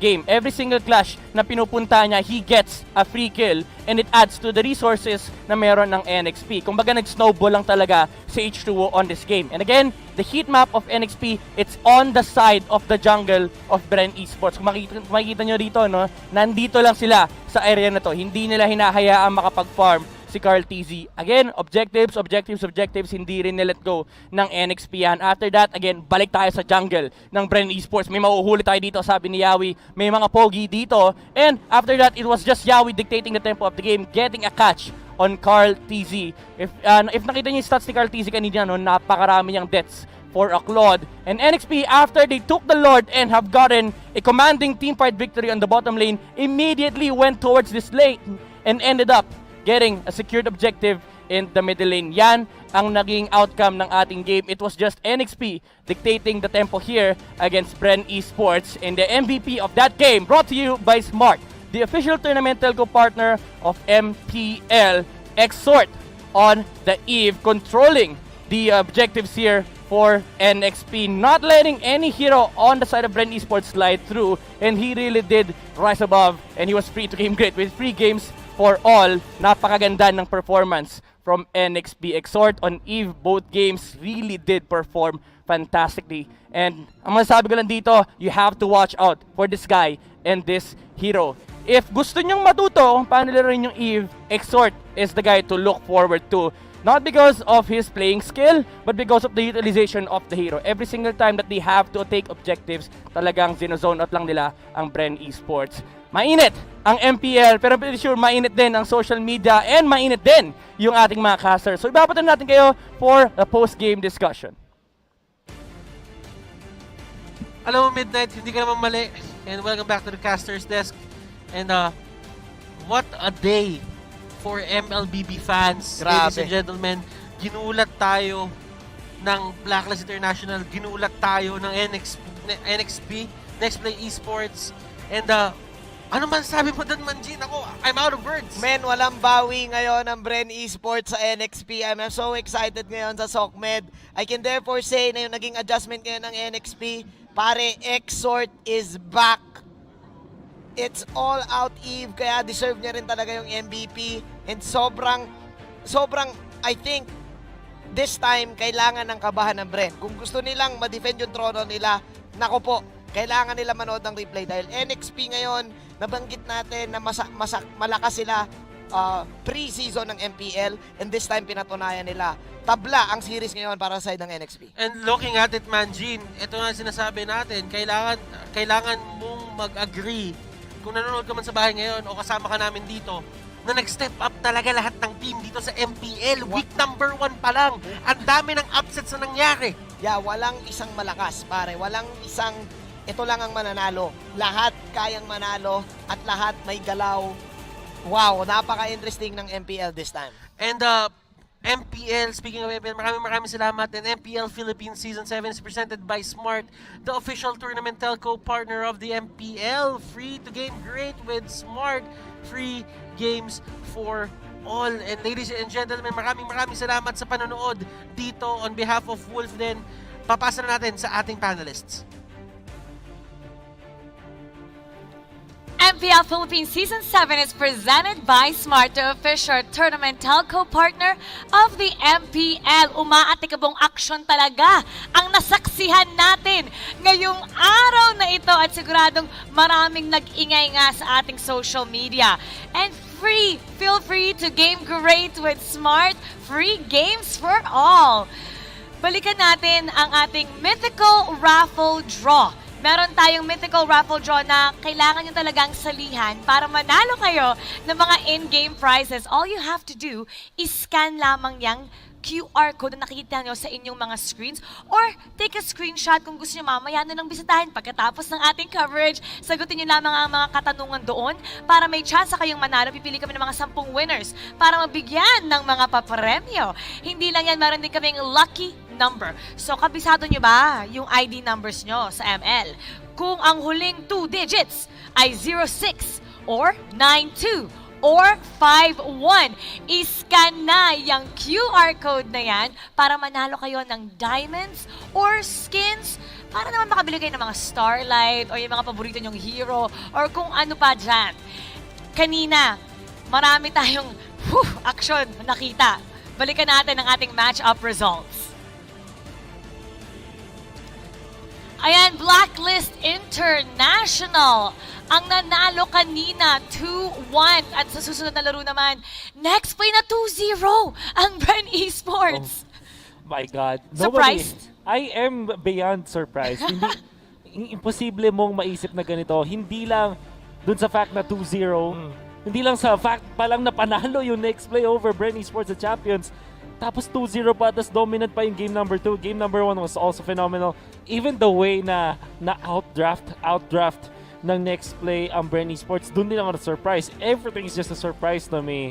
And MPL Season 7, thank you so much for giving us this gift. Grabe. Yeah, it's very unpredictable yung nangyari nung Game 2 na yun mismo. At sinasabi nga natin na last time, it was all fundamentals nang nawawala sa Bren. Sabi ng mga ibang shotcasters na kausap natin. And it was mind-blowing. Hindi dapat nangyayari yun. Napakainit. I posted sa social media ako ng mind-blown na emoji because I'm really mind-blown. But I think buong social media ngayon ng MPL, oh my God, I can't wait. I can't wait to be online. Ngayon, tingnan natin ang ating current team standings ngayon. Ang nangunguna, NXP! Pangalawa dyan, Exe, Aura, LPE, Onyx, Blacklist, Work, Bren, at ang ating Omega. Grabe talaga ang labanan ngayon. Yan ang ating current team. Pero syempre, week 1 pa lang yan. Marami tayong makikita, maraming adjustments. At malala natin baka itong Bren dahil nga matagal silang nagbakasyon, 1.5 buwan. So they're still getting their groove back. Napatagal ata yung bakasyon nila. So, ayan ang ating team standings ngayon. We have yet to see Signal, pero huwag kayong mag-alala. After 2 weeks, I think. After 2 weeks, makikita natin silang makipagbakan dito. And wow, ang ganda talaga ng matchups And just the Who fact... would have thought? Who would have thought? Yung Bren Esports World Champions, in the first week, nasa bottom. Two losses? What? Isipin nyo to, the next time na maglalaban yung NXP sa Bren Esports, potentially, sa playoffs pa. Playoffs pa. So until then, Bren Esports is gonna be That's living right. with the fact that they got defeated by NXP 2-0. Got 2-0 by... For now, NXP has the bragging rights. Pero ang isa pa na may bragging rights ay ang ating MVP of the week. Amongst all the performances in the MPL Season 7 opening weekend, it was KLVJ's debut with execration that stood out and makes him our MVP of the week. Not even a freak accident that left him injured a day before the match could prevent him from helping his team to win a 2-0 win over Omega Esports, where he was both named the MVP in both games. Oh, actually, sobrang interesting nun kasi imagine mo yung KLVJ, yung performance niya night and day compared to MPL Season 6. Dito sa execution, he feels like his home. At sabi mo nga, kahit may freak accident na nangyari kay KLVJ, it did not stop him to be the MVP and, the king, as we call him. I think he's found a new kingdom with execution. Ikaw, lagi mong sinasabi, is this the season na hashtag give Billy of trophy? I'm feeling with KLVJ in there, parang kaya-kaya na eh. Yeah, ang tagal ko na sinasabi since Season 4 na hashtag give Billy a trophy kasi lahat ng mga kasama niya throughout Season 1 until Season 3, well, until now, may mga championships na sila. It's only Billy. And I think with KLVJ under their wing, that's it. This is the season for execution. Kayang-kaya talaga. Natumba nga sa kanya yung nasa ibabaw ng bunk bed. Sabi naman sa MPL ngayon, mangingibabaw ako sa inyong lahat. Balikan naman natin ngayon ang ating top 5 place of the week. Wow. I wonder what the top 5 play is. This is H2O. And with a wonderful play, ang ganda ng feeling. Actually, look at Exhort in this game. Look at that. Napakagandang timing and he will kill Cartesi. Sobrang crucial nun. Kasi kahit pa yung Bren Esports ay mag-even ang trade, yung fact na wala yung jungler nila, it means na hindi sila makakapush. Yeah, and really, I think all throughout this entire day, we are going to see Bren Esports being dominated by NXP. H2O, the primary factor here, aside from Renegade, aside from Yawi, always picking up the slack, always being sure na pag oras na papasok ako. Hihantayin ko muna yung mga teammates ko na mag-set na para sa akin. Yeah. Oh, grabe, sobrang notable ng performance ni Yawi on this Jawhead, peeling down members of Bren Esports. Now, this is also a good play, by the way, from S10. Beautiful Fatal Links, followed up with a backstab ni Oh My Venus. And even with the ultimate coming out from Bane, hindi kinaya ng Aura PH ang Blacklist International. Sa English stream, sinasabi ko na this entire game was all counter plays. All counter initiative plays. Speaking of which, Aura and Blacklist once again, the fight over the top lane. Oh My Venus was a god. A queen for that matter. Nagalit yung Reyna. Yun yung isabi ko rin sa cast ko. Kasi this time, hindi na siya support. Siya talaga yung nag-kill. And this defense coming out from Aura. But that was stopped by the beautiful Hook City ni Eson. Eson on that Franco makes me want to play Franco once again. And another one, I think after this one. Or that was the second one. That was already the second one. And Benny Cutie tried his best. Yun yung second hook. Pero si Benny Cutie, ginawa niya kung ano kaya kailangan niya gawin. Pero Blacklist International, they had every single member on top of it immediately. Man, this is the top 1 play. Pero honestly, hindi lang yun yung top play nung game na yun. S10 Esports was on fire. This guy, we call him Uncle S10 kasi matagal na siya sa liga. Pero katulad kasi sabi natin, may asim pa. May asim pa. Week 1 pa lang ang nasaksihan natin ngayon. Meron tayong Week 2, Friday and Saturday, 2 games each. At ang ating, sa ating Friday event, meron XF versus Blacklist. And then sa susunod dyan, Omega versus NXP. Next Friday po yan. Magsisimula muli tayo alas 4. Interesting matchup. Very interesting. Execration now, gusto nilang, they're out for redemption against sa Blacklist International dahil may off-season grand finals na gusto nilang bumawi. And you know what? Sabi dito ng NXP, okay, we took down the first representative of the Philippines in the M2. In fact, yung champions, bakit hindi yung isa din? Baka yan na next sa listahan ng NXP. And yung Omega, they were off in a rocky start and I feel like this should be the game that they should focus all their attention. I agree. Si Coach Why Not, sana ma-figure out na niya kung ano yung kailangan ng team niya para makalaban ng maayos yung NXP. I agree. Magbabalik ang MPL Philippines Season 7 sa susunod na Biyernes. Alas 4 po ang ating laban, pero syempre meron din tayong pre-show at 3:30 p.m. Kaya para maging updated sa latest MPL happenings, tumutok lamang sa lahat ng social media ng MPL Philippines. Ako po si Mara Aquino, sa ngalan ni Wolf at sa ngalan din ni Nomad at pati na rin ang ating mga talented shoutcasters na nagbigay kulay sa ating laro and the dedicated production team. Maraming salamat po sa pagtutok sa first week ng MPL Philippines Season 7. And MPL Philippines Season 7 is presented by Smart, the official tournament telco partner of the MPL. Free to game great with Smart, free games for all. Good vibes ang po tayong lahat at kita-kits sa susunod na Biyernes. Welcome to the Giga Life. Your passions, your stories, your life. Simplified with just one app. This is the future. The Giga Life in just one tap. Experience more Giga moments when you make the smart choice. With the Philippines' fastest mobile data network. How do I know it's T1? Simple, smart, ako.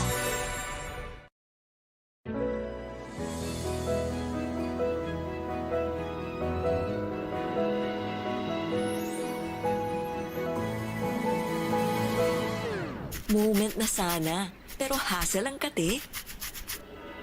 Yung kate na yan, dahil sa dandruff yan. You need Head and Shoulders. Unlike beauty shampoos, tanggal ang dandruff that causes kate. No more hassle sa moment. Goodbye na sa kate, dahil 100% dandruff-free ka. When you look inside a JanSport backpack, you see a story that started in 1967. Since then, our mission has expanded to helping protect our environment for future generations to enjoy.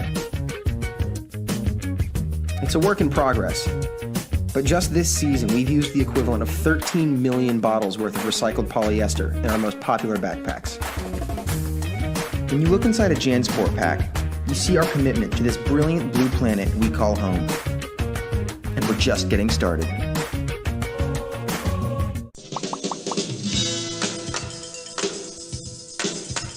Hi everyone, this is Catherine Bernardo. At ako naman po si Daniel Padilla. Guys, may Paymaya na ba kayo? Kung wala pa, dapat mag-download na kayo sa Google Play or App Store dahil ito na ang usong pangbayad ngayon. Ang Paymaya is isang mobile payment app using only your cell phone and you can pay practically anything, kahit online transactions pa yan. With Paymaya, hindi mo na kailangan magdala ng cash for your day-to-day expenses. Pwede kang magbayad ng bills, bumili ng prepaid load, mag-online shopping, mag-send money, magbayad gamit ng QR code at marami pang iba. Pero ang the best part dito ay may balik-bayad ka pa. Each time you use Paymaya, may balik sa'yo na cashback at rewards, kaya sulit ang oras mo dahil hindi mo na kailangan pumila and you can just pay using your app anytime, anywhere. Kaya guys, huwag kakalimutan, pag may babayaran ka, don't pay cash, pay Maya.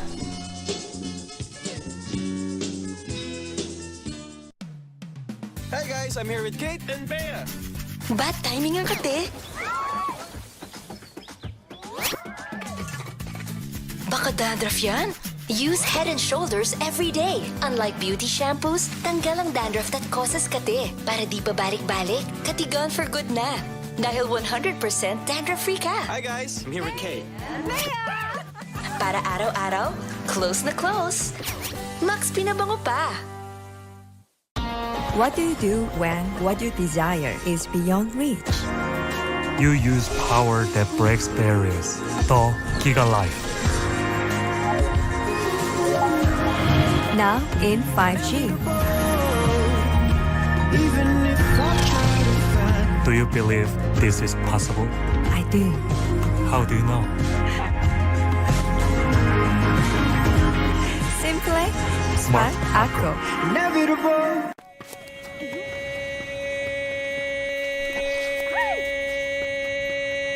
Express your online business.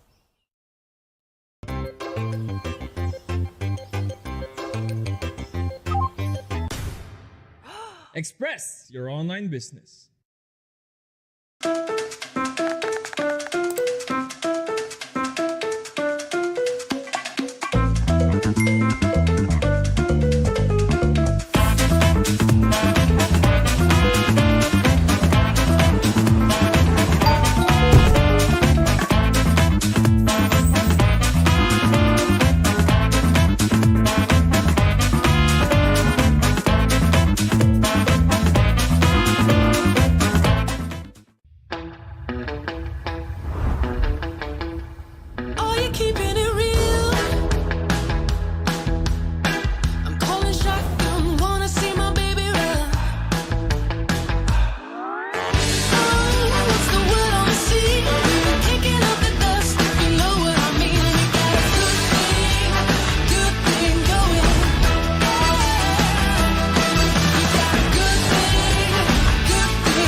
Giga Life.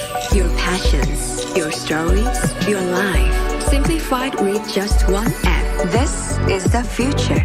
The Giga Life in just one tap.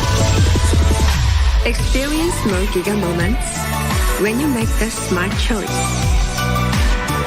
With the Philippines' fastest mobile data network. How do I know it's T1? Simple, smart ako.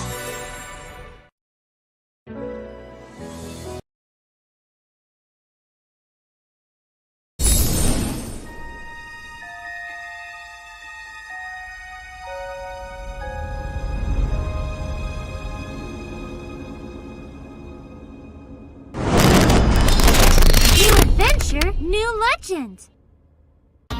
What do you do when what you desire is beyond reach? You use power that breaks barriers. The Giga Life. Now in 5G. Do you believe this is possible? I do. How do you know? Simple, smart ako. Inevitable. Hey guys, I'm here with Kate and Bea. Bad timing ang kate. Baka dandruff yan? Use head... Magandang hapon mga ka-ML. Thank goodness it's Friday dahil simula na ng 3 sunod-sunod na araw na rambulan para sa Mobile Legends. Bang bang! Welcome to MPL Philippines Season 7. MPL Philippines Season 7 is presented by Smart, the official tournament telco partner of the MPL. Free to game great with Smart, free games for all. MPL Philippines would like to thank the following sponsors. MPL Philippines Season 7 is presented by Smart, the official tournament telco partner of the MPL. Break through your own limits, rise above, and be free to game great with free games for all. Get 1 gig a day for Mobile Legends, Facebook gaming, and more. Plus, free 1 gig for 7 days. Just dial *123# or download the GigaLife app and choose free games. MPL Philippines Season 7 is also brought to you by Oppo. Experience gaming at full speed with Oppo A94. With its Helio P95 chipset, 6.43-inch Full HD AMOLED screen display, 4,310 mAh and 30 watts VOOC flash charge 4.0. Victories and ranking up will be easy. Live life at full speed with the all-new Oppo A94. Get yours now for only 13,999 pesos. MPL Philippines Season 7 is also presented by Head & Shoulders. Put your game face on and finally say goodbye to those awkward #ItchAGG moment. Thanks to Head & Shoulders. Ngayon, mas mabango pa. 100% dandruff-free and itch-free. MPL Philippines Season 7 is also brought to you by Master. Kahit buong araw naglalaro, iwasan magmukhang GG kaya dapat fresh na fresh pa rin para fresh all day. Bring your clay game with the new Master All-in-One Clay Face Wash. Cleanses 99.9% of germs, controls oil up to 12 hours, and helps prevent pimples all in one. Bring your clay game with Master. Yan ang sikreto ng mga gwapo. And also, we'd like to thank Paymaya, Secret Lab, JNT Express, Habianas, Nike, Jansport, TikTok, and the World Wildlife Fund. Also, meron tayong Mobile Legends Adventure. It's a casual and idle game that features the same world-building elements as Mobile Legends Bang Bang. Jump into exciting encounters and clashes featuring well-loved heroes from MLBB and earn huge rewards even when you're not playing. The newest hero of MLA, Selena, is coming in a major mode update. I-unlock ang kanyang exclusive gameplay upang makuha si Selena ng libre at alamin ang kanyang kwento. Mas maraming bagong mode kabilang ang mga collectible system, labyrinth, at iba pang naghihintay para sa inyo sa kakaibang Land of Dawn. Kung dati kang adventurer sa mundo ng MLA, it's time to continue your journey. Get exclusive rewards and access special events. huwag mag-atubiling piliin ang inyong nananais na mga heroes mula sa mga Ultimate Chest and get instant discounts on items. Naghanda kami ng isang espesyal na regalo para sa mga adventurer ng MLA na napanood ang live stream. Kaya gamitin lang ang CD key ng MLMLA 999 to get rewards in MLA. I-download the game and log in now. Now, MPL is also under the supervision and regulation of the Games and Amusement Boards of the Philippines. Ako po, si Mara Aquino. Ito na ang simula ng 3 sunod-sunod na araw na rambulan dito sa MPL Philippines. At kasama ko ngayon para himayin ang ating pre-show, ang ating heartthrob dito sa MPL, Rockhart, at ang ating brilliant mind na nag-analyze tuwing laro natin dito sa Midnight. Second week na ng MPL. Kamusta na kayong dalawa? Ako, excited ako sa mga matches. Ang dami nating unexpected results. Yes. And I'm pretty sure marami pang darating. So yun yung nagpapa-excite sa akin sa mga darating na weeks. I really am hoping for more amazing matches and more unexpected results. Yeah, last week was a predictorist nightmare. Tingin ko lahat ng nag-predict last week medyo madami doon nagkamali. Yep. So I'm expecting this one to be just as unpredictable, kaya tutok kayo, it's gonna be a hot one. Alam nyo, maraming magandang naganap nung ika-3 araw ng ating regular season. Sa mga kailangan ng recap, let's take a look at the highlights. Ngayon, meron tayong Aura versus Blacklist International. Natalo ng Blacklist ng Aura dahil sa dami ng hero pool ng Blacklist, yung mga unexpected meta picks nila, nagkaroon sila ng advantage. Yeah, this is something na specialty talaga ng Blacklist International. They pulled something out of their own pool na hindi talaga alam ng kalaban nila, which is Aura PH. Although, matagal nang ginagamit ng Venus tong hero to, no? Of course, may ginagalawan tayong meta. And Popa and Koopa was not really something that you would expect that can come out from this series, pero Blacklist made it work. And again, ito yung luto ng Blacklist International. Dito sila magaling, pulling a hero out of their old books and using it against these meta-heavy heroes, and it worked for them. Yep, it really worked. And I think that's just what happens when you have such confidence. Kahit bagong buo lang technically yung team nyo, talagang you can carry the game, especially through in-game comps. Alam naman natin sa Oh My Venus, sobrang talamak niyan na talagang you gotta do this, and if you do this, gagana yung ginagawa natin. So I think from there, it was just a great debut for this team. Compared to Aura, which is technically mas konti yung nabago sa kanila, pero ang laki nang nagbago in terms of the way they play. So I'm wondering if there's something going on internally with Aura that we're not really aware of. Yeah, I think it's more of Aura not adjusting to Blacklist. Kasi these are old heroes eh. Popa and Koopa, Atlas. Aura's playstyle is, sabi mo nga, may internal, no? It's something that they should need to adjust. Kasi it's been a long time since I've seen a Matilda Jawhead lose in this kind of composition. You have an early game lineup that can play very, very aggressive against Blacklist International, and they decided to leash on the YSS. So yun yung crucial error talaga ng Aura PH, no? And it's the in-depth understanding that these coaches can provide, no? Yung mga adjustments na pwede ibigay ni Dale, ni Arcadia, but then again, you are inside the game, you are supposed to adjust at your own will. And that is something that Blacklist International does really, really well with having actually the Queen on their lineup. Kasi sinabi mo na nga kanina, sobrang commanding na player ni Venus. And ito talaga yung strengths nila over Aura. They have these certain adjustments that are being capable of pulling it out inside the game. Yep, surprisingly, hindi naging standout si JP. I was expecting a lot from JP coming into this game, pero something just really didn't click right in that matchup. Yeah. And actually yung last game nila, it was a decisive early game that came out from Aura PH.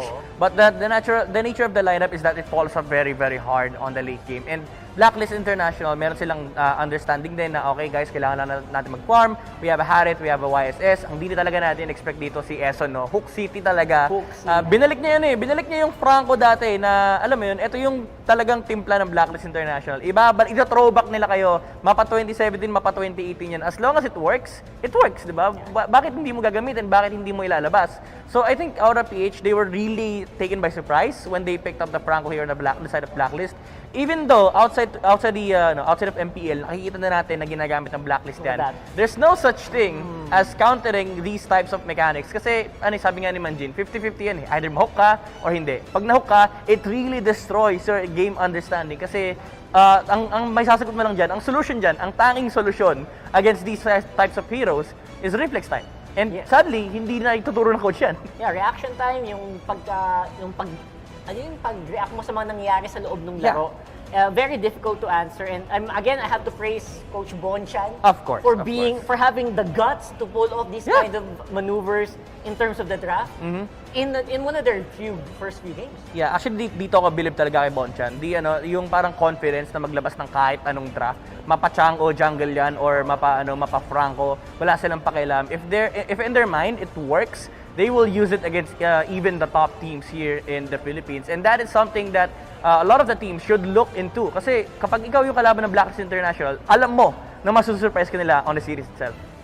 Ang isa doon sa talagang susi doon sa paglaro ng Aura ay yung MVP nila doon, yung Bane ni Benny Cutie. Ang ganda ng kanyang team fights and scrimmages dun sa kanyang Bane. Nung laban nila sa Blacklist, I believe he was not able to use the Bane. And tama si Maradona, alam mo na kapag kalaban mo Aura PH, you should ban out the Bane of Benny Cutie. Pero Benny Cutie pulled off a different hero here. He used the Alice on game number 1. And ang ganda ng mga backline set. He really does know what he's supposed to do in the game. Alam niya kung ano yung trabaho niya.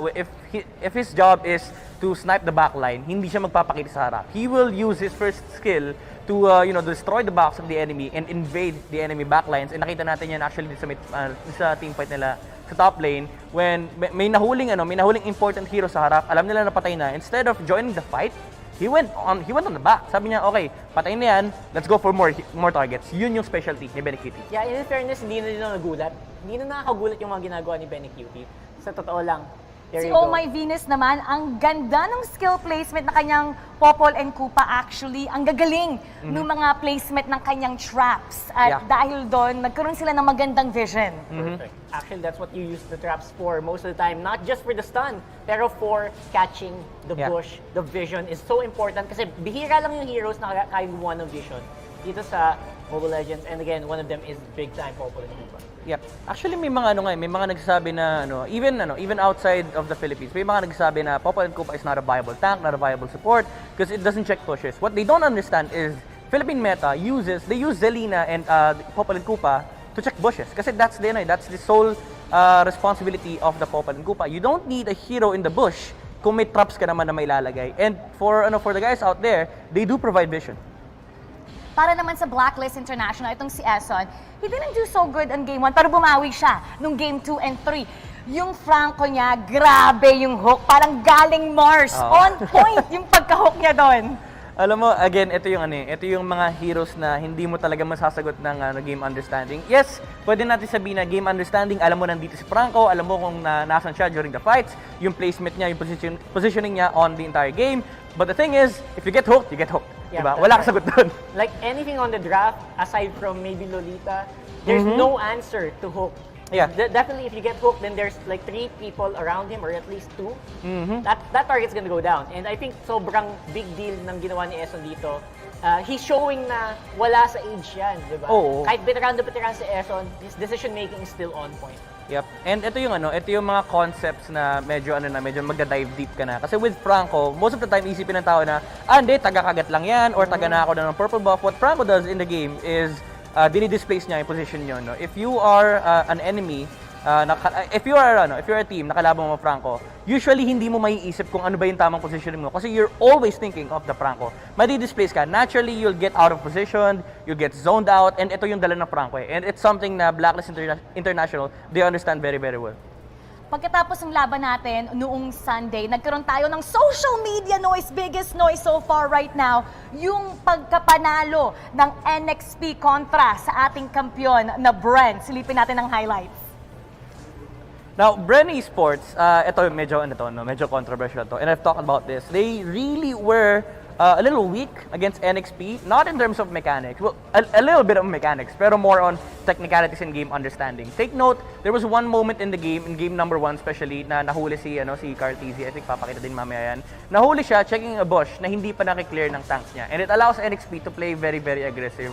For the entire game, it felt like NXP, they were the ones, pedaling the aggression button against Bren Esports. Even though, sige, nasa Bren yung gold lead, nasa kanila yung kill lead, but NXP were always the ones pushing out the spaces or ina-out position nila yung Bren. Sila yung nagtitake over ng bush, sila yung nagtitake over ng team fights, and again, Exhort. Paulit-ulit natin sabihin to, Exhort on Eve was just something special that Bren really didn't expect. The capability of the guy on this hero is, off the charts. Yeah, I think isa yun sa mga hindi nababanggit masyado, and we should really highlight to the fans. 3 games yan, di ba? 3 games Exhort on the Eve, and one of the most immobile heroes that you can ever think of was kept relatively safe all throughout the 3 series, the whole series. Yep, and imagine, this is something that Bren Esports are capable of playing into. They know how to fight against an Eve. But the thing is, NXP, they've secured themselves a good Eve game. Nakuha nila yung Benedetta, nakuha nila yung Basha, and nakuha nila yung YSS. Something that could have destroyed this lineup is the Alice. But Bren Esports don't really play that much Alice game. So ito yung dito papasok yung understanding din ng NXP on how to play these heroes. And again, nasabi ko kanina that NXP were always the ones pushing the aggression against Bren Esports. Nakikita niyo naman dito na parang lahat ng possible play ng Bren Esports may counterplay. I've highlighted Exhort, always using the ultimate whenever he sees the Roger kasi ito yung trabaho niya sa game na to. Kailangan niya hulihin si Carl TZ on the Roger kasi kabisado nila yun hero nila yun diba? Sabi nila Roger wins games. And meron silang nakahandang counter dyan. And I believe we found it, di ba? Nung game number 1. Game number 2, honestly, this was the most disastrous game for Bren Esports. I would call this one a game understanding problem from the side of Bren. Kasi there were a lot of technicalities that showed up in this game na hindi mo ina-expect na magkakamali yan, Bren, but they did. Yeah, exactly. And considering na dapat alam nila yung mga ganong bagay technically, I think Bren Esports was just caught off guard the whole series. Carl TZ was not as pop-off as we usually see him. Kaya doon ako pinaka nagulat. Now, is that a result of in-game calls na talaga? Or I think the draft kind of answered it din, diba? I think it's the lack of practice kasi. There was this one moment na hindi nakita sa highlights and hindi rin natin na-highlight last week. When Renegade contested the purple buff of Carl TZ was able to use the BMI away papunta sa Cyclone Eye. And na Cyclone Eye si Carl TZ, but instead of running away, he used the Cyclone Eye to get close to Cho, then used the Blazing Duet. So parang ang sa akin lumalabas doon na okay, gusto niya labanan si Sayang Renegade. range advantage. Yeah, the thing is, you're supposed to farm and you are fighting against a Cho that has a kick and you don't have a Purify. So again, game understanding, technicality problems, and ang root kasi niyan is lack of practice talaga on the side of Bren. Which is, I think, very vocal naman yung Bren Esports with that in terms of that regard. Yep. We're saying that we really needed more practice and halata dito sa game. Sobra. Ito lang itong team fight na to, nung nahuli si Carl TZ by Yawi, the fact na nasa tabi ka ng bush and your teammates are not checking it means that they're not thinking about it. So this is a big problem for Bren Esports that they should fix coming into their next games. Ang MVP para sa NXP sa laban na yon, yung kanilang tank, si James on point. Yung kanyang mobility, especially yung kanyang Basha, using his Basha na control kaagad niya yung jungle area ng Bren. At na-slow down niya yung power spike ng core ng Bren. Pag-usapan natin yon. Yeah, actually James, I believe, is one of the strongest players in NXP. Even might be the strongest. Flawless, alongside H2O. Kasi the nature of the hero is that it destroys boxes. And si James kasi, pag binigyan mo naman ganitong heroes, it really shows how aggressive the player is. James is a very aggressive player. If you give him a good matchup, he will destroy that matchup. And having a Baksha that, punishes the lineup of the enemy, talagang alam mo, papasukin ka ng Baksha. And that happened against Bren Esports. Hindi sila actually nakahinga dito sa Baksha na to. Yeah, I think there's just a lot more that we haven't seen from this guy yet. I feel like mas madami pa siyang heroes that can really be shown here. Yeah. So I'm very excited to watch James play this week as well. Isa din doon, ang mula sa NXP si Exhort, nag-eve siya all throughout at na-control niya. Actually, kumbaga sa basketball, parang na-box out niya at nahiwalay niya yung kanyang mga kalaban. How effective was he? Exort is my personal MVP last week, not because of the 2 games that he played. Actually, he was the only Eve player that won he was the only Eve player that won Eve last week. And the thing is, Exort really at dito lalabas yung veteran. He knows what's his role in the game. Again, nasabi ko kanina, every single time na nakikita niya si Roger, there's an ult, always binabox in yung kalaban niya. So, isipin mo ganito, kung ikaw si Carl TZ and alam mo na ang papatay sa Eve, every single time na makita ka ng Eve, inuultihan ka niya. So that shows veterancy and experience. Alam niya kung ano yung dapat niyang trabaho sa game and lagi niyang ginagawa yun 100% of the time. Especially on game 2, I think nag-start siya with glowing wand right away. The damage output was immeasurable. Grabe, ang hirap niyang i-counter. Not to mention, again, surprisingly, NXP drafted so well around the Eve, making sure na yung Eve na yun hindi mahihirapan in terms of positioning. And that's where he really showed. Yan, kontrolado niya yung team fight gamit yung kanyang ultimate na real world manipulation. Na-manipulate niya lahat. Ngayon naman pag-usapan natin ang mga top 5 players of the week. Meron tayong top KDA. Nangunguna dyan si KLVJ with 12.3, kasunod si Oheb, Wise, Edward at Jake the Dog. KLVJ having a 12.3 KDA really tells you a lot. I believe he didn't die on game 1 and 2 against Omega. And pulling out a Ling alongside H2O, pulling out a Ling on that game was really something na makikita mo yung expertise ng player. Even though the hero was nerfed, alam niya kung ano yung limits ng hero. He can utilize it to its maximum extent. So parang ang dating kasi sa kanya, these players, actually pati si Jake the Dog, alam nila yung limits ng hero, especially KLVJ and Jake the Dog. Silipin naman natin ang top 5 para sa assist. Top 5 players dito ang nangunguna si Few. 25 assists, grabe. Followed by Reflection with 21, Lusty with 20, Yawi with 19, and Flap TZ with 17. I think itong listahan na to, having 3 players from Brand Esports on that assist, it only shows their game style. Yeah. Kahit na yung mechanics or yung practice ay kulang, yung core na, alam mo yun, yung style nila, nandun pa rin. Sama-sama hanggang sa dulo. Even in their losses, they had the biggest assist, and I'm not surprised by this at all. Susunod naman dito ang top 5 players for damage taken para sa ating week 1. Yan ang first 3 games natin. Flap TZ with 274,830. Susunod dyan si Delar, Rayota, Yawi, and Jay. Actually, no surprise na you see 2 Onyx players here. Their playstyle really reflects that they really love playing into their supports in their jungle. Knowing that Delar and Jay do this, Onyx PH has a unique playstyle compared to other teams. And magugulat ka na mag-isa lang si Flap TZ on this list because of the fact that they play as 5, but the thing is they play Lusty in a role wherein ang trabaho niya is manghuli ng hero or to provide vision. So limited talaga yung heroes that can tank on the side of Brand Esports. So dito sa stats, makikita mo na parang nagre-reflect talaga yung mga playstyle ng mga players. I would like to highlight Execration's playstyle, knowing that KLBJ is holding the top KDA spot right now with 12.3 on his name. Ang playstyle kasi ng Execution is 4 Protect 1. Brand Esports is more of pag may nakita tayong heroes, labanan natin. Yeah. And Onyx is pag nag-spike na yung jungle natin, then we fight. We fight as 3, we fight as 4. Similar to Bren, but they're more of a group of team compared to Bren. Well, if we're talking about playstyles, I think I have to highlight what NXP did. Sobrang laki ng difference nila from Season 6 where yun nga yun laban kung laban. This time around, nagulat ako habang nagkakas ako nun, nakita ko, wait, they're backing off?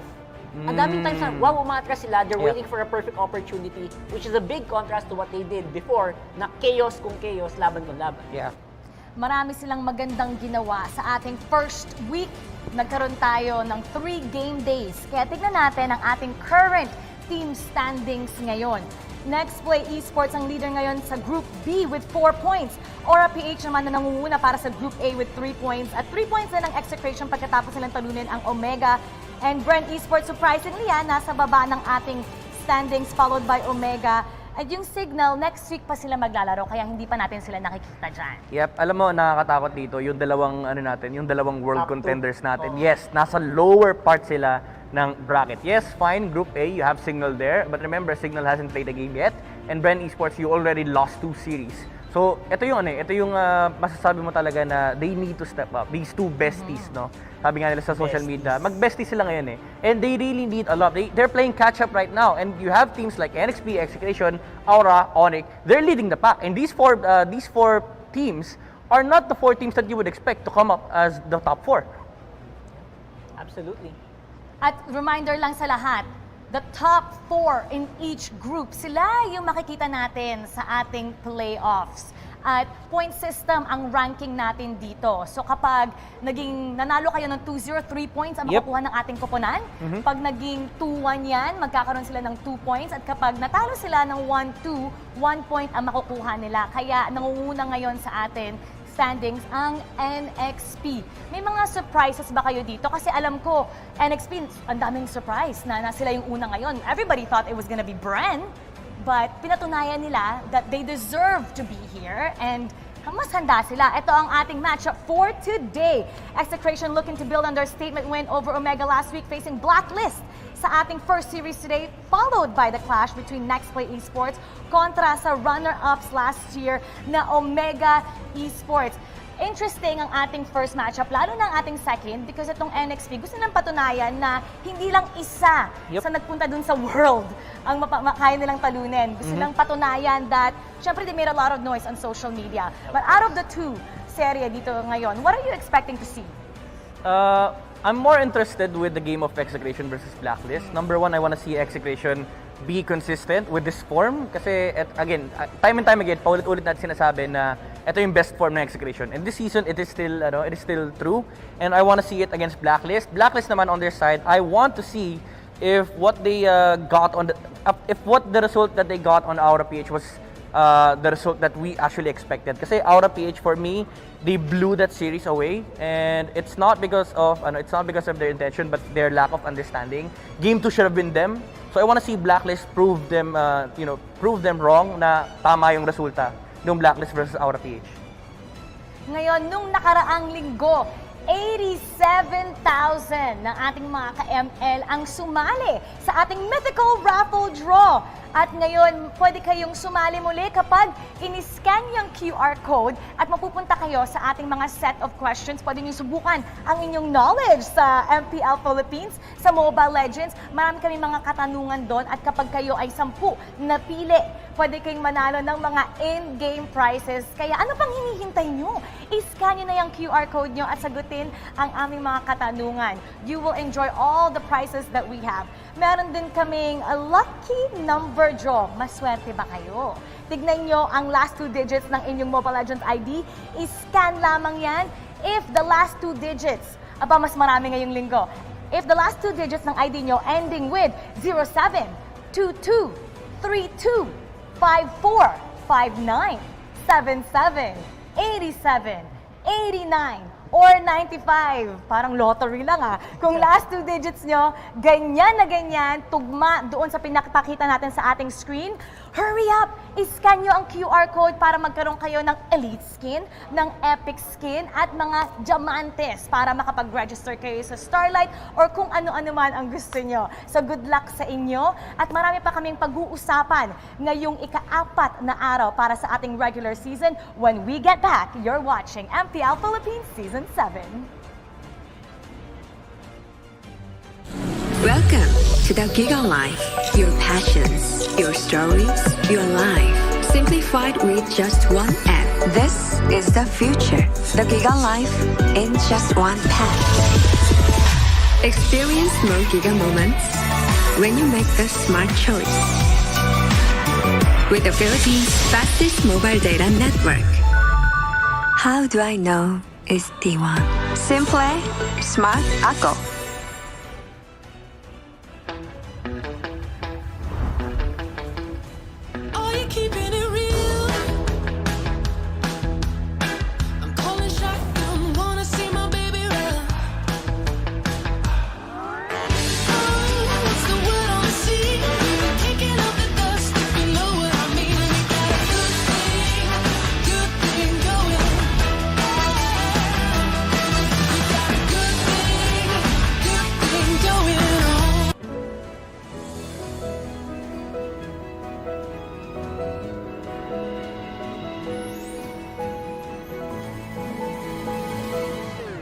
moment na sana, pero hassle ang kate.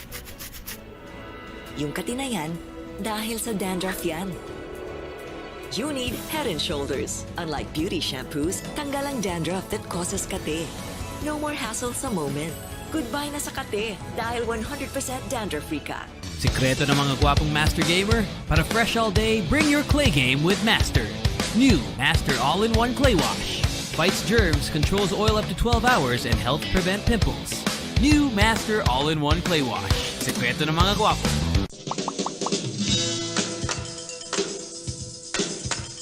Hi everyone, this is Catherine Bernardo.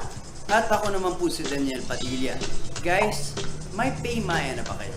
Kung wala pa, dapat mag-download na kayo sa Google Play or App Store dahil ito na ang kusong pangbayad ngayon. Ang PayMaya is isang mobile payment app using only your cellphone and you can pay practically anything, kahit online transactions pa yan. With PayMaya, hindi mo na kailangan magdala ng cash for your day-to-day expenses. Pwede kang magbayad ng bills, bumili ng prepaid load, mag-online shopping, mag-send money, magbayad gamit ng QR code at marami pang iba. Pero ang the best part dito ay may balik-bayad ka pa. Each time you use PayMaya, may balik sa'yo na cashback at rewards, kaya sulit ang oras mo dahil hindi mo na kailangan pumila and you can just pay using your app anytime, anywhere. Kaya guys, huwag kakalimutan, pag may babayaran ka, don't pay cash, pay Maya.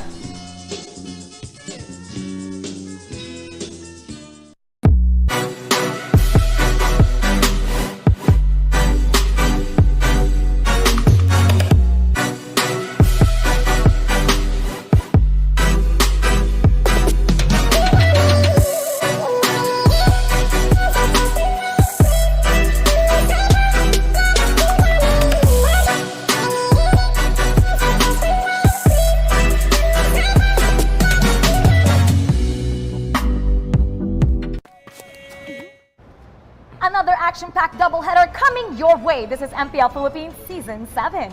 MPL Philippines Season 7 is presented by Smart, the official tournament telco partner of the MPL. Break through your own limits. Rise above and be free to game great with free games for all. Get 1 gig a day for Mobile Legends, Facebook Gaming, and more. Plus free 1 gig a day for 7 days. Just dial *123# or download the GigaLife app and choose free games. And everyone, we would like to invite you all to participate in this year's celebration of Earth Hour, happening on March 27th, 8:30 p.m. until 9:30 p.m. Earth Hour is the largest grassroots movement for the environment, with millions of people across the globe coming together each year in the name of protecting our planet, our shared home. The catastrophic events of 2020 have made it clear that we're all connected. What we do with our planet, we do to ourselves. And that is why, for this year's Earth Hour celebration, the Worldwide Fund for Nature, or WWF, will virtually bring together millions of people, businesses, and leaders from all around the world to shine a spotlight on the urgent needs to address the nature loss and climate change. Ang unang serye natin ngayong Biyernes, Execration kontra sa Blacklist International. Execration galing sa pagkapanalo nasa top half ng ating standings. Kaya kilalanin na natin ang mga mananalo ng Execration.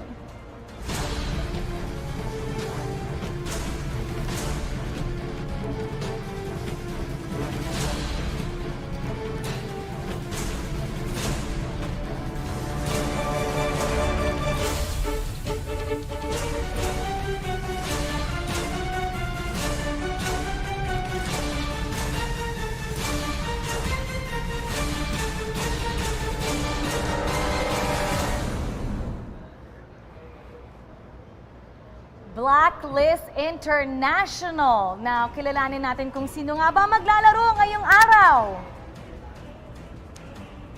Now this lineup, Essen, Edward, Oheb, Oh My Venus, and Y. Siyempre di sila papatalo, no? Again, even though the headliner last week was Execration winning 2-0 against Omega, ito din yung team na even though kilala naman sila ng tao, gusto rin talaga nila magpakilala pa. Kasi we all knew that Blacklist International's performance last season was great. Their off-season was, sabihin natin medyo no? Ngayon, gusto kasi nila patunayan na this roster is one of the best, if not the best, MPL teams here in the league.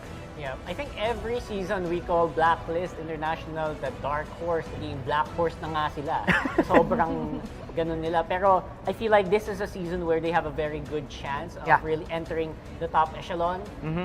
We just need to watch their new lineup really work better this time. Yeah.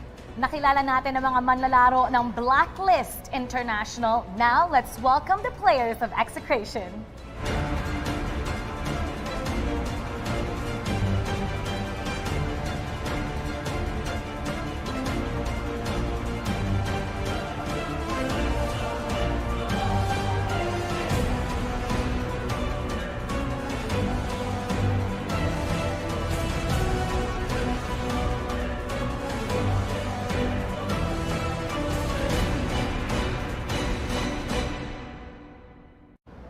At ang lineup ng Execration ngayong araw. Ito Max, we got Chaknu, Renzio, Kilra, and Kill VJ. Again, despite having, konting handicap with Kill VJ, pinakita niyang hindi handicap ang issues niya in real world. In game, it's gonna be the same, or I would say even better last time around. Actually, itong Execration, I think we've seen better forms on them, especially nung week 1. Kasi KLVJ, when he was still on Aura PH, yes, he had his moments, pero it really didn't feel like KLVJ last season. Pero ngayon nakikita natin Execration, all of their players have stepped up. Kelra, Chakno, si Chakno medyo common naman na talaga nag-i-step up yun. Si KLVJ talagang siya yung parang spearhead ng team nito. And actually, ganda nung sagot niya sa interview niya na siya yung magdadala sa Execration talaga towards the championship this season. Execration versus Blacklist. They will go head-to-head. Nasa top 3 ng standings itong dalawang koponan na to. And this head-to-head is brought to you by Oppo A94. Experience gaming at full speed with Oppo A94. Get yours now for only 13,999 pesos. So, itong dalawang koponan na to, galing sila sa pagkapanalo. They're off to a great start. They're in a good mood. But one of them has to win. They're both riding high. Sino ba sa kanila sa tingin nyo ang magdadala ng momentum?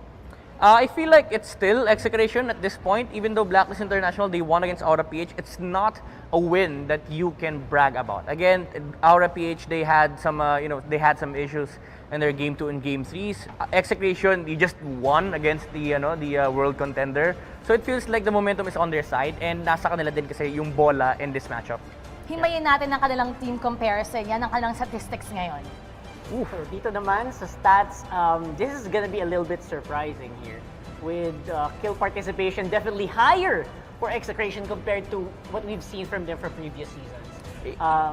Yeah, I think it's telling that yung KD and yung KPG rito, it tells that Execration has more cleaner games, but they find it really hard to close games against top contenders out there. Blacklist International, their average is 12 minutes, so that's really something that Execration should be worried about kasi these players have consistency with how they close their games. My issue with Blacklist International is that they have problems with micro objectives wherein Execration don't. But yeah, it's a little inconsistencies here and there that makes Blacklist International the better team against Execration. But still, you have to be worried about the kill stats on the side of Execration. Meron tayong mga manlalaro na talagang naging susi sa kanilang pagkapanalo. But who will be head and shoulders above the competition? Put your game face on and finally say goodbye to those awkward Itch a GG, #Itch a GG moment thanks to Head and Shoulders. 100% danger-free and itch-free. Now, mas mabango pa. Meron tayong mga key players na magaganda ang kanilang statistics. Simulan natin sa Execration. Ayan, nandyan si KLVJ, E2 Max, Kelra. So, you're surprised, diba? Kelra and KLVJ, the two of the newest players in Execration, sila yung pinaka-key players sa stats. And that's because of probably their great mechanics. Nadala talaga nila from their other teams. Obviously, even better right now with the direction of E2 Max. Yeah. Uy, by the way, happy birthday, Kelra. Happy birthday, birthday niya. Nakita ko sa Facebook. Kaya sa mga manonood, kung gusto niyo maging update sa mga ganap dito sa MPL, follow niyo lang MPL Philippines. Ngayon naman, pag-usapan natin yung mga key players sa Blacklist International. Siyempre, nandyan si Oh My Venus, respected na talaga yung kanyang mga galawan dito sa MPL. Yeah, these players, they have their own intricacies with how they play their game. You have Venus, the commanding voice of Blacklist International. Siya talaga yung nagdadala ng momentum ng Blacklist. And the surprise with Venus is that you can't predict kung ano yung gagamitin niya with on games that you are fighting them against. That is true as well on S10, but most probably you'd want to look out for Wise. Kasi si Wise yung tao na most of the time ina-underestimate ng mga teams kasi his performance can be a little inconsistent, but when you give him a free game, Wise can dominate and control the momentum here instead of Venus for Blacklist International. Meron tayong mga manlalaro na gusto natin syempre i-feature, and these featured players will do all they can para hindi ma-GG. Bring your clay game with Master, ang sikreto ng mga guwapo. So ito, titingnan natin ang ating mga featured player ngayon at ikukumpara natin ang mid laner to mid laner, E2 Max at si Oh My Venus. Napaka-patient ni Oh My Venus sa kanilang huling laro, no? Yeah. Medyo interesting yung stats, no? Kasi usually si E2 Max yung aggressive support instead of Venus, but with the meta currently shifting to a defensive heavy lineups, I think it really favors Oh My Venus more. That's why you see a lot of KDAs on him. Kasi the very nature of the meta right now is that you play with your teammates and naturally you'd net more kills. Kasi si E2 Max, he is the type of player that that usually wants to go for those solo plays. Remember the time when he was still known as one of the best Selena players, no? It doesn't really work well at the current meta. Yep, and I think that 78% kill participation ng Inaki Venus. Again, the team kind of rotates around. Yeah. Ipaliwanag naman natin ang mga lane advantage, yung mga lane control dito sa ating laning formation. You have ito actually interesting matchup sa akin, yung XP lane ng Execration and Blacklist International, Renzio versus Edward. I think this is the most interesting lane to look at if you really want to know what the game situation is currently looking at for these two teams. Kasi itong dalawang players ito yung magdidictate ng stability ng game for these two teams. Hihimayin ng ating anchor and analyst ang mga labanan ngayong araw na to, kaya huwag na natin patagalin pa. Execration kontra sa Blacklist International. Rambula na! Shoutcasters, pasok! Isang rivalry, mga kaibigan, na hindi natin in-expect na mangyari nung off-season. Pero ngayon, oras na para dalhin natin to sa pinakamalaking stage sa MLBB PH scene. Welcome to the Caster's Desk, ladies and gentlemen. Ako nga pala si Butters, ang iyong anchor. Kasama ko ngayon si Manjin Faldas, ang iyong analyst. And remember guys, MPL Philippines Season 7 is presented by Smart, the official tournament telco partner of the MPL. Free to game great with Smart, free games for all. At syempre, wag lang natin kakalimutan that MPL Philippines Season 7 is under the supervision and regulation of the Games and Amusement Board. Manjin, kamusta? Here we go, pare. Nakakapagod ang nangyaring week 1 and for sure mauubos na naman ang energy natin dahil mukhang mainit kagad ang entrada ng MPL Season 7. Tama ka, Butters? Itong matchup na to nangyayari na off-season pa lang. And right now, guys, let us head on to the draft. Who will make the smart choices? Catch it next, brought to you by Smart. Free to game great with Smart. Free games for all. Mainit na mainit tong laban na to. And let's go to the draft, Manjin. Here we go. Again, Butters, nabanggit mo dito yung off-season battle between Execration and Blacklist.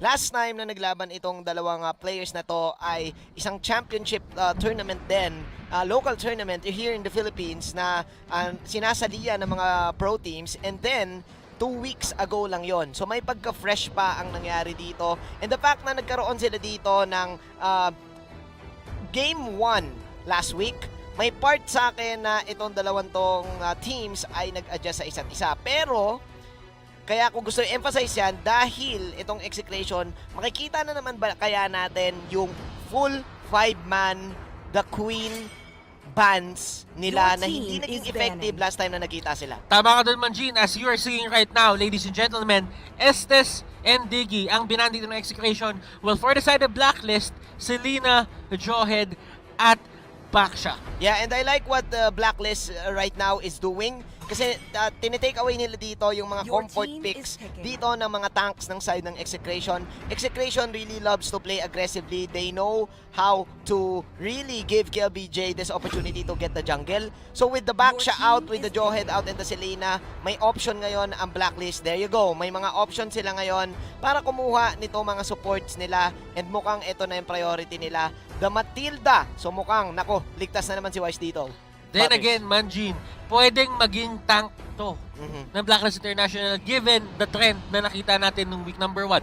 Yeah, and I can therefore say Execration is still going that same road kung saan gusto nilang i-cancel dito yung capability ng mid people ng side ng Blacklist, which is, yes, this Matilda can be also a tank na pwedeng gamitin ni Eson, and actually pwede pang pumili yung Blacklist dito ng isang Eve para sa kanilang lineup. So I think with this, ang pwedeng sagot ng Execration dito ay itong mga sustain heavy and side lane heroes. Kung if ever man nire-respeto ng Execration itong mid people ng Blacklist, kailangan at least ma-50-50 nyo or matalo nyo si Oheb at si Edward, which is I think yun yung magiging assignment ni Renjo at ni Kelra. And since sinabi mo nga yan, Manjin, tama ka eh. Kasi ang kinuha dito ng Execration is Alice tsaka Pakito. So ibig sabihin, ni-reinforce na nila agad yung mga side lanes nila. So that means they really just want to set up yung magandang pundasyon doon sa kanilang sides. Definitely, and without the Digi time journey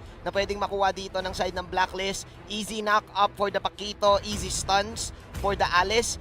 Kelra was outstanding with the Alice last time. One of the heroes na kapag pumunta tayo ng late game, definitely will get damage. At hindi lang damage, may part na kumukunat din dahil sa lifesteal na napro-provide nito. So I like it para sa umpisa dito ng Execration. Ang tanong lang dito, Kuya Butters, is that yung Blacklist kasi may aggressive picks kagad na pinili. The fact na meron silang pinili na Harit, the fact na sinagot din nila to ng Yishun-Shin, ibig sabihin, sabi ng Blacklist, suntukan hanggang dulo.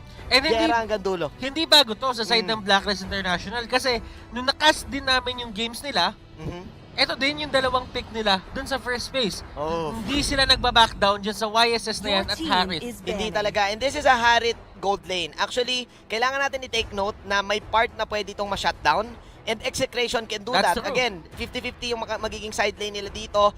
I think this is going to be played by Ohev right now. So kung sino man ngayon yung mag-aalis, kung sino man yung magpapakito dito sa side ng Exe, it's again either Kelra or Renjo, really needs to get this Harit off. Ang pwede sigurong gawin ng Execration dito is tumapat doon sa mga ganks na pwedeng gawin ng Blacklist. I think kaya rin nila pinili dito yung Popol and Copa. May onting depensa para sa side ng Exe. Oo, and ngayon for the side of Execration, ang ganda din nung first set ng picks nila. Actually, yung dalawang team na to, ang ganda nung mga first set ng picks nila. Napaka-komportable.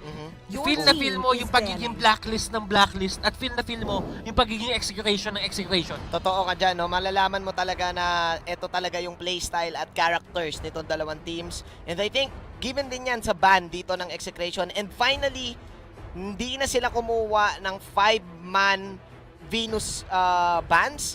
Dahil nga siguro na-pick na yung Matilda dito. So that's why right now, ang tina-target nila ngayon ay si Eson Esports. Hindi ako magtataka kung baka pwede pang iban yung Franco dito. Kasi kung iisipin mo, ang Harit, ang Matilda at ang Yishun-Shin ay maganda ang capability kapag magkakadikit silang lahat. So I think yun din yung reason kung ba't binandito ng Execration yung Atlas, kasi they know na gusto nga ng Blacklist itong mga dikit-dikit na matchups, itong 5-on-5 Royal Rumble matchups. So ngayon ang gagawin ng Exe, eliminate muna tong mga tanks na to. Actually, yung in-eliminate nila, hindi Franco, in-eliminate nila isa pang setter, and then sabi ng Exe, idaan natin sa hiwalayan, idaan natin sa pick-offs. Popolin ko pa traps, stuns mula sa Pakito, iisa-isahin namin ng Blacklist International. And sa totoo lang, Manjin, kapag kumuha ng Franco dito yung Blacklist International, pabor pa yan sa Execration. Isipin mo, ang mahuhook mo, isang Alice, isang Pakito, i-gap close mo na sila, tapos may isang extra target ka pa kay Kupa, yung si Wolf, na pagka nahatak mo yon, hindi naman papansinin yon ng Execration all in all eh. Yeah, and hindi rin worth ang pag-hook ng Kupa dahil nga kasing amount lang ng minion gold yung makukuha mo doon sa dog na kalaga nga ni Popol dito. And look at this, like what we've said, sabi nga natin gusto ng Execration lituhin yung Blacklist. Ayaw nilang sumabay dito ng 5-on-5 rambulan. Ang gusto ng Execration ay yung mga 2-on-2 matchups, yung mga 3-on-3 matchups, minsan pa nga 2-on-3, and they will hope to do outplays, to do mechanical outplays para maligaw ngayon ang Blacklist International. I think magde-depend din to, Butters, sa early game execution na mangyayari na gustong gawin ng Execration. Blacklist International, kumuha sila agad dito ng Benedetta. S10 dito, still waiting or still thinking about that last pick na gagawin niya. For the side of Execration, Manjin, tama ka doon. They go for a Hayabusa. Blacklist International, who do they go for? Kufra. It's going to be a Kufra. I think this is the first time na makikita natin yung Kufra for the season. And again, nakikita natin ngayon yung capability ng Blacklist. They can go in and out, but they can also take 5-on-5 team fights. And this is scary. Again, one way to really shut this down is kailangan mamili ngayon ng Execration. Sino ang isa-shutdown natin sa side lane? Harit ba o Benedetta ba? Kasi kailangan mawalan ng damage yung Blacklist. Kasi again, Execration, they can pull off 2-on-2 1v1s. Ngayon, ang hinihintay ko dito, isa pang side lane, Uranus. Okay. Uranus ang kinuha nila. So, magiging pakito tank to, Manjin. Ngayon, gusto ko yung Kufra pick kasi parang ang inisip dito ni Coach Bonchan, parang talagang diretso Kumuha sila ng Hayabusa, magka-quad shadow yan. So ang gawin natin, ipitin natin sa bouncing ball para hindi makatakas. Yeah, and alam dito ng Blacklist na pwede ring mahuli yung Alice. So it will all depend on how really good S10 dito sa Kufra pick na to. 50-50 ang nangyaring matchup dito, Butters, but I think ang nag-drive ng lineup dito ay ang Blacklist International. Sobrang nagandahan ako sa bigla ang Benedetta side lane na pinik nila dito na I think hindi in-expect ng side dito ng Execration. Ang ginawa dito ng Execration, katulad ng sinabi mo, tama ka dun, Manjin Mechanics, talagang o-overwhelm mo yung kalaban mo para hindi kanya mahuli. Ang sagot naman ng Blacklist International, straightforward. Lalabanan nyo kami sa mechanics, sige, may Kufra kami. May Kufra kami, and it's all gonna depend on the setup. It's about a team outplaying a team. I think ang mga pwede natin tignan ngayon dito, Butters, is that since given na itong mga junglers natin, Wise on the YSS, you have KLBJ on the Hayabusa as well, paano ngayon maglalaro yung side laners, which is yun yung nagustuhan kong matchup dito na napag-usapan din ng panel natin kanina. Renjo versus Edward. Sino ang gagamit ngayon? Sino ang gagamit ngayon ng mga heroes? There you go. Edward on the Benedetta against sa Uranus. Hindi agad mapapatumba yung Uranus, but still, a Uranus can match up. A Uranus can sustain that lane. And nakikita mo din si Chaknu, medyo nakikipag-trade siya dito ng konti kay S10, but still, the fact remains, Blacklist International, naging aggressive sila dito at sinisepat nila agad kung ano nga ba yung gagawin ng Execration. Definitely, mauuna ang Blacklist International dito. Pagdating sa wave clear, gano'n na kasi uso ngayon, Butters Wave clear yung tatlo, unahan sa Lito Wanderer, unahang makuha yung 15% yung heal na meron, yung walking grass, and then go for gank. So ngayon, ang camera natin ay tumitingin kay Wise. Gagank pa siya dito sa gilid in a while, pero okay, hold that thought, Butters. Kakasabi ko lang kanina, itong matchup ang titignan natin, Edward outplaying Renjo. Renjo was level 1, I think. Oo. E tatandaan mo, laging merong opening ang Benedetta sa level 1 netong mga heroes na dependent sa skills. Dependent talaga. Ito yung delikado ngayon sa Exe. Kasi level 1 Alice, level 1 Uranus, kaya kasing patumbayin yun Lalo-lalo na yung Alice. Totoo. Pero, alam mo, nakikita ko ngayon na si Renjo talaga, kailangan niya lang makuha yung level 2 niya. Chakno dito, kung mababa yung buhay, nakakapag-regen siya ng konti, nakuha niya yung fruits, and right now, Venus will be the target of KLVJ. KLVJ getting 1 kill. Execration dito, sumasagot din ang sarili nilang suntok. That was a 1-for-1 exchange, but I think since nakuha kasi ni KLBJ yung kill, ibibigay ko yung favor doon para sa side ng Exe. This time, kailangan to ma-utilize ni KLBJ. Probably go for another gank like this. Edward dito, kamunti ka na siya mahuli, pero sabi ng Execration, chill lang tayo, huwag tayo masyado magpadala sa bugso ng damdamin, huwag tayo lumaban agad-agad. But I think kailangan nilang ilaban tong turtle take na to, Butters, dahil yun na nga. Kakasabi lang natin, kailangan ma-utilize ni KLBJ yung fact na nakakuha siya ng kill. Again, this is a Hayabusa. Hayabusa versus Shin. May onting millisecond na mauuna yung Hayabusa pag pareha sila ng farm tama yung idea na ginawa na execution dun eh. Gusto talaga nila i-contest. But still, the fact remains, hindi maganda yung pwesto nila in the first place. So, medyo nakakaroon ng problema dito in terms of communication etong execution. But for Blacklist International, nakukuha naman nila yung gusto nila. I think ang binabanggit natin dito, Butters, kasi is mas mabilis yung snowball dito ng Blacklist eh. Kasi ang Hayabusa, aasa siya na kailangan makakila ko, kailangan makakuha ko ng early levels. Kung hindi, pag hindi ako nakakuha ng magandang shadow kill, pwedeng ako yung ma-outplay. Which is ganun yung nangyari kanina sa Turtle Pit. And speaking of kills dito, Blacklist International gets another kill dito kay Chakno. Ang ganda ng utilization na ginagawa dito ni Eson nung Tyrant's Revenge. Yeah, the Tyrant's Revenge really putting in the work. And looking at the gold right now, Butters, lamang si Edward dito, but in a while, itong si Renjo ay makakabawi din. This is a Uranus. So ngayon, tapos na yung side lane matchup. Ang titignan na natin ngayon dito, Butters, yung binanggit mo nga, Eson with this Kufra. Paano ngayon tatapat dito si Chakno? And actually, first time ko nakita si Chakno on this, on this Popol and Kupa, Butters, And KelVJ dito, hinahabol unti-unti ni Eson. And right now, there is the Tyrant's Revenge. Nagkabatuan na skills dito, mga kaibigan. And Mountain Shocker, tinapon siya. Matilda going in. They might have bit more than they can chew dito. Pero andito din si Edward. Eye for an eye. Hindi yun sapat. That is going to be a 3-4-3. Yeah.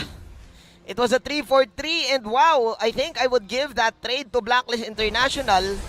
Because still, Wise, na-shutdown na si KelBJ dito. 2 beses na nawala si KelBJ. Kung babalikan natin yung laban na yun, pinilit talaga ng Blacklist na pasukin yung inner tower. And mind you, yung tower, mas masakit na yung damage ngayon. Pero wow, that call from Edward going in just to shut down the Hayabusa. And dito na natin nakikita, Butters, na yung snowball ng Exe hindi pa umaabot sa power spike. Mamaya pa nila kakayanin yung mga 2v2s, yung mga 3v3s. Kailangan muna nilang kumuha ng farm.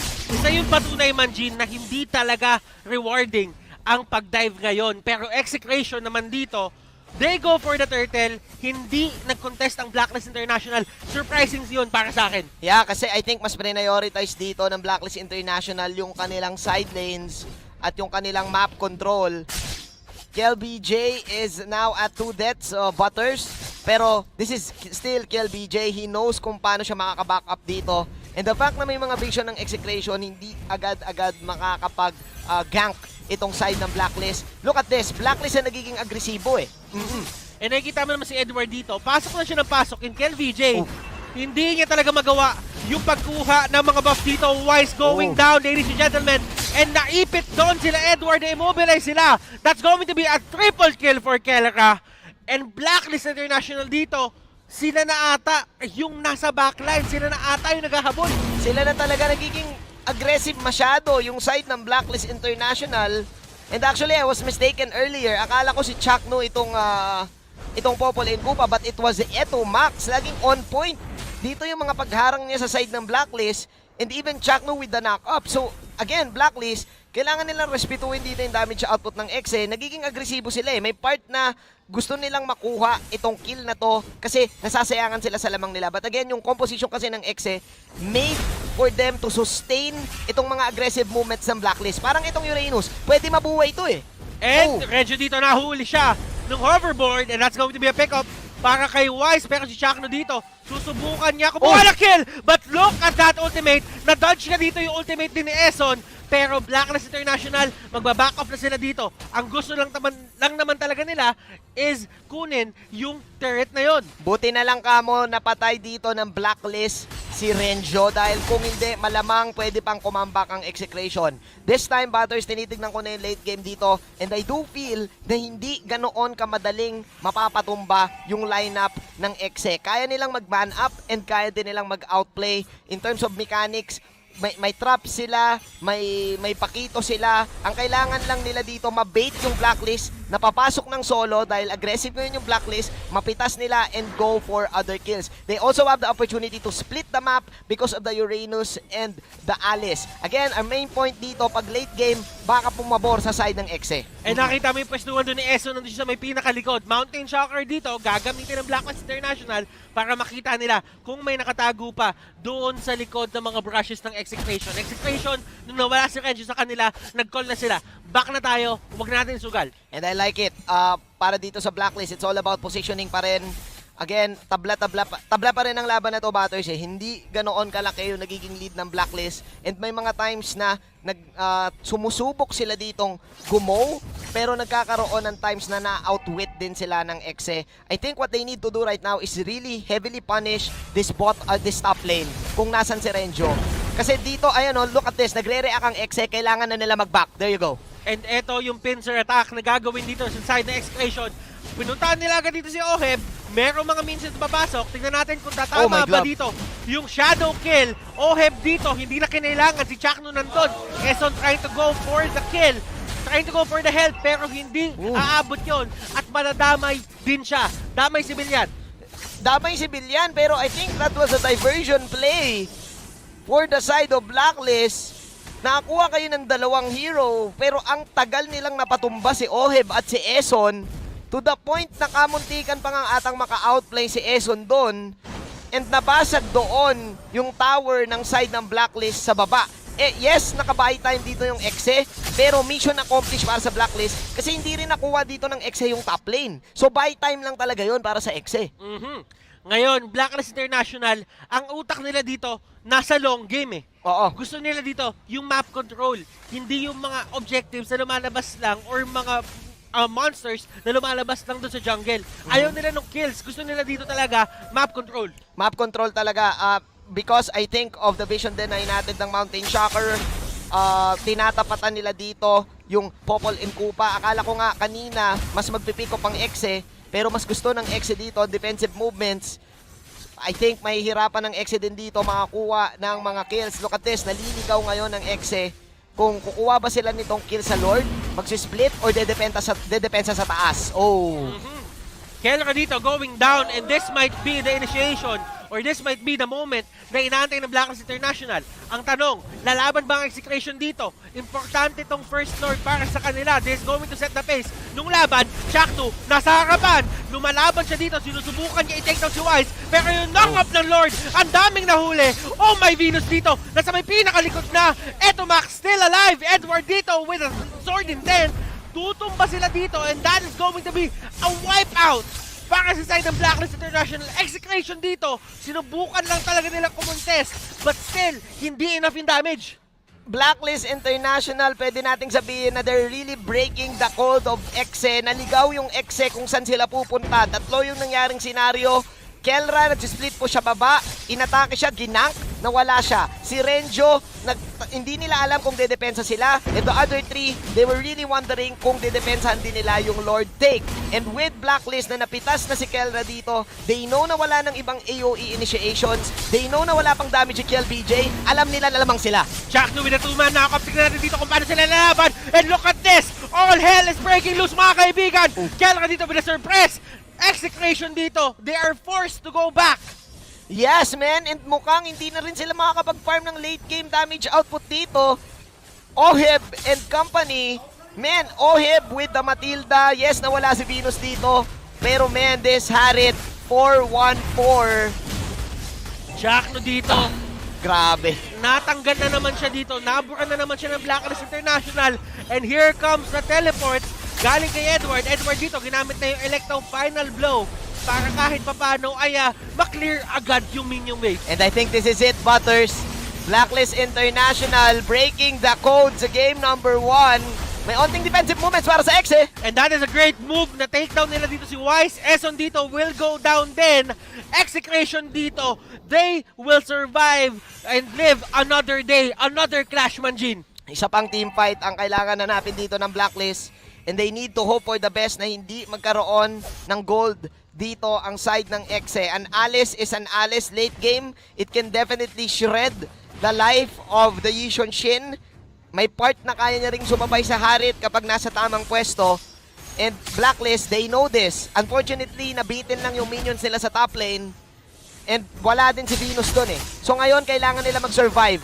Or kailangan nila pumitas ngayon na. Pero eto si Oheb medyo naging aggressive talaga. Zaman force para ma-force back yung mga members dito ng side ng Execration. Ngayon, Execration, tama yung nasa isip nila. Gusto talaga nila mag-push. Kasi nga kulang dito yung Blacklist. Pero yung Blacklist, hindi din sila, sabihin natin, magko-conserve o magtatago ng mga skills para lang mag-back. And they know na pwede talagang mag-push yung Exodon. Gusto ko lang emphasize dito, Butters. Again, the side lane matchups. Look at this. 9K and 9-7 para kay Oheb at kay Edward dito against their enemies sa side lane. And I think they had a better time. Kasi again, a Uranus and an Alice at level 1, pwede mong i-punish eh. May part na, actually yung Harit pwede mo rin i-punish. Pero kasi since si Wise nag-rotate siya kagad dun sa baba, lumamang na lumamang si Oheb to the point na yes, binanggit mo, Oheb, nagiging agresibo na siya. Alam niya pa na meron siyang Matilda at alam niya kagad na may Mountain Chakra na pwede bumakap. Look at this, Edward, pumasok kagad sa 5. Ang ganda ng pwesto ni Edward. Pinorse back niya dito si Etomax. And that is going to be a pick-off para sa side ng Blacklist International. Ang ganda ng pagkakagamit ng Electro Final Blow doon. Wow, 6-1-5 para kay Edward dito, Butters. And again, kung mamimili tayo ng MVP ngayon para sa side ng Blacklist, maliligaw ka kung kay Edward ba or kay Oheb kasi parehas silang nag-initiate gamit dito sa mga heroes nila. Ngayon, kailangan na to ng depensa para sa Exe. And surprise! Winter Truncheon, ginamit doon sa may gitna, nag-grow siya as a player. Chakno dito going down. Oh my Venus dito, biting off more than he can chew. Wise, medyo napunta sa iba yung shadow kill doon. Nasalba siya noon, mga kaibigan. S10 dito with the ultimate Tyrant's Revenge. And look at this, ladies and gentlemen. Ito yung tinatawag natin S10 Esports Factor. And that is going to win Blacklist International game number 1. Oh my goodness, ladies and gentlemen. Grabe yung suntukan doon sa may mismong larong yon. And this winning moment is brought to you by Oppo A94. Experience gaming at full speed with Oppo A94. Get yours now for only $13.99. All I can say sa game na yon, Butters. $9.99. Hindi ba 99? All I can say sa game na yon, Butters, nagka-discount All I can say is that strong side lanes. Actually, 50-50 yung side lane matchup pero the better player came on top. Edward and Oheb. Nakita natin yung first blood ni Edward on the Benedetta. And alam mo to, Butter, sa side lane, yung Benedetta may part na dapat kabisado mo yung skills niya. And after that, nag-snowball sila ng todo. Nawala kagad dito yung strength ng Exe na give space to kill BJ. Dahil namatay kagad si kill BJ 2 beses eh. Napitas nila and yung side lanes talagang napilay para sa side ng Exe. Gusto ko yung ginagawa dito nila Coach Bonchan na hindi naman lagi dapat complex or laging cheese yung ginagawa nila. Minsan, may mga bagay na magandang sagutin ng straightforward. Yeah. Yung diretsong sagot lang talaga, yung wala ka na pag-iisipan. Kahit hindi meta yung tank, as long as tingin mo, sakto siya dun sa sitwasyon na yon, kukunin mo yan. Kukunin talaga nila. I think kamuntikan pa yung Blacklist doon dahil merong turtle fight na kamuntikan din nanalo yung Exe. Pero oh well, another day, another game. And babato na natin to sa ating resident analyst, Midnight. What are your thoughts? Thank you so much, casters. Ang storya ng laban na to, I would say, is more on the draft. Hindi dahil lang isang team ay nanalo sa draft, or like out-drafting one another, or it's just all about a team understanding their own draft. At hindi lang yan. Mukhang itong dalawang team na to, kilalang-kilala ang isa't isa nila dahil sa kanilang mga laban outside of the MPL. My name is Wolf, and I'm gonna be breaking down that first game between Execration and Blacklist. Ngayon, nasabi ko about yung dalawang teams na parang kilala nila isa't isa. Una sa lahat, yung Execration, ang kanilang ginawa ay ginawa na nila dati sa Blacklist International, yung iban mo halos lahat ng heroes ni Oh My Venus. And the following post-game statistics are brought to you by Smart, the official tournament telco partner of the MPL. Free to game great with Smart free games for all. Ngayon na, pinag-usapan natin ang mga bans. However, hindi nila napigilan ang Matilda ni Oh My Venus for Blacklist International. In fact, it was first picked by Blacklist. Ngayon yung Execration, nakuha naman nila yung comfort picks nila. In fact, ginamit din nila yung hero na pwedeng gamitin ng Blacklist International, which is a third pick, Popol and Koopa. However, hindi siya naging enough. Ngayon, para sa Pakito and Alice, this is comfort para sa Execration. Pwede nilang gamitin bilang side laners ang Pakito, pati na rin Alice, pero pwede na rin naman as tank, tulad ng ginawa ni Chapno. Nakikita natin ang mga items ng Blacklist International. Overwhelmingly, mas madami silang items over Execration dahil sa kanilang farm. So, hindi ganong ka-impactful yung mga mismong items na naipakita natin kanina, but more on yung timing kung kailan sila nakuha. There was a time, 9 minutes into this game, na ang pera ni Wise ay lamang ng 1,800 or about 2,000 over his jungle counterpart, which is Kel VJ, which means that by 9 minutes, during the Lord timing, lamang siya ng isang item. The following post-game statistics are brought to you by Smart, the official tournament telco partner of the MPL. Free to game great with Smart, free games for all. At hindi lang yan. Ang nakita ko, napansin ko para sa Blacklist International, mas naintindihan nila ngayon ang kanilang draft over Execration. Dahil meron silang mga konting lamang. Hindi sila sobrang outdrafted. Execration ay hindi sobrang outdrafted dito. Pero yung Blacklist International, mas alam nila yung strength ng kanilang draft over Execration. These game highlights, by the way, na mapapanood natin are brought to you by Smart, the official tournament telco partner of the MPL. Free to game great with Smart free games for all. Makikita natin, understanding ng draft mula sa Blacklist International, meron silang Matilda, Kufra, at yung kabila naman ay madaling i-pressure doon sa kanilang mga jungle. Like for example, eto Max, yun lang yung pwedeng protekta dito, habang si Chakno naman ay pwede rin protekta pero hindi ganun kalakas. Ngayon, first turtle going in favor of Blacklist International, eto yung strength ng kanilang lineup na sinasabi ko kanina. Mas lamang ang Blacklist International sa pag-take ng objectives dahil sa Decent Chin for vision and early game damage. Tapos meron kang Matilda at Kufra pang zone out. Tapos meron kang Benedetta pang cut ng waves. And then, of course, your Ohe Bahari. Ito siguro yung masabi natin problema para sa Blacklist. Nag-dive sila at na-punish ng Execration. However, it doesn't matter so much. Mataas ang lead ng Blacklist International. At ang gusto nilang gawin dito ay i-keep yung pressure sa mapa. It is okay. Pag napigilan nila yung farm ni Kelra at ni Renzo on this Uranus, as long as they keep the economy in their favor. Very good clashes, by the way, mula sa Execration dahil ang pwestuhan ng Blacklist International ay medyo hindi maganda. Ngayon, ang maganda nga lang ginagawa dito ng Blacklist International ay kumukuha sila ng kills around objectives like turrets. Katulad ng mga pick-off na to, sobrang crucial dahil makakakuha ng Lord Control bigla ang side ng Blacklist International. Do take note, ang ganda ng timing yung pag-space out ng mga members ng Blacklist International dito dahil if you'll notice the damage output or yung source ng damage mula sa Execration, AoE type siya.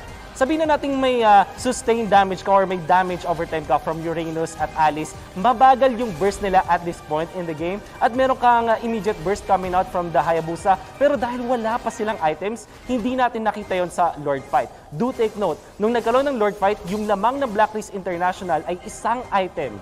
Parang katumbas ng isang item. Hindi naman literally isang item, but about 2,000 ang lamang ni Wise over Kel VJ at that specific moment, which means na kung damage output lang, kung harapan lang ang usapan, ay talagang lalamang ang Blacklist International.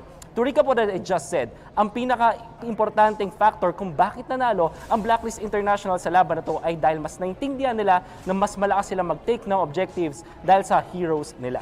By the way, makikita natin ang MVP na ating laban, which is the Benedetta mula kay Edward. The MVP of the game was brought to you by Smart, the official tournament telco partner of the MPL. Break through your own limits, rise above, and be free to gain great with free games for all. Bakit crucial ang ginawa ni Edward sa laban na to? Hindi lang dahil sa kanyang performance. 7-1-6, napakaganda na kanyang teamfight presence, pero hindi lang yan. Siya yung gumawa ng space para sa kanyang mga teammates by cutting the waves around the map. Imagine this, nasa pwesto ka ng Execration. Gusto mong mag-farm, pero yung Benedetta, inuubos yung waves ninyo at hindi ka makapwesto sa mapa kasi kailangan mong i-clear your side lanes. This means na yung Uranus, pati na rin yung Alice, kinakailangan nilang mag-stay dun sa lane nila. Which also means na dalawang heroes agad ang wala sa side ng Execration. So pag nagkaroon ng 4v3 na laban, obviously, mananalo ang Execration, ang Blacklist International sa mga ganong moments. That has been my analysis of that game number 1. I'm sure nababawi dito ang Execration or kaya na ba ng Blacklist. Tapos ito ng 2-0. Tingnan natin, who will, ibabalik na natin ito sa ating mga casters. Back to you guys. Maraming salamat, Wolf. And salamat din, Midnight, dahil natawag ko siya kanina. But still, it is what it is. Welcome back to the Casters Desk. Kami pa rin ang yung maging shoutcasters for game number 2. Ako si Butters, siya si Manjin, at kami ang yung laban casters. And right now, Manjin, Blacklist International, if they get the better draft para sa akin dito sa game number 2, this might well be a 2-0. Yeah, and they're riding the momentum. Remember, Execration, nakakuha sila ng 2-0 last week. And this is the first loss na nakita natin with Execration sa MPL. And ngayon, paano nila ira-ride to pagdating sa draft 2? Kasi Butters, ito ang question natin pagdating sa draft. Same formula pa rin ba sila? Are they still gonna ban the Queen's heroes? Pero hindi natin alam eh. And speaking of banning, papunta na tayo sa ating drafting. Sino nga ba ang gagawa ng mga smart picks at smart bans? Catch it next, brought to you by Smart, the official tournament telco partner of the MPL. Free to game great with smart free games for all. Ngayon, Manjin, talking about the draft, what are the adjustments na pwede gawin ng Execration dito? I can therefore say, baguhin na yung plano ng Execration. Kung ikaw ay Execration fan, I can feel na hindi lang si Venus ang nagda-drive sa Blacklist International. Like what Wolf said, napagana dito ng Blacklist International yung lahat, yung composition nila. They know na lamang sila early game. They know na kapag nagka-item ito si Nakel BJ, malulugi sila. Kaya talagang aggressive sila sa pagkuha ng objectives. And I feel na again, Execration, they need to respect the whole team, not just Venus. Oo, kasi Manjin, the more na binaban out mo si Venus, the more na tumututo ka sa kanya kasi ibig sabihin, nakakawala at nakakahinga yung ibang members ng Blacklist. Totoo. Ngayon, ang kalaban nyo dito, hindi lang si Eson, hindi lang si Venus. Meron pa kayong Oheb, Wise, Edward na kailangan isipin. And talagang ang ganda ng pinapakita nila. Again, I think Blacklist is now used to these types of drafts na ginagawa sa kanila ng mga teams. And I think it's not healthy na ngayon sa side ng Execration. Natalo din sila dito nung 2 weeks ago. And kanina natalo sila by banning the zeros. Probably siguro nire-respeto lang nila kasi ayaw talaga nilang kalaban. And ngayon, kailangan nila ding maintindihan na ano na ngayon yung mga specific na pwede natin piliin. I like it. Back siya opening. This is one best pick para kay Kelra and it can negate heroes na kaya mag-sustain. Ini-expect na naman nila ngayon yung mga heroes na may healing capabilities. Interesting standpoint, Manjin. Natuwa ako sa sinabi mo. But still, Execration dito, they ban out yung mga healing heroes ni Venus while getting the backsha for themselves. Hindi ba counterintuitive to, Manjin? I think ine-expect pa rin nila dito yung mga Esmeralda. I think probably Matilda is in the pool. Alice siguro kasi may 2 picks ngayon yung Blacklist. And yes, this is a comfort pick din kasi para kay Kelra na nakita natin last week. Blacklist International dito, still sticking with their draft. They go for the Matilda, they go for the YSS. Why fix something na hindi naman sira? Yes, definitely. And another great objective-taking tandem. But it's a good thing na meron kang back siya dito for them to, for Execration to be defensive din. Pagdating dito sa mga objective-taking na gustong gawin ng Yishun Shin at ng Matilda. Again, Butters, I don't know if you're gonna agree with me. Yishun Shin is one of the fastest right now na junglers. Walang hindi agree sa'yo. Kahit walang item, may crit. Alam mo, walang hindi agree sa'yo. Sa totoo lang, YSS is one of those heroes. So, sinabi nga to ni Wolf dati, nagkaroon siya ng indirect buff dahil nga doon sa pacing ngayon ng gubat. Definitely. Pero tignan natin kasi kung titignan mo, Butters, merong Alice at merong Benedetta para dito sa kanilang squad. At least this time yung Execration, nagnakaw na sila. And eto pa, hindi pa natin alam ngayon kung saan pwesto tong Baksha at kung saan pwesto yung Benedetta kasi pwede sila mag-swap eh. Ngayon, Harris na naman ang kukunin yung Blacklist International dito. Walang nagbago. It's the same thing. Yep. And ang pwedeng mangyari kasi dito, pumili ulit yung Exe ng isa pang side lane na pwedeng tumapat na sa Benedetta. Or I think magbabago, pwede nga actually magbago to Butters kasi kailangan din nila ng lockdown dito sa Exe kasi Benedetta can easily escape, Baksha can easily escape, so kailangan nila dito ng burst and lockdown. Let's see, actually ako gusto ko pa rin makita dito yung mga Eson Esports specialty Ngayon, dahil nga ganito yung lineup ng execution, hindi tayo mag-expect masyado ng isang Franco dahil nga medyo paharap na naman Paharap na dito yung mga heroes ng side ng execution. Isipin mo, makakahuka ng Alice. Yeah, Parang lugi pinadali ka mo yung buhay ng Alice nun eh. Oo, kasi pinatabi mo eh. Ngayon, kailangan respetuhin ng blacklist dito, eliminate nila dito yung mga heroes na pwedeng mag-set up for them. Kasi I think ang bitin ngayon sa side ng Exe is yung insta catch. Kasi for example, yung back siya, magigets mo kung saan siya manggagaling. Even yung Alice may part na pwede mong maiwasan yung second skill ng Alice. So, sabi ng blacklist, wag natin silang pag-set upin. Sugurin natin sila, tanggalin natin yung counter go mechanics na meron ang Exe. Kaya ayan, tinanggal nila yung Luyi ni Etomax. Probably ban another mage then, respecting Etomax dito. Let's see kung ano ang ban ng Exe, pare. Kasi sinabi mo, Franco is not a worthy ban. Pero I think mataasan talaga ang respeto dito ng Exe sa 50-50 capability ng blacklist. But then again, Manjin, tatandaan mo, iba yung standpoint ng mga players dito. Iba yung nakikita nila. Iba talaga, whole iba. new playing field. And right now, for the side of execution, itong backsha na to, I'm thinking na ito na yung Chakno hero. Pwede, no? Tapos Benedetta side lane. Oo, no? Oo. Benedetta side lane. Or, pwede din naman ito na yung mismo magiging jungle nila, yung Benedetta. Kay KLBJ. Kay KLBJ. And yun yung maganda sa Benedetta ngayon, kaya highly picked din eh. Hindi mo alam kung saan pupunta. Interesting siguro kung ano, no? Side lane Benedetta, side lane back siya. Tapos ang hinihintay pala natin, tank. Pwede eh. Hindi natin alam. Kaso may Alice na pala, Pero kasi ang taas ng priority ng isang Alice eh. Oo, may Alice na Oo, kailangan mo yung stacks para sa isang Alice. Who knows, execution dito, they might pull out something sa kanilang sleeves at ito yung yung diversion tactics na hinahanap nila. For the side of Blacklist International, napaka-unusual nito, Manjin ha. Yung Jawhead pinili nung second phase na. Yep. Jawhead na nakalusot with the Matilda. Nako, sabi ng blacklist dito, Gera na naman this. Susugod tayo ng susugod at hindi na natin nahayaan ang execration na makapag-farm. If this is indeed a Benedetta jungle, nabanggit natin kanina, Butters, kailangan ng hold dito ng blacklist. And sino pa ba ang merong insta-lock na target ng ultimate kundi ang Jawhead? And Angela plus a Tigreal. So this means tama nga yung haka-haka natin kanina, Manjin. This is going to be KLVJ, Benedetta at side lane Kelra ang gagamit ng backsha. Blacklist International, X-Borg. X-Borg. Side lane, kailangan nila ng burst. So nung nakita nila yung Angela, nakita nila yung Tigreal, makunat. Haharap to. Sabi nila, burst natin. Pasabugin natin yung muka. Which is pwede.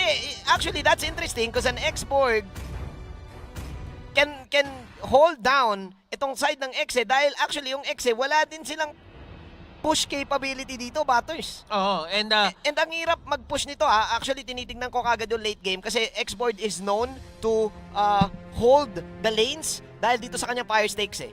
So ngayon, mahihirapan umintrada yung Exe. Kailangan magka-item ng Exe para ma-pull off nila yung burst damage na gusto nila. Tsaka maintindihan mo din kung bakit kumuha ng X-Borg dito yung side ng Blacklist International. Katulad na sinabi mo, in terms of defending, in terms of wave clear, wala sila masyado on that department.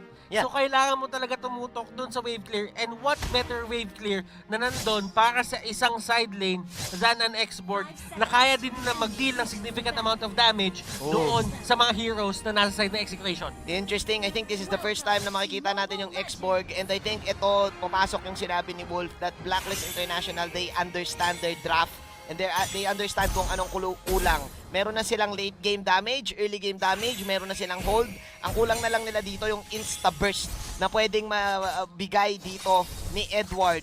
Remember, nauso yung X-Borg nung nagkaroon din ng mga healing heroes for the burst damage na pwede nitong maibigay. Let's see kung paano to maka-counter back ng Exe.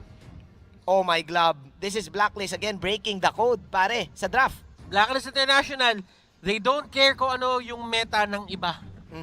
Basta meron silang draft na gagawin nila, And kung makikita nila na fit yun ang kukunin nila.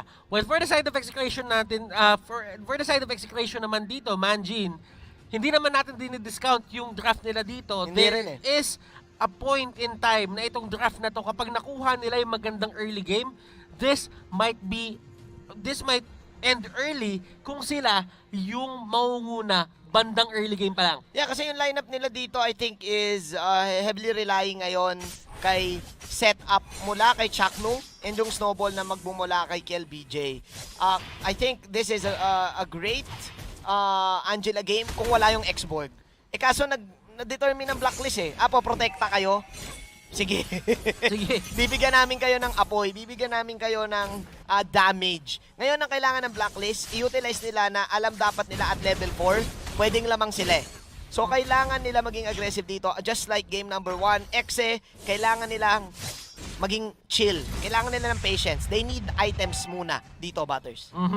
Blacklist International dito, talagang umiikot lang sila sa may mapa. At kung papansinin mo yung pwestuhan nila dito, stable na side lane tong X-Borg eh. So hindi mo kailangan masyado tutukan. Yeah. Pero si Etomax dito, nagiging target ng may Venus at alam niya, nagkakaroon siya ng advantage in terms of poking. Yeah, it's all about the pokes right now. If you are Exe, kailangan nila ma-utilize to. Pero actually, parang mas lamang nga ang poke ng blacklist pala, Butters, because this is a Matilda. May vision ka mula dito sa Yishun Shin. Alam mo kung saan manggagaling dito yung Angela. And by the looks of it, in the laning stage, mukhang sa side lanes, kontrolado na naman ang blacklist. Kasi lamang yung blacklist dito ng kaunting gold, 100. Ibig sabihin yan pag yan, nauuna kayo sa wave clear eh. Pag ganyan yung lamang nyo. Pero ang ganda na pwesto ni Chakno dito pwede niyang gulatin dito si Wise at matulak niya palayo. But still, Blacklist International dito, may advantage sila in terms of getting the vision dahil nga meron sila mounting chopper. Yeah, pero sabi ni Wise, yung blue ay purple yung uunahin niya. And that is going to be execution, getting the turtle. May away na nangyayari dito. Edward na manakap siya. Wala siyang Piraga armor, pero nandun yung flicker. A 3-man stun para dito kay Venus. Pero Blacklist International execution, ayaw nila maglaban. Alam nilang wala silang resources, magbaback off sila. Wow, okay, libreng Lord para dito sa Exe. Turtle. Nag-decide yung blacklist dito na mag-go na lang sa purple nila kasi I think nakita nila na nauna na sa advantage si Chaknu pagdating doon sa bush take. So with that, sabi dito ng Exe, teka lang may damage sila, nabanggit natin, pero wala pa sa ngayon. Kaya pa nating i-withstand yung maipopoke nila sa atin. Tama ka naman, Jin. Patience is key para kay Chaknu. Nandun lang siya, kumuha lang siya ng vision. Alam niyang may mask naman ako. Hindi ko kailangan magstay ng lane. Mag-a-act ako dito as a ward. Titignan ko kung sino yung lalapit. Yeah, pero ang daming na-utilize din ng Exe on that specific fight 3 flickers ang na-burn para sa kanila doon. I think Blacklist, they were safe that time. Hinihintay nila munang mag-online si Oheb at si Edward dito bago sila sumugod. Poke lang ang ginawa ng Blacklist. So still, 50-50 matchup. Exe, paano nila may utilize to na lamang na si KLBJ ng bahagya? Kasi again, yung turtle na yan, pwedeng mag-snowball. Yun yung key ngayon ng Exe, mag-snowball tong Benedetta. Tingnan natin dito, Renjo going in. Yun. Angela dito, tumalalay na. KLBJ will get the kill on Edward, and this might be the first push na gagawin ng execution. Habang dito, yung Blacklist International naman, nag-cut na sila ng wave kasi alam nila may possible trade ng turret sa mangyayari. Meron talaga, and I think Exe, they know that pwede na silang kumuha ng gold plating dito sa baba. Pero mukhang hayaan muna nila dahil mas pinaprioritize nila yung mid. At eto na, nabanggit na natin, hindi ito nagawa ni KLBJ kanina. This is the main plan of Exe. Ganito nila naiintindihan yung draft nila na bigyan ng space si Kill and let Kill do the plays. Let Kill be your damage output. Ngayon, Blacklist naiintindihan nila kaya sama-sama na sila dito, Butters. At eto na naman ang away, mga kaibigan. Last Insanity na ba to? And look at that! Ultimate mababato dito pero it's not enough. Sila pa ang tutumba. Oheb dito going for Etomax pero doon sa may likod may away pala nangyayari. KLBJ, sword and 10, left and right. Renjo dito gusto pa ng away. Will that will? May bubungguin ba siya dito?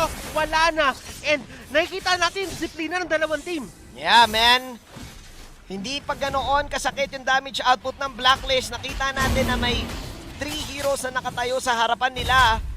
pero nakita naman din natin doon yung capability ng Blacklist pag dumating na sa late game. Nice maneuvers naman din doon para sa side ng Execration. It's still 50-50 para sa laban na to, Batters. Ang tanong, sino ang nakakalamang sa gold? Sino pinakamayaman? This time, yung mga side laners natin. That is Oheb and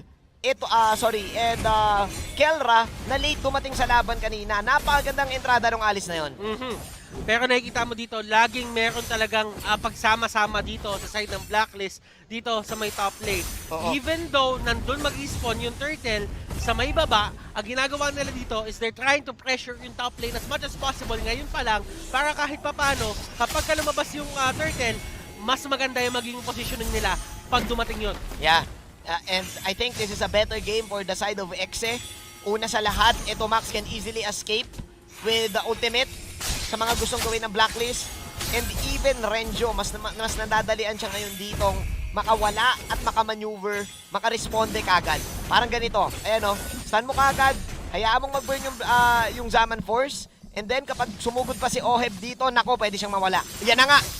And Oheb dito, siya yung God. magiging primary target, and look at this, Electro Final Blow, hindi magiging worry yun para sa ng Blacklist International as yung response nila doon sa may rotation na yon is going to be fast and snappy. Iba talaga, no? Smart choices mula dito sa Oheb na foresee niya na nandoon ang Exe. And that was actually the right choice for KLBJ. Nakita mo pa nga yung kanyang final blow, sobrang advanced. Nung nakita na yung Zaman Force, unfortunately, buo yung Blacklist doon sa laban na yun. And Execration, napakaganda ng pwesto nila dito, pero Wise trying to go for that arrow. Ang ganda ng pwesto dito ni Kellera, and this might be the catch na hinahanap nila kanina pa. Flicker in, Wise goes down. Oh my Venus dito with the flicker and Electro Final Blow. Edward dito with the last insanity. Hindi ganun kalakas yung damage na malalabas niya. Execration dito, cool, calm, and collected. Hindi magdadive. Hindi talaga. The Tigreal, the Alice, and the Baksha combination. Nabanggit natin na kailangan ng burst ng Blacklist at hindi pa yun nag-i-exist. To the point na si Renjo, si Chakno, and everyone else ay tumatangki na lang para sa side ng Exe Butters.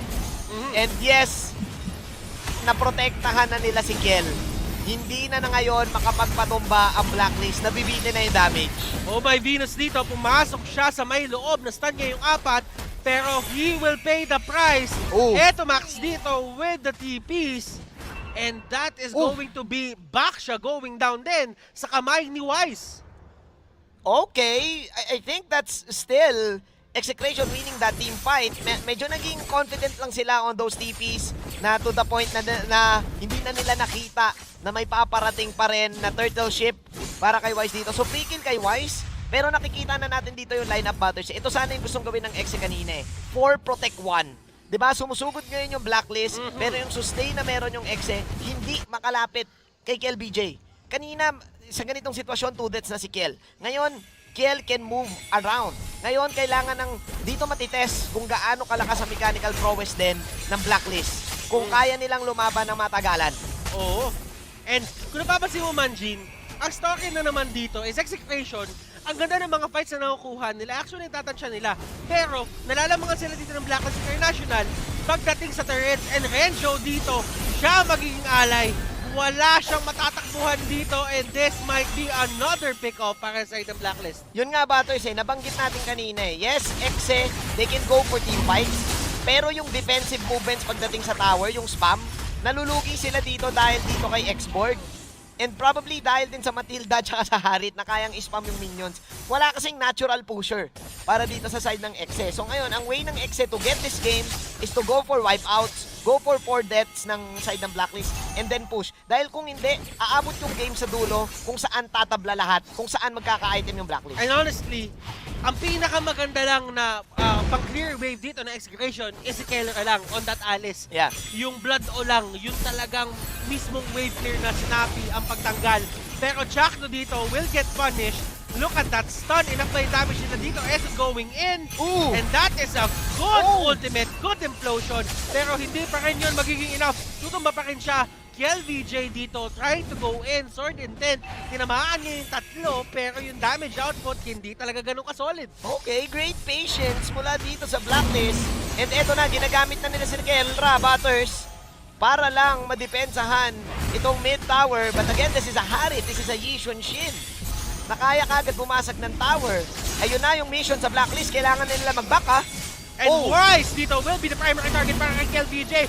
Perfect targeting para dito sa side ng exploration. Oh my Venus, Eson, Oheb, they're trying to run away. Oh my Venus dito with the circling eagle. Makakatakas ba siya? Hindi niya magagawa. And that is going to be 2 kills para sa side ng exploration. Blacklist International though, dalawang turret ang napunta sa kanila. Men, ang gandang punishment ng execration after nilang nakita yung Zaman Force na ginamit ni Oheb. They know na wala ng pang-counter go ang Blacklist. And ngayon kailangan nilang ituloy-tuloy kung saan Deads si Venus at Deads si Wise. Ito na yung opportunity nila mag-push. Butters. Pero eto na din yung opportunity ng Blacklist International na makabawi. Zaman Force masyadong maaga na gamit, so hindi talaga makakahabol si Oheb. Pero still, the fact remains na protektahan nila yung torre nila sa taas. At yung mid pwede rin parang ganito. Oh no. Late yung response dito ng exit to push. Hindi naging enough yung death timers dito ng Blacklist. Makikita mo dito yung yung capability ng dalawang teams kung alam nila kung kailan papasok Parang ganyan, Butters. And look at the dive, ladies and gentlemen. Nahuli din nila dito si Angela. Eto, Max dito is out of commission. Wala silang retribution. Wala din silang support. So, ibig sabihin yan, Blacklist International, pwede sila makakuha ng isang libreng Lord dito. Butters, kung ang lineup mo talagang objective base, hindi lang towers ang pinag-uusapan natin pati yung Lord, that passive on the Harit, the crits, weapon mastery, mula dito kay Yishun Shin. Look at that, ang bilis na wala nun Lord level 1 at napunta pa sa Blacklist yung space na ginagawa ng Exe. Ang kailangan lang ng Blacklist dito maging careful Careful on their cooldowns. Every time na wala yung Zaman Force, pwede kasing sumugod yung Exe. And again, Exe can pull it off. Exe can kill. Ang problema talaga dito, patience Paunahan to, Butters. Pahintayan ng cooldowns. Wise on the other hand, focusing on damage items, Blade of Despair, Endless Battle. Well, si KLBJ dito ang kinuha niya. Bloodlust Axe, tsaka Athena Shield. Medyo depends on the defensive side to Pero Wise, getting caught out, and look at that, the dash to Oh my Venus. Mabubuhay ba si Wise dito? Yes, he will live. Pero Eson naman, mga kaibigan, makakatakas din. No. Pero Oheb dito, nag-turn ang buong koponan ng execution papunta sa kanya. Iniikot-ikutan sila dito. And Eson, trying to bail Oheb out. At sila pa ata ang nalagay sa alanganin. Jack na dito, mapapaflicker. Oh my Venus is in the area. Pwede niya talaga i-take down to. Jacknu will get punished. The Lord was marching towards the bottom side. Kaya naligaw ang execution doon.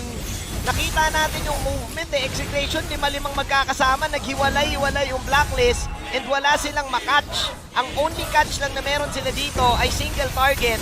And again, yung second skill ng Alice, madaling maiwasan lalo na kung may traceless ka. So with that, Blacklist, niligaw ang Exe sa laban na to, Butters! Niligaw na niligaw. Kelra dito with the last stand. Kelra will get the kill on Oh my Venus, pero will that be enough? Kakayanin niya ba i-withstand yung damage dito na side ng Blacklist International? Yes, kakayanin niya. Next question, kaya ba nila i-defend to? Kelra going in, Edward dito with a sliver in HP. And Kelra going in and out, trying to save this game. Eson, nandun na mga kaibigan sa may base. They're trying to take them down. Tinkeril will go down as well. And that is going to be the win for the side of Blacklist International. Pero lumalaban pa rin si Renjo. Tingnan natin kung masisave niya to. And that is going to be 2-0 for Blacklist International, ladies and gentlemen. You can't cancel the Queen. Blacklist International breaking the code once again. 2-0. Outstanding draft, outstanding maneuvers, and understanding of their game. That adjustment on the X-board, alam nila na mauuna sila sa Lord. Ginawa nila lahat yon. Ginawa nila lahat yon, and this winning moment is brought to you by Head and Shoulders. Put your game face on and finally say goodbye to those awkward itch and GG moments. Thanks to Head and Shoulders, 100% dandruff-free and itch-free. Now, mas mabango pa. Definitely, Butters. I think execration that time, masyado silang nag-overthink sa draft nila and hindi nag-work. Right now, Blacklist International getting the best score as of the moment sa MPL Season 7. I think they're 5 points na yung meron sila ngayon dito. And wow, Butters, I think mag-agree ka sa akin dito. It's a battle of the draft kanina. Pero in terms of execution, gets din ng XA eh. Na malulugi sila. Kailangan nila pitas eh. Kailangan nila 4 na mawala. Kailangan nila 3 mawala. Pero yun, may ticking time bomb sila sa pag-push. And hindi nila yun nagawa. I think for execution, nandun pa rin yung lakas eh. Oo. But nalalagay sila sa mga pwesto na hindi talaga sila nagkakaroon ng mid-game to late-game presence. Yeah. Maganda yung pinakita ni Kel VJ, but still, the fact remains, hanggang kailan kakayanin ng isang Benedetta na talagang mag-set up para sa kanyang team in terms of damage kung Bloodlust Axe at Athena Shield yung gagawin niya. And right now, ladies and gentlemen, let's throw it to our resident analyst, Wolf, para sa kanyang thoughts. Thank you so much, casters. Itong game na to, this game shows us na mukhang kulang pa rin talaga ang mga bans para iban ang Queen Venus. And well, this is gonna be breaking down game number 2 and this series overall. And the following post-game statistics are brought to you by Smart, the official tournament telco partner of the MPL. Free to game great with Smart, free games for all. Now, why did I say na mukhang kulang yung bans laban sa Blacklist International dahil kay My Venus? Dahil nakuha pa rin ng Blacklist International ang kanilang comfort picks. This might be the biggest problem I have with execution. Hindi lang nangyari to sa MPL, pero pati na rin sa mga tournaments outside ng MPL. Ginagamit nila ang lahat ng bans nila para mapigilan ang hero pool ni Oh My Venus, but they end up just not getting the heroes that they wanted. Ang ganda actually nung first pick dito ng execution, kumuha agad sila ng Baxia, which kind of answers yung Matilda dahil sa anti-sustain, tapos pwede pa nilang piliin yung Alice afterwards. Pero yung weird para sa akin is yung ibang heroes na nakuha ng execration ay hindi na ganun kalakas. Well, kasi naman yung Blacklist International, nakuha nila yung comfort picks nila. Ito yung Yisun Shin, the Wise SS na sinasabi nga natin, at syempre, Harith ni Oheb. They're so comfortable with this, pati na rin yung mismong Johead na na-pick sa second phase. Imagine that. Kasi nga naman, yung execration, pati na rin yung Blacklist, well, more particularly on execration, nagfo-focus sila sa mga targeted bans against Blacklist International, which means na hindi nila napapansin yung mga value heroes, like the Johead for example. Imagine kung ang execration nakakuha ng Johead agad, well, hindi ganun kahirap yung draft para sa kanila. The following post-game statistics are brought to you by Smart, the official tournament telco partner of the MPL. Free to game great with Smart, free games for all. At hindi lang yan, napansin ko sa itemization ng Blacklist International ay kinailangan nilang i-contrain yung sustain ng execution in the mid-game. This is very smart of them. Kasi ginawa nila ay hinintay nila na binigyan nila kumbaga ng timing para sa objectives ang execution, pero pinunish nila in the end. What I like about this, keywords by the way, peeling and baiting para sa side ng Blacklist International. At ang peeling, basically is yung ginagamit nila yung mga skills nila para paghiwa-hiwalayin or paghimahimayin yung lineup dito or yung composition ng execution para pumabor sa kanila yung laban. At ginawa nila yon by baiting execution. Weird enough yung execution, ang galing ng juggling nila at the start, but in the mid-game, kung saan nag-matter na, dun na sila nayari. We will see that in the highlights for sure. And these game highlights are brought to you by Smart, the official tournament telco partner of the MPL. Free to game great with Smart, free games for all. Now, early game skirmishes, papabor yan sa side ng execution. Lalong-lalo na sa mga turtle takes. Ang ganda ng kanilang pag-juggle nga around the lineup of Blacklist International. And then, this is when Blacklist International decided, okay, pwede kasing maghintay muna tayo ng ating mga timings, which is around the start of the late game. Sabihin na natin yung first lord timing, dun talaga lalakas ang side ng Blacklist International. Kasi magkaaroon na ng farm si Oheb, si Edward, hindi na siya pwedeng hindi pansinin dahil bangkatin na yung kanyang last insanity. And obviously, you have Wise. At hindi ganun kadali yung kanilang way para makuha to. They had to really survive the mid-game. At they had to also bait. Katulad nito, ginamit nila yung 4 nilang heroes to take the Renzio kasi alam nila, yun yung main problem nila. Without Renzio, the anti-heal coming out from execution ay malakas at komportable na ang side ng Blacklist International when it comes to the team fights. Then, mangyayari mga konting mga pag-bait nila out of position na ngayon yung ilang members ng Execration. Eventually, they will lose some portions of the map because of this. By the way, Oh My Venus, doing a great job, really just making it work para dun sa West. This clash, specific clash, before mangyari to, nagpahabol ang mga members ng Blacklist International, particularly si Wise. Tapos ginamit yung second seal ni Matilda para maligtas ni Oh My Venus si Wise. The V-Wise tandem and connection saving each other. Kelra doing his best. Ginagawa na niya lahat para lang makapagdepensa dito, even Renzio. But we know, dahil buhay pa si Wise, obviously meron silang damage din sa mga tore. Wise also did a great job, by the way, in this particular game, only dying twice. Kahit pa ito sa mga first pick heroes na also dealing 69,000 damage overall. Pati na rin yung objective damage, 10k and 77% kill participation. The MVP of the game was brought to you by Smart, the official tournament telco partner of the MPL. Break through your own limits, rise above, and be free to game great with free games for all. In this particular game, itong si Wise, ang ganda nung kanyang pagkakapwesto. Hindi lang yan, he also positioned himself around his team. Hindi ito solo show. Even when he's the MVP, naging crucial din yung pagtulong sa kanya ng mga teammates. Like, peeling ni Eson with this Jawhead, Matilda being aggressive in the early stages at pagligtas dun sa late stages. Samantala, pagkuha ng farm naman ni Oheb, it all made sense in the end. Ito po yung dahilan kung bakit naka 2-0 ang Blacklist International over Execution. That has been my analysis of this 2-game series. My name is Wolf, and I'm gonna be throwing it back to the casters. Maraming salamat, Wolf, for the analysis. And tama si Wolf doon. Ang daming maliliit na bagay na nakita dito yung Blacklist International at nagamit nila yon sa kanilang advantage. Definitely, man. I think Blacklist International is one tough team to beat.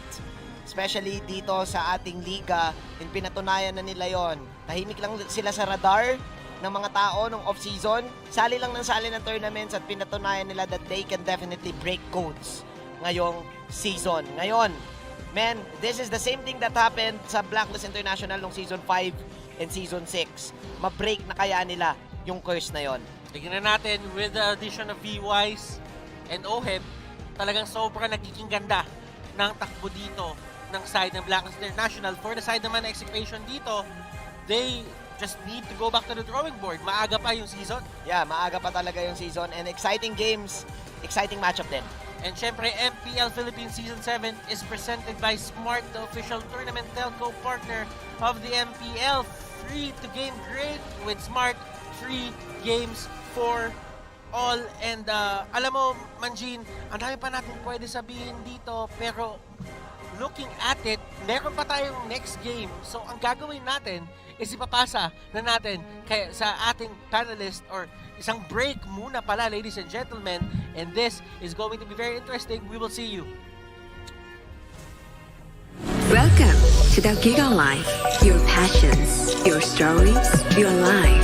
Simplified with just one app. This is the future. The Giga Life in just one tap. Experience more Giga moments when you make the smart choice. With the Philippines' fastest mobile data network. How do I know it's T1? Simple, smart ako.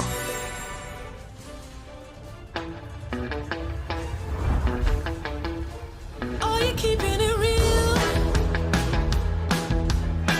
I'm calling shotgun, wanna see my baby run. Oh, what's the word on the sea? We've been kicking up the dust, you know what I mean. We got a good thing going. We got a good thing going on.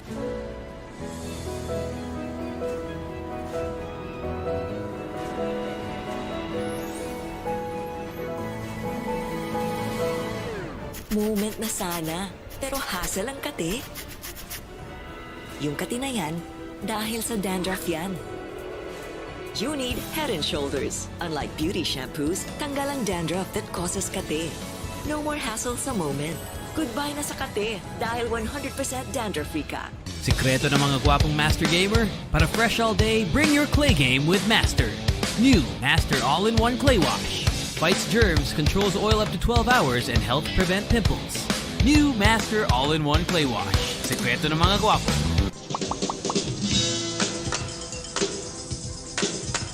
Hi everyone, this is Catherine Bernardo. At ako naman po si Daniel Padilla. Guys, may Paymaya na ba kayo? Kung wala pa, dapat mag-download na kayo sa Google Play or App Store dahil ito na ang pusong pangbayad ngayon. Ang Paymaya is isang mobile payment app using only your cellphone and you can pay practically anything, kahit online transactions pa yan.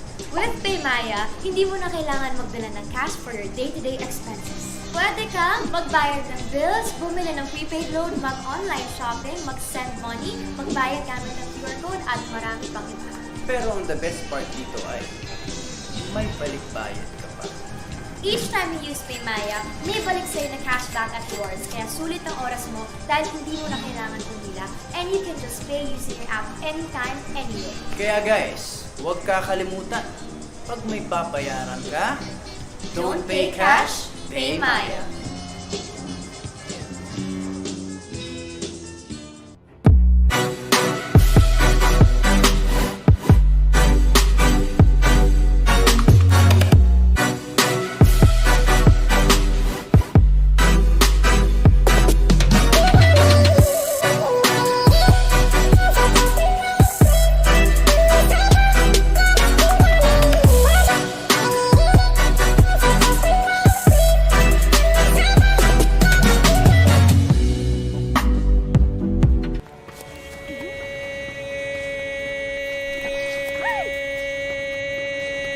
Express, your online business.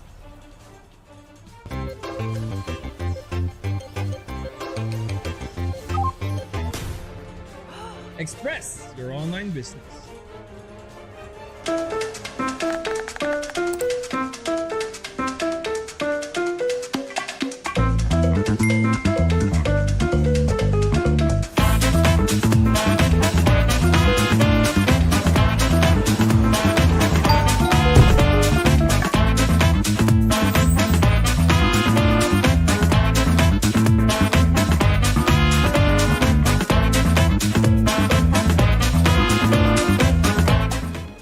When you look inside a JanSport backpack, you see a story that started in 1967.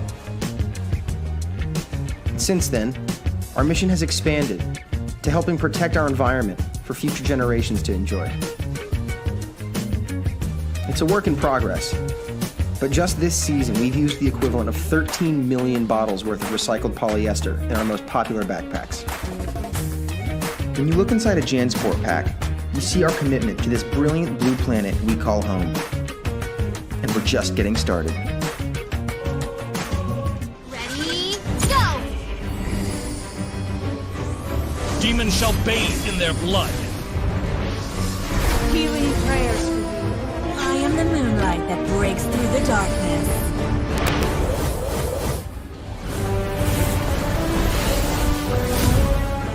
I am Karamet. Welcome back, Anna.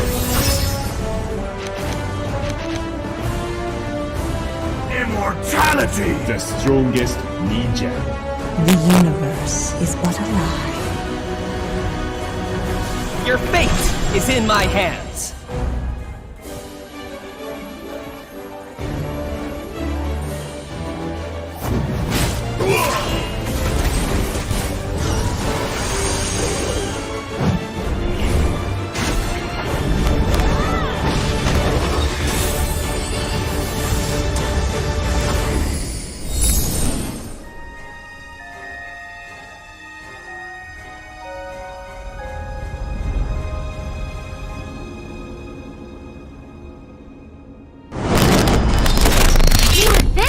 New legend! What do you do when what you desire is beyond reach? You use power that breaks barriers. The Giga Life. Now in 5G. Do you believe this is possible? I do. How do you know? Simple, smart, acro. Inevitable. Hey guys, I'm here with Kate and Bea. Bad timing ang kate. Baka dandruff yan? Use Head and Shoulders every day. Unlike beauty shampoos, tanggal ang dandruff that causes kate. Para di pa balik-balik, katigan for good na. Dahil 100% dandruff-free ka. Hi guys, I'm here with Kate. Para araw-araw, close na close. Max pinabango pa. Welcome to the Giga Life. Your passions, your stories, your life. Simplified with just one app. This is the future. The Giga Life in just one tap. Experience more Giga moments when you make the smart choice. With the Philippines' fastest mobile data network. How do I know is T1? Simple, smart ako.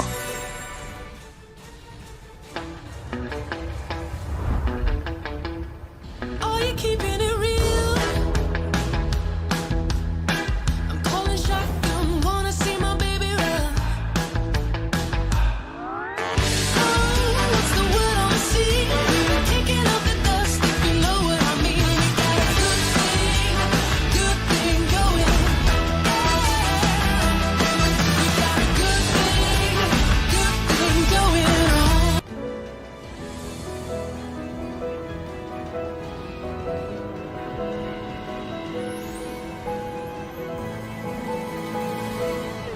Moment na sana, pero hassle ang kate. Yung kati na yan, dahil sa dandruff yan. You need Head and Shoulders. Unlike beauty shampoos, tanggal ang dandruff that causes kate.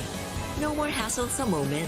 Goodbye na sa kate dahil 100% dandruff-free ka. Sikreto ng mga gwapong Master Gamer? Para fresh all day, bring your clay game with Master. New Master All-in-One Clay Wash. Fights germs, controls oil up to 12 hours, and helps prevent pimples. New Master All-in-One Clay Wash. Sikreto ng mga gwapo.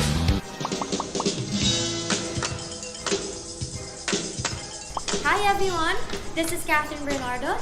At ako naman po si Daniel Padilla. Guys, may Paymaya na ba kayo? Kung wala pa, dapat mag-download na kayo sa Google Play or App Store dahil ito na ang kusong pangbayad ngayon. Ang Paymaya is isang mobile payment app using only your cell phone and you can pay practically anything, kahit online transactions pa yan. With Paymaya, hindi mo na kailangan magdala ng cash for your day-to-day expenses. Pwede kang magbayad ng bills, bumili ng prepaid load, mag-online shopping, mag-send money, magbayad gamit ng QR code at marami pang iba. Pero ang the best part dito ay may balik-bayad ka pa. Each time you use Paymaya, may balik sa'yo na cashback at rewards, kaya sulit ang oras mo dahil hindi mo na kailangan pumila and you can just pay using your app anytime, anywhere. Kaya guys, huwag kakalimutan, pag may babayaran ka, don't pay cash, pay Maya.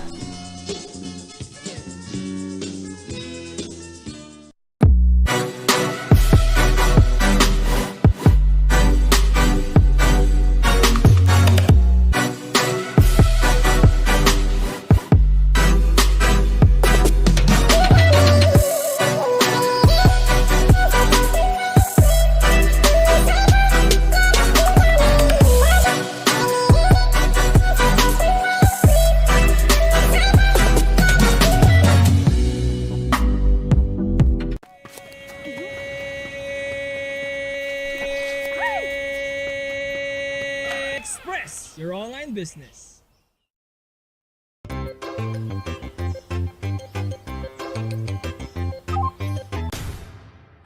Express your online business.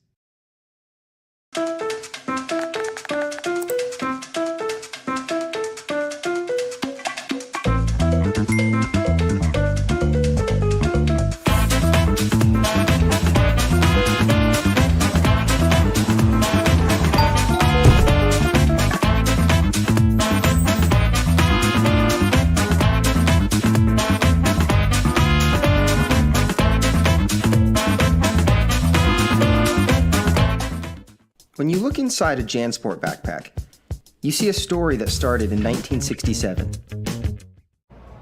Nakatuto kayo sa ika-4 na araw ng MPL Philippines Season 7, presented by Smart, the official tournament telco partner of the MPL.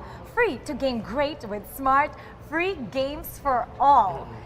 Eto na, Mga ka-ML, alam ko, excited kayong manalo ng mga in-game prizes. Nung nakaraang linggo, 87,000 ang sumali sa ating mythical raffle draw at pwede nyo rin subukan ang inyong galing pagdating sa mga quizzes na ibibigay sa inyo ng MPL. Kailangan nang gawin is-scan ang QR code na nasa screen nyo. Mapupunta kayo sa isa pang page para masagot ang mga katanungan doon at kapag kayo ay nanalo, congratulations! Meron kayong mga in-game prizes. Hindi lang yan, pwede nyo subukan ang inyong swerte dito sa Lucky Number Draw. So, sana naalala nyo yung last 2 digits ng Mobile Legends ID number nyo. Kung ang last 2 digits doon, ang ending 07, 22, 32, 54, 59, 77, 87, 88, or 95, maaari kayong manalo ng mga diamantes, diamonds, skins, elite, or epic.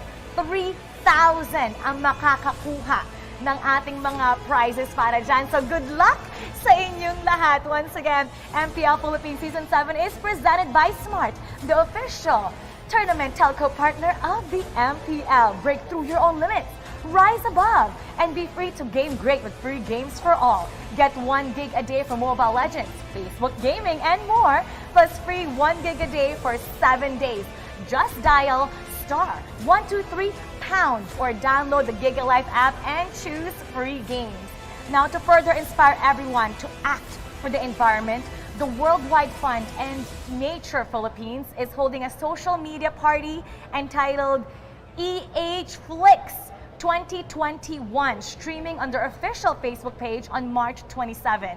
The live stream will feature ways Filipinos can practice sustainable living from the safety of their homes by switching off from our unsustainable lifestyle and practicing simple but impactful eco-friendly switches in our daily lives. We're already speaking up for nature. WWF Philippines is the official advocacy partner of the MPL Philippines Season 7 Victory for Nature. Together, it's possible. Victory! Ngayon naman, ang mga laban natin ngayong araw na to. Next Play Esports kontra Omega Esports. Sasamahan tayo ngayon ng dalawang shoutcaster na talagang mapapa-roar ka sa kanila.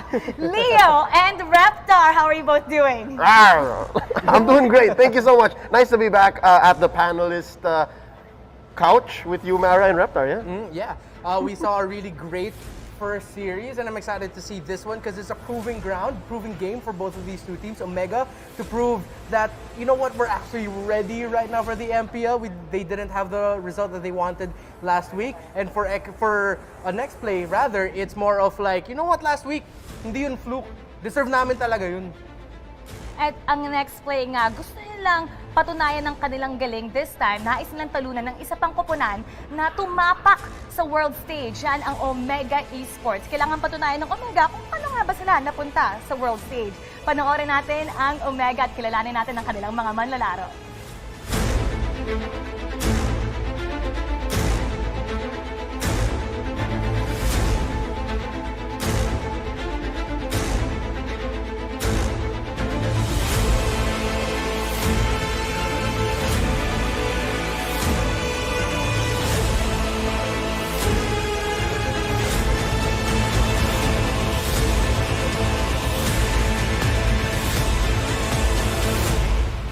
Smart Omega. Silipin natin ang lineup for today. Nandyan si Hayes, GC Heat, Curtizi, and Toshi. Technically, isang buwan ko nakasama tong team na to sa Singapore when we went to M2. And I gotta say 2 things about this team. 2 things. 1, ang ganda ng social media presence nila ngayon. Sila nagsimula nung Bessie Wars, right? And then number 2 is nagtataka talaga ako doon sa M2 debuff na pag-uusapan natin mamaya-maya. I don't know why when they came back, they seem to have to struggle to find their footing again. I don't know, Reptar, do you agree? Meron nga ba talagang M2 debuff? Siguro hindi naman debuff, but then if you really look at it, I can tell kung bakit naisip natin na may debuff ang M2 because the teams that came from there are underperforming now. Now, I'm sorry, it's the facts. Bren and Omega they're both underperforming. Ngayon, ang kakalabanin ng Omega, maingay sa social media. They can talk the talk and walk the walk. Ang Next Play Esports, kilalanin natin ang kanilang mga manlalaro.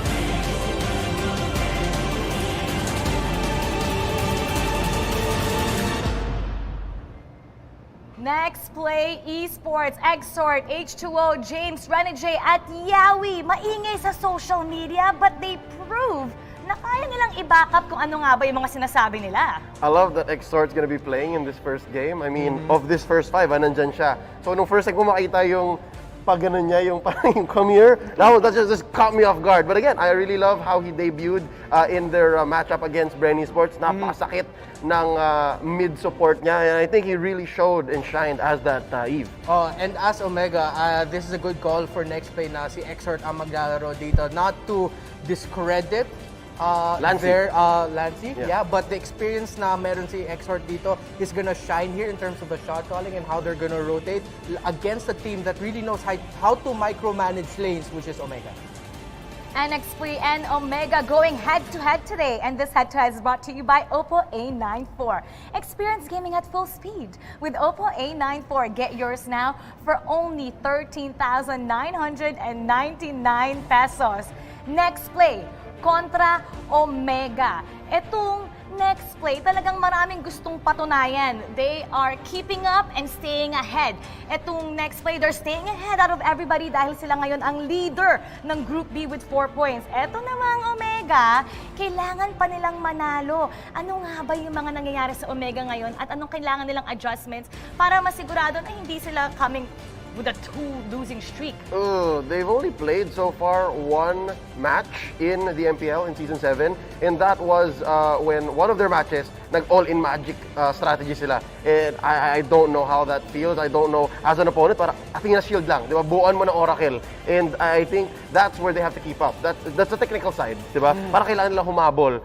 Reptar, how do you feel about keeping up versus staying ahead? Parang yung next play talagang best form nila to so far, in the longest time. Yeah, next play, dare I say, this is the first time, and I can't believe I'm saying this, na sila ang pabor dito going into this match na laban ng Omega. If this was Season 6, masasabi natin, ay, lamang dito Omega, but now, no, it's next play who are leading here. And as we look at the stats, a 3.0 KDA against a 2.5 of next play. A bit of growth there kasi mas nakita natin ang next play, they know how to handle the objectives much better. Hindi lang sila yung maghahanap kami ng laban kong laban. Nakita natin nung sa laban nila against Brent Esports, especially with Exort on the field, they learned how to prioritize managing the waves really well, beating Bren out of the objective fights. We need to see more of that today now that they're up against Omega Esports, who I said earlier are great with managing the lanes, but it seems like yung kulang naman nila is yung kate na maglaban for the objectives. They contest it, but there's still,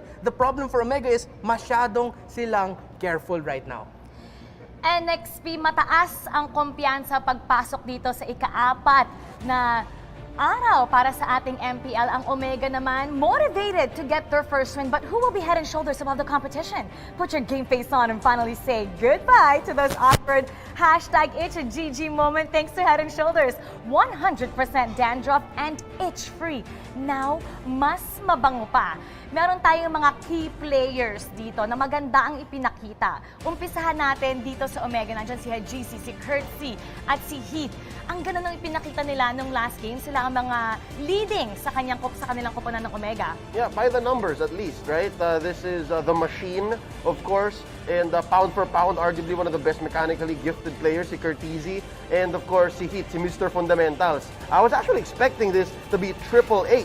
Si Hayes, sana yata yung isang kasama dito. But I think based on their first series, 1 series lang naman, I think Hayes is still finding his footing. Yeah, and si Curtizi yung nag-overperform right now dito for Omega, and you could contest him to be, or argue for him to be the best player right now for this team. And yeah, he is keeping ahead, pero the rest of his team need to catch up right now to Curtizi.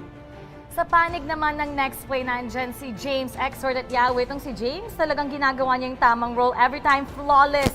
Si Exort last time, nag-eve siya the entire time. Kontrolado yung team fight. Hinahati niya yung pag-position ng kanilang team fight. Yep, and of course, Yawi, I don't want to be on the receiving end of whatever this young man is bringing, all right? Sobrang reliable na tank ni Yawi ngayon, even if they did lose 1 series last weekend against LPE. And of course, si Exort, sobrang ganda tignan ng stats ni Exort. Isang hero lang, tapos ang ganda pa ng numbers, right? So, I think going into this matchup, Omega has to consider, nalalaro si Exort, isipin natin, gagamitin ba natin Eve? Tatanggalin ba natin? Nanakawin ba natin? Yeah, and hopefully next play has other things prepared for Exort na para magamit niya. And James is someone that we also have to highlight here along with Yawi because they're doing a really great job of disrupting the backlines of anyone that they fight here. Look back into the match against Brent Esports. Si James yung lagi naghahanap dun kay Carl Tizzy. Siya yung lagi naghahanap dito kay Few. So if we see more of that here, baka masurpresa na naman dito si Hayes especially, si Hajizi, and of course, the entirety of Omega. May mga featured player tayo dito talagang sinosopresa ang lahat. And these featured players will do all they can para hindi ma-GG. Bring your clay game with Master. Ang sikreto ng mga guwapo, meron tayong mga players na ikukumpara natin dito side by side. Walang iba kundi si Yawi at si Heath. Yung pinakamalupit mag-Renegade dance laban kay Mr. Fundamentals. Na maganda ang shoe game. These are some out of game facts, by the way. But real quick, looking at these two players, same sila ng KDA. Mas magaling lang mag-farm ng konti si Yawi. But when it comes to kills and team fights, Heath is there. I think there's still a lot more these two players can show off. Lalo na si Yawi, mas bata sa MPL. And Heath, he's been chasing this championship for so long now. I think they both have something to fight for. Yeah, we've talked great lengths about NXP, pero for Omega naman, Heath is still Mr. Fundamental for that team. Hindi nawawala yun. But what we're seeing is, pag nakikita ng mga team si Heath, of course, Heath would love to position ahead para magbigay ng impormasyon para sa Omega kung nasa ng mga miyembro, especially the jungler of whoever they're facing. Lately, we've been seeing Heath get surprised with aggression na biglang pag nakita siya, babatuhan siya lahat ng skills, babatuhan siya lahat ng abilities, and that's something that Heath has to watch out for here. We know he likes to position well, but Heath needs to decide, okay, kung meron ako nakita isa, baka kailangan ko muna mag-backup kasi baka biglang masurpresa ako at -1 kagad for Omega. Tignan natin ang ating lane prediction ngayon. Yep, and there's nothing too crazy here unless they pull something out, right? You have Renegade facing off against Toshi in the gold lane. Yung ating turtle lane, that's James versus Curtizi. I think if there's anything that might change, Reptar, I hope you back me up here. Baka mag-tank si Hayes dito. Yun lang yung nakikita kong parang baka pwedeng magbago. Oh, potentially. Kasi may history naman si Hayes na gumamit ng tank. Of course, we saw him play a really amazing Baksha in the past as well. So that could be the surprising thing here for Omega. And baka yun yung kulang sa kanila. That surprise factor that merong bago ngayon sa Omega. One team wants to continue their path to greatness. Another team wants to go back to their winning ways. Sino sa kanila ang mananalo? Huwag na natin patagalin pa. Bakbakan na Omega Esports kontra Next Play Esports. Samahan na natin ang ating anchors and analysts. Can Omega stay ahead sa kanilang competition or can NXP keep up with the momentum na meron sila? MPL Philippines Season 7 is presented by Smart, official tournament telco partner of the MPL. Free to game great with Smart. Free games for all. Ako po pala si Manjin Faldas. Kasama ko this time si Midnight. Midnight, kumusta naman? Week 2 ng MPL. Game 2 tayo kagad. Ako, excited ako kasi week 2 ng MPL, NXP versus Omega, and nakabalik ako dito sa wakas. Sa wakas. Sa wakas. Finally. And man, yung story nitong ng ating game right now is Omega again. Nung week 1, naging underwhelming ang performance nila. Pero this time, kalaban nila ay probably the Titan Slayers. Dahil na 2-0 nila this time yung co-M2 representative ng Omega. Next play, defeating Bren yesterday. And ang tanong, malalaman natin yan lahat sa draft as who will make the smart choices in the draft. Catch it next, brought to us by Smart, the official tournament telco, partner of the MPL. Free to game great with Smart. Free games for all. Let's head on to the picks and bans of the game.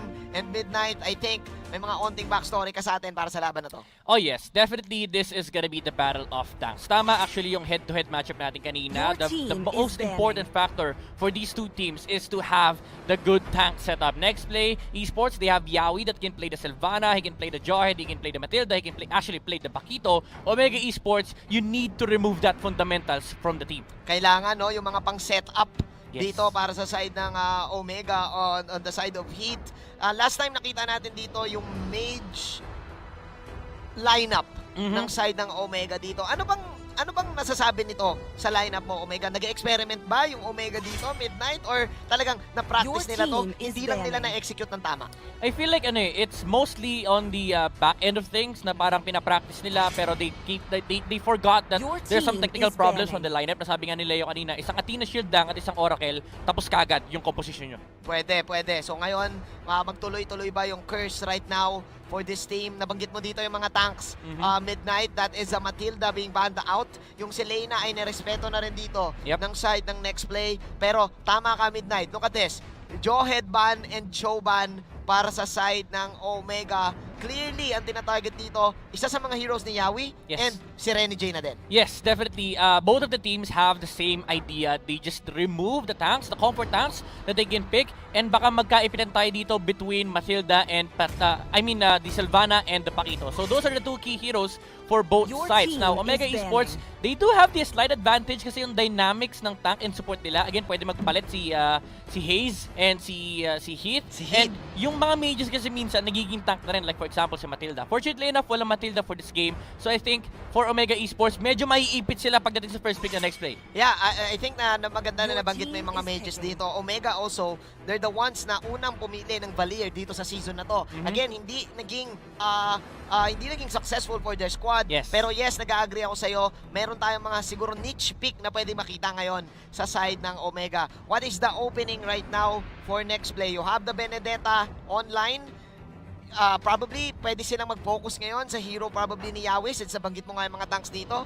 Pero, segue muna ako, Midnight Nirespeto na ng Omega yung Eve ni Exort. Yes, definitely. Now, next play, instead of flexing out the backshot on James na pwede na maging tank on Yawi, they picked up what they used last week, the Benedetta tank, and that will be on the hands of Yawi. Ito yung flex nila. Alam nila na tank battle to, nagkatanggalan na, wala nang Matilda, walang Sylvana, walang Jawhead, and walang Cho. Let's flex the Benedetta out. Pwede, no? One of the main reason kung ba't pinipili itong Benedetta na to dahil pwede mong i-tank, pwede mong i-jungle, pwede mong ring i-gold lane or in XP lane.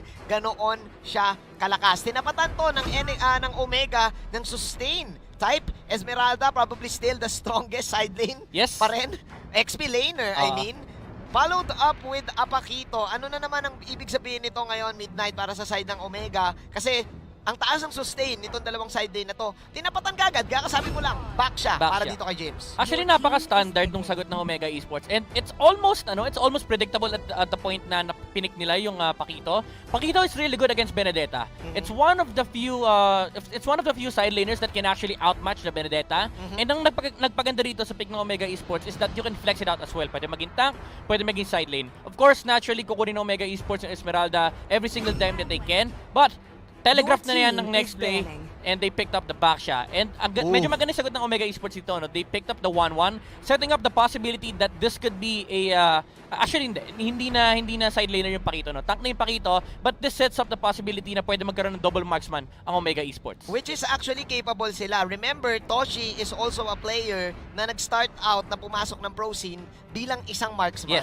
And ngayon, kung mapupunta sa kamay niya to, hindi pa natin alam kasi Toshi and Cortese, may part na nagsiswitch sila May part na si Cortese ang minsan nagma-marksman dito. And yes, I like it na pinoint out mo. Magandang adjustment to para sa Omega. Para at least meron silang damage late game. And the 1-1 can actually deal with the Claude. Late game din. Na mapipersa yung Claude gumawa dito ng wind chant mechanic.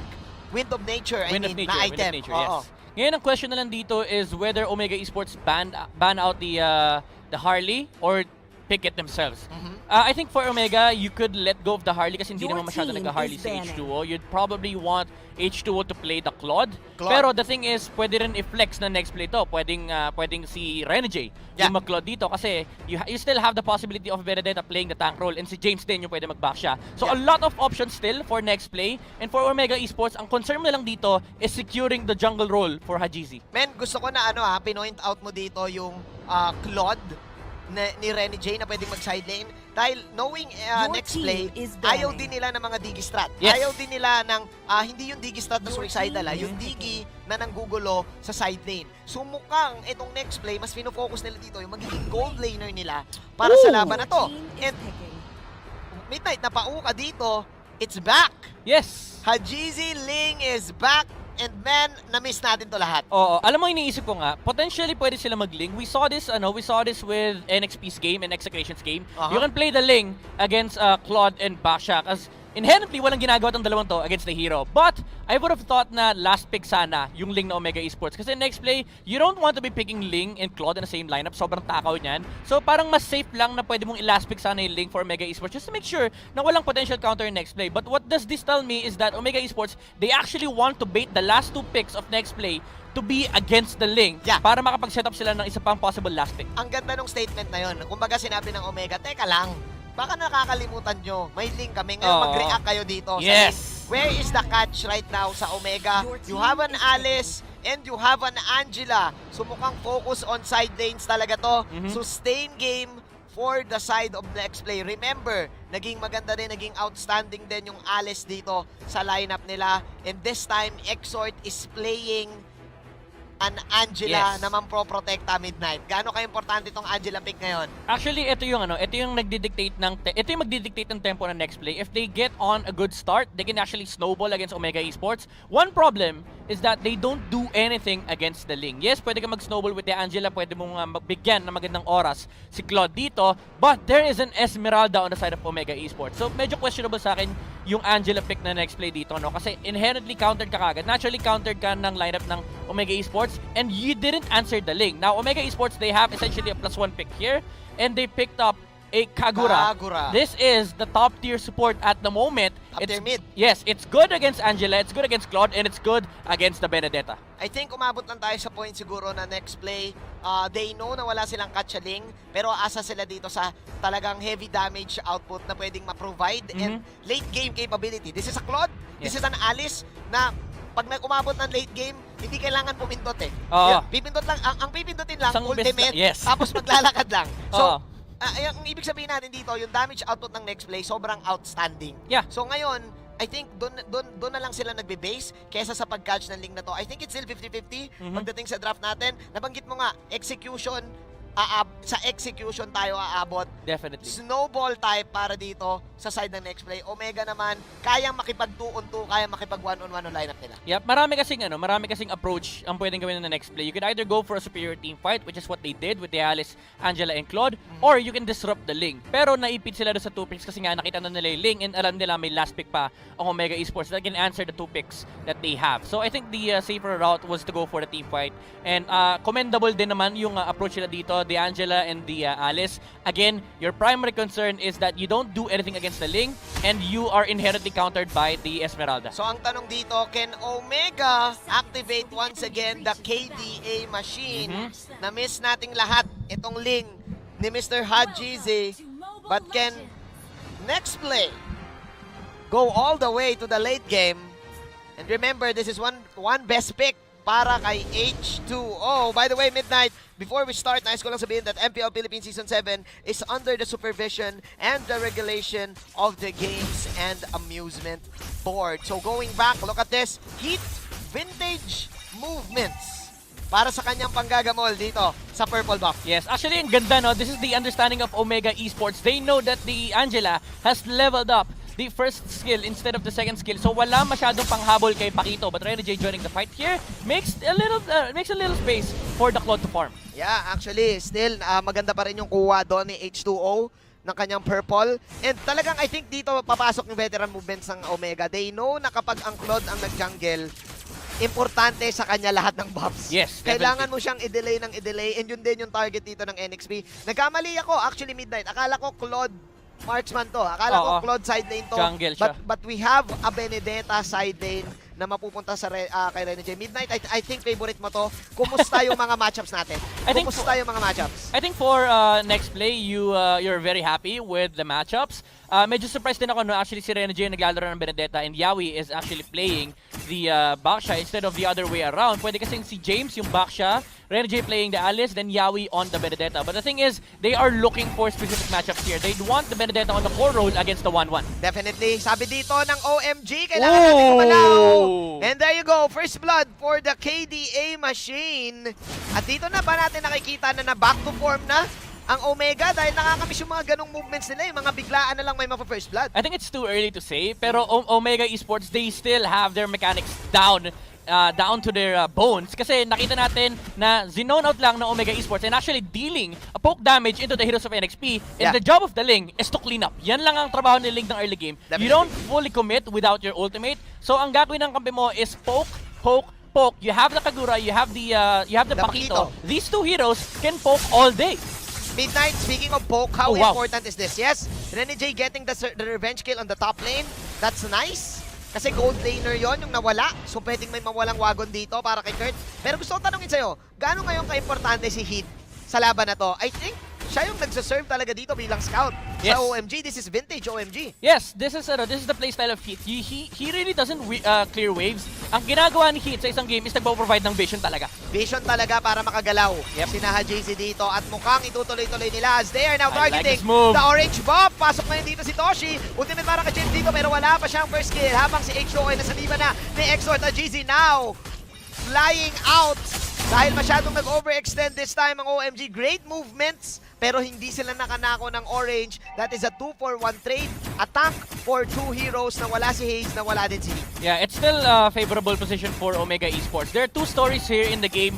Number one is the resource control of NXP. Pinaka-importanting aspect sa kanila dito sa game na to is yung resource nila. They want the farm on the cloud. On the Omega side, you as much as possible, you'd want to take objectives. You have a Ling, you have an Esmeralda, and you have a Kagura. These three heroes wants to control objectives. But the thing is, Omega Esports, they have a +1. Kapag nagre-resource control ang NXP, the 1-1 is also free farming. So the late game factor for Omega Esports is actually bigger compared to NXP. So meron pala silang ganun na, o sige mag-farm ka dyan, pero yung 1-1 namin, free farm naman. So may part na 50-50 trade ang ginagawa dito ng Omega. Yes, hindi nila nakuha yung orange, pero tignan mo naman, ang daming turret gold na nakuha dito ni Cartesi. Meanwhile, pasok dito si Hajizi. Welcome back. Pero masustansya dito, and I think this is going to be the punish. Wow!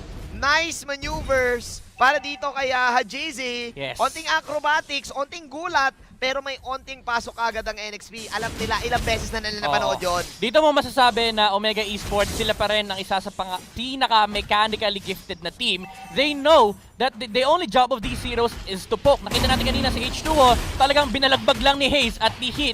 Once nakita nila nakalahati nilang buhay, even if the Angela jumps on the cloud, ang trabaho ni H2O is to clean up. And the story of the game is kapag may nangyayaring teamfight, I call this 60-40, kahit mapatay nila si Ling, NXP is just getting 40% because 1-1 is still farming. Yes, ito pa rin ang pinaka-main dilemma ng NXP, si Kurt TZ. Fun fact lang pare, fan si Kurt TZ ng 1D. Parehas kami. Yeah, shoutout pala kay Kurt. And yun nga, nagpa-farm lang siya dito. Kailangan ng gumalaw ng NXP. Yes. Kaibigang Midnight. Yeah, nawala dito si GZ. Pero again, tama ka no? It's all about the side lanes right now. Yep. Probably yung jungle, 40% na problema mo yun eh. Oo. Again, every move that NXP makes, it has to make sense. It has to be focused on resource control or controlling the map. But Omega Esports, they are the ones dictating the early game pressure, the early game momentum dahil nasa kanila ang objective taking. Remember, you have a late game lineup on the side of NXP. So Omega Esports, they control or they rule the early game. If the team fight leads to both jungle kills, it does favor Omega because they still have a 1-1 on the side lane. Sobrang tama ka, no, Midnight. Kasi I think pressure ng OMG dito to finish the game early. Meanwhile, depensa muna para sa ng NXP. And this is risky. Look at that. Exort pumasok na dito. Third easy with the second skill out. Habang si Exort na maiwan dito. Exort with the flicker. Pasok si H2O dito with the blazing fluid. This time, Yawi is here. H2 nandito na din. May onting bawi. Habang si Hajizi ay atakin yan si Exort. Hajizi will just go for the flinch ploys out. Meanwhile, Toshi naman ang magpa-farm dito sa gitna as James is also farming the bottom side. It's all about aggressive movements ngayon ng OMG.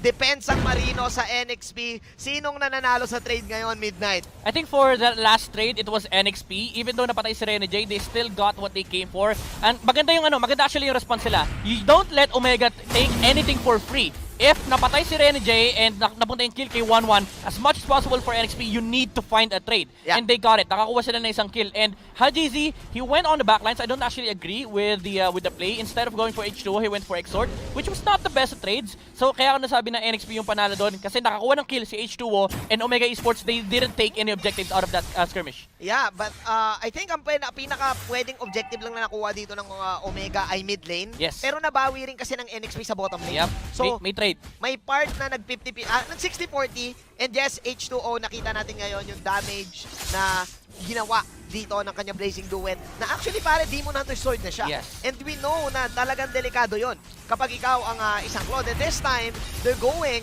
for the turtle. Makuha dito ni H2O as OMG will just back off. Yes, and this is where you start seeing the shift on the momentum here. NXP now has the items and the levels that they need. Remember, sinabi natin kanina, they are the superior team fighters. This is because of the presence of the Angela and the Alice. Omega Esports are now playing the split push game. You have a Ling, you have an Alice, you have an Esmeralda, and you have a 1-1. Yeah. Sila naman yung nagre-resource control ngayon, and NXP are the ones dictating the objectives. This is where you start shifting the power spikes. Si Claude, may teamfight yan. Si Alice, may teamfight yan. Benedetta, may teamfight yan. As much as possible, don't let Omega Esports split push and take the fight into Omega. So, ibig sabihin dito, Midnight, ang pressure ngayon sa NXP is that wag nilang hayaan na Omega ang magdidikta. Wag nilang hayaan na Omega magsiset ng tempo. Dapat sila na. Sila na ngayon. Kasi may damage na sila eh. Yes. Umabot na sila sa power spike na may damage siya yung Blazing Duet.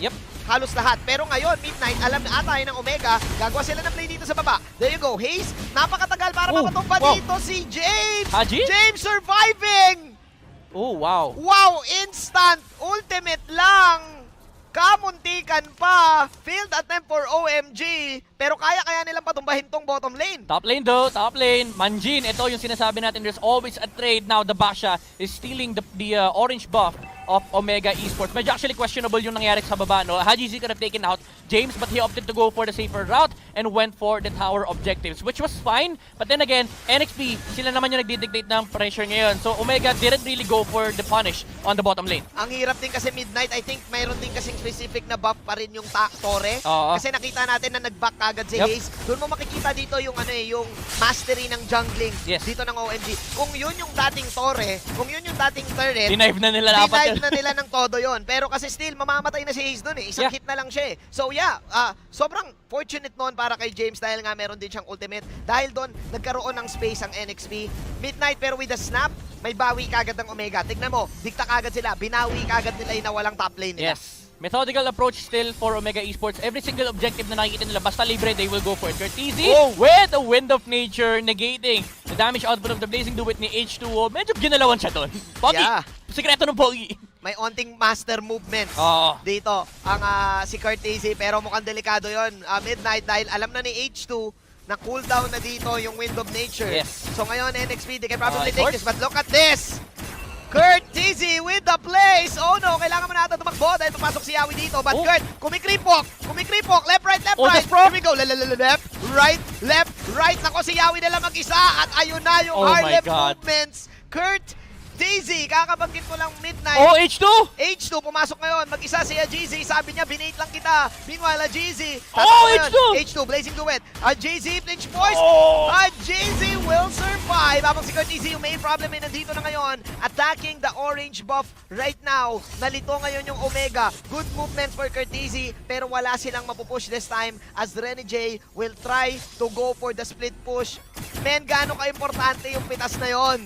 Grabe, ito masasabi ko, labanan ng H-God. Could have definitely taken out the Claude on that tower, pero sabi mo nga kanina Manjin, medyo nakakatakot kasi yung mga turrets ngayon. So sabi ni Haji, okay, play safe na lang ako and I will not go for the Claude kill. H2 tried to go for the punish but he didn't have the stack with the movement speed from the Art of Thievery. So hindi niya nahabol si Ling and hindi rin siya naabot ni James. Now, Omega Esports has reset the game. They now have full control of the turtle, but remember, they can still take it on the side of NXP. They have a Baksha that destroys the bush control of Omega Esports, gives vision to them, and remember, team fight superior ang NXP. Team fight talaga at Midnight, umaabot na tayo sa ultra late game. We're now at 11 minutes of this game. This is the same story nung kalaban nila ang Bren Esports. Yes. Ganito tumatagal ang NXP. Yes, lumalamang ang kalaban nila early game, pero nakakasabay kasi sila late game eh. So to the point na napi-50-50 nila, one wrong movement from Omega, NXP can definitely punish them. Oo, ito ang story nitong team fight ito, who gets the control on the 1-1. Omega Esports, they still have this pressure na pag nag-proc yung ultimate ni 1-1 dito, yung crossbow of tanks, heroes will melt on the side of NXP. So they need to keep in mind of the positioning of the 1-1, but it's really hard to do that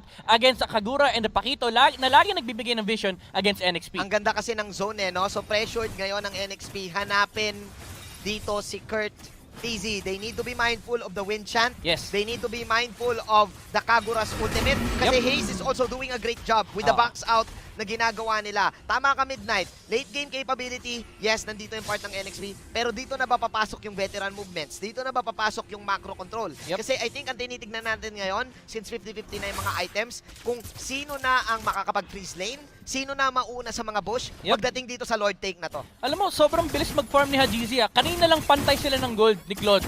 Ngayon, there's 1,000 gold lead on this lane. Di ko alam kung saan niya nakuha yan. Actually, wala naman siya nakuha kills for the past few minutes. But I think it's because of him being able to stop Renergy from split pushing and the map control of Omega Esports na hindi nila hinahayaang makapag-lane si H2O. For the past 2 minutes, si H2O, kapag nagpapakita sa isang lane, biniblazing do it niya, but majority of his time is spent on the jungle. Jungle talaga, no? Dito papasok yung capability ng Link to roam around eh. Nagiging ano siya eh, nagiging, para siyang ano eh, nagiging part na hero na split pusher na lang siya eh. Ngayon, ang dilema ngayon dito ng NXT. Oh, this is a kill. Pwede nila i-bait to ha. Let's see ha. Blow by blow. Ayaw. Renny J playing mind games with the GZ. Alam ngayon ng dalawang kupunan na 4 lang sila sa my Lord Take. Sino ang mauuna dito? NXP ang may retribution. Kurt Easy. Kumikripok palapit. Let's see. Pero sabi guys, teka lang. Alam nilang 4 yung nasa side ng NXP. Ganda ng bait. Both of the teams playing mind games with each other midnight. Tignan natin. James, pasok ngayon. Haze, nako, tricky situation. Pasok dito si Renny J. Renny J, the bomb! Execute! Oh no, nawala dito si Haze. Pero mukhang si Yawi ata mawawala dito. Nako, nabitin! Damage! Sa paggamit dito ng wind shot easy. Pero the wind shot is real! Mr. Edgelord! Kurt Dizzy! Grabe, malasaske, pare!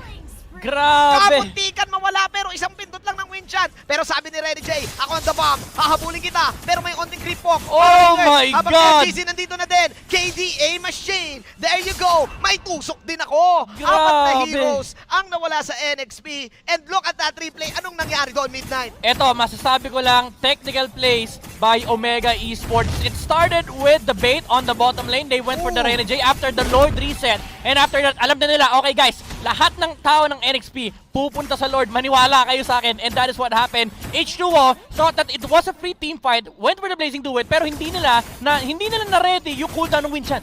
Wow, that instant replay is brought to you by Oppo A94. Experience gaming at full speed with Oppo A94. Get yours now for only $13,999. Instant Winchan lock. That was patience. Yes. Mula dito kay Kurt Easy, akala natin yun na yung perfect Blazing Do It kay H2O. And mind you, H2O is one great Claude player. Alam niya kung kailan ang shoot ng Blazing Do It. Akala natin yun na. Hindi pa pala. Yep, and Omega Esports, this is where you start seeing the technicalities and the mechanics of these players. Again, Kurt Easy with that Winchan play on the 1-1 and Hajizi being present on the entire map. Parang yung pakiramdam ng NXP, hindi nila alam kung saan sila pupunta. Kasi every single time na kalahati buhay nila, biglang may bumababa sa kanila, binabagsakan sila ng isang link. Ang nangyayari dito, Midnight, NXP ang laging nagre-react. Tumaasa sila na maka-outplay sila. Let's see, dahil mukhang may laban ata nagaganap dito. Onting poke, the Lord is now down. Buhay pa rin dito yung tower. NXP, nadepensahan pa nila. Nice patience para dito sa side ng NXP. Habang yung OMG kukuha na lang ng iba pang objectives. Ang camera ngayon ay tumitingin kay Kurt. Mr. Edgelord. Tignan natin ngayon. Oh, James! Oy, pasok si James dito. Si Kurt ang main target. Let's see. Wala pa rin pasok si Haze, pero pasok na naman si James! The fake is real! But Kurt, mabubuhay ba siya? Buhay! Si Kurt Easy dito! Renny J magkabol! Kurt Easy! Pero may execute dito si Renny J. Wala na si Kurt this time. 4-on-4 mangyaring laban. Renny J nandito si Exort, nakaloob sa kanya. Exort, tatakbo. Nag-zoom out yung camera natin. Renny J now tatakbo na din. Meanwhile, si Nahid nandito. Walang damage output ng OMG. Pasok si Haze dito with the yin-yang overturn. H2, mapapag-BMI out. Renny J baiting someone. Look at Hajizi this time. Hajizi, lilipat pa sa bottom lane dito, nag-aabang ng hero. Hajizi. Inaabangan yung top lane. Men, ang intense nangyari, pero sabi ni Hajizi, okay, lipat ang camera, isang sundot, kuha ang tore. Basic lang, objectives lang, sabi ng Omega Esports. Di namin kayo hahabulin para sa kill. Kasi again, the story of the game is that we are playing objectives. If we can avoid fights on the side of NXP, we still win the map control. Yeah, this is again because of the flinch boys. The mechanics na meron ang isang ling na kayang mang-split, kayang gawin yung mga ganong klaseng movements. How crucial was that team fight para sa dalawang teams, Midnight? James, and Renny J, nakita natin yung persistence nila on Yes. getting Curtizy. Actually, it could have been better, pero ang ganda rin kasi nung sagot ni Heat. Nung ginamit na ni James yung flicker niya, ang ganda nung gamit ng stacks on the Pakito. Multiple ultimates was targeted onto the Alice, kaya hindi napatay si Curtizy. Now, there's gonna be a steal on the purple buff. I don't think NXP could fight this one. Actually, nakuha ata ni H, and then, hindi nakuha ni H2. Nakuha ni Hajizi.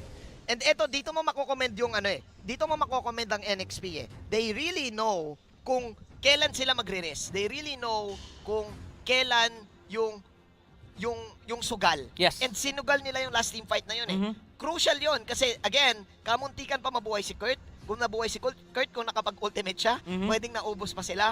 Pero Renny J, nireserve niya talaga yung execute. 3 ultimates yung nawala doon. The Electroplinal Blow, yung ultimate ni Alice, pati yung ultimate ni Angela.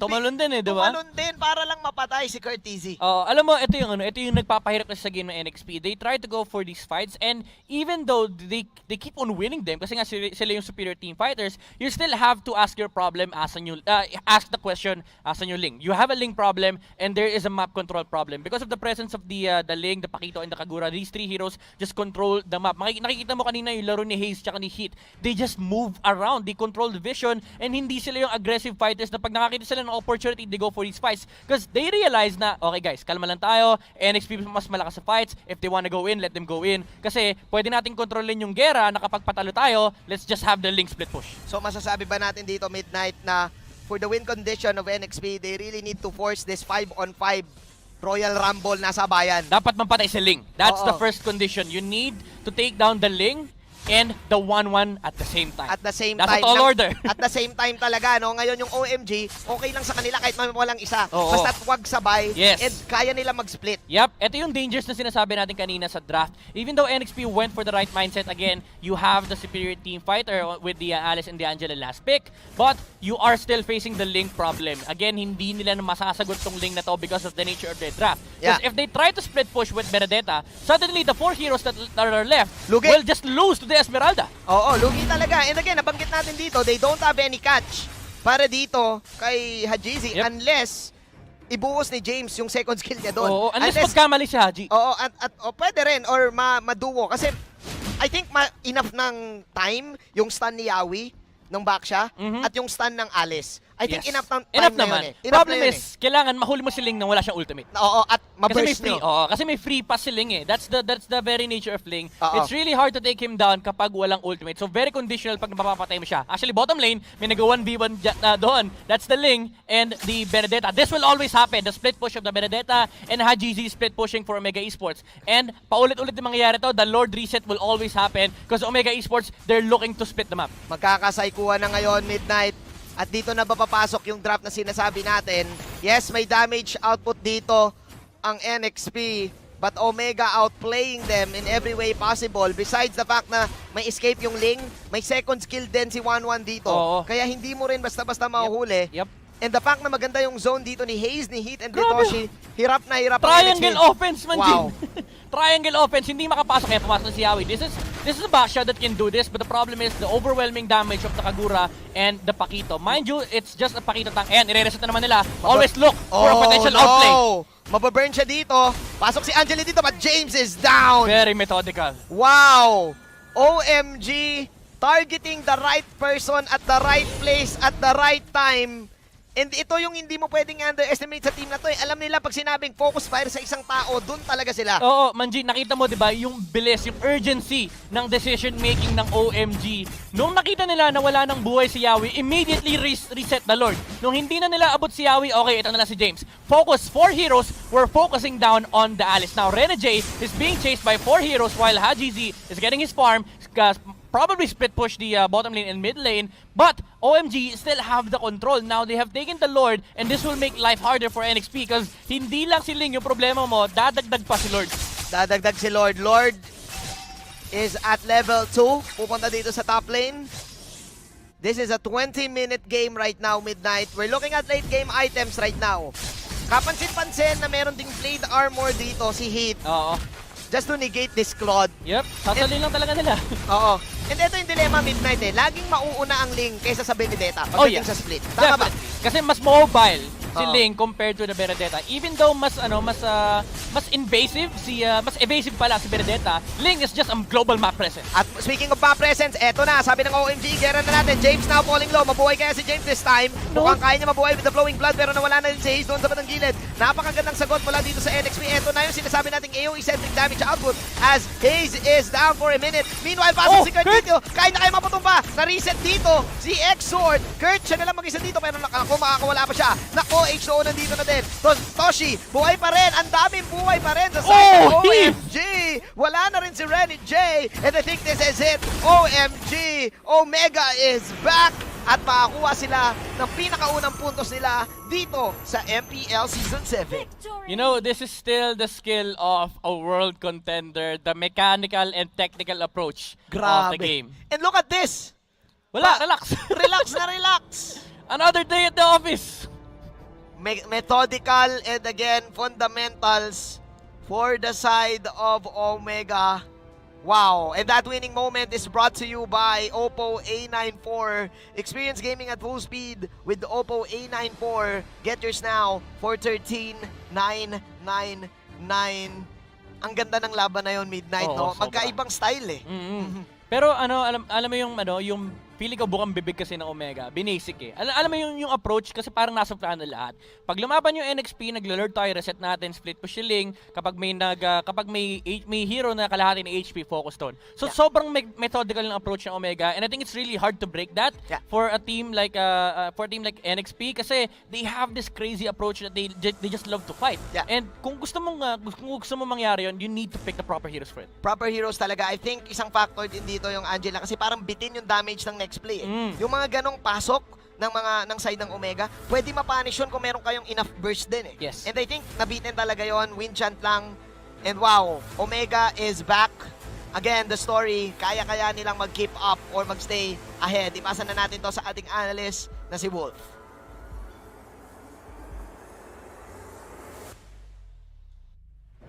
Thank you so much, casters, at pag-usapan natin kung paano nga ba nakabalik ang Omega back to their form. My name is Wolf, and I'm gonna be breaking down that game number 1 between Omega versus Next Play, where Omega won in a very decisive manner.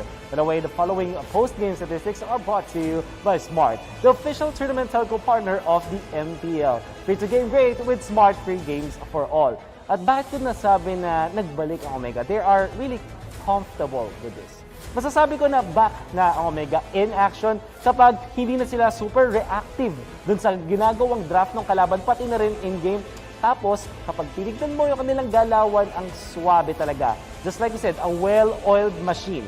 Yan naman ang sinasabi natin laging sa Omega. May method at laging nakikita natin na fundamental ang kanilang laruan. We can see that Heath on this Pakito, sobrang crucial ng kanyang ginagawa for the team. Not only because of the control, pero yung early game spike na nakuha ng Omega, yung panggulo nila sa mga ginagawa ng NXP, particularly dahil farm-dependent ang NXP. Meron silang Claude, Benedetta, and Alice.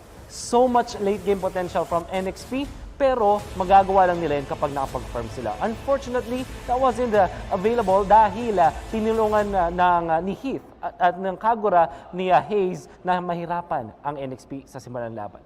Following post-game statistics are brought to you by Smart, the official tournament telco partner of the MPL. Free to game great with Smart free games for all. At nakikita natin na sa laban na yon, we'll see how effective the 1-1 and the Ling is. Kaya ako din gustong sabihin na fundamental uli ang approach ng Omega dahil sa highlights, mapapansin natin na hirap ang NXP when it comes to the overall or the grand scheme of things, kung baga. Kasi nga naman, ano yung way nila para huliin yung Ling bigla? Ang ganda ng pagkaka-pick dito sa Ling because hindi siya ganun ka-problemado sa laban na to. And then of course, you have this 1-1 naman na sinasagot yung back siya. Sa lane ay pwedeng makalamang sa 1-1 kung isipin. At kung late game ang usapan, kuha ka lang ng Wind of Nature, okay ka na versus the Claude. There will be, in the highlights, a part where makikita natin kung gaano ka-impactful si Mr. Fundamental Heath. Pero most of this time kasi ang talagang highlights ay makikita natin mula kay Hajizi at kay Kurt Cheesy. We will see the strength of this Ling kasi ang kailangan niyang hintayin ay mag-ulti yung mga members ng NXP or i-burn yung kanilang mga skills tapos pwede na siyang lumaban. So much damage potential and James, On this Alice, ang ganda na kanyang performance. However, kulang pa rin. Kasi kailangan talagang mag-farm ng isang Alice. And if you're looking at the damage output of Omega, sabihin na natin may damage over time sila dahil 1-1 to, medyo mabagal mag-deal ng damage. But overall, with Kagura, tapos meron ka pang Link, kung iisipin, burst pa rin yan. Physical and magical combination. And ito na yung pinakamalapit na play. As you can see, look into hit. Yung kanyang timing ng knock-up with the ultimate, itatime niya ng sobrang sakto. Pagdating ni H2O, malapit na siya bumalik sana sa BMI niya, or at least yung nag-blazing duet siya, obviously with the knock-up, cancelled yun. So the sustain, the damage will not be there. Perfect timing para ma-burst siya ni Curtizi, pati na rin ni Hajizi. Afterwards, talagang methodical na ang approach ng Omega. Back to business. Back to their official base work, di ba? Ganyan talaga yung Omega. When they're comfortable with their lineup, they know how it works. Magpapunish sila ng isang isang Alice na nasa mid lane nagpakita. At alam nila na si Yawi ay low na rin, pati wala ng ultimate. So there's really no one stopping them from killing the members of NXP. After nila mapatay yung Alice, diretso doon sila sa bandang Lord area. At makikita natin na napakaganda na ng control ng side ng Omega doon sa mapa. Again, to sum it all up, all understanding coming out from Omega, comfortable sa kanila, sila sa kanilang balat dahil ito yung mga gusto nilang picks. This game highlights are brought to you by Smart, the official tournament telco partner of the MPL. Free to game great with Smart free games for all. By the way, makikita natin ng MVP ng ating laban. So many crucial MVP performances, but overall mukhang ang talagang silent MVP natin is Toshi with a 3-1-3 performance on this Esmeralda. The MVP of the game was brought to you by Smart, the official tournament telco partner of the MPL. Break through your own limits, rise above, and be free to game great with free games for all. Dahil nakita natin yung damage output ni Toshi with 81,000 and yung kanyang objective damage ay 3,000 lang, obviously because this is Esmeralda, pero yung kanyang kill participation 43%. I believe na kung titingnan natin ang mga kanyang ambag doon sa laban na yon, it's more about just making it so na dadating sa late game na nakakapag-farm ang ating lane as well as the 1-1. And very crucial ang early game na pang-pressure ni Toshi. Kaya nga naman nakapag-farm at Omega doon sa kanilang side laners. Better than what NXT did. That was just game number 1. Excited to see more of game number 2. Ibalik na natin sa ating mga casters.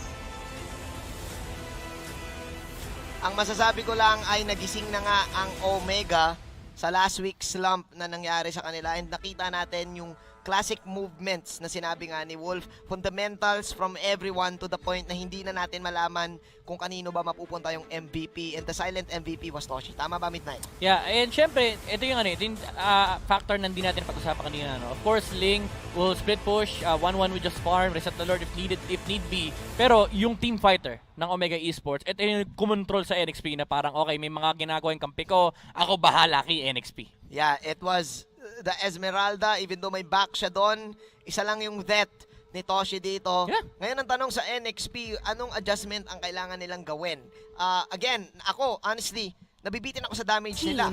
Nabibitin ako. So ngayon, who will make the smart choices in the draft? Catch it next, brought to us by Smart, the official tournament telco partner of the MPL. Free to game great with Smart, free games for all. Here we go, Midnight. This is game number 2. Again, ako, honestly, nabitin ako sa damage ng NXP. Meron na nga si H2O, pero I think para sa kanila, kailangan pa nila ng extra kasi tumatagal yung laban eh. Yeah, kinulang talaga sila pagdating sa damage. If nakita niyo yung score kanina, even H2O was sitting at a 5.2 score rating, which doesn't really amount to much with a Claude. So, ang problema kasi ni next play kanina is that yung main jungle nila was countered by a single item. Actually, 2 cores on their side were countered by a single item. Isang Wind of Nature lang shutdown kagad yung Benedetta tsaka yung Claude. James was doing majority of the damage on their side. Again, the idea is good. You go for the team fights, pero you pick the proper heroes for it, and medyo payat din talaga yung Angela kanina. Sobrang tama ka, Midnight. Ngayon, ang tanong, pipiliin pa kaya nila yung Angela or pipiliin na sila ng ibang damage output dito? Remember na binaban ngayon ng Omega itong main hero na to, itong Eve na to. We have same bans for Omega just like game number 1. Meanwhile, 1-1 naman ang nawala dito para sa kanila. Magbe-Benedetta kaya ulit ang NXP sa kanilang first pick? I think so. Next play opted to go to for the 1-1 ban instead of Sylvana. So, ino-open nila yung option na yun for Omega Esports. But there's still a lot of tank options for Heath, no? Hindi pa naman nauubusan ng heroes ng Omega. So, I think that's the proper play. It is actually the smart choice for next play here. And the better one is to go still with the Benedetta. Either that or go for Pakito. Comfort hero ni Yawi yan. As in, outside MPL, yung mga tournament leagues natin dyan, Yawi showed his excellence on the hero. And ngayon, nakita na ng NXP na okay, eto na yung adjustment natin. Wag muna natin ipakita itong ating jungler. Meanwhile, kuha muna tayo ng isang hero na baka pwedeng tank or pwedeng ang side lane. Flex, no? And flex, napakagandang flex nito for NXP. Meanwhile, Omega sticking to the same plan. Esmeralda once again. I like it. And ano to? Sylvana and Esmeralda. Bakit ka I like it dito, Midnight? It's a good hero against Pakito. It's a good hero against the possible Benedetta of next play. Even though si Pakito, no, kapag fighter ka, you're one of the few heroes that can actually fight inside the ultimate of Sylvana. But the thing is, if this is a tank next play, if this is a tank Pakito for next play, it limits the roaming potential of the hero. Because the nature of the Sylvana is that it sits inside the bush. Yeah. And kung ikaw yung Pakito, nakakairita na hindi ka makapunta sa mga bushes kasi may threat na may baka makasalubong ang Sylvana. At hindi ka rin makapag-dash in, dash out. Yes. Dahil nga, natutulak ka eh. Oh, tutusa ka. May Imperial Justice ka pa pag tumakbo ka, diba? Di ka naman makakawala doon. Definitely Midnight. So ngayon, sabi ng next play, sige, wala kami pakialam kahit ma-hold kami ng Sylvana. Meron kaming Benedetta and ninakaw nila yung Ling na pwedeng possible pick ng Omega dito. Midnight, for me, this is kind of greedy. Yes. Para dito sa next play. Bakit nga ba? You showed the Link too early, and there's still a lot of potential counters that can come out from Omega Esports. I think this is an easy Claude game, to be honest, for Omega Esports. They can play it side lane, pwede ring jungle. Kaya ako nasabing Claude is, kapag tinignan mo yung dalawang heroes sa next play dito, no, they don't really invade that well against Sylvana. Parang malulugi pa sila sa Sylvana actually. Pwede pa silang ma-outplay ng Sylvana dito. So yes, pero I think nang sa Psycho ang next play dito. Sabi nila dito, o sige, kami naman ang magliling. Kahit na for us, medyo greedy nga. Pero we have ourselves a Natalia for the third pick ng Omega. First time ata natin to nakita sa MPL. Yes. Actually, hindi nga pinapansin yan eh. Nawala to actually sa meta natin. Hindi na nga binaban. Actually, I thought that most of the PH teams would ban out Natalia. And now it's on the hands of Omega Esports. There are 3 players that I think highly of when I'm seeing Natalia. Greed is number 1. Haze is number 2. Oh, so napunta kay Haze. Next time ko na sabihin yung number 3. I think this is a signature pick then for the side of Omega. I remember nung season 5 nung umabot tayo ng 60-minute game with Omega against Onyx, ito yung kanilang main pick. The Natalia. And I think, is it great against the Ling? Oh yes. It's good against Pakito, good against Benedetta, good against the Ling. Because these 3 heroes rely on using their skills. Hindi sila tulad ng Alice na, sige, bahala ka dyan, pag nagpakita ka, ultihan kita. Hindi sila tulad ng Roger na kapag hinampas mo yung Roger, di mo napatay, papatayin ka. Etong 3 heroes na to, kapag hindi mo sila napatay, tatakbuhan ka lang nila, hindi ka papalagan yan. Kaya naman pala, no? Kasi itong mechanics to eh. Ang Benedetta, Ling, at saka ang Pakito eh. So with the Natalia, madidisrupt yung next play this time. Nalilimit yung effectiveness, yung effectivity nito 3 heroes na to just because of the presence of Natalia. Add to that, hindi lang yung factor na kapag nawawala yung Natalia, baka hampasin ka niya. It also tells you na pag wala yung Natalia, there are certain moves in the map that you cannot make. Definitely, dahil kayang-kayang patumbahin ng Natalia ang Benedetta pag tama yung timing. Again, kayang pumalag ng Benedetta, pero talagang psykuhan yan. Yes. Psycho battle yan kapag may kalaban kang Natalia. So kailangan mag-ingat ng next play dito dahil lagi nila itong iisipin. Moving forward tayo ngayon, Midnight. We have ourselves the Claude ban sa next play na foresee din nila yung possible Claude pick dito. Omega, ang hinihintay natin sa kanila ngayon ay junglers. Open pa ang Yishun Shin? Yes, open ang Yishun Shin, but I think the more feasible option for Omega Esports is to go for the Roger. Roger. Even though it's not one of their signature heroes, Roger is really good in this game because of the presence of the Natalia and the Sylvana. Imagine nyo na lang na kunwari, naka-snowball yung Omega Esports. Ang daming moves na nga na hindi pwede gawin ng next play, and ibibigay mo pa yung resources mo sa Roger na pwedeng mag-invade ng jungle nyo kasi nga hindi kayo pwede basta-basta gumalaw dahil may nagtatagong Sylvana sa bush at may nawawalang Natalia. At mukhang yun nga ang binan nila dito. Sayang.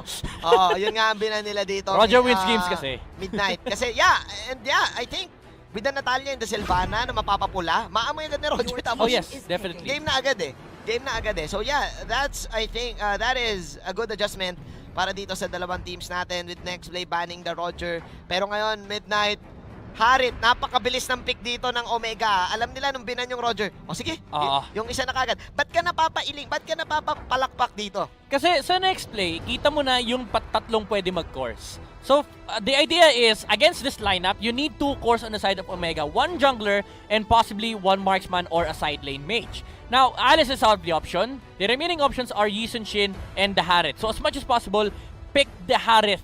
Kasi pwede pang kunin na next play yan. Kasi pwede pang mag-flex ang next play na gawing Pakito tank and then pick up the Harith for Renegade. So I really like the approach here from Omega Esports. It looks like Dale is still drafting on his team. Mukhang inaral talaga nila dito ang pwedeng i-draft ng next play. Oh, wow. Pero okay! Wow! It's back! Wow! Exhort ka dito. I like this. I love the draft pattern for both teams. Para dito sa next play, something new na makikita natin dito sa MPL. Pero medyo nostalgic to, Midnight.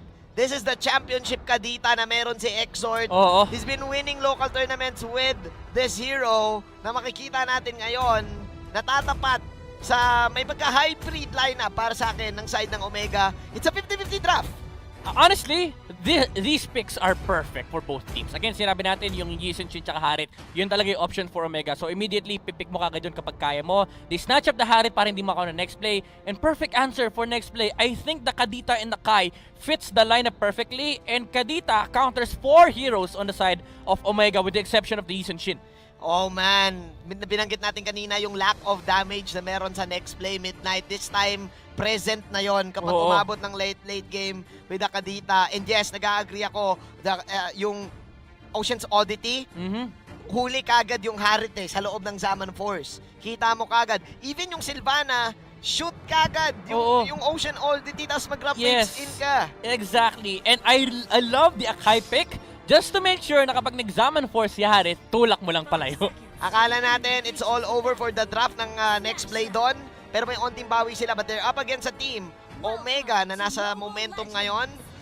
Na meron again na Natalia ni Heat this time ang gagamit, Midnight. Hindi si Haze. Actually, I like this approach. Kanina sa draft, iniisip ko, whether mag-mage ba yung Sylvana or magtatang. Kasi he needs a lot of sustain. Hindi pwedeng catch lang siya rito sa game na to. They need more damage kasi hindi reliable enough yung Harith and YSS sa early game. So if you're able to get that, then suddenly all 5 heroes on your side are threat against NXP. So medyo naiintindihan ko yung switch nila dito na instead of Haze playing the Natalia, Haze is now playing the Sylvana kasi mag-mage build si Sylvana this game. Yeah, mukhang damage ang gustong gawin dito ng Omega. Tsaka na muna tayo mag-tank build. Tsaka na muna tayo mag-sustain. Kailangan muna natin bigyan ng space ang ating mga core heroes para makakuha tayo ng early game aggression. Dahil Midnight, again, nag-agree ako sa'yo, AoE-centric stunts ang meron ang next play. Yes. So talagang kapag umabot late game, makagagaya niyan, pwede silang ma-out damage. Ang ganong execute ni Heat, and I really love how Haze is playing the lane against the Kadita. As much as possible, iso-zone mo siya para hindi siya makakuha ng XP. Now he's forced to go back to his base, and may mamimiss siyang minion waves dito. So that means, unang magle-level 4 si Haze dito, which will be a big threat. But Heat is now being taken out by the Ling. At yun ang nagiging dilema kapag meron kang kalaban na isang Natalia. Lalo na't kapag hindi ka agad makakapatay ang Natalia. Yes, may scout kayong makukuha dito, but you don't want to give those skills na meron para sa side ng next play. So may onting kalamangan dito si H2 laban kay Had JZ. We're now looking at the matchup dito sa baba. Midnight. Toshi, confident enough para gawin yung mga ganong movements. Grabe yung mechanics, no? Grabe yung mga micro skills. Talagang, ito yung mga type ng players na talagang hirap galawan sa lane nila. Hirap Kasi talaga. if you have certain moves, alam mong limited lang yung conditions mo para mahuli mo yung ganitong klaseng player. And knowing Toshi, he is one of the hardest players to take down on his lane. So may hirapan din talaga yung NXP contest tong Esmeralda na to. Ito yung mga tipong kabisado yung limits eh. Nung isang hero, alam niya kung cooldown. Actually, di na tumitingin sa cooldown. Oo, alam ng daliri niya. Kabisado na yan. Meanwhile, the first turtle will go in the hands of GZ. At yun na nga yung sinasabi natin. Imperial Justice para dito kay Hayes. Sino mahuli ngayon? That is going to be Exort na hindi na makakapagpatubig. That is OMG winning that trade pare. Dalawa na wala sa side ng NXP. Renny J magabol dito. May heal para kay Curtizy dito. Renny J mapapadash in. Curtizy may zaman force pa pa. May Kruhan. May Kruhan. Synchro Vision out. As Renny J masyado ata nag-overstay dito. Hit. Meron pa ba siyang execute? Yes, meron. Dash! Pero makikita dito si Hit ni Yawi. Protektado dito si Renny J. Grabe yung laban na to, Midnight. Ganda ng block, no? Parang labanan ng labanan ng mechanics talaga, no? Pero I love the rotation from Omega Esports. They understand that the team fight for NXP now, this game is really, really weak. So kapag nag-group up sila, ang tanging punish lang is makakakuha ng further exchange skills ang NXP. But with the presence of Sylvana and Esmeralda on these fights, they have complete control. At dagdag pa natin dyan yung Mountain Shocker, no? Yung vision na pinoprovide ni Yi Sun-shin. It does help out the Natalia on taking out these informations against NXP. Definitely, Midnight. Actually, para sa side ng NXP, kahit papano, nakakabawi pa rin dito si H2. Kasi looking at H2, he's having this great link game right now. Makakuha siya ng third plating dito, ang taas nun. Tapos nakakuha pa siya ng 2 libreng kills na walang kahit anong contest. So with this, nako! Grabe si James, ha? Oo. Nagpapakita, meron ding pakito skills. Pumapalag pa rin, kabisado pa rin kung may shields. Dito, ang Esmeralda. Oh Meanwhile, my eto God! na nga, sinasabi natin Grab Wave. Zaman Force para dito sa side ng OMG. Mabuhay kaya dito si GZ. Mukhang hindi na. As Renny J will go for the dash in. Renny J ang mawawala pa rin ngayon. Dalawa mawawala sa OMG. Magandang trade para sa side ng NXP. Wala pa si James doon. But man, nakita mo yung damage. Exort putting in the rough waves damage. Pero may onting pagbawi pa rin ng OMG. So still, both of the teams overextending. Talagang hindi pumapayag na hindi ma-even yung trade. Oo, pero pabor yun for NXP again as you've said. Ganda ng pasok ni Extort, no, with the Katita. Now has purchased the Clock of Destiny. So the sustain is there and the damage will be there after 4 minutes. Curtizy, Zaman Force may top lane, may Kruhan lang. Alam mo, Midnight, dito ata papasok yung yung kailangan nilang respetuhin yung Ocean's Oddity. Oh yes. Masiset upan talaga sila ng masiset upan Yep. Again, this is a Harit, easy target. Yung lalo-lalo na yung Sylvana. Kasi Sylvana mismo yung gagawa ng target Alam mo parang, sige, talunan mo ako. Ganun yung Sylvana dyan Yeah. So, man, ito AOE damage output ang dami sa NXP. Meron silang Hurricane Dance. Meron silang Tempest of Blades. Nangiging delikado ngayon yung OMG. Bakit? Una, hindi na naging effective yung Natalia play nila. And unti-unti sila napipitas. Look at this. Even though lang mga OMG sa pera, pero yun lang. Batuhan, Manjin. Batuhan pala. Alam mo, mahina, walang galit. Oo, men, gusto ko sana sabihin na lumalamang ang NXP Pero kasi nakakuha din yung OMG dito ng mga crucial pick-ups. Kagain yan. Grabe, ayaw magpapigil ng Omega Esports, Manjin. Sabi ng Omega dito, kaya nyo kami 5-on-5, idadaan namin sa mga 2-on-2. Idadaan mga namin sa mga 1-on-1. Sabi nila dito, alam mo, sige, suntukin mo ako sa kaliwa, suntukin yung kanan mo. Tapos may bonus pa na sinampal. So ngayon Midnight, yes, ang ganda na nagiging game ni H2. Pero yung space yung macro play style nandito sa OMG, tulad yan, na-force out yung ultimate. And alam mo, Manjin, ang question ko talaga ever since na nag-start tong game na to, saan nakukuha ni GZ yung farm? Nung early game, nakakuha ng 2 kills si H2O, level 7 siya, level 6 si GZ.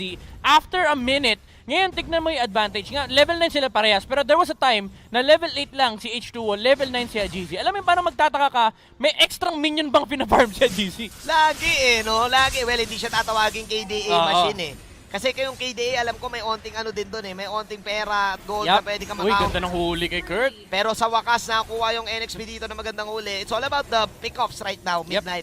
Para sa game na to. Wala pa tayo masyado nakikitang explosive team fight. Pero you're talking about kanina na itong NXP, yes, nakakuha sila ng lamang. Pero bakit nga ba naninegate? Dahil lang ba dito sa Natalia pick na to? Yes, this is the information given by Omega Esports. Of course, syempre, pag gumawa ng galaw yung NXP, there's a certain valuable information that they already see. Tapos papatungan mo pa kung ano man yung nakikita ni Hit. So, Omega Esports, they can always calculate another play. Kapag gumawa ng movement si NXP, laging may katapat yan. And knowing them, they have this methodical approach. Kapag nakakakuha si NXP ng kill, there's always a trade. Now, nakakuha sila ng kill dito kay Hayes. They're eyeing already at the third, pero napakaganda ng pwesto ng NXP. Ready sila. Tignan natin kung crucial ba yun. Pasok si Exort dito. Ocean's Oddity, Hajizi with the Blood Flood. Zaman Force para dito kay Cartesi. Exort! Mapipilitan siya dito mag-grab waves out. Yung Stone Roamer ay nasa side ng OMG dito kaya di kagad makapasok ng NXT. Ngayon si James ang tinahabol. James, napagamit dito. Wala pa siyang Sam stance. Habang si Toshi magsi-second skill lang. And there you go. Kagaya ng sinabi mo, Midnight. Every time na makapita sa NXP, hindi papayag ang OMG na hindi makatrade. They know kung kaya nila pumasok ngayon. Look at this. Curtisi with the Zaman Force in. Sabay kuha ng purple. Nasa purple sila agad, Midnight. Hindi nga sila nag-turtle. Ito yung sinasabi natin sa OMG, no? Again, methodical, objectives first. Sabi nila, guys, pwede tayo mag-turtle. Pero bakit tayo mag-turtle kung pwede natin kunin yung resources ng NXP? And dito may explain kung saan kinukuha ni Hajizi yung farm niya, no? This is the disparity effect. It causes a huge gold lead with you kasi pina-farm mo yung resource ng kalaban. At dahil doon, Hajizi with the BOD at meron pang instant turtle. Napakayaman ngayon ng side ng OMG. Look at that.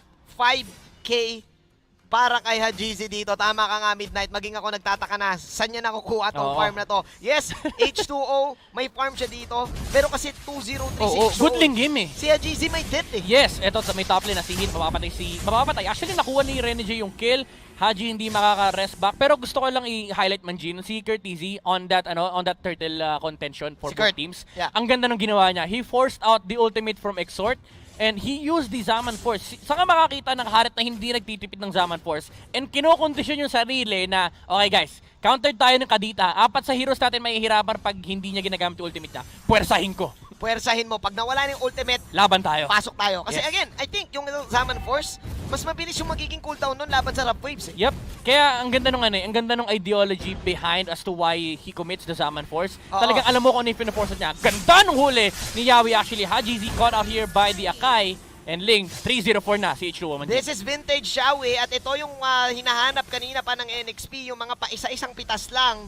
Anong bawi ngayon sa side ng OMG? Nako, may chance dito. Nice knock para kay James dito. Nawala si Curtisi. 3 na lang na sa side ng OMG. Yawi buhay pa din. Hit, hindi niya na magamit yung execute niya. James with a beautiful champ stance uppercut para dito kay Curtisi. Nawala ngayon yung 2 main cores ng OMG. Ito na ba ang chance ng NXP? Oh my God, look at this Pakito! Ginawa niya kay Curtisi kanina, and Hayes is feeling the same thing. Ang ganda nung ginagawa ni James. Naka-purify sa Curtisi, mind you. Pwede niyang tanggalin yung knock-up ni Pakito. Pero ang ganda kasi nung spacing. After the first ultimate, uses the second skill to dash in, and hinintay niya yung purify bago niya in-ultimate ulit. And this is the perfect or flawless execution from James on this Pakito. Man, James 0-3 siya dito pero he's making the plays my para sa next play God. dito. Unti-unting nagpo-pull up ang side ng OMG. Hindi lang si James, pati si Yawi. Pinag-usapan natin ito kanina, Midnight, na marami silang catch. Meanwhile, sabi dito ng Curtisi, ito na, babawi na kami. H2O, pasok ngayon. Ultimate Empress of Blades. Mawawala ba si Hajizi dito? Hajizi na wala na din. Toshi, inatake nila yung orange dito. Habang si Curtisi, tumatakbo pa rin. Toshi nasa depensa. Final blow para kay Renegade dito. Dash in. And Renegade will go for that kill. Pero 3 ang nawala sa side ng, 4 ang nawala sa side ng OMG. Toshi na lang ang natitira dito. Nandito pa rin si H2. Walang retribution. But Midnight, pinag-usapan natin kanina yung mga catch. Yep. Ng NXP at nakikita natin yun ngayon. Alam mo, Manjin, sobrang commendable ni James this game. Sinabi mo na 0-3-7 si James on this Pakito, but he has been flawless with the execution and initiation for NXP. Following it up with the teammates that he has. Again, Omega Esports dito, they need to force out the ultimate from Exort. Pero sabi ni James dito, naisa nyo na kami kanina. Hindi na mauna si Exort. Ako na mauuna. Alam mo pare, meron pa silang plan B eh. If ever na hindi tumama kasi dito yung ultimate ni James, ang ginagawa nilang plan B, si Yawi.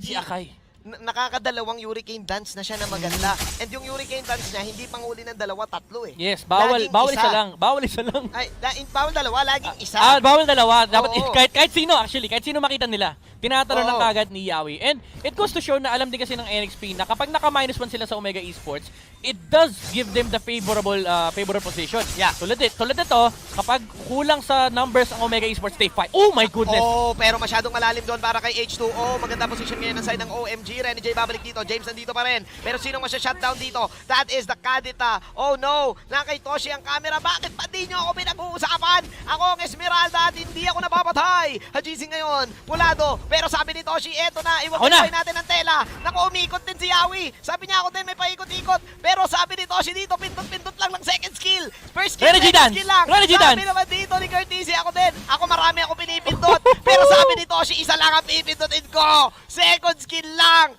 Toshi, ladies and gentlemen, MVP kanina, the silent assassin for OMG. Inubos yung 4. Oo, grabe. Sabi ni Toshi, alam nyo, kung kayo live sumasayaw, ako kay Esmeralda ako sasayaw. Sasayawan ko yung 4. Toshi, again, these kinds of players, alam nila yung limit ng heroes. And nakita niya kanina, sabi niya, akay lang pala, tsaka kapahito. Wala kayong gagawin sa akin. Grabe, tsaka binibit niya yung Rap Waves. Yung Ocean's Oddity, hindi mo kagad magamit. Mapapaangat Oo, yung Esmeralda kasi mabilis dahil doon sa Frost Moon Shield eh. Yes. Well, actually, hindi lang second skill yung pinipindot, pati first skill. Pati first Pero, skill. ang maganda kasi doon is, yun lang yung kailangan niyang gawin. Yun Basic lang. Kaya favorite ka kay Esmeralda eh. Sayaw-sayaw lang eh, no? Oo, sayaw-sayaw ka lang eh. Hindi natin napapansin si Toshi. Hit! Look at this. Toshi, pumasok dito yung kanyang ultimate. Pero look at this, humaharap siya sa 4. Humaharap siya sa 4 dito. Men, and ganun siya katapang ngayon. Ganun ka-confident si Toshi, pare. Alam mo, Manjin, feeling ko ang comms ng Omega Esports ngayon ganito. Sinasabi lang ni Toshi, pre, walang damage, pre. Oo nga Pre, walang damage, pre. Grabe, I mean, etong Esmeralda, ilang beses na nerf to. Kung ito yung old school Esmeralda, ilang beses natin nakita na pumuti itong buhay ni Toshi. And laging nasa half health. Kapag nasa half health kasi may threshold na eh. Yep. Hindi na madadagdagan. Pero look at this tumabla na yung pera ni Toshi kay Hajizi. Yes, si H2 pinakamayaman ngayon. But I think NXP, what they need to do right now is to target the Esmeralda. Kailangan nila mapitas. One big problem that they have is, yun na nga ang kailangan nilang gawin is, oh my goodness, na-force out! Yung ultimate ni Ling. And now, the chance to take out the Esmeralda is finally gone. So, Omega Esports, they can actually fight this one out. Pero Ren and Jay going outside the base. Oh no, alam na to ng side ng OMG.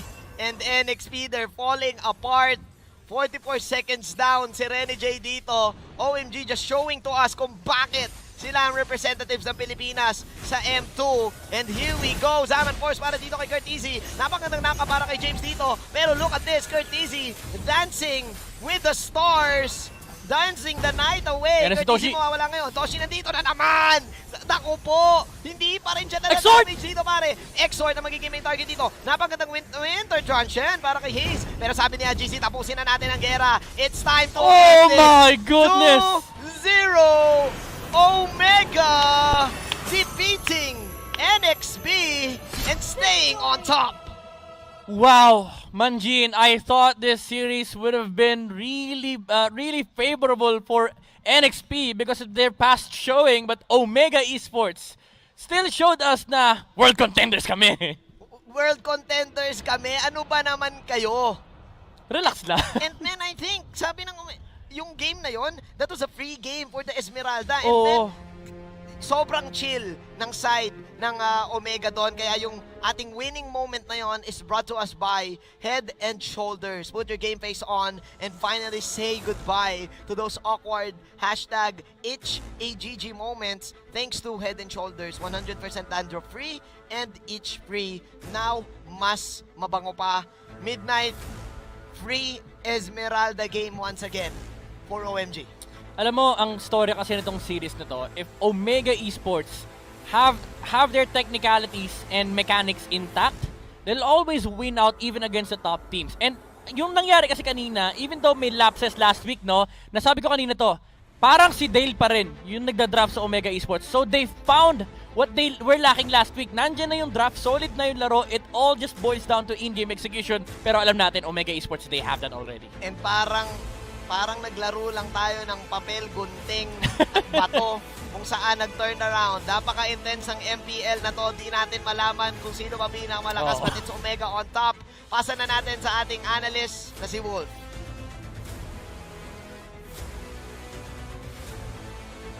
Thanks so much, casters. What a wonderful comeback para sa Omega. Hindi naman sa mismong game, but here, dito sa ating liga. My name is Wolf, your analyst, and let's talk about that series, that 2-0 victory mula sa Omega. The following post-game statistics are brought to you by Smart, the official tournament telco partner of the MPL.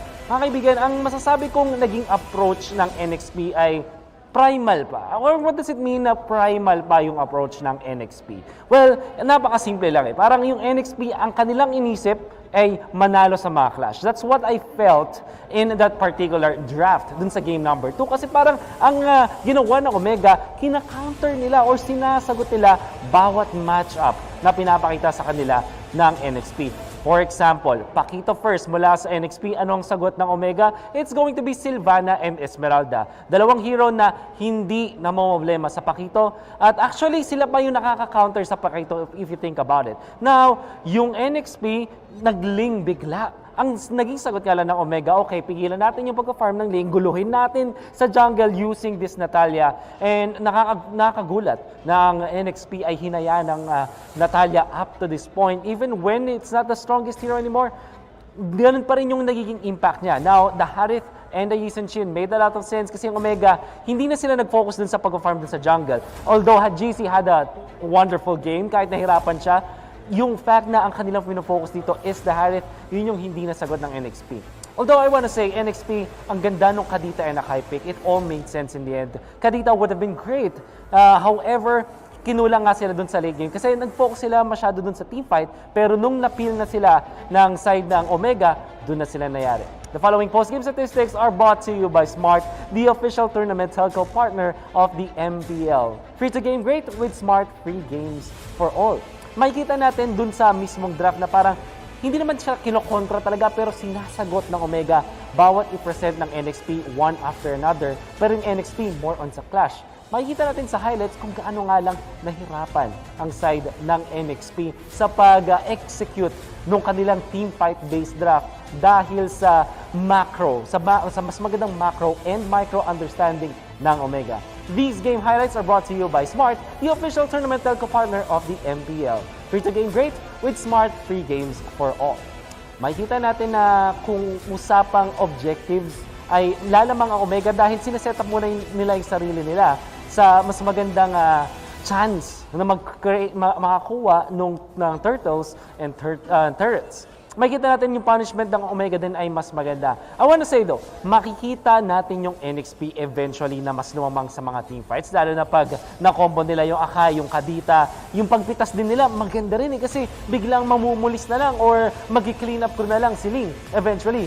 But when it comes to matchups like this one, parang doon nalulugi yung NXP. One after another. Kunwari yung Benedetta versus the Harith, Harith will win it in the lane, tapos biglang mananalo eventually pag napinat. Pero pag na-chain stun naman at na-punish ng NXP, doon sila mas malakas. However, ang gagawin ng Omega, hintayin lang nilang magkamali yung NXP just like in the previous game. Kasi kung isipin, merong mga matchup victories ang Omega. When it comes to just like yung Yisun Shin, kapag naiipit siya, obviously, doon sila malulugi.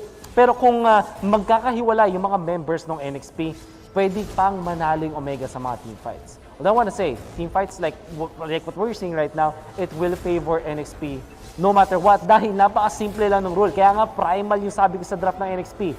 More stuns, more CC, more chances of winning the game. At yun yung basically idea dito ng NXP. At kung iisipin natin ng maigi, nag-make sense naman yun.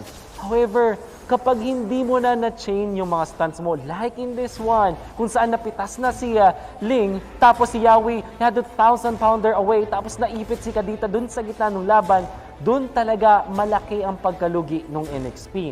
Pag hindi nila nagagamit yung chain stunts or AoE damage nila ng sabay-sabay, or basically, napaka-simpleng terms, pag hindi sila tumim-fight laban sa Omega, dun sila nalugi. Kasi kung matchup lang ang usapan, lalamang talaga ang Omega dyan. Another MVP performance, a silent assassin ang tawag ng mga casters natin dito kay Toshi. Silent MVP ang tawag ko rin sa kanya with a 6-1-4 performance. The MVP of the game was brought to you by Smart, the official tournament telco partner of the MPL. Break through your own limits, rise above, and be free to game great with free games for all. 42,000 damage dealt again mula kay Toshi, but more than anything else, siya na naman yung space creator for it. Ang talagang MVP na performance na masasabi ko nga lang mula kay Toshi, kaya siguro siya yung napili dito, ay yung fact na hindi siya namamatay. Hindi ganun kadali ang Esmeralda sa laban na to. In fact, this is a second pick Esmeralda, which means na may chance ang NXT na makontra siya. And medyo sinasagot nila yan. Pero si Toshi played safe, played smartly, at katulad nga ng sinasabi natin sa Omega, fundamental ang kanilang approach. That has been my take on this particular series. Ang analysis ko sa game number 2, ibabalik na natin sa ating mga casters. Maraming salamat sa napakagandang analysis, Wolf. And yes, tama siya, kaibigang Midnight. Itong MPL na to ay talagang hindi na natin masabi. Napakainit. Final thoughts on this one?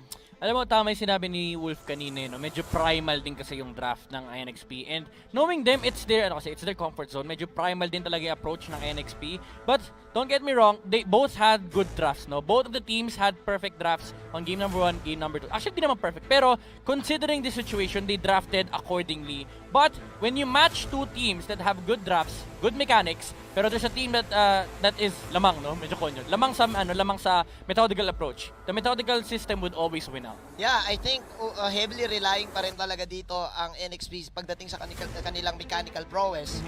Pero again, ito yung veteran movements na sinasabi natin. Yes. Hindi lang basta-basta makaka-outplay ka eh.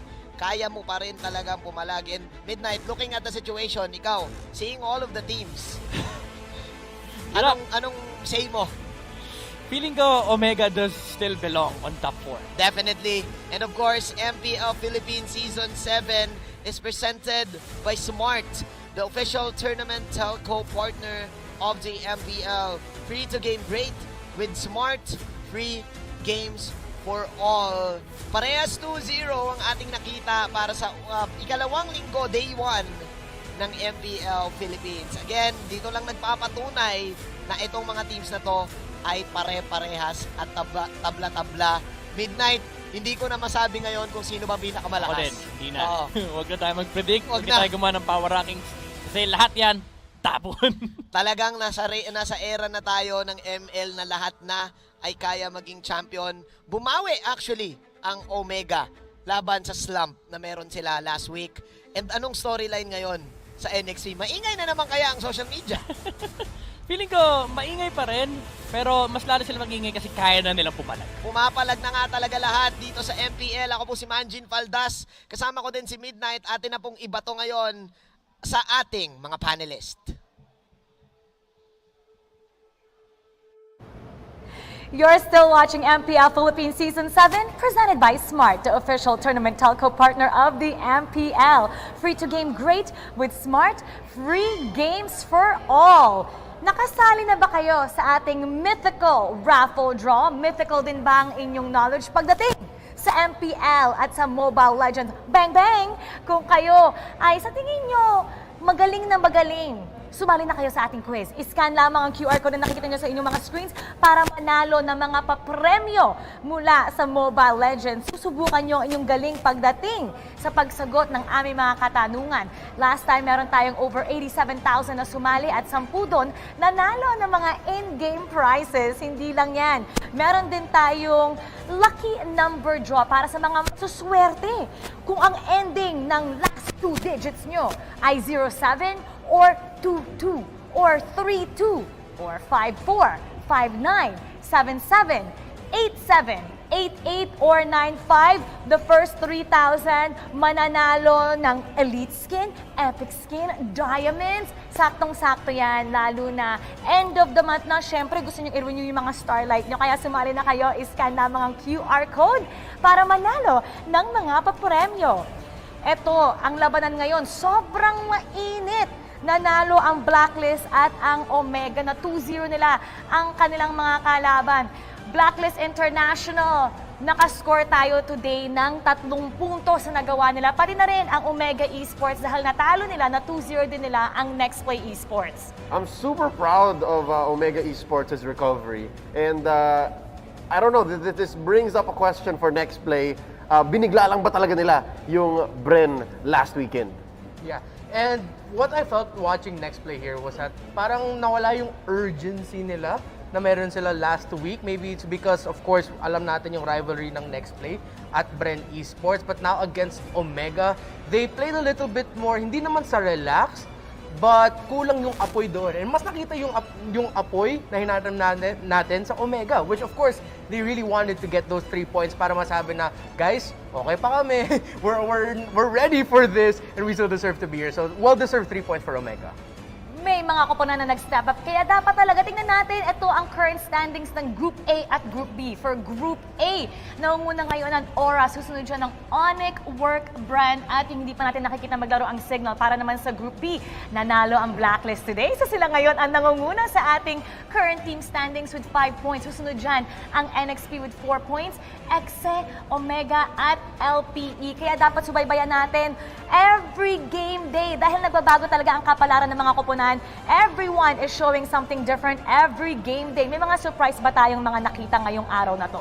Already, kakatapos pa lang ng day 1 ng week 2 dito sa MPL.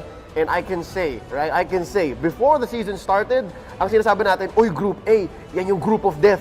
Pero tingnan natin ngayon, ang lalakas na nasa Group B. Yeah. Nakatakot sobra ang Blacklist International, lalo na 2-0 nila ang execration na ang dami nagsasabi sa social media. Alam nyo na yung joke, di ba? Alam nyo na yung joke na parang hindi yata natulog si KLVJ sa tamang kama. Yeah, other than that, it's another surprising weekend para sa MPL. Kung week 1 natin full of surprises, this week rin full of surprises. Well, of course, for this first day, so excited pa ako mas makita to be surprised pa sa day 2 and day 3 natin for this week. Maraming the moves ang naganap ngayong Biyernes. Kaya silipin na natin ang ating top 5 plays of the day. This first moment here is a moment wherein nakita natin na parang, uy, ang ganda ng ginagawa ng Omega pero mas maganda pa rin yung highlight plays ng NXP. Yeah, and now for this play here, I believe this was a turnaround for NXP na Omega medyo nag-overstretch sila, so then they were able to make the most out of that. But then no, Kurt Easy showing up, able to turn it around as well. To be fair, NXP makes great highlights. This one is from our first series wherein Kelra came in very, very well, but I guess it just wasn't enough. Parang nanalo pa rin dito ang Blacklist despite this triple kill on that Alice. Yeah, and now for the second play, and you're seeing here the aggression, the feeling. And James barely able to get away, the stun, and of course, throwing blood out, highlight, well-deserved. And last but not least, this is from the first series. Ang lalim dito ni Edward. Dito niya yata nakuha yung MVP niya nung game na ito para dun sa series. Kahit gustong habulin dito ng Exe, kulang pa rin. Bukas, Sabado, ito ang ating masasaksihan. Aura, kalaban nila ang ating defending champs na wala pang panalo, Bren Esports. Susunod dyan sa 6 p.m. Blacklist International may 2 panalo na. Kakalabanin nila ang LPE na may 1 panalo. So tomorrow will be interesting, kaya dapat tumutok lang kayo 4:00 ang umpisa ng ating labanan. How interesting is tomorrow's matchup? Super exciting. The second series especially, Blacklist and LPE parehong undefeated. And meanwhile, for Bren Esports, this is a must-win para sa kanila if they want to find any glimpse or any hold of momentum for this season. Pero mahirap. It's Aura. The flexibility is there. They've been practicing and they've been competing far longer. Tanong ko for Bren Esports, were you guys able to practice enough this season? Kasi Aura ang kalaban nyo and Aura are a scary team. Top of the group, sa Group A. Ang sa akin is, si Omega, nakabawi na eh. Di ba? Pinaghiganti nila yung Bessie nila. Ngayon yung Bessie, si Bren, may bawi na ba? So dito nagtatapos ang ating coverage for today. Tapos na ang rambulan sa ating 4th day ng coverage. Pero bukas, 5th day, samahan niyo ulit kami 4:00. Pero syempre, may mga usapan din tayo 3:30 para sa ating pre-show. Maraming salamat po sa inyong lahat. On behalf of Leo, Reptar, ang ating mga anchors and analysts, at syempre, ang mga dedicated production team. Maraming salamat po sa inyong lahat sa pagtutok sa ika-4 ng araw ng ating MPL Philippines Season 7. MPL Philippines Season 7 is presented by Smart, the official tournament telco partner of the MPL. Free to game great with Smart, free games for all. Ingat po kayong lahat. Once again, ako po si Mara Aquino. Keep it good vibes. Kita-kits bukas. Welcome to the Giga Life. Your passions, your stories, your life. Simplified with just one app. This is the future. The Giga Life in just one pack. Experience more Giga moments when you make the smart choice. With the Philippines' fastest mobile data network. How do I know it's T1? Simple, smart, ako.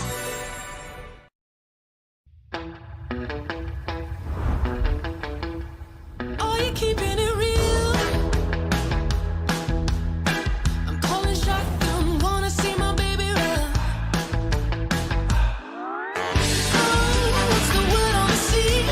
Kicking up the dust, you know what I mean. We got a good thing going. We got a good thing going on.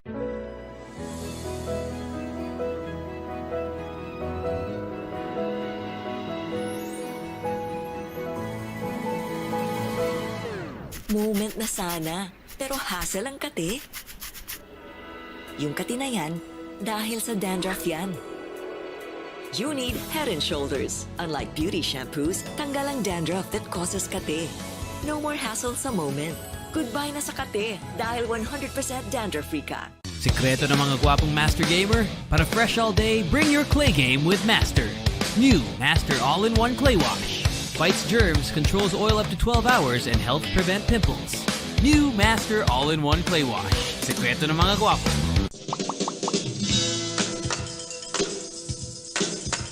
Hi everyone!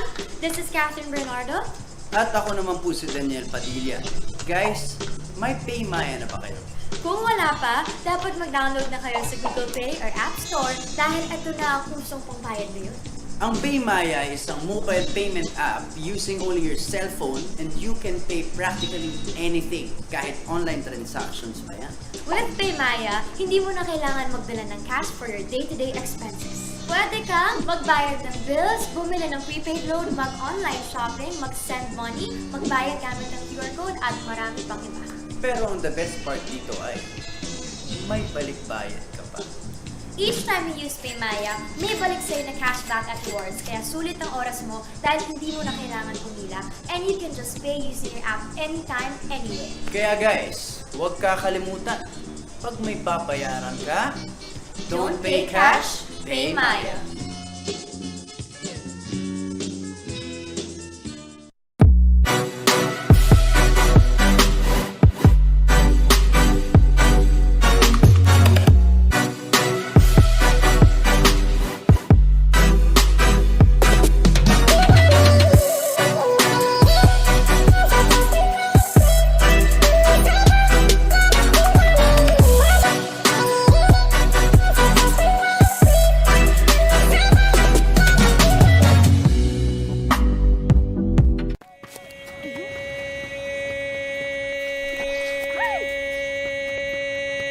Express your online business.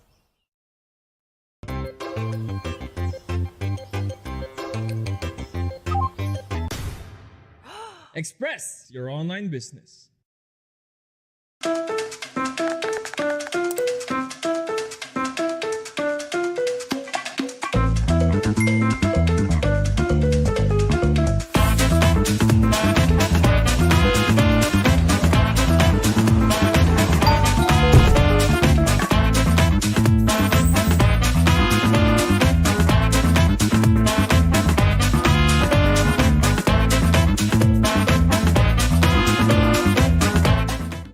When you look inside a JanSport backpack, you see a story that started in 1967.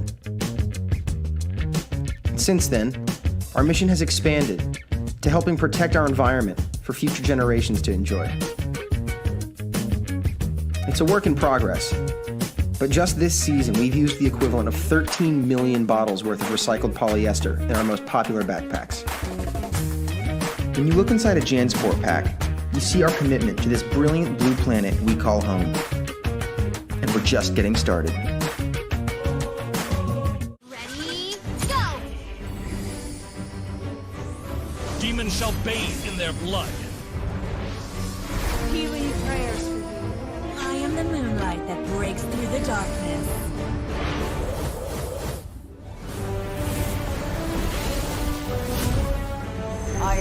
formats? Welcome back, Anna. Immortality! The strongest ninja. The universe is but a lie. Your fate is in my hands.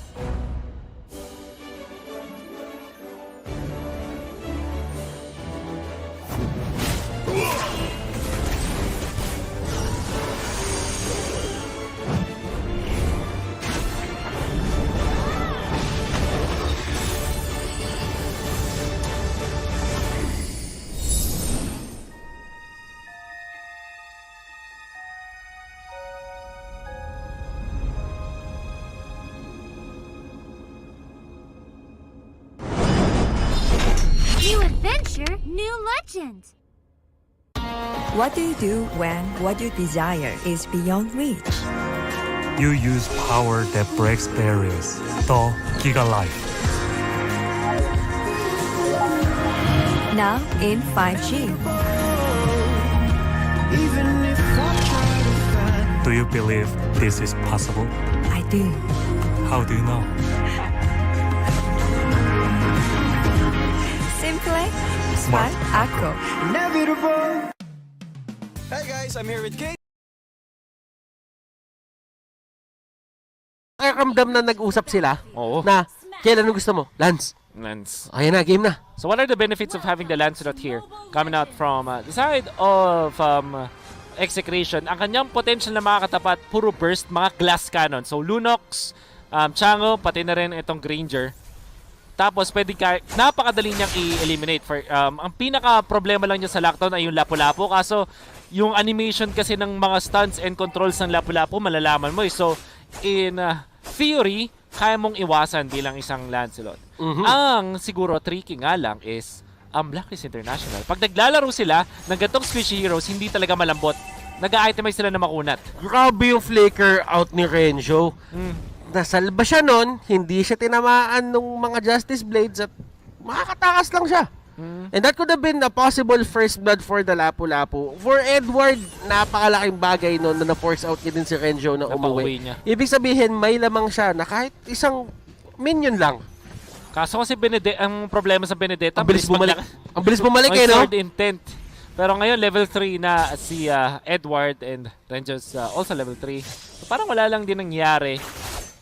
And in theory, si Renjo magiging masaya pa kasi nag-flicker si Edward. So, something na konti advantage. Mini advantages ang laging tinitingnan natin kapag laning stage. Actually, hindi pala siya nag-flicker out kanina. Sword intent. Pero hindi lumalabas sa mapa ngayon si Benedetta kapag nag-sword intent. Baka nawawala-wala siya agad dito. But Eson, with the Revitalize, hindi pa rin kakayanin. Masyadong malakas yung orange buff sa isang Lancelot. Yeah, level 2 lang din si Baksha. We do take note na ang kahinaan ni Baksha ay yung mga big chunks of damage. Like Lancelot, for example. And kapag kasi yung passive niya, kapag tinamaan ka ng isang source for multiple times, bumababa yung damage output. So as long as natatanggalan mo siya ng isang malaking chunk ng HP, that only means na yung tanking ability niya bumababa din. Regeneration, ang laging problem ng mga sustain type of heroes ay yung mga mabigla, mga nuke type of damage. Tingnan mo yung pwesto ng Execration. Bakit na Chakno hindi nagpapakita para alam niya na pwede niyang kontrain. Ayun na nga, no-block niya si Edward. Black by Chak. And that is going to be the bouncing ball at isang kill na naman for Kiel VJ Oheb on the bottom lane, having the time of his life.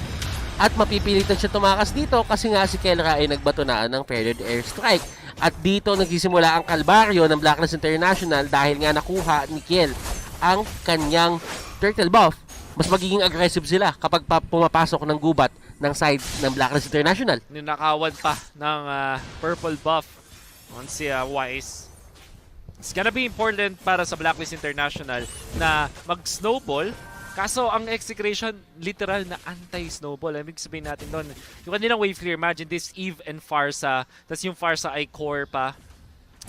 Core, pag sinasabi pa natin yung core, na may nakikita ko mga comments, pag na-mention natin yung core, iniisip agad nila yung mid lane na jungler. No, core meaning to say is, Hindi naman, basta hindi support. Basta hindi support. Technically, Yes. ikaw ay core. And kung papansin ninyo kasi pag sinabi namin core, there are times na parang sinasabi nyo, jungle nga lang. Oo. Pero kasi, technically, anything na nakumukuha ng lane, Core. na may priority, that's a core. Yeah. And iba pa yung meaning ng jungler. Parang category ng core ang jungler. Exactly. Yung core nasa ilalim, yung core nasa taas, yung jungler nasa ilalim. Kumbaga category ang core. Kasi, kaya naman sinasabihin, kasi minsan may support na Pharsa, yun yung mga mid lane na Pharsa, or side lane, or gold lane, for example, in this time na Pharsa. E di syempre, pag nag-gold lane ang Pharsa, core na yun. And that only means na ngayon, pwede mo tawagin tong core Pharsa sa side lane. And look at this! Order Brilliance papasok, inikot-ikutan, eto Max gumamit ng ultimate at sabi ni Chakro! Pero siya ay magkakaroon dito ng punish. And Wise, pinasok ni KLVJ. Wise with a sliver of HP. And look at that punish, ladies and gentlemen.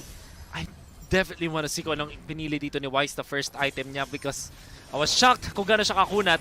Do take note, yung Blacklist International, the moment na nakita nila si KLVJ, nag-group up sila.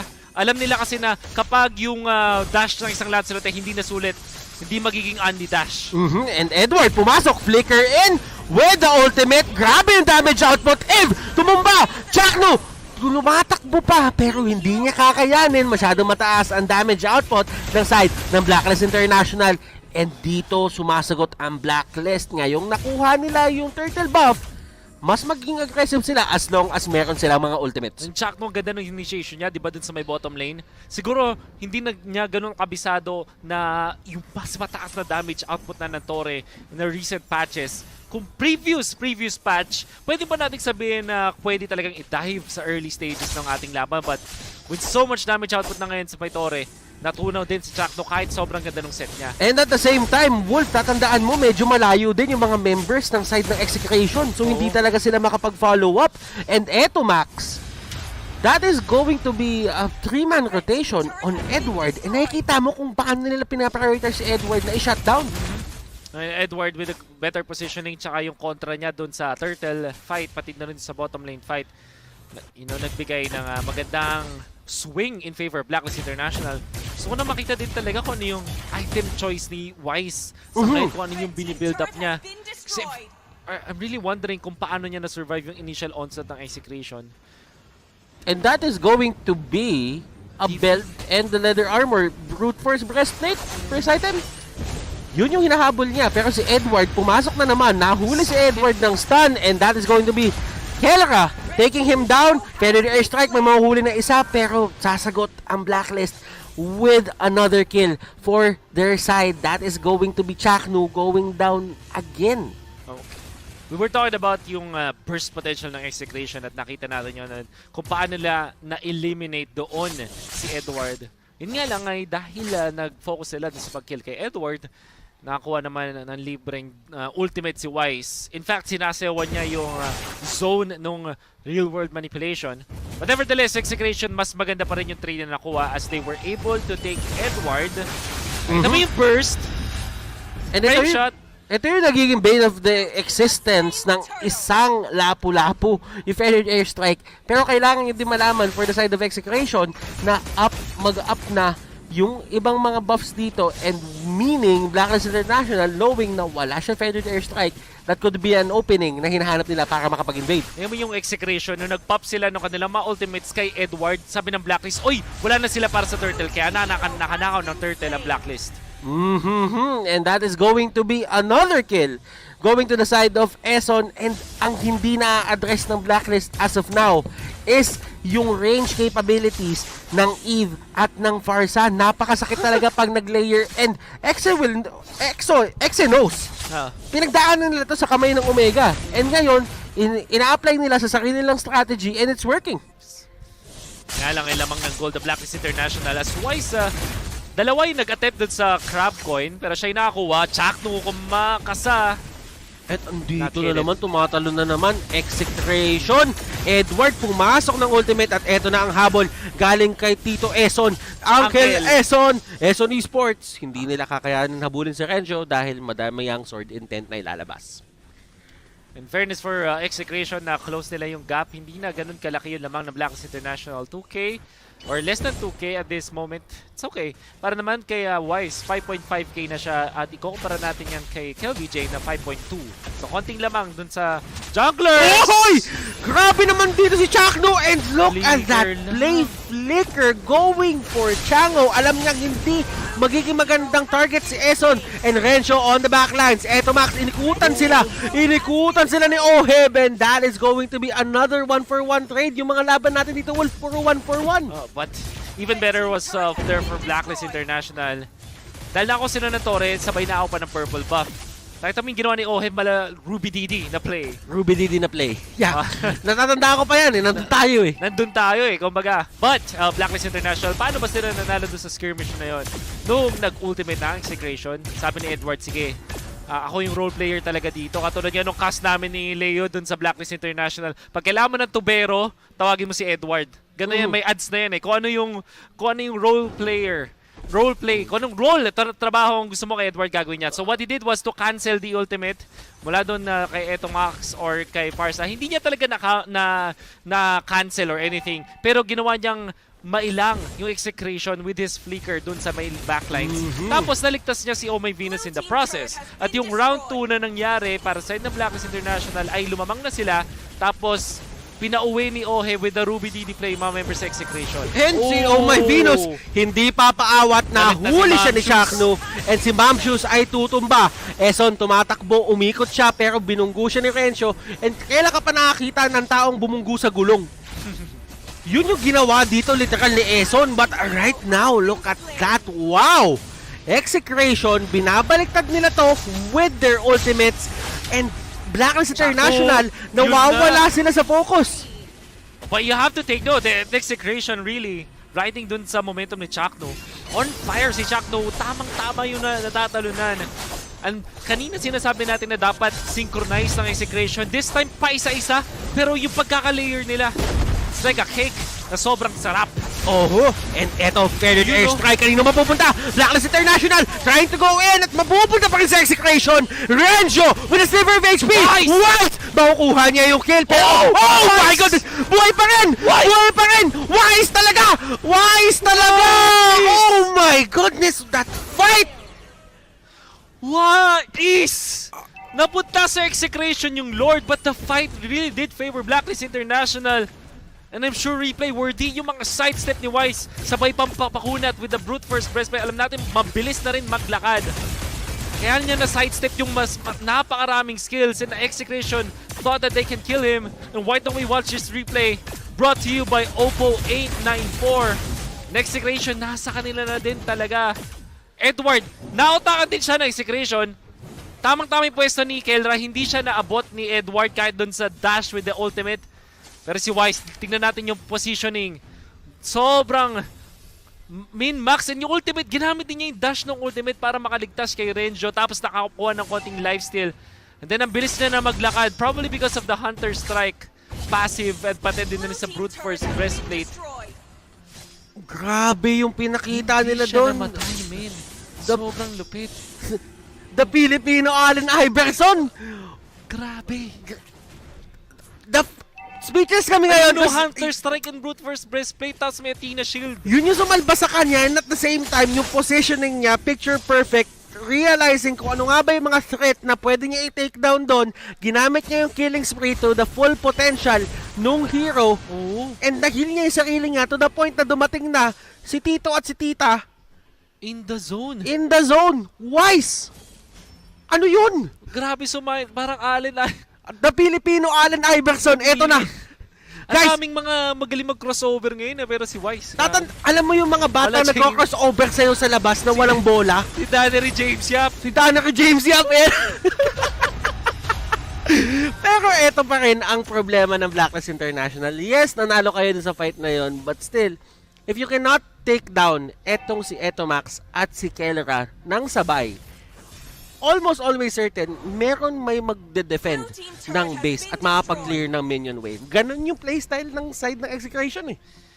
Well, then again, you still have to really be scared of the Chakno presence mula doon sa Blacklist International. Kasi nananalo ng clashes ang Blacklist International. Pero at the same time, Execration, isang magandang set mula kay Chuck Mamba. Kakayanin din talaga sila. And Wise going in. Wow! Napaka-aggressive na play. Oh my Venus, Meteor Shower para lang kahit papaano ay ma-force back ang side ng Execration. Tigil talaga ngayon si Mom Shoes. Di mo pwedeng inisin ngayon. Di mo pwedeng inisin. Yari ka talaga. Yari ka kay Mom Shoes. And still, Edward and the others, nahawakan na naman nila tong river. And tatandaan mo, para saan kasi ang MLBB ngayon, parang may pagka-capture the flag yung dating eh. Na kailangan yung river, ma-hold nyo yan. Lumagpas. Kailangan make sure nyo na yung pag-minions sa kalaban ay potentially lalagpas dun sa side ninyo ng river, dun sa gitna, yung hypotenuse na yan na river. Hindi ka pwedeng malulugi ka. So as much as possible, tulak mo yung waves. Tulak mo yung waves papunta dun sa side ng kalaban. And this is the damage output. Wow! Sakit. And kamuntikan, that could have been a death brush para sa side ng Execration kung may lumapit man doon. Pero si Y sabi niya, tanggalan na lang natin ng orange buff si Kel VJ. Kung may damage output siya ngayon, bawasan natin kahit onte. Wonder what this means. Si Kel VJ naka-Lancelot. Alam naman natin, hindi ganun ka-impactful sa late stage ng game ang isang Lancelot. Unless of course, maging unli-dash na nga for the Lancelot. But Blacklist International prepared sa playstyle nila laban sa isang Lancelot. And Wise and his team, Blacklist International, nasa area sila ng Lord, Execration, pwede sila mag-retake. Ang dali mag-retake for them kasi nga merong real-world manipulation and at the same time, feathered airstrike. Pero yung buhay ng Lord dito, ang bilis bumaba, na-reset siya. Renjo tumatakbo, kalahati ang buhay. And this is going to be Renjo, the next target. One more hit could do the trick. And Eso, nagkamali ng Tokyo Drip. Uy! Grabe naman! Grabe naman yun! Chato with the play and play after plays! Oh my goodness, these two teams are going all out! Execration! Wow! Chuck Mamba! Chuck Mamba mentality. Maghihintay lang talaga ng timing. Binate nila yung Blacklist sa paghahabol kay Renjo. Si Renjo duguan na eh. Kumbaga sugat na siya eh. Ito si Wise. Si Wise, Wise na doon sa gilid. Tingnan natin kung anong gagawin niya. Hindi siya papasok pero susubukan niya kumuha ng exit kill. Chakno, nakita niya, sabi niya, tatalunin ko yan. Stretching, wow! Tumalon doon sa kabila. And Wise, as much as he wants to play that correctly, makikita natin sa instant replay nito, brought to you by Oppo A94, na reset yung Lord. And Renjo, magiging dugan. At sabi ng Blacklist International, try nating patayin ito si Renjo. Saktong-sakto lang din yung timing. Sobrang isang hit na lang, literal na isang one hit na lang, sabi nga ni Manjin, but another baited. Nag-group up sila doon, Chakno with that play, beautiful ultimate with the flicker. At syempre, dahil merong drawing ang Execration gamit ang real world manipulation and the feathered airstrike, ilista mo na kapag may nahuli sila. And parang ang nangyayari, may ring, di ba, na siniset up sa real world manipulation. Ang ginagawa ni Chakno, sinasarado niya yung pinto. O, dito lang kayo guys ha. Dito lang. Guys, sama-sama tayo dito. Bootcamp na natin to. Dito na. Pero, kidding aside, Blacklist International, alam mo, kaya na nila sana kunin yung Lord doon, but at the same time, dahil nga dun sa mga plays na ginagawa ni Chakno, naaangat yung Execration eh. Yeah. Eventually, side ng Blacklist International, lamang din sila ng gold. Pero kasi yung flow ng minions ay lalamang sa Execration dahil may Lord buff pa. It doesn't mean na tapos na yung laban. I think yung Blacklist International, madali sa kanila magdepensa. Do take note, this is Granger, Lunox, Chang'e. Kayang-kayang i-defend. Kayang-kayang i-defend. And Chakno, paano siya pipigilan ng Blacklist? Siya talaga yung literal na tyrant ngayon. Na pumipigil sa Blacklist, pumasok dun sa base ng kalaban. And do remember guys, isang magandang play lang, isang 5-man huli, 4-man huli para dito kay Chakno could lead to a feathered airstrike and real-world manipulation burst down doon sa dalawang members ng Execration. So, completely agree. Ang dami pang ways, kahit sabihin natin na yes, Kel VJ,